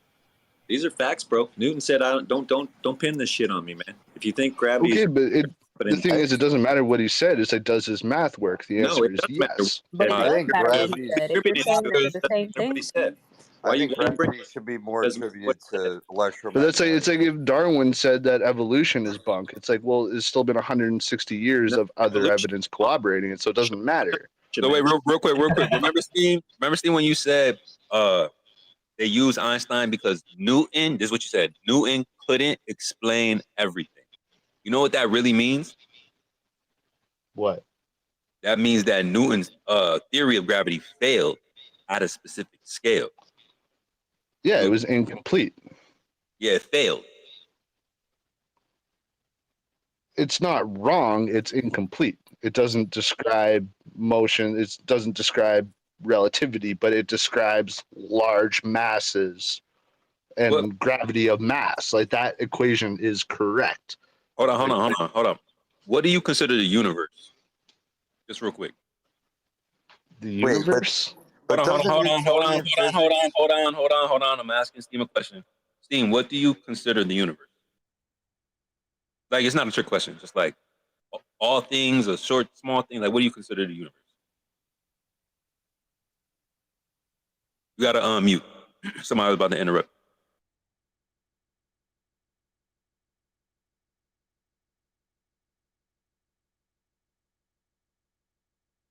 You gotta unmute, brother. Oh yeah, there. I'd say all of existence. I would agree with that for a mainstream answer. So if I say I have a universal theory of gravitation, my theory would have to apply to all of things in existence, correct? Based on your description? If you had a universal theory of gravity, it would have to apply to everything in the universe. Right, because you described it as all things in existence. So if I had a universal theory of gravitation, it would have to apply to all things in existence per your description, correct? No. What you mean, no? Wait, universe means all things in existence. And if I have a universal theory of gravitation, you say it doesn't have to apply to all things in existence. Well, like, here's a shocker. Like, names aren't everything, but it's like, what does the math equate? It's about the math, not the name of the system of math. What do you mean? You guys it's like if I had a gun and I called it the all-killing death gun, does it kill all things? Maybe. I don't know. Listen, we agree on a downward acceleration. You're relying on the name of that acceleration. So what I'm saying here is relying on the name. I'm relying on the math. You just said that I was doing that. And you're saying that you're relying on gravity, which is the name of the downward acceleration, and the mechanics don't apply to the universe. And you just described the universe to be all things in existence. You just contradicted yourself on so many different angles, my man. You don't realize? It's weird that you think that, because like I said, I can make a gun and call it the all-killing death gun, but it doesn't mean it automatically kills all things. Yeah, and you can call downward acceleration gravity, and it doesn't mean that it's a force that doesn't apply to all scales. Absolutely right, because it's not about the name; it's about the math. Does the math work? No, it doesn't. It doesn't. That's why you just said that you had to divert to relativity, because the math stopped working. Right, guys, is the Earth flat? Is the world hold on, Steam, right? You just said the math was what you depend on. And the math for Newtonian gravity stopped working on a specific scale, right? Yeah, it was incomplete. Right, it failed. It only works on Earth.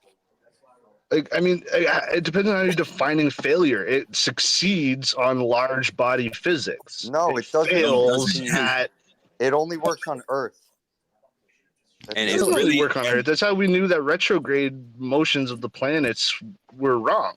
Listen, man, all it is really just a calculation of an acceleration. Yeah, that's why what Cage. Hold on, real quick.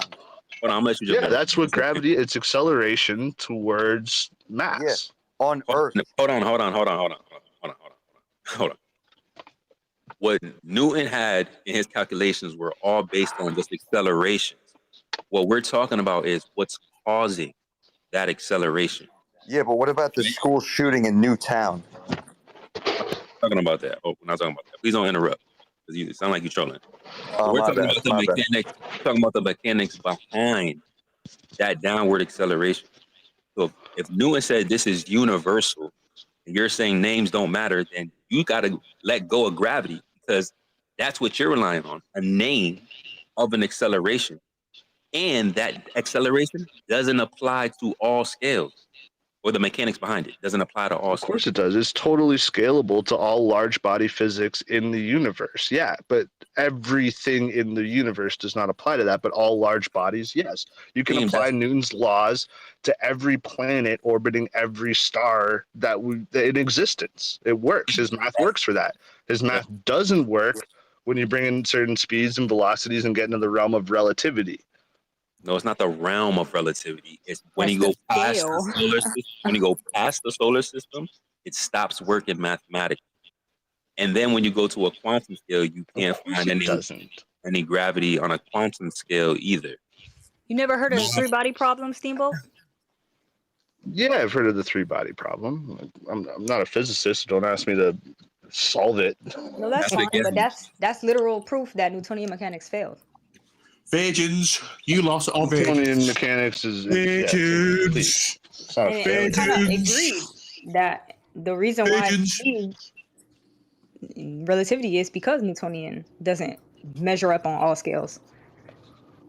If I ask you to make me like mac and cheese, and then you go and you boil the pasta, and then you strain it, and then you just shit the bed and stop. I'm not going to be like, you failed to boil pasta, because no, you did. You completed that part, but your recipe was incomplete. It stopped. It didn't Right, I failed to make describe mac everything. and cheese. I failed to make mac and cheese. I made the pasta, but I didn't make the mac and cheese. Yeah, but I'm not going to say you pasta. failed to boil water. Like, you know what? I'm not going to say like you're a failure. I'm just saying your recipe is incomplete. But if you didn't wanted mac and finish. cheese, Steam, and I give you boiled pasta, I did not make you mac and cheese. You agree with that, right? Of course, you did not make me mac and cheese, but I wouldn't say that you failed to cook pasta. You know what I Then mean? you're Like, just you being still a nice cooked the guy. pasta. You Then you're still being a got nice guy part way who's still there. hungry. But Like, you're just being you a were nice guy who's still correct. hungry.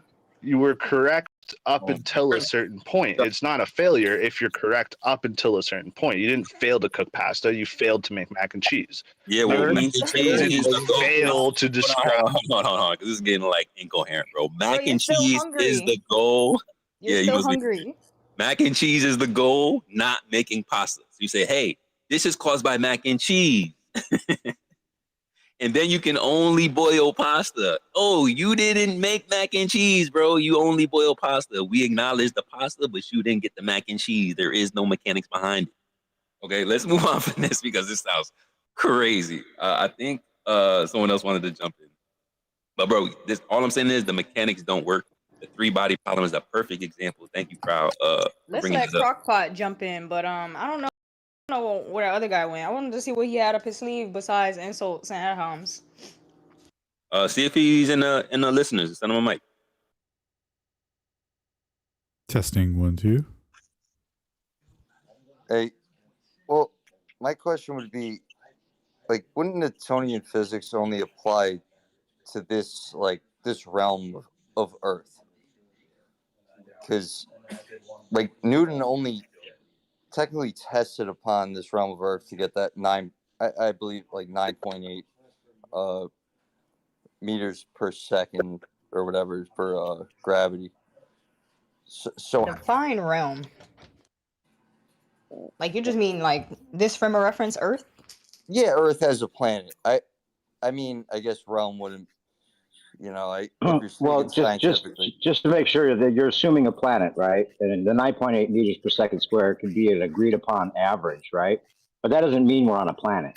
I mean, you're talking about large masses being attracted to each other. That's an assumption. I think he's trying to identify. I think he's trying to identify the scale. Yeah, well, I'm saying I think Newton simply based his theory of gravity based off the realm that he lived in. Yeah. But Newton's intentions aren't really what's in question, right? 9.8 meters per second squared, even if we agreed upon that as an average, it doesn't mean that the interpretation of it being because we're on a planet is actually valid. We can have that rate regardless if we're on a planet. We can still have that average rate that we can use. But how would you truly know that if you've never left this planet? No, you're still assuming it's a planet. We can have that rate, even if it's a flat Earth. We can still have that average rate of 9.8 meters per second squared. It doesn't require a planet for that to be true.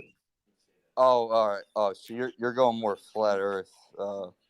Well, if that's what that's the whole argument. Is like, does it mean we're on a planet? I mean, if Newtonian physics works as an average rate that we can use in all practical applications, that average rate has nothing to do with the idea that we're on a planet necessarily. Okay, no, I mean I understand that, but why would that that apply to an Earth that's flat? Well, the point is Like- we can have an average falling rate even if it is flat. Yeah, but if it's squared, how would that Squared. apply to flatness? What do you mean? Well, how would it apply? It's just the same rate. Yeah, Things but I'm fall saying like at a given rate. yeah, but They just do. But the whole idea of math and like physics is based off like shit being square. No. It's conflated with the idea that we're on a planet. They make you think the only way that would happen is if we're on this large mass and things are being attracted to it. Well, I mean, that's your assumption that goes along with it, and they made you think that's the reason. I could be totally indoctrinated into thinking that we're on a globe. Who knows? Sure, we all were. Right? I mean, at the end of the day, I think we're more in a spiritual box, in a sense. Like, oh, okay. Well, that's you're a spiritual box earther. I guess you could say that. Okay, well, then that's a totally different argument. But regardless, it just doesn't have anything to do with being on a planet necessarily. Saying this more to the guy before you, not necessarily to you as much as the guy before you.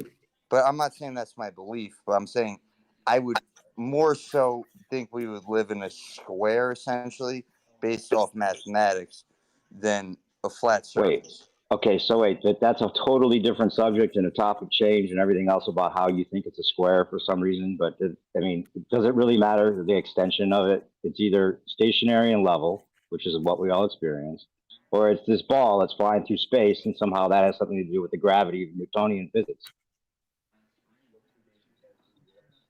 Well, Newtonian physics, isn't that simply just an observation of the, whether it be flat or spherical realm? No, it doesn't even matter. It's just the rate. It's just the rate, the average rate at which things fall, regardless if it's flat or a ball.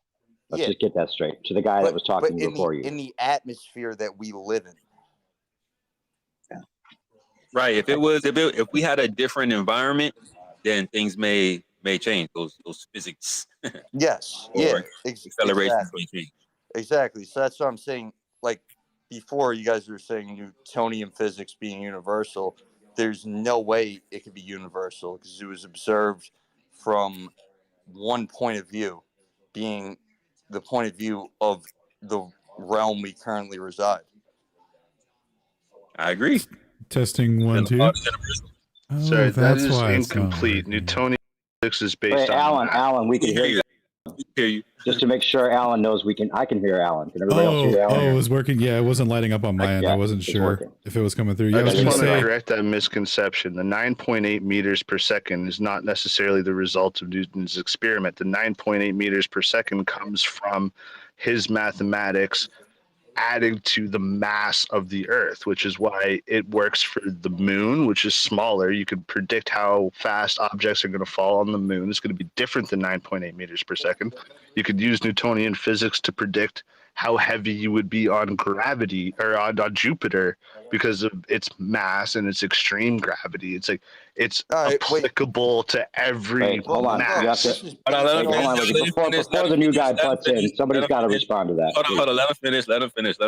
Go ahead. I know I'm done. I'm just saying it's applicable to every mass. Like Earth's relativity in terms of where he came up with it, and our 9.8 meters per second is irrelevant to the actual math behind the mass equals gravity equation. Okay, but bird salad. Wait, but hold up. You said that's based off Earth's mass in our point of view from Earth. So how could you be certain that that's applicable to like any body of mass like in our soul, like outside of Earth, let alone any body of mass outside of our solar system? So I can actually answer that. It's because of observation and prediction. So it's like when we started formulating how the solar system, when we started formulating how the solar system actually works, there was a few planets that didn't quite work out. They had a weird, tilt or wobble in their orbit. And then based on Newtonian mathematics, you can actually guesstimate that, it's actually being affected by another body's gravity, and it should be here. And then we look, and there it is. And that's how several planets were discovered. It's like you look, and it's like, hey, this gravity doesn't work out. Maybe something's pulling on it. Based on the math, this thing pulling on it should be over here and should be this big. And then we look, and hey, there it is. Well, exactly as Hey, predicted. real quick, So that's how you verify is through prediction. Before the spiritual box guy keeps going back and forth with you, I think Alan was trying to get in. Alan, do you have a guy something to say to this guy about the gravity he's talking about at all? No. You go right ahead, dude. Oh, okay. I was just going to say that. I was going to chime in, but then some drunk guy fucking cut me off to talk about some dog shit. So you don't know what you're talking about. I just want to say one thing. I just want to say one thing to the dog shit that the guy just said about the gravity and all the assumptions. And he has the narrative tied in. And it's all ingrained in him that this narrative was true about the planets and about the gravity and about all of those assumptions. He thinks that this 9.8 meters per second squared has something to do with all that. And he's convinced of it. And somehow now he's going to challenge everybody to prove that wrong when it was never true to begin with. I got a question. You can literally prove it yourself with a telescope and a notepad. I don't know what you're talking about. That'd be funny. I'd like to hear your explanation. How do you do that with a telescope and a notepad? Just explain that in detail, please. I got a question for you, Steamboat. You're going with this 9.8 meters per second squared, your downward acceleration stuff, and that's due to your things having mass, right? Yeah, specifically the Earth, yes. All right. Well, the things are falling to the bigger gravity, right? Yeah. Earth. So do clouds have mass? Yeah. How come they're not falling? So you're conflating that everything that it's because Earth has an atmosphere. Atmosphere equals air pressure. Pressure equals density. These clouds can weigh up to 1 million pounds, man. Yeah, but no, the pressure up in that high atmosphere is very low. Why isn't gravity pulling down on that 1 million pounds, man? If a cloud weighs 1 million pounds, how big is it? It's probably freaking gigantic if they can even. Why isn't it coming? And you got a constant downward force that attracts mass. Clouds are mass, and just letting 1 million pounds float up there? Well, no, it rains, doesn't it? Well, it's because dude, the 9.8 non sequitur. You're not answering the question. Why didn't it pull down the 1 million pound cloud? Well, that's easy. No, it's not easy. It's 1 million. Of course it is. How big is the damn cloud? Because it's going to depend on pounds per square inch. Big. 1 million pounds big. It's because the force. It's going to depend on pounds per square inch. If you had something that was 1 million pounds, but it's spread over. Why can a person that doesn't weigh 1 million pounds not float like the cloud that's weighing 1 million pounds? Do you float in water? This is where it starts to get shitty, because if you start getting into light photons, things that don't have any mass. I can't hear whoever's talking. Mac, you got to fix your mic, Mac. Look, have you ever been in a swimming pool? 1 million pound cloud, dude. Why isn't gravity taking that on, man? Have you ever been in a swimming pool? Doesn't matter, man. No, it actually. You asked me to answer your question. I'm answering your question. Have you ever been in a swimming pool? I want you to answer my question. Every time you get asked a question, you want a non sequitur to another. I answered your question. Do it. Pounds per square inch. Yeah, Easy. you know what? I'm really interested at this point to hear what Alan has to say instead of the guy that's just in denial of what he's doing. Pounds per square inch. You don't understand that concept? I'm not surprised. 1 million pounds, you guys are bro. so weird. You asked me a question, I answered. You go, answer my question. I just mass did. attract mass? Is that what you're going with? Mass attracting mass? Yes. Are clouds mass? Yes. Why isn't that being attracted to Earth's bigger gravity? Why does a soccer ball float in a pool? Again, you're asking questions to answer questions. Don't. Yeah, because you're too stupid to realize the correlation between the two. Why does a soccer ball float in a pool? It's because of the density of the water. The water creates buoyancy. The atmosphere creates air pressure, which creates buoyancy. That's a flat Earth answer. Yeah, That's what he's trying to get you. No, it's a ridiculous correlation. Why do things float? Because of buoyancy, because of atmosphere, you dolt. You can explain. Why doesn't the moon have clouds? If you brought a helium balloon, all right, you don't gotta yell, bro. You don't gotta yell. Take it down a couple notches. Go ahead, unmute. Yeah, that's your brain trying to justify.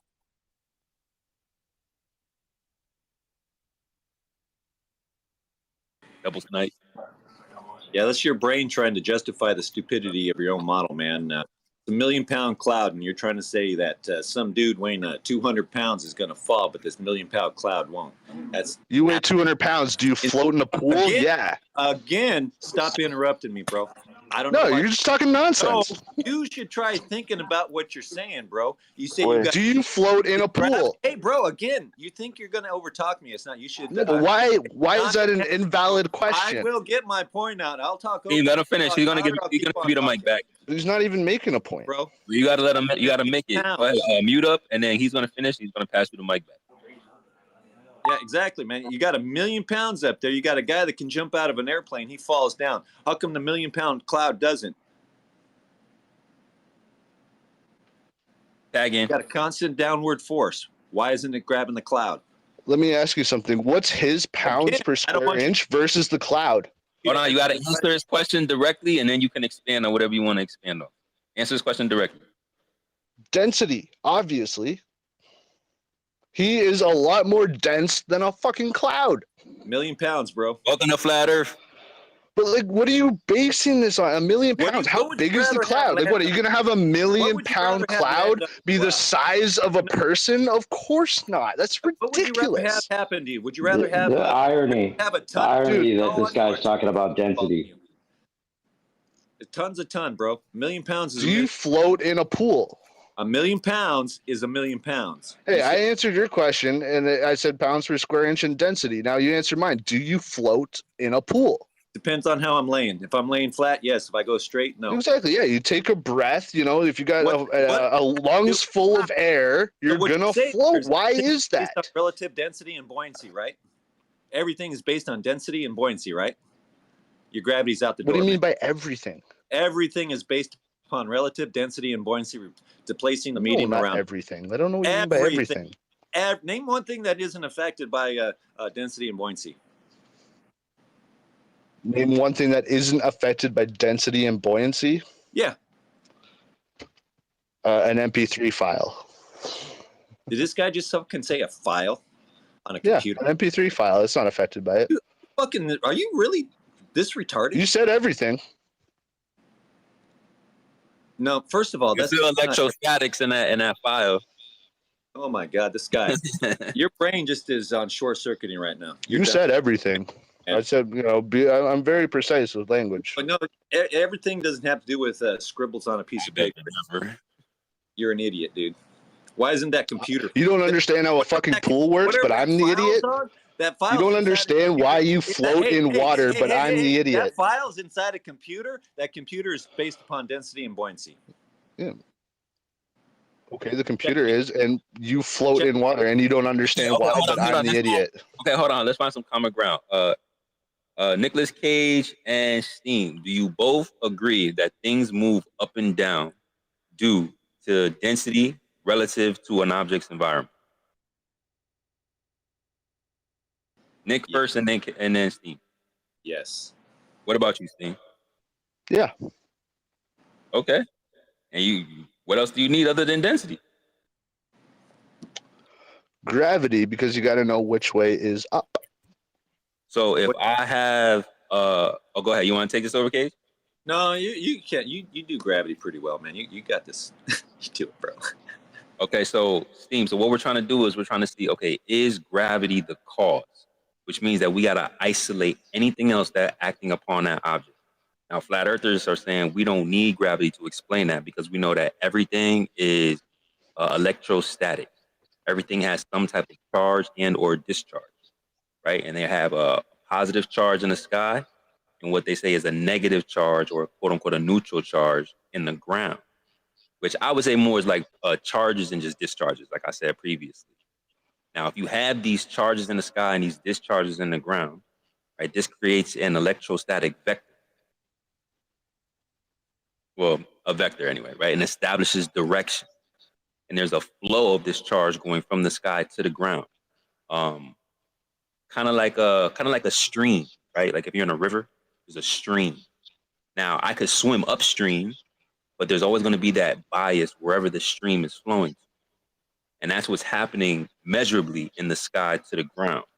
So if everything is electrostatic and it moves along this stream of electric gradient, now we have a direction. We have an up and down direction.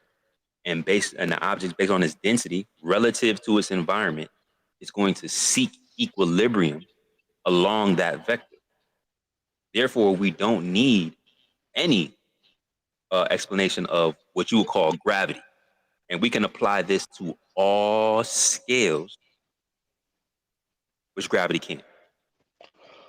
Okay, so first of all, you actually can. I mean, the whole electrostatic theory, for example, if I'm in a vacuum chamber and I drop a bowling ball or I drop a feather, they fall at the same rate. Actually, the only thing that's removed from that equation is air pressure. Let him finish, Cage. Let him finish. Go ahead, Steve. The only thing removed from that equation is air pressure, because gravity on Earth's mass is a constant and damn near enough. If everything was electrostatic, you know when you rub a balloon on your head and your hair stands up and shit sticks to you and you get shocked all the time? Why wouldn't that be happening all the goddamn time?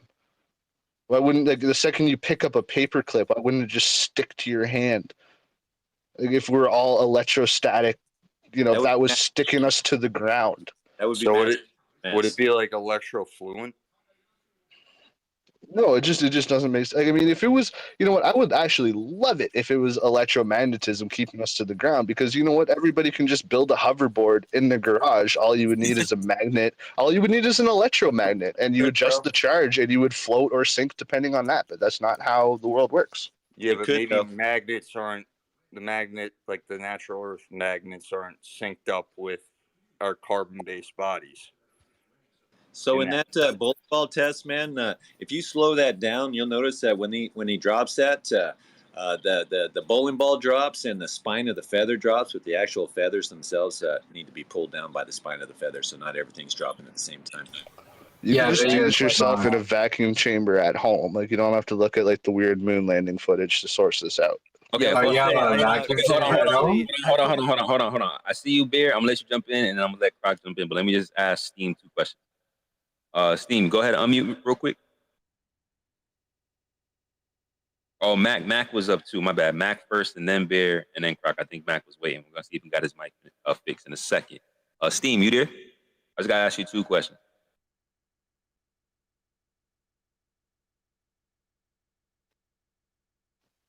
Oh yeah, there we go. Yeah, what's up? Okay, so when we're talking about gravity versus this electrostatic gradient, number one, when you talk about this vacuum, if I were to show you the same observation outside of a vacuum, would you agree that your argument isn't exclusive if I could show that same thing outside of a vacuum? By the same thing, what exactly do you mean? Like dropping a bowling ball and a feather, and then it hitting the ground at the same time outside of a vacuum. While not in a vacuum, sure, yeah, that would bring me to the table for sure. Okay, That'd so be amazing. I'll post that. I'll post it up top for you, so that way that you could see that is not something that's that only happens in a vacuum, which is funny. Sure, yeah, I'd love to see that. The other thing is, can you? Well, first of all, before I straw man you, because I don't want to straw man you. Do you subscribe to like particle physics, where like there's atoms and subatomic particles, electrons, protons, neutrons, and those type of things? I don't like to speak to things that I know nothing about, but I have no reason to think that they're lying about that. Yes. Okay, so can you name one piece of mass or matter that doesn't have what you would call an electron? Well, again, I'm not a particle physicist, so like you're asking the wrong dude here. I got a quick question. If you found out that everything has an electron. If you did a quick search, and you found out that everything in existence has what you would call an electron, would you agree that when you said it doesn't make sense that everything's electrostatic is incorrect? No, I actually wouldn't, because I don't know enough about electrons to make any kind of firm statement one way or another. But you made a statement about it not being correct. So now when I'm asking you about it, now you're saying, well, I don't want to make statements, but that's why we're. What did I say was incorrect? No, I have a question about everything. Hold on, I'm gonna answer this question. When we said everything is electrostatic, you said no, that doesn't make sense. I didn't say it was incorrect. I just asked a series of questions. If it was, why all this, and this? It's just an honest question. I didn't say you were wrong. No. You said that I was incorrect. You said it didn't make sense. So I said it didn't make sense. Yeah, I don't think it makes sense, but I would. Everything. So when we say everything is electrostatic, which means everything has either a charge or a discharge, you said that doesn't make sense. And I said, okay, well, even in your own paradigm, if you would subscribe to the globe model and particle physics, quantum mechanics, and all these different type of things, and they have these charged, quote unquote, particles, and everything has that, and all matter is condensed. That's what density is. We just touched on that earlier with Whitsitt, that all density is the compactness of matter due to these electrostatic forces.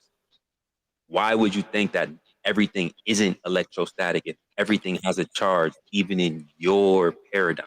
You see where that's conflicting? If you I have a question though. Isn't that? Hold on. I need him to understand this before you jump in, bro, because he had a question. I want to make sure he gets it. All right, my bad.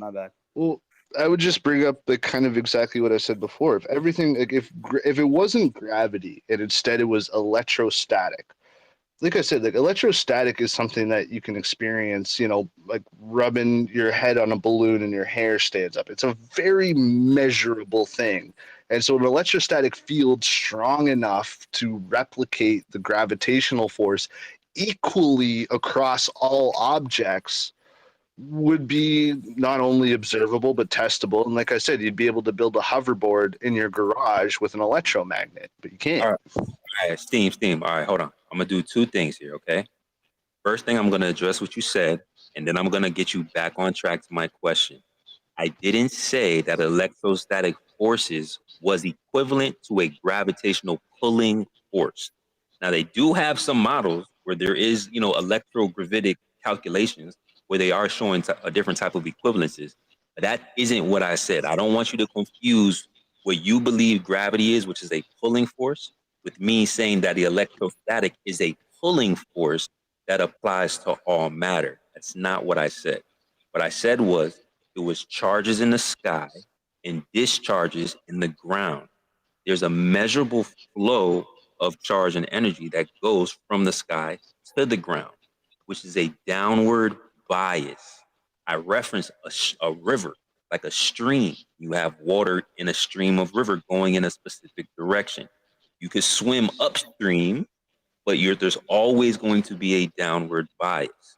I'm not saying that that's a pulling force. I'm saying that sets the direction, because you said in order to establish direction, you need gravity to pull you towards center mass. We said we don't need to do that. Current physics say that if you have a charge and a discharge, there's a flow of energy that creates a vector. A vector sets the direction. This is why things don't displace left to right, because there's no charge and discharge left to right in that uniform, quote unquote, uniform manner. The gradient is vertical. So that sets the direction. But pause on that, because that's not the point. I don't want you to confuse with a pulling gravity and a pulling electrostatic. That's not what it is. It's just a downward bias.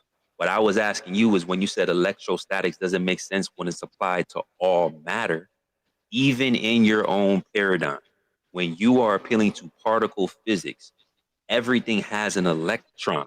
You would call an electron, which has a charge. So if everything has an electron, wouldn't you agree that everything is electrostatic in nature by pure and sheer logic?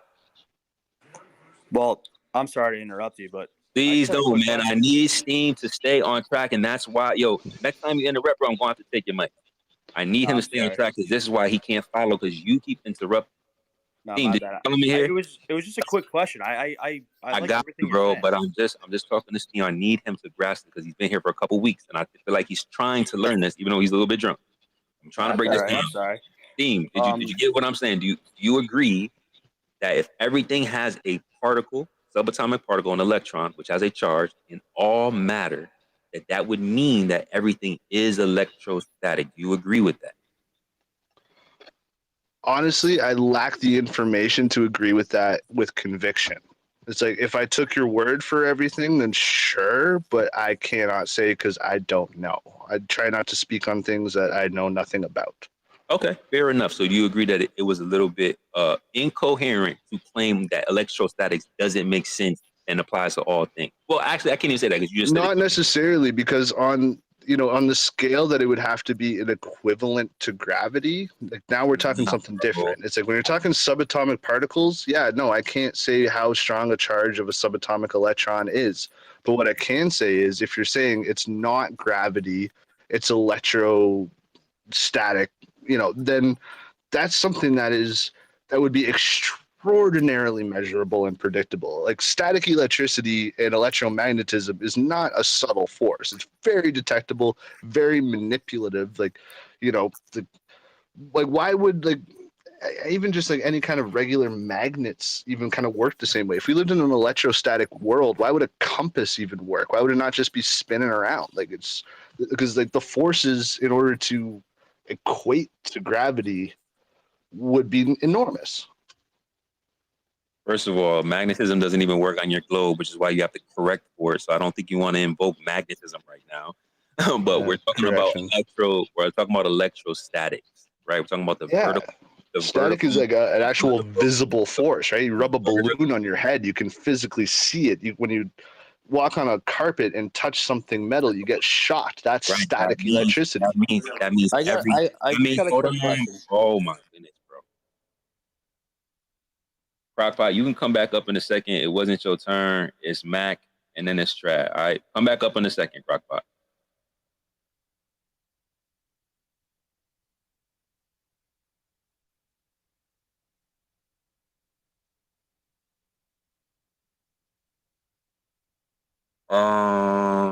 I just lost my train of thought.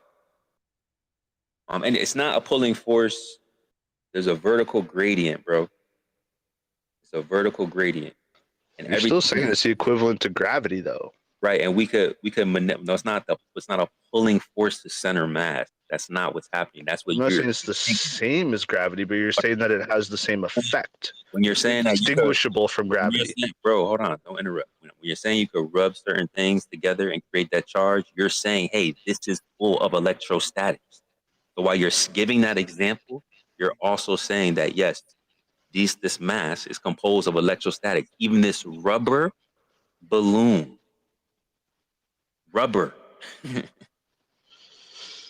So do you agree? The difference is when you rub a balloon, the friction is actually creating electrostatic. It has by your argument, the electrostatic is already there, and by rubbing a balloon, you're just manifesting it? I don't know. I don't get it. Yeah, you're manipulating the electrostatic. You're manipulating the charges within both masses, right? But all right, and if it was that easy to manipulate, can you imagine? Hold on. But you can't do the same thing with gravity. You can't manipulate gravity. So that was the whole point. We can manipulate the charge in the electric field, and we can make things go up and down. We can change the weight. You guys can't isolate those charges and say, okay, we're going to eliminate all energy and all charges, and we're only going to apply gravity. Y'all can't do that. And it's unfortunate because we haven't been able to create a perfect vacuum. So you probably will never be able to do that until we can, create an absolute zero perfect vacuum. But until then, you will never be able to isolate electrostatic from anything. So you're just invoking gravity without being able to isolate it. But we can manipulate electric field and cause things to rise and fall or change the weight of it. That's the difference. So if we can demonstrate that and you guys can't, our theory seems to be more viable.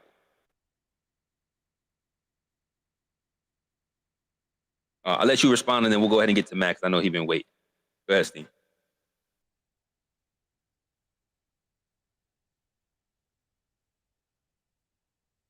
I'll give you 5 seconds to unmute, then we're gonna move on.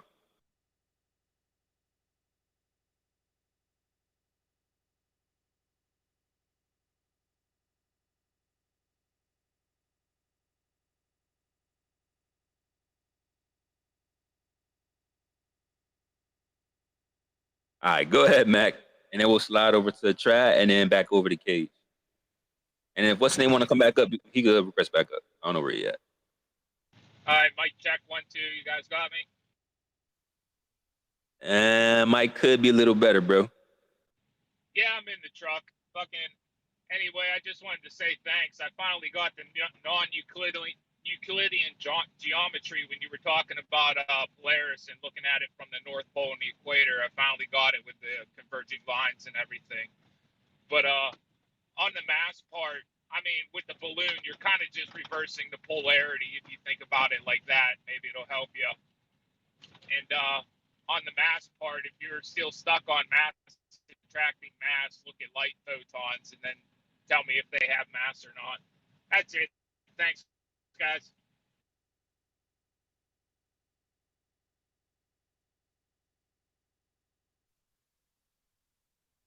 Yeah, I think I heard most of it. Some of it was a little choppy, but shout out to you in the truck, Mac. Stationary Saturday.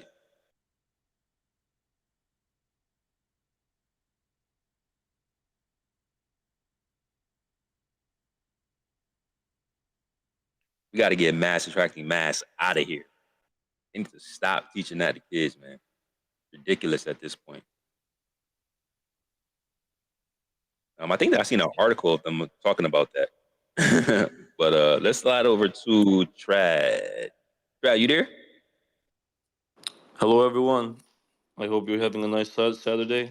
Welcome, welcome, welcome. What's up? What's up? What you got for us?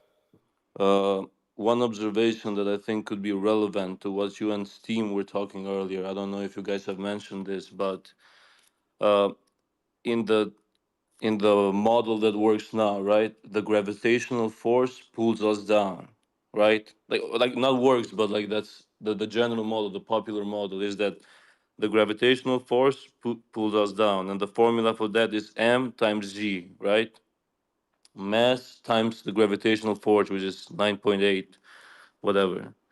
And then in the scenario of a person being at sea, or if we take like a hot air balloon, right? The force that keeps the hot air balloon up is the buoyancy force, which the equation for that is minus p density times g, which is the same, and then volume.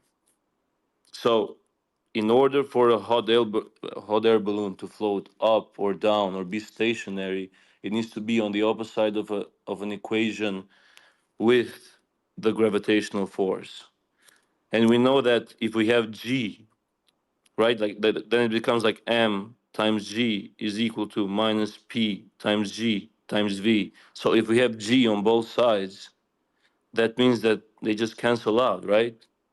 So the idea, or like the physical fact of the balloon floating in air is actually just based on its mass, and the mass it displaces. So if the mass it displaces is bigger than its mass, then it will float. If it's not, then it's gonna start falling down. I don't know if you guys think that's relevant. It's just something that an observation that I've had and that I thought was good for Steam to hear, because he was talking about gravity.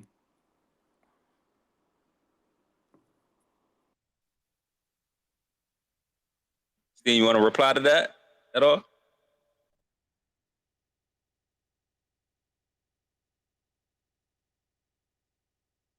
Steam has left the building. No, sorry, I wasn't listening. I think that's the first honest thing you said all night, man. No, you wish. That would be convenient for you. It would explain a lot. Ain't gonna lie. Cage, what up? I've done nothing but try to answer honest questions, like based on, the information that's out there. Like I haven't tried to lie. I'm not trying to manipulate. I'm not paid by NASA. I've got nothing to gain by trying to lie to you about anything. I'm trying to ask genuine questions, and I'm trying to answer your questions as best that I can with the knowledge that I have. If you think that's somehow dishonest or manipulative, like, I'm sorry, but I'm just trying to be honest to myself and what I know to be true. Well, if I can, Creed. Hold on a second. It sounds more like you're confused on a bunch of stuff. I mean, you kept on saying something about a hoverboard or whatnot. You'd actually need like two positive forces to make this.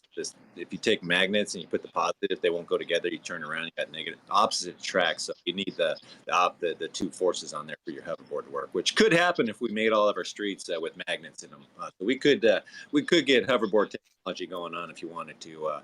And you said something about being able to test all this electrostatic stuff. We absolutely can do that for every single facet of it. Your gravity can't test it because we're still wondering why clouds float at 1 million pounds. Also, just for your own edification, bro, I put up there in the. Can you guys hear me? Someone's like echoing real bad. Yeah, I can hear you. But I put up there dude, in the jump. it's spoiler alert. It's Steamboat. Okay, yeah, figures. But I put up there in the jumbo and in there in the purple pill there a little experiment, pretty much disproving gravity with a child's toy of a slinky. A guy takes a slinky and holds it off a roof, lets it extend all the way down, and then lets it go. But it turns out that the bottom of the slinky just kind of hangs there and just kind of chills out and waits for the top of the slinky to come down. You mean the bottom of the slinky doesn't pull? Does not pull from gravity? It just stays there, bro. It's like this constant downward force. It doesn't want to take this slinky until the top of it actually gets to that point of it, and then in most cases actually lets the top part go past it, and then it'll actually follow it down. So a child's toy debunks gravity. I posted up in there in the video. It's not. You should go take a look at it, man. Your whole gravity situation is gonna go kapunk. Nah, Cage, you gotta post the clip and go viral, bro. Get out of here with these links. Man, I gotta go. You want me to go buy a slinky? I should go buy a slinky. I got a house. I could probably do that. Is Franco still in here? Franco, Who? my problem with you. Who's that? Franco. Exactly. Here? Hey, Franco. Exactly. Medium problem in space, man. Franco, you a punk ass. My problem with you is that when Alan Whitsitt, Shane, Toby, Sacred say something, you don't ever pipe the fuck up. Why when I say something, you hop your skippy-go-lucky ass onto it? Why are you trying to gaslight me like you solved the three-body problem single-handedly? Don't fucking piss me off. Bring the citation or shut the fuck up. That's what's up. GG. And you never answer my questions, Franco. I keep on questions. Why you avoiding me, Franco? They so mad at the three-body problem. They thought the flat earthers thought it was just a Netflix movie. Hell no, we talk about physics over here, gang. Why are you talking about the three-body problem? You don't even believe three bodies exist. What? We're talking about the mechanics behind its motion, bro. Keep up. Put the drink down. You don't believe space exists. Bro, I want to talk to you when you're not inebriated, bro. Really. I know That's not going to happen, man. You don't know me very well. Bro, I don't. I really don't. I'm taking you as a coherent person, and you're letting me down. You're letting me down, bro. Did you watch? We're not talking about believing in three bodies. We're talking about the mechanics behind its motion. Someone coherent wouldn't even chime in with that, is what I'm saying. Of course, because you're talking about something that you don't even think exists. What? Bro. No, you believe in something. That's the problem. If the globe Earth makes a positive claim, bro, we could talk about it, just test it to see if it's true. That's actually how science. That just means he believes in flat Earth because he's over here talking about it. I got a question for Steamboat. Oh, that's right. You believe in flat Earth? Steamboat, do you think the 9.8 meters square going downward, that downward acceleration, do you think it changes based on elevation, right? No. You don't think it's okay? Take the moon for it does change, but let's just say you're right hypothetically. Do you think it changes on the moon? The acceleration force downwards? Yeah. Okay, so do you think fundamentally, like let's just take gravity out of it. I'm just asking you intellectually in your mind, do you think you actually weigh different? Like if I was standing on the moon as opposed to Earth? Yeah, because what is mass? What is mass? Well, no, that's exactly it. Like weight is relative based on gravity. No, hold on. What is mass? This is just basic physics 101, dude. Mass is density per square inch. Yeah, density over volume, right? Yeah. Okay. So do you think if you just take for example the moon, for example, what they're telling us about gravity, right? Do you think your weight actually changes? Your weight, like when you say your weight changes, like it changes relative to the body that you're on, of course. So you're saying that the equation of density and volume, it changes. That's what you're saying. Yeah, relative to the body of mass, of course. Okay. I don't know how else to explain it, dude. It's just. Well, yeah, the Earth is smaller, or the moon is smaller than the Earth. Therefore, it's a smaller gravitational pull. Therefore, you weigh less on the moon than you would on Earth. The point is, dude, you're. Can I say something? Yeah, go ahead. Well, do you know that, I don't know when was it, that 1969, President Nixon actually talked to astronauts on the moon through a landline. Do you believe that, Steve? The landline that was routed through Houston through the command control center and then sent to the moon? Yes, of course. It's called a relay. That's not complicated science. Talking with the moon. Like sometimes I don't get reception like when I go to an area of my country that's like not populated or something. You think the moon has reception? Well, reception, like of course, because they're beaming a signal directly to them. Like when you're out in the middle of Serbia or whatever, you're not getting a signal. There's no towers out there. What are you talking about? Can sound travel in a vacuum? Sound waves? Like, can sound travel in a vacuum? I'm asking you the question. No. Make that telephone call. That's That's not stupid. how. Hey, can I back up Steamboat on this one? Sorry. Oh, yeah, please do. Can I That's back the up Steamboat? dumbest thing. I don't even know where to begin with that one. Whatever the question was about, can anyone hear me? The landline was taken from the Houston Center, or like from the president to Houston, and then to a dish which was like probably 50 meters in diameter, right? Beamed to the moon, to the dish on the moon, and then they beamed their response back to the dish, and then that landline went back to Houston. That's all it was. It's not.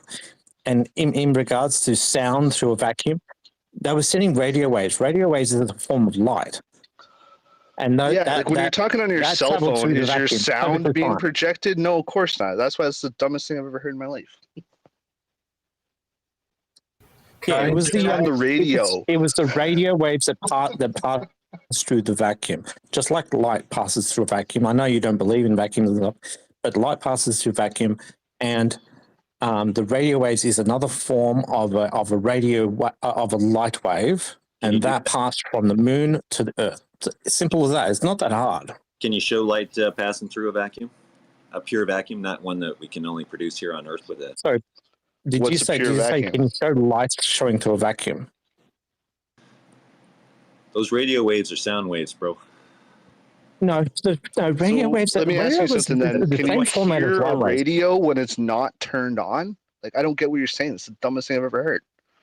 Do you hear a radio when it's off? No, of course not. Because you can't hear the sound waves of the radio in the air because it's not sound waves like your voice makes. In the interest of saving the room, I think the argument that the landline thing is like, you know, not that good because if somebody comes along with a story like Swalla, it would immediately, you know, remove your argument. So you should keep that in because mind. it's valid. Yep. It's valid. And in regards to what Nicholas was saying about can you see light inside a vacuum? I mean, people have set up vacuum chambers and they've got lit on the inside, like the bowling ball feather thing. Are you seeing the feather in the bowling ball? Yes, you are. Are they in a vacuum? Yes. So the light has traveled through that vacuum to the camera. That's a yes straight away. Done. Finished. Is that It's all right. I'm going to interject now. I was going to ask Steamboat what mass is made of. It's made of atoms, and the definition of atom is the basic particles of chemical elements. An atom consists of a nucleus of protons and generally neutrons surrounded by an electromagnetically bound swarm of electrons. Everything is electromagnetic in nature. I'm not going to ask you anything because you just answered dishonestly. And I'm not going to entertain whether or not we landed on the moon in 1969 when we had the technology of a 69 Camaro. It's so absurd to think that we sent something 238,000 miles away, any type of wave. The 1969 moon landing, if you believe that, you're not going to be able to entertain any type of abstract thought about the shape of the Earth. That's one of the most absurd claims. You can't prove the 1969 Can you moon mute, landing. please, Steamboat, while I was talking? Thank you. Oh, are you talking to me? Yeah? No, I was asking Steamboat. if Steamboat could mute while you were talking. Yeah, I'm not gonna grant the 1969 moon landing happened and then debate the specifics of it, but the whole the idea that I know electromagnetics doesn't exist and that nothing is electrostatic. I know gravity's correct, but I know nothing about electrostatics is a retarded argument. I'm not saying That you're would be retarded. I never said electromagnetism doesn't exist. Hard. What are you talking about? No. Okay, that's not what I said. And that you're strawmanning, man. Listen, you said electromagnetism cannot account for the downward bias, and you know that gravity does, but you know nothing about electromagnetism. So how can you make that claim? And again, I didn't say you were retarded. I said the thing you said was retarded. You said that I said that force didn't exist, which I never said, because it clearly does. I didn't say you said that. That's a lie. You Or you just, actually you're literally just too did. drunk You to know what just people said are it saying. 30 seconds ago. Anybody, come on, somebody back me up here. Did you not just hear that? Yo, I'll back you up. NDS, you brought this on yourself by talking to him. Now you have to deal with it. He just he doesn't understand words right now. He thinks he's comprehending what people are saying, and he's refuting shit that no one's saying. Yeah, it's my fault. I shouldn't have engaged with him, but also Hang on, is nobody going to back me up on the fact that he just said, I said electromagnetism doesn't exist? No, I don't think he said you said that, man. No, okay, I'll be super specific, and I'll be super specific and super slow. You said that electromagnetism cannot account for the downward bias as well as gravity can. You made that claim, even though you know nothing about electromagnetism, by your own admission. I didn't say you said electromagnetism doesn't exist. Those are two different claims. Do you understand now? Yeah, except what you just said was verbatim, except for what you said directly before that, which was mocking me saying that I said that. So anyway, what you it doesn't just matter. said was incomprehensible, and no one could understand that.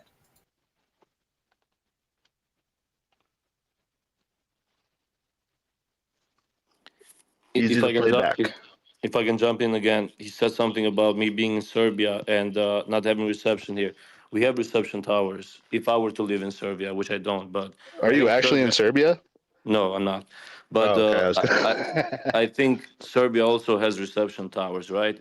And the whole argument of this is that NASA, or everything that NASA does, is it's not possible generally, right, to do this, but we did it for this case, right? We developed this technology that we don't know, before it's never been done. It shouldn't be possible, but we did it for this occasion, right? Because our scientists worked really hard on this. it's like what NDS said. It's impossible for like to think about that. Like the moon is 240,000 miles away. How is that possible for electromagnetism to travel that far, right? For those waves. Speed of light. Speed of light. Easy.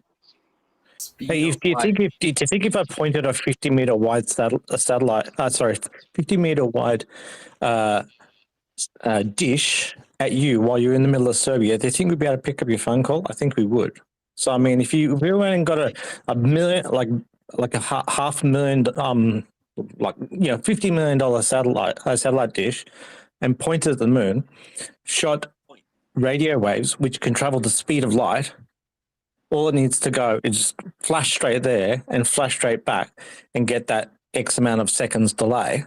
Now I want to ask a question on that. I want to ask, when you're pointing this at the moon and shooting this at the moon, are you also spinning on your axis at 1,000 miles per hour while going around the sun at 66,000 miles an hour, and also chasing the sun at 500,000 miles per hour while the universe is expanding? Okay, here we go. So the sun doesn't matter in this particular thing, but if you go out there and ask people who are running, can I speak? Can I speak? You're shooting. The people who were running the people who were running the dishes did have the moon tracked. They were tracking the moon. You're shooting signals out and getting them back. How are you doing that when we're spinning, orbiting, and chasing the sun in an expanding universe? They point the dish at the moon and they lock the trap and they lock it on. We're spinning and orbiting. Yeah, the dishes were spinning all through the day. They were panning through the day. You locked onto something while it's spinning and orbiting and hurling through space. Can you not see the moon? Like when you look at the sky, do you not see the fucking moon? Yeah, it's moving all through the day. And guess what? You go out, they go out there, they target it, and then yes, the dish moves increment by increment all day. Yes, of course they did this.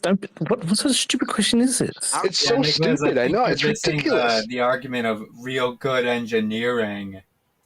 No, but like, okay, when you're standing outside at night and you look at the sky, is the moon just whizzing past? No, of course not, because it's locked in a tidal orbit and it's moving with the Earth around the sun. So it's all about relativity, man. It's like, what do you not get about that? It's moving like microns per minute per second. I mean, they just simply tweak it a little bit more, a little bit more, a little bit more. They actually lock it in. They know what their configurations are. Why are you? My God, you would really talk way too much.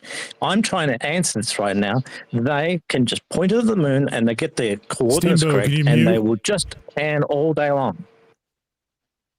Yo, can you mute, please, real quick? Thank you. Yeah, if you're not currently talking, click the mute button. Yeah, as I have to remind you, I'm going to get increasingly more annoyed, and it will be more disruptive every time I have to remind you. Just a heads up. Okay, I just want to be clear. Are we debating whether or not the moon landing even happened? Are we assuming the moon landing happened, and then debating whether or not they could send a radio signal 240,000 miles? Great question. No. So what we could take that as inverse square wall. Yeah, the inverse. Let me try again. The inverse square law with electromagnetic propagation at those distances, with the power required for the signal sent, with the equipment that they had, on the moon, versus the signal received. Right now, what they're going to say for the globular side is that, well, we built a really big catcher's mitt, like Swallow was kind of alluding to with the exactly with the giant satellite on Earth, the giant satellite dish on Earth to receive the signal. So that's kind of what they're going to go with. When you look into how they were sending the signals and stuff from the moon, they show you they have like a little Pringle can that has a reticle in it that's made out of tuna fish cans or whatever, and they have that lined up. You just aim that bad boy at the Earth, and as long as it's aimed at the Earth, they're good to go. But the thing is, like, they made this whole big deal about what was it? It had like a degree of accuracy or whatever, so it had to be at a certain threshold or whatever. What's it called? Like pointed at it or whatever, So anyway, when they were driving around and stuff, allegedly, well, they're the thing that they had, fixed to the Earth was, moving and bouncing around and not being in alignment to it. So as they're like driving around, sending their signals, there's no break and interruption, and any of their transmissions and everything's still going coherently, even though it's like, you know, not lined up perfectly the way that they were building it up as they were setting it up when they were stationary. But anyway, you know, if you believe in electromagnetic propagation through a vacuum, et cetera, and a big catcher's mitt, I mean, I don't see why you wouldn't take them at their word on that, right? Like, it's like, I don't think it's reasonable, but if you believe in that, like, you know, I gotta have a hard time getting you to stop. Alan, can I just I'll just do a small response to that. Yeah, go ahead. I'm sure that you would agree, and I just double checked it just now. So the speed of light is 299,000 basic kilometers per second, and we're saying we are saying, the globers are saying, you know, that the moon is, you know, 300-ish sort of thousand kilometers away, which is, you know, just more than 1 second, right?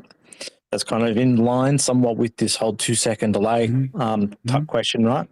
Now, this big fish catches scenario, right? Would you also agree that like if you pulsed out a radio wave, that it's not going to go straight like a laser? It, you know, it expands. As it gets further and further and further, it goes like further to the left, further to the right, further to the top. You know, it just pulses it grows in size.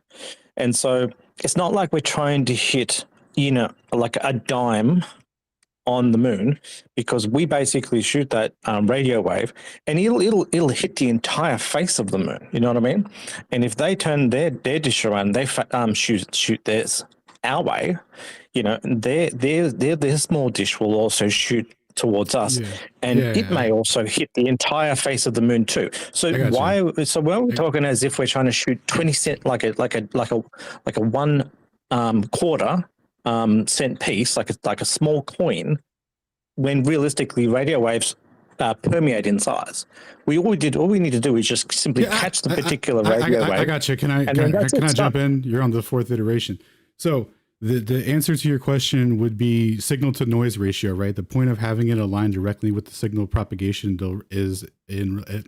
would be related to inverse square law and the attenuation related to the radio wave that's being sent, right? Because it's in relation to like the energy required to produce the radio wave to send it, right? So there's going to be a relationship with that. And that's it. So it has to.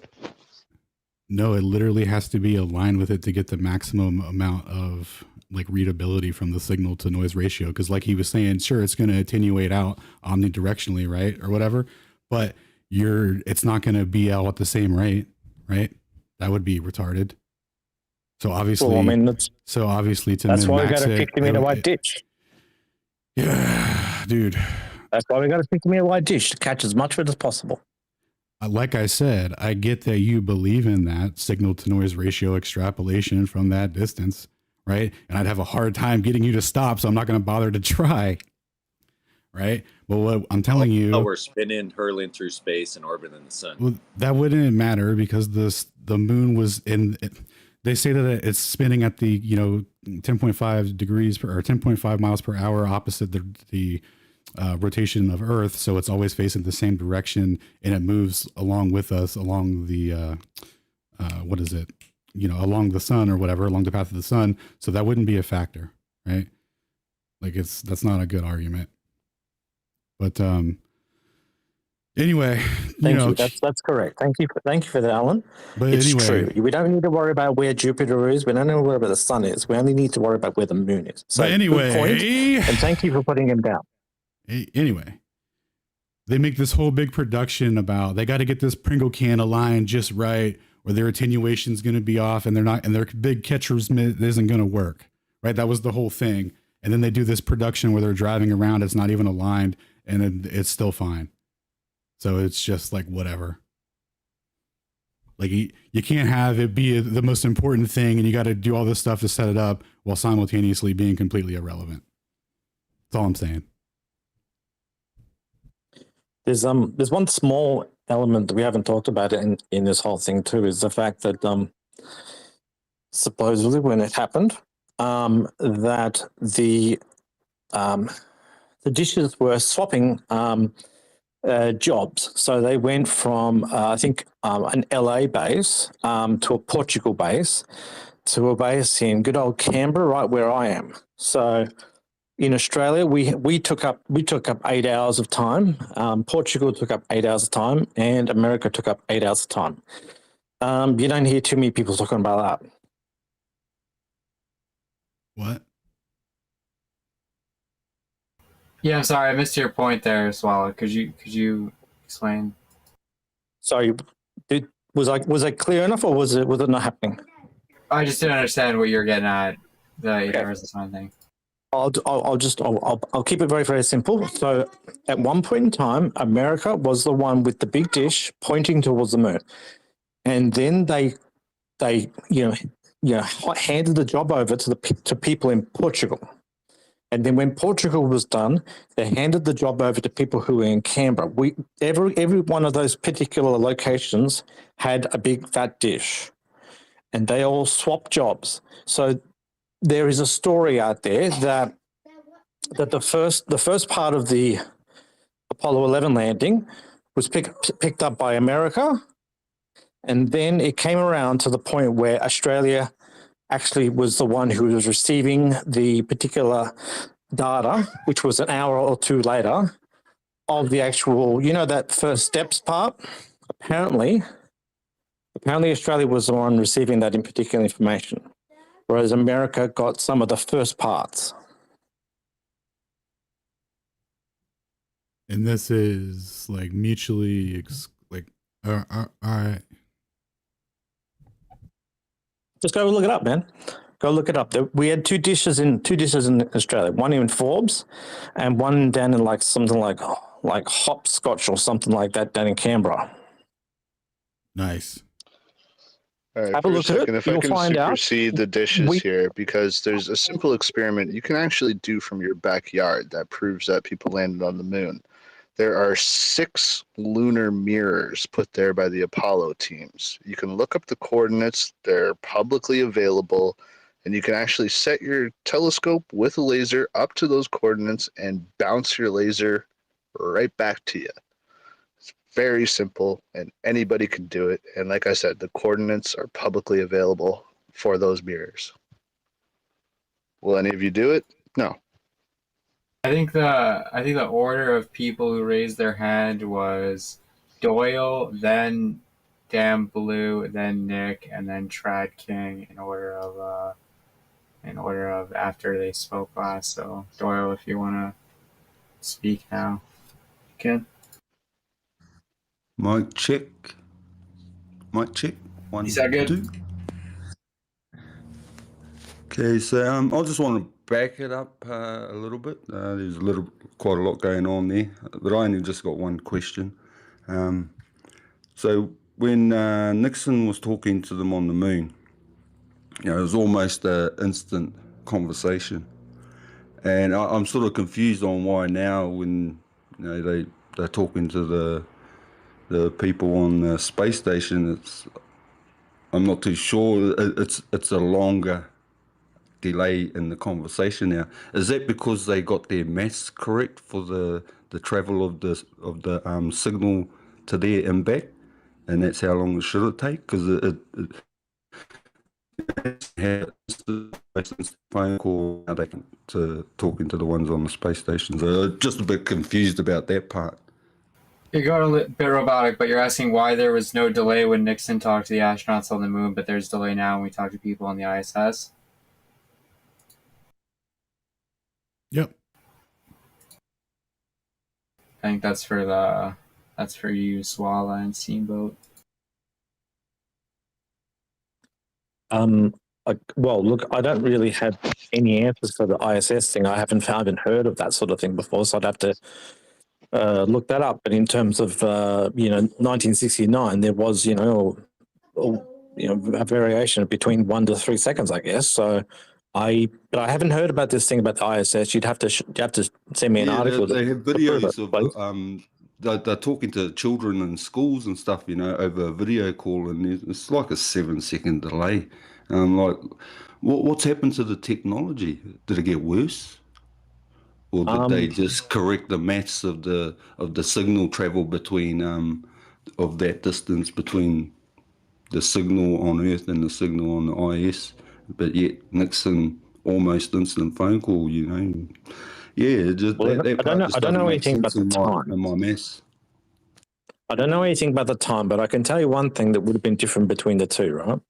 Is that the radio waves back in 1969 would have been very, very low bandwidth. And so it would have like, you know, just like your AM radio, turn it on and you get perfect sound, perfectly fine.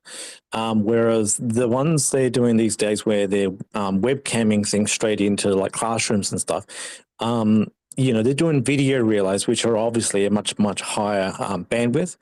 But I don't know. I haven't heard about this 7-second delay. You'd have to point out where you found that. Yeah, and I would just like add to that too. It's like, you know, Earth to the moon in terms of like light speed, which is what radio signals go. It's about just looked it up a little while ago. It's like 1.3 seconds. So not much of a delay. So that's going to be about 3 seconds round trip. Especially considering they had that whole line set up expressly for that. Now, yeah, when you're watching like the news and they're like, now over to you, Jim, and like you're standing there for a few seconds. You got to remember too, that's like a completely different technology. It's video, it's getting relayed, live TV. I think in a lot of countries now, by law, actually have a delay to cut out in case something happens, like people blowing their brains out on TV, which has happened a bunch. They do utilize a delay, but it's not a delay due to technology. It's actually an intentional delay. Yeah, I'm talking about going to the IS, not around the Earth. That's all. Yeah, but even then, like the ISS, it depends on where they are, right? How many satellites is that being relayed to? And again, is it actually being like pumped straight live, or do they do like the live TV delay like they do in the States, which I think is 5 to 7 seconds now, I think is standard. You got to look that up. I can't say off the top of my head.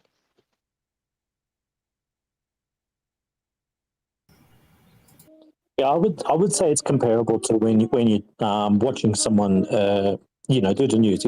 If we've got like let's say someone's broadcasting something to the Paris Olympics, right? And you ask the person over in Paris, they have to hear it, then they have to reply, and then you get it back. So you would think that the 7 seconds, you got to divide it in by 2. So it's like, must be 3.5 seconds for the entire information to make it to that person's ears before they reply back, because it goes 3.5 seconds back in the other direction. And I mean, how do we 100% know whether or not they want to respond instantaneously anyway? So, but I mean, yeah, it's going to be something very, very comparable. Yeah, I just looked it up, and it says that most channels in North America, they utilize it. They said less than 10 seconds. They didn't give me an exact number, but less than 10 seconds in order to censor words or images and keep it live. So yeah, a lot of that's intentional. And I think Damn Blue has had his hand up for quite a bit as well. Hey, what's up? So yeah, Doyle, you're on the same frequency I am, obviously, because that's what I was going to bait him into digging a hole. But yeah, so the story you're referring to about the transmission stuff and the length of time it should have taken for that transmission to go there and back. Well, what happened during the phone call or the transmission back and forth was somebody said something, and then the other end responded immediately, right? So that's where the story comes from, right? Because it doesn't add up, because they shouldn't have been able to respond instantly, because there should have been a delay. So that's where the story is. And yes, there is, you can go and listen to the transmissions, right? One of those guys going around, you know, calling out NASA and all their BS. That's one of the things he brings up, because you can't really get around the fact that he answered immediately when there should have been a delay. Well, the signal travels at light speed, so it's 1.3 seconds to the moon, 1.3 seconds back. I mean, You know, that sounds like normal conversational delay, really. I mean, I'd have to look at it, but it's like, yeah, that's pretty standard. Yeah, we'd have to grant that in 1969 we had technology for that, but I'm not granting the moon landing. You guys would have to prove that for me to even entertain this conversation. I think Cage. Look up the coordinates and shoot a laser at the mirror, bud. That's all That you gotta doesn't do. prove we landed Prove it on the yourself. moon. No, it doesn't prove we landed on the moon. Why not? It's a literal mirror on the moon. There's 6 of them. Exact coordinates laid out. How big are those mirrors, man? I don't know. I didn't put them there. I just know they're there. I know So, like, nothing about this, but I know it's true because NASA's it's not awesome. that I know nothing about it. I don't know the dimensions of the mirror, but I literally said you can look up the coordinates as to exactly where they are yourself. It's the size of a quarter or something like that. Yeah, well, exact coordinates are available. You can literally do this tomorrow if you wanted to. What if it's bouncing off the firmament? I think you got to do it on a specific day, actually.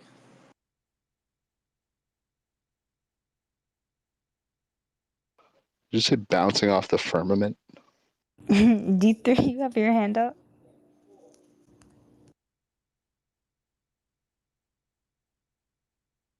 The firmament or the ionosphere. Well, then why would it be in only those very specific spots? That doesn't even make sense.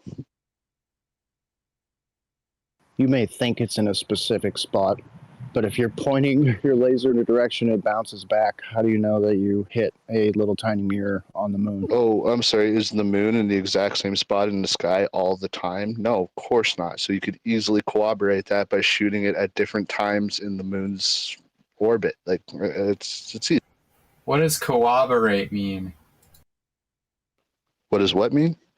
The word you used, corroborate. Corroborate? Yeah, I'm not familiar with Damn, D3, you can't hear Trad? I don't think you can hear Trad. You asked me, can I hear who? Somebody that's up here you can't hear. I think it's Trad. Is somebody speaking right now? Mm-mm. Oh, I think I can hear the 2 guys talking right now. They can continue. I think D369 had his hand up for a while. And Nick too. Nick also had his hand up for a while. I don't know if he has like a line of inquiry or whatever. Yeah, I would like to see if we can reach a common ground with the 2 Globers who are on dealing with gravity, because before there was a conversation about gravity. I think it was swallow your mass attracts mass, right? Yeah, that's what I said before. Okay, and the other guy, what is your gravity view? I think it was I'm not sure who it was. Who was the other guy? Are you talking about me and the buoyancy thing? No, I don't think it. Maybe it might have been you. I thought it was somebody else, but maybe it was you. I think it's Steamboat. Well, I thought. All right, okay. So here's the thing about gravity, right? The mass attracts mass thing. That's not accepted in quantum physics. There's no theory for gravity that's currently accepted in quantum physics. What that translates to is if it doesn't operate on the smallest level, it's not the same thing that's operating on all other levels. It's all the same stuff, right? So the whole mass attracts mass thing, that's not currently the thing, bro. So we gotta come to that understanding so you can kind of let it go at that point. Yeah, now so another referencing... Sorry, go ahead. So another thing to clarify is gravitation. Now here's where I'm with you guys. Gravitation is a thing, right? Gravitation is something that all science knows and sees and has demonstrated in labs for a long time. It's the causal mechanism that is the issue, and just saying there's a magical force named gravity when it's an effect, that's the issue, right? So it's not a force. There's an effect happening called gravitation. There's no force called gravity, and there's no theory of gravity that's accepted. So that's what I think it was Cage was trying to point out to you guys earlier. So that is actually correct. Gravity is not a force. In all intensive purposes, it acts like a force, and colloquially you can talk about it like a force, but you're correct. It is an effect. It's an effect of the bending of space-time due to mass, which, yes, can be proven. Okay, that's an interesting thing. Let's talk about space-time. It's a great concept, but it is indeed just a concept, and let me explain. It's been proven. You can prove space-time. Dude, he said he could prove that shit, man. I want to see that. Yeah, I understand it, but Yeah, there's velocity you got a little bit affects. of a misconception. You got a little bit of a misconception. Have you ever heard of an atomic clock? Yes, but let's talk about space-time, right? So first of all, space is a concept. Time is a concept. Okay, these concepts are being applied to what is, right? What is what is. It's there. It's a physical thing. It's a physical phenomena. This is what we experience here, right? There's something here. It's everywhere. This is what we're calling space-time. So space-time is a concept being applied to reality, right? It's nothing more than that. It's a coordinate system and a time system. Time is not reality. Change is reality. Time is a measurement of change. So you guys I know you guys say that you can bend and warp space-time, but that is not actually true, because space-time is a concept. So when you say that, you're saying you can bend a concept. Yes, you can do that mathematically. And that may correlate or correspond to something that's happening with the real actual thing, but it's not the real actual thing. So even though it may look like it correlates, there may be other explanations that science should be open to rather than closing the door. You feel me? Science is open to it, but you can't just say nah. You actually have to provide a reasonable alternative with corroborative evidence to prove it. That's just how it works. Like, you can come up with a theory that would throw Einstein's relativity out the window tomorrow, but it just has to meet all the requirements. You can't just be like, nah. That's like, it's not an argument. That's not going to lead to, you have to, if you're really going to like take down something like Einstein's theory of relativity, you have to be able to present a model that works better, a theory that works better. This is not true, right? Falsification, that doesn't require a replacement, right? So on this scale, it does 100%. That's not no, a it doesn't. universally true if we statement. say something That's just is words. false, if we say something is false, that means it's false, right? That's it. There's just false. No, we don't because need what you to have. replace that.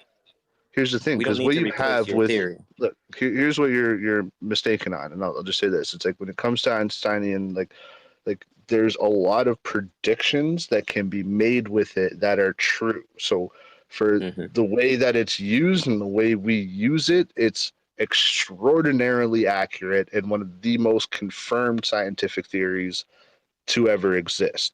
So just to say that it's wrong without providing an alternative literally means nothing, because it's like, hey, this works. It's like if I'm using a hammer to put in a nail and you're like, you're not supposed to be using that, there's a better tool. I'm like, okay, well, what's this better tool? And you're like, I don't know. Well, then, you know what? I'm going to keep using the hammer until you bring me something better, because the hammer works. All right. So here's the issue with that. There's two things. All right, two things. The first is requiring a replacement before acknowledging that the first thing is not actually correct. That's a problem, because that becomes a religious thing to where nothing else is let in. The second thing is you mentioned prediction, and I'm one of the few people on this side who do think some of the predictions from relativity are useful. However, if you want to talk about prediction, when we're talking about general relativity, I know you say that it's the most proven thing, but here's the thing, right? It predicts about 2% of reality. It doesn't predict Where'd very you pull well. that from? Guys, 2% source. dark matter, dark energy, these are not proven things. These are Dark matter. 90% of what's out there. They Dark are matter not is an proven. observation, not a theory. What? Dark matter is not a Okay. theory. All right, listen, I'm gonna defer, right? I'm gonna defer you to go listen to Nassim Haramein, okay? He's a physicist, he's one of my favorite physicists, and he is a Globie, by the way.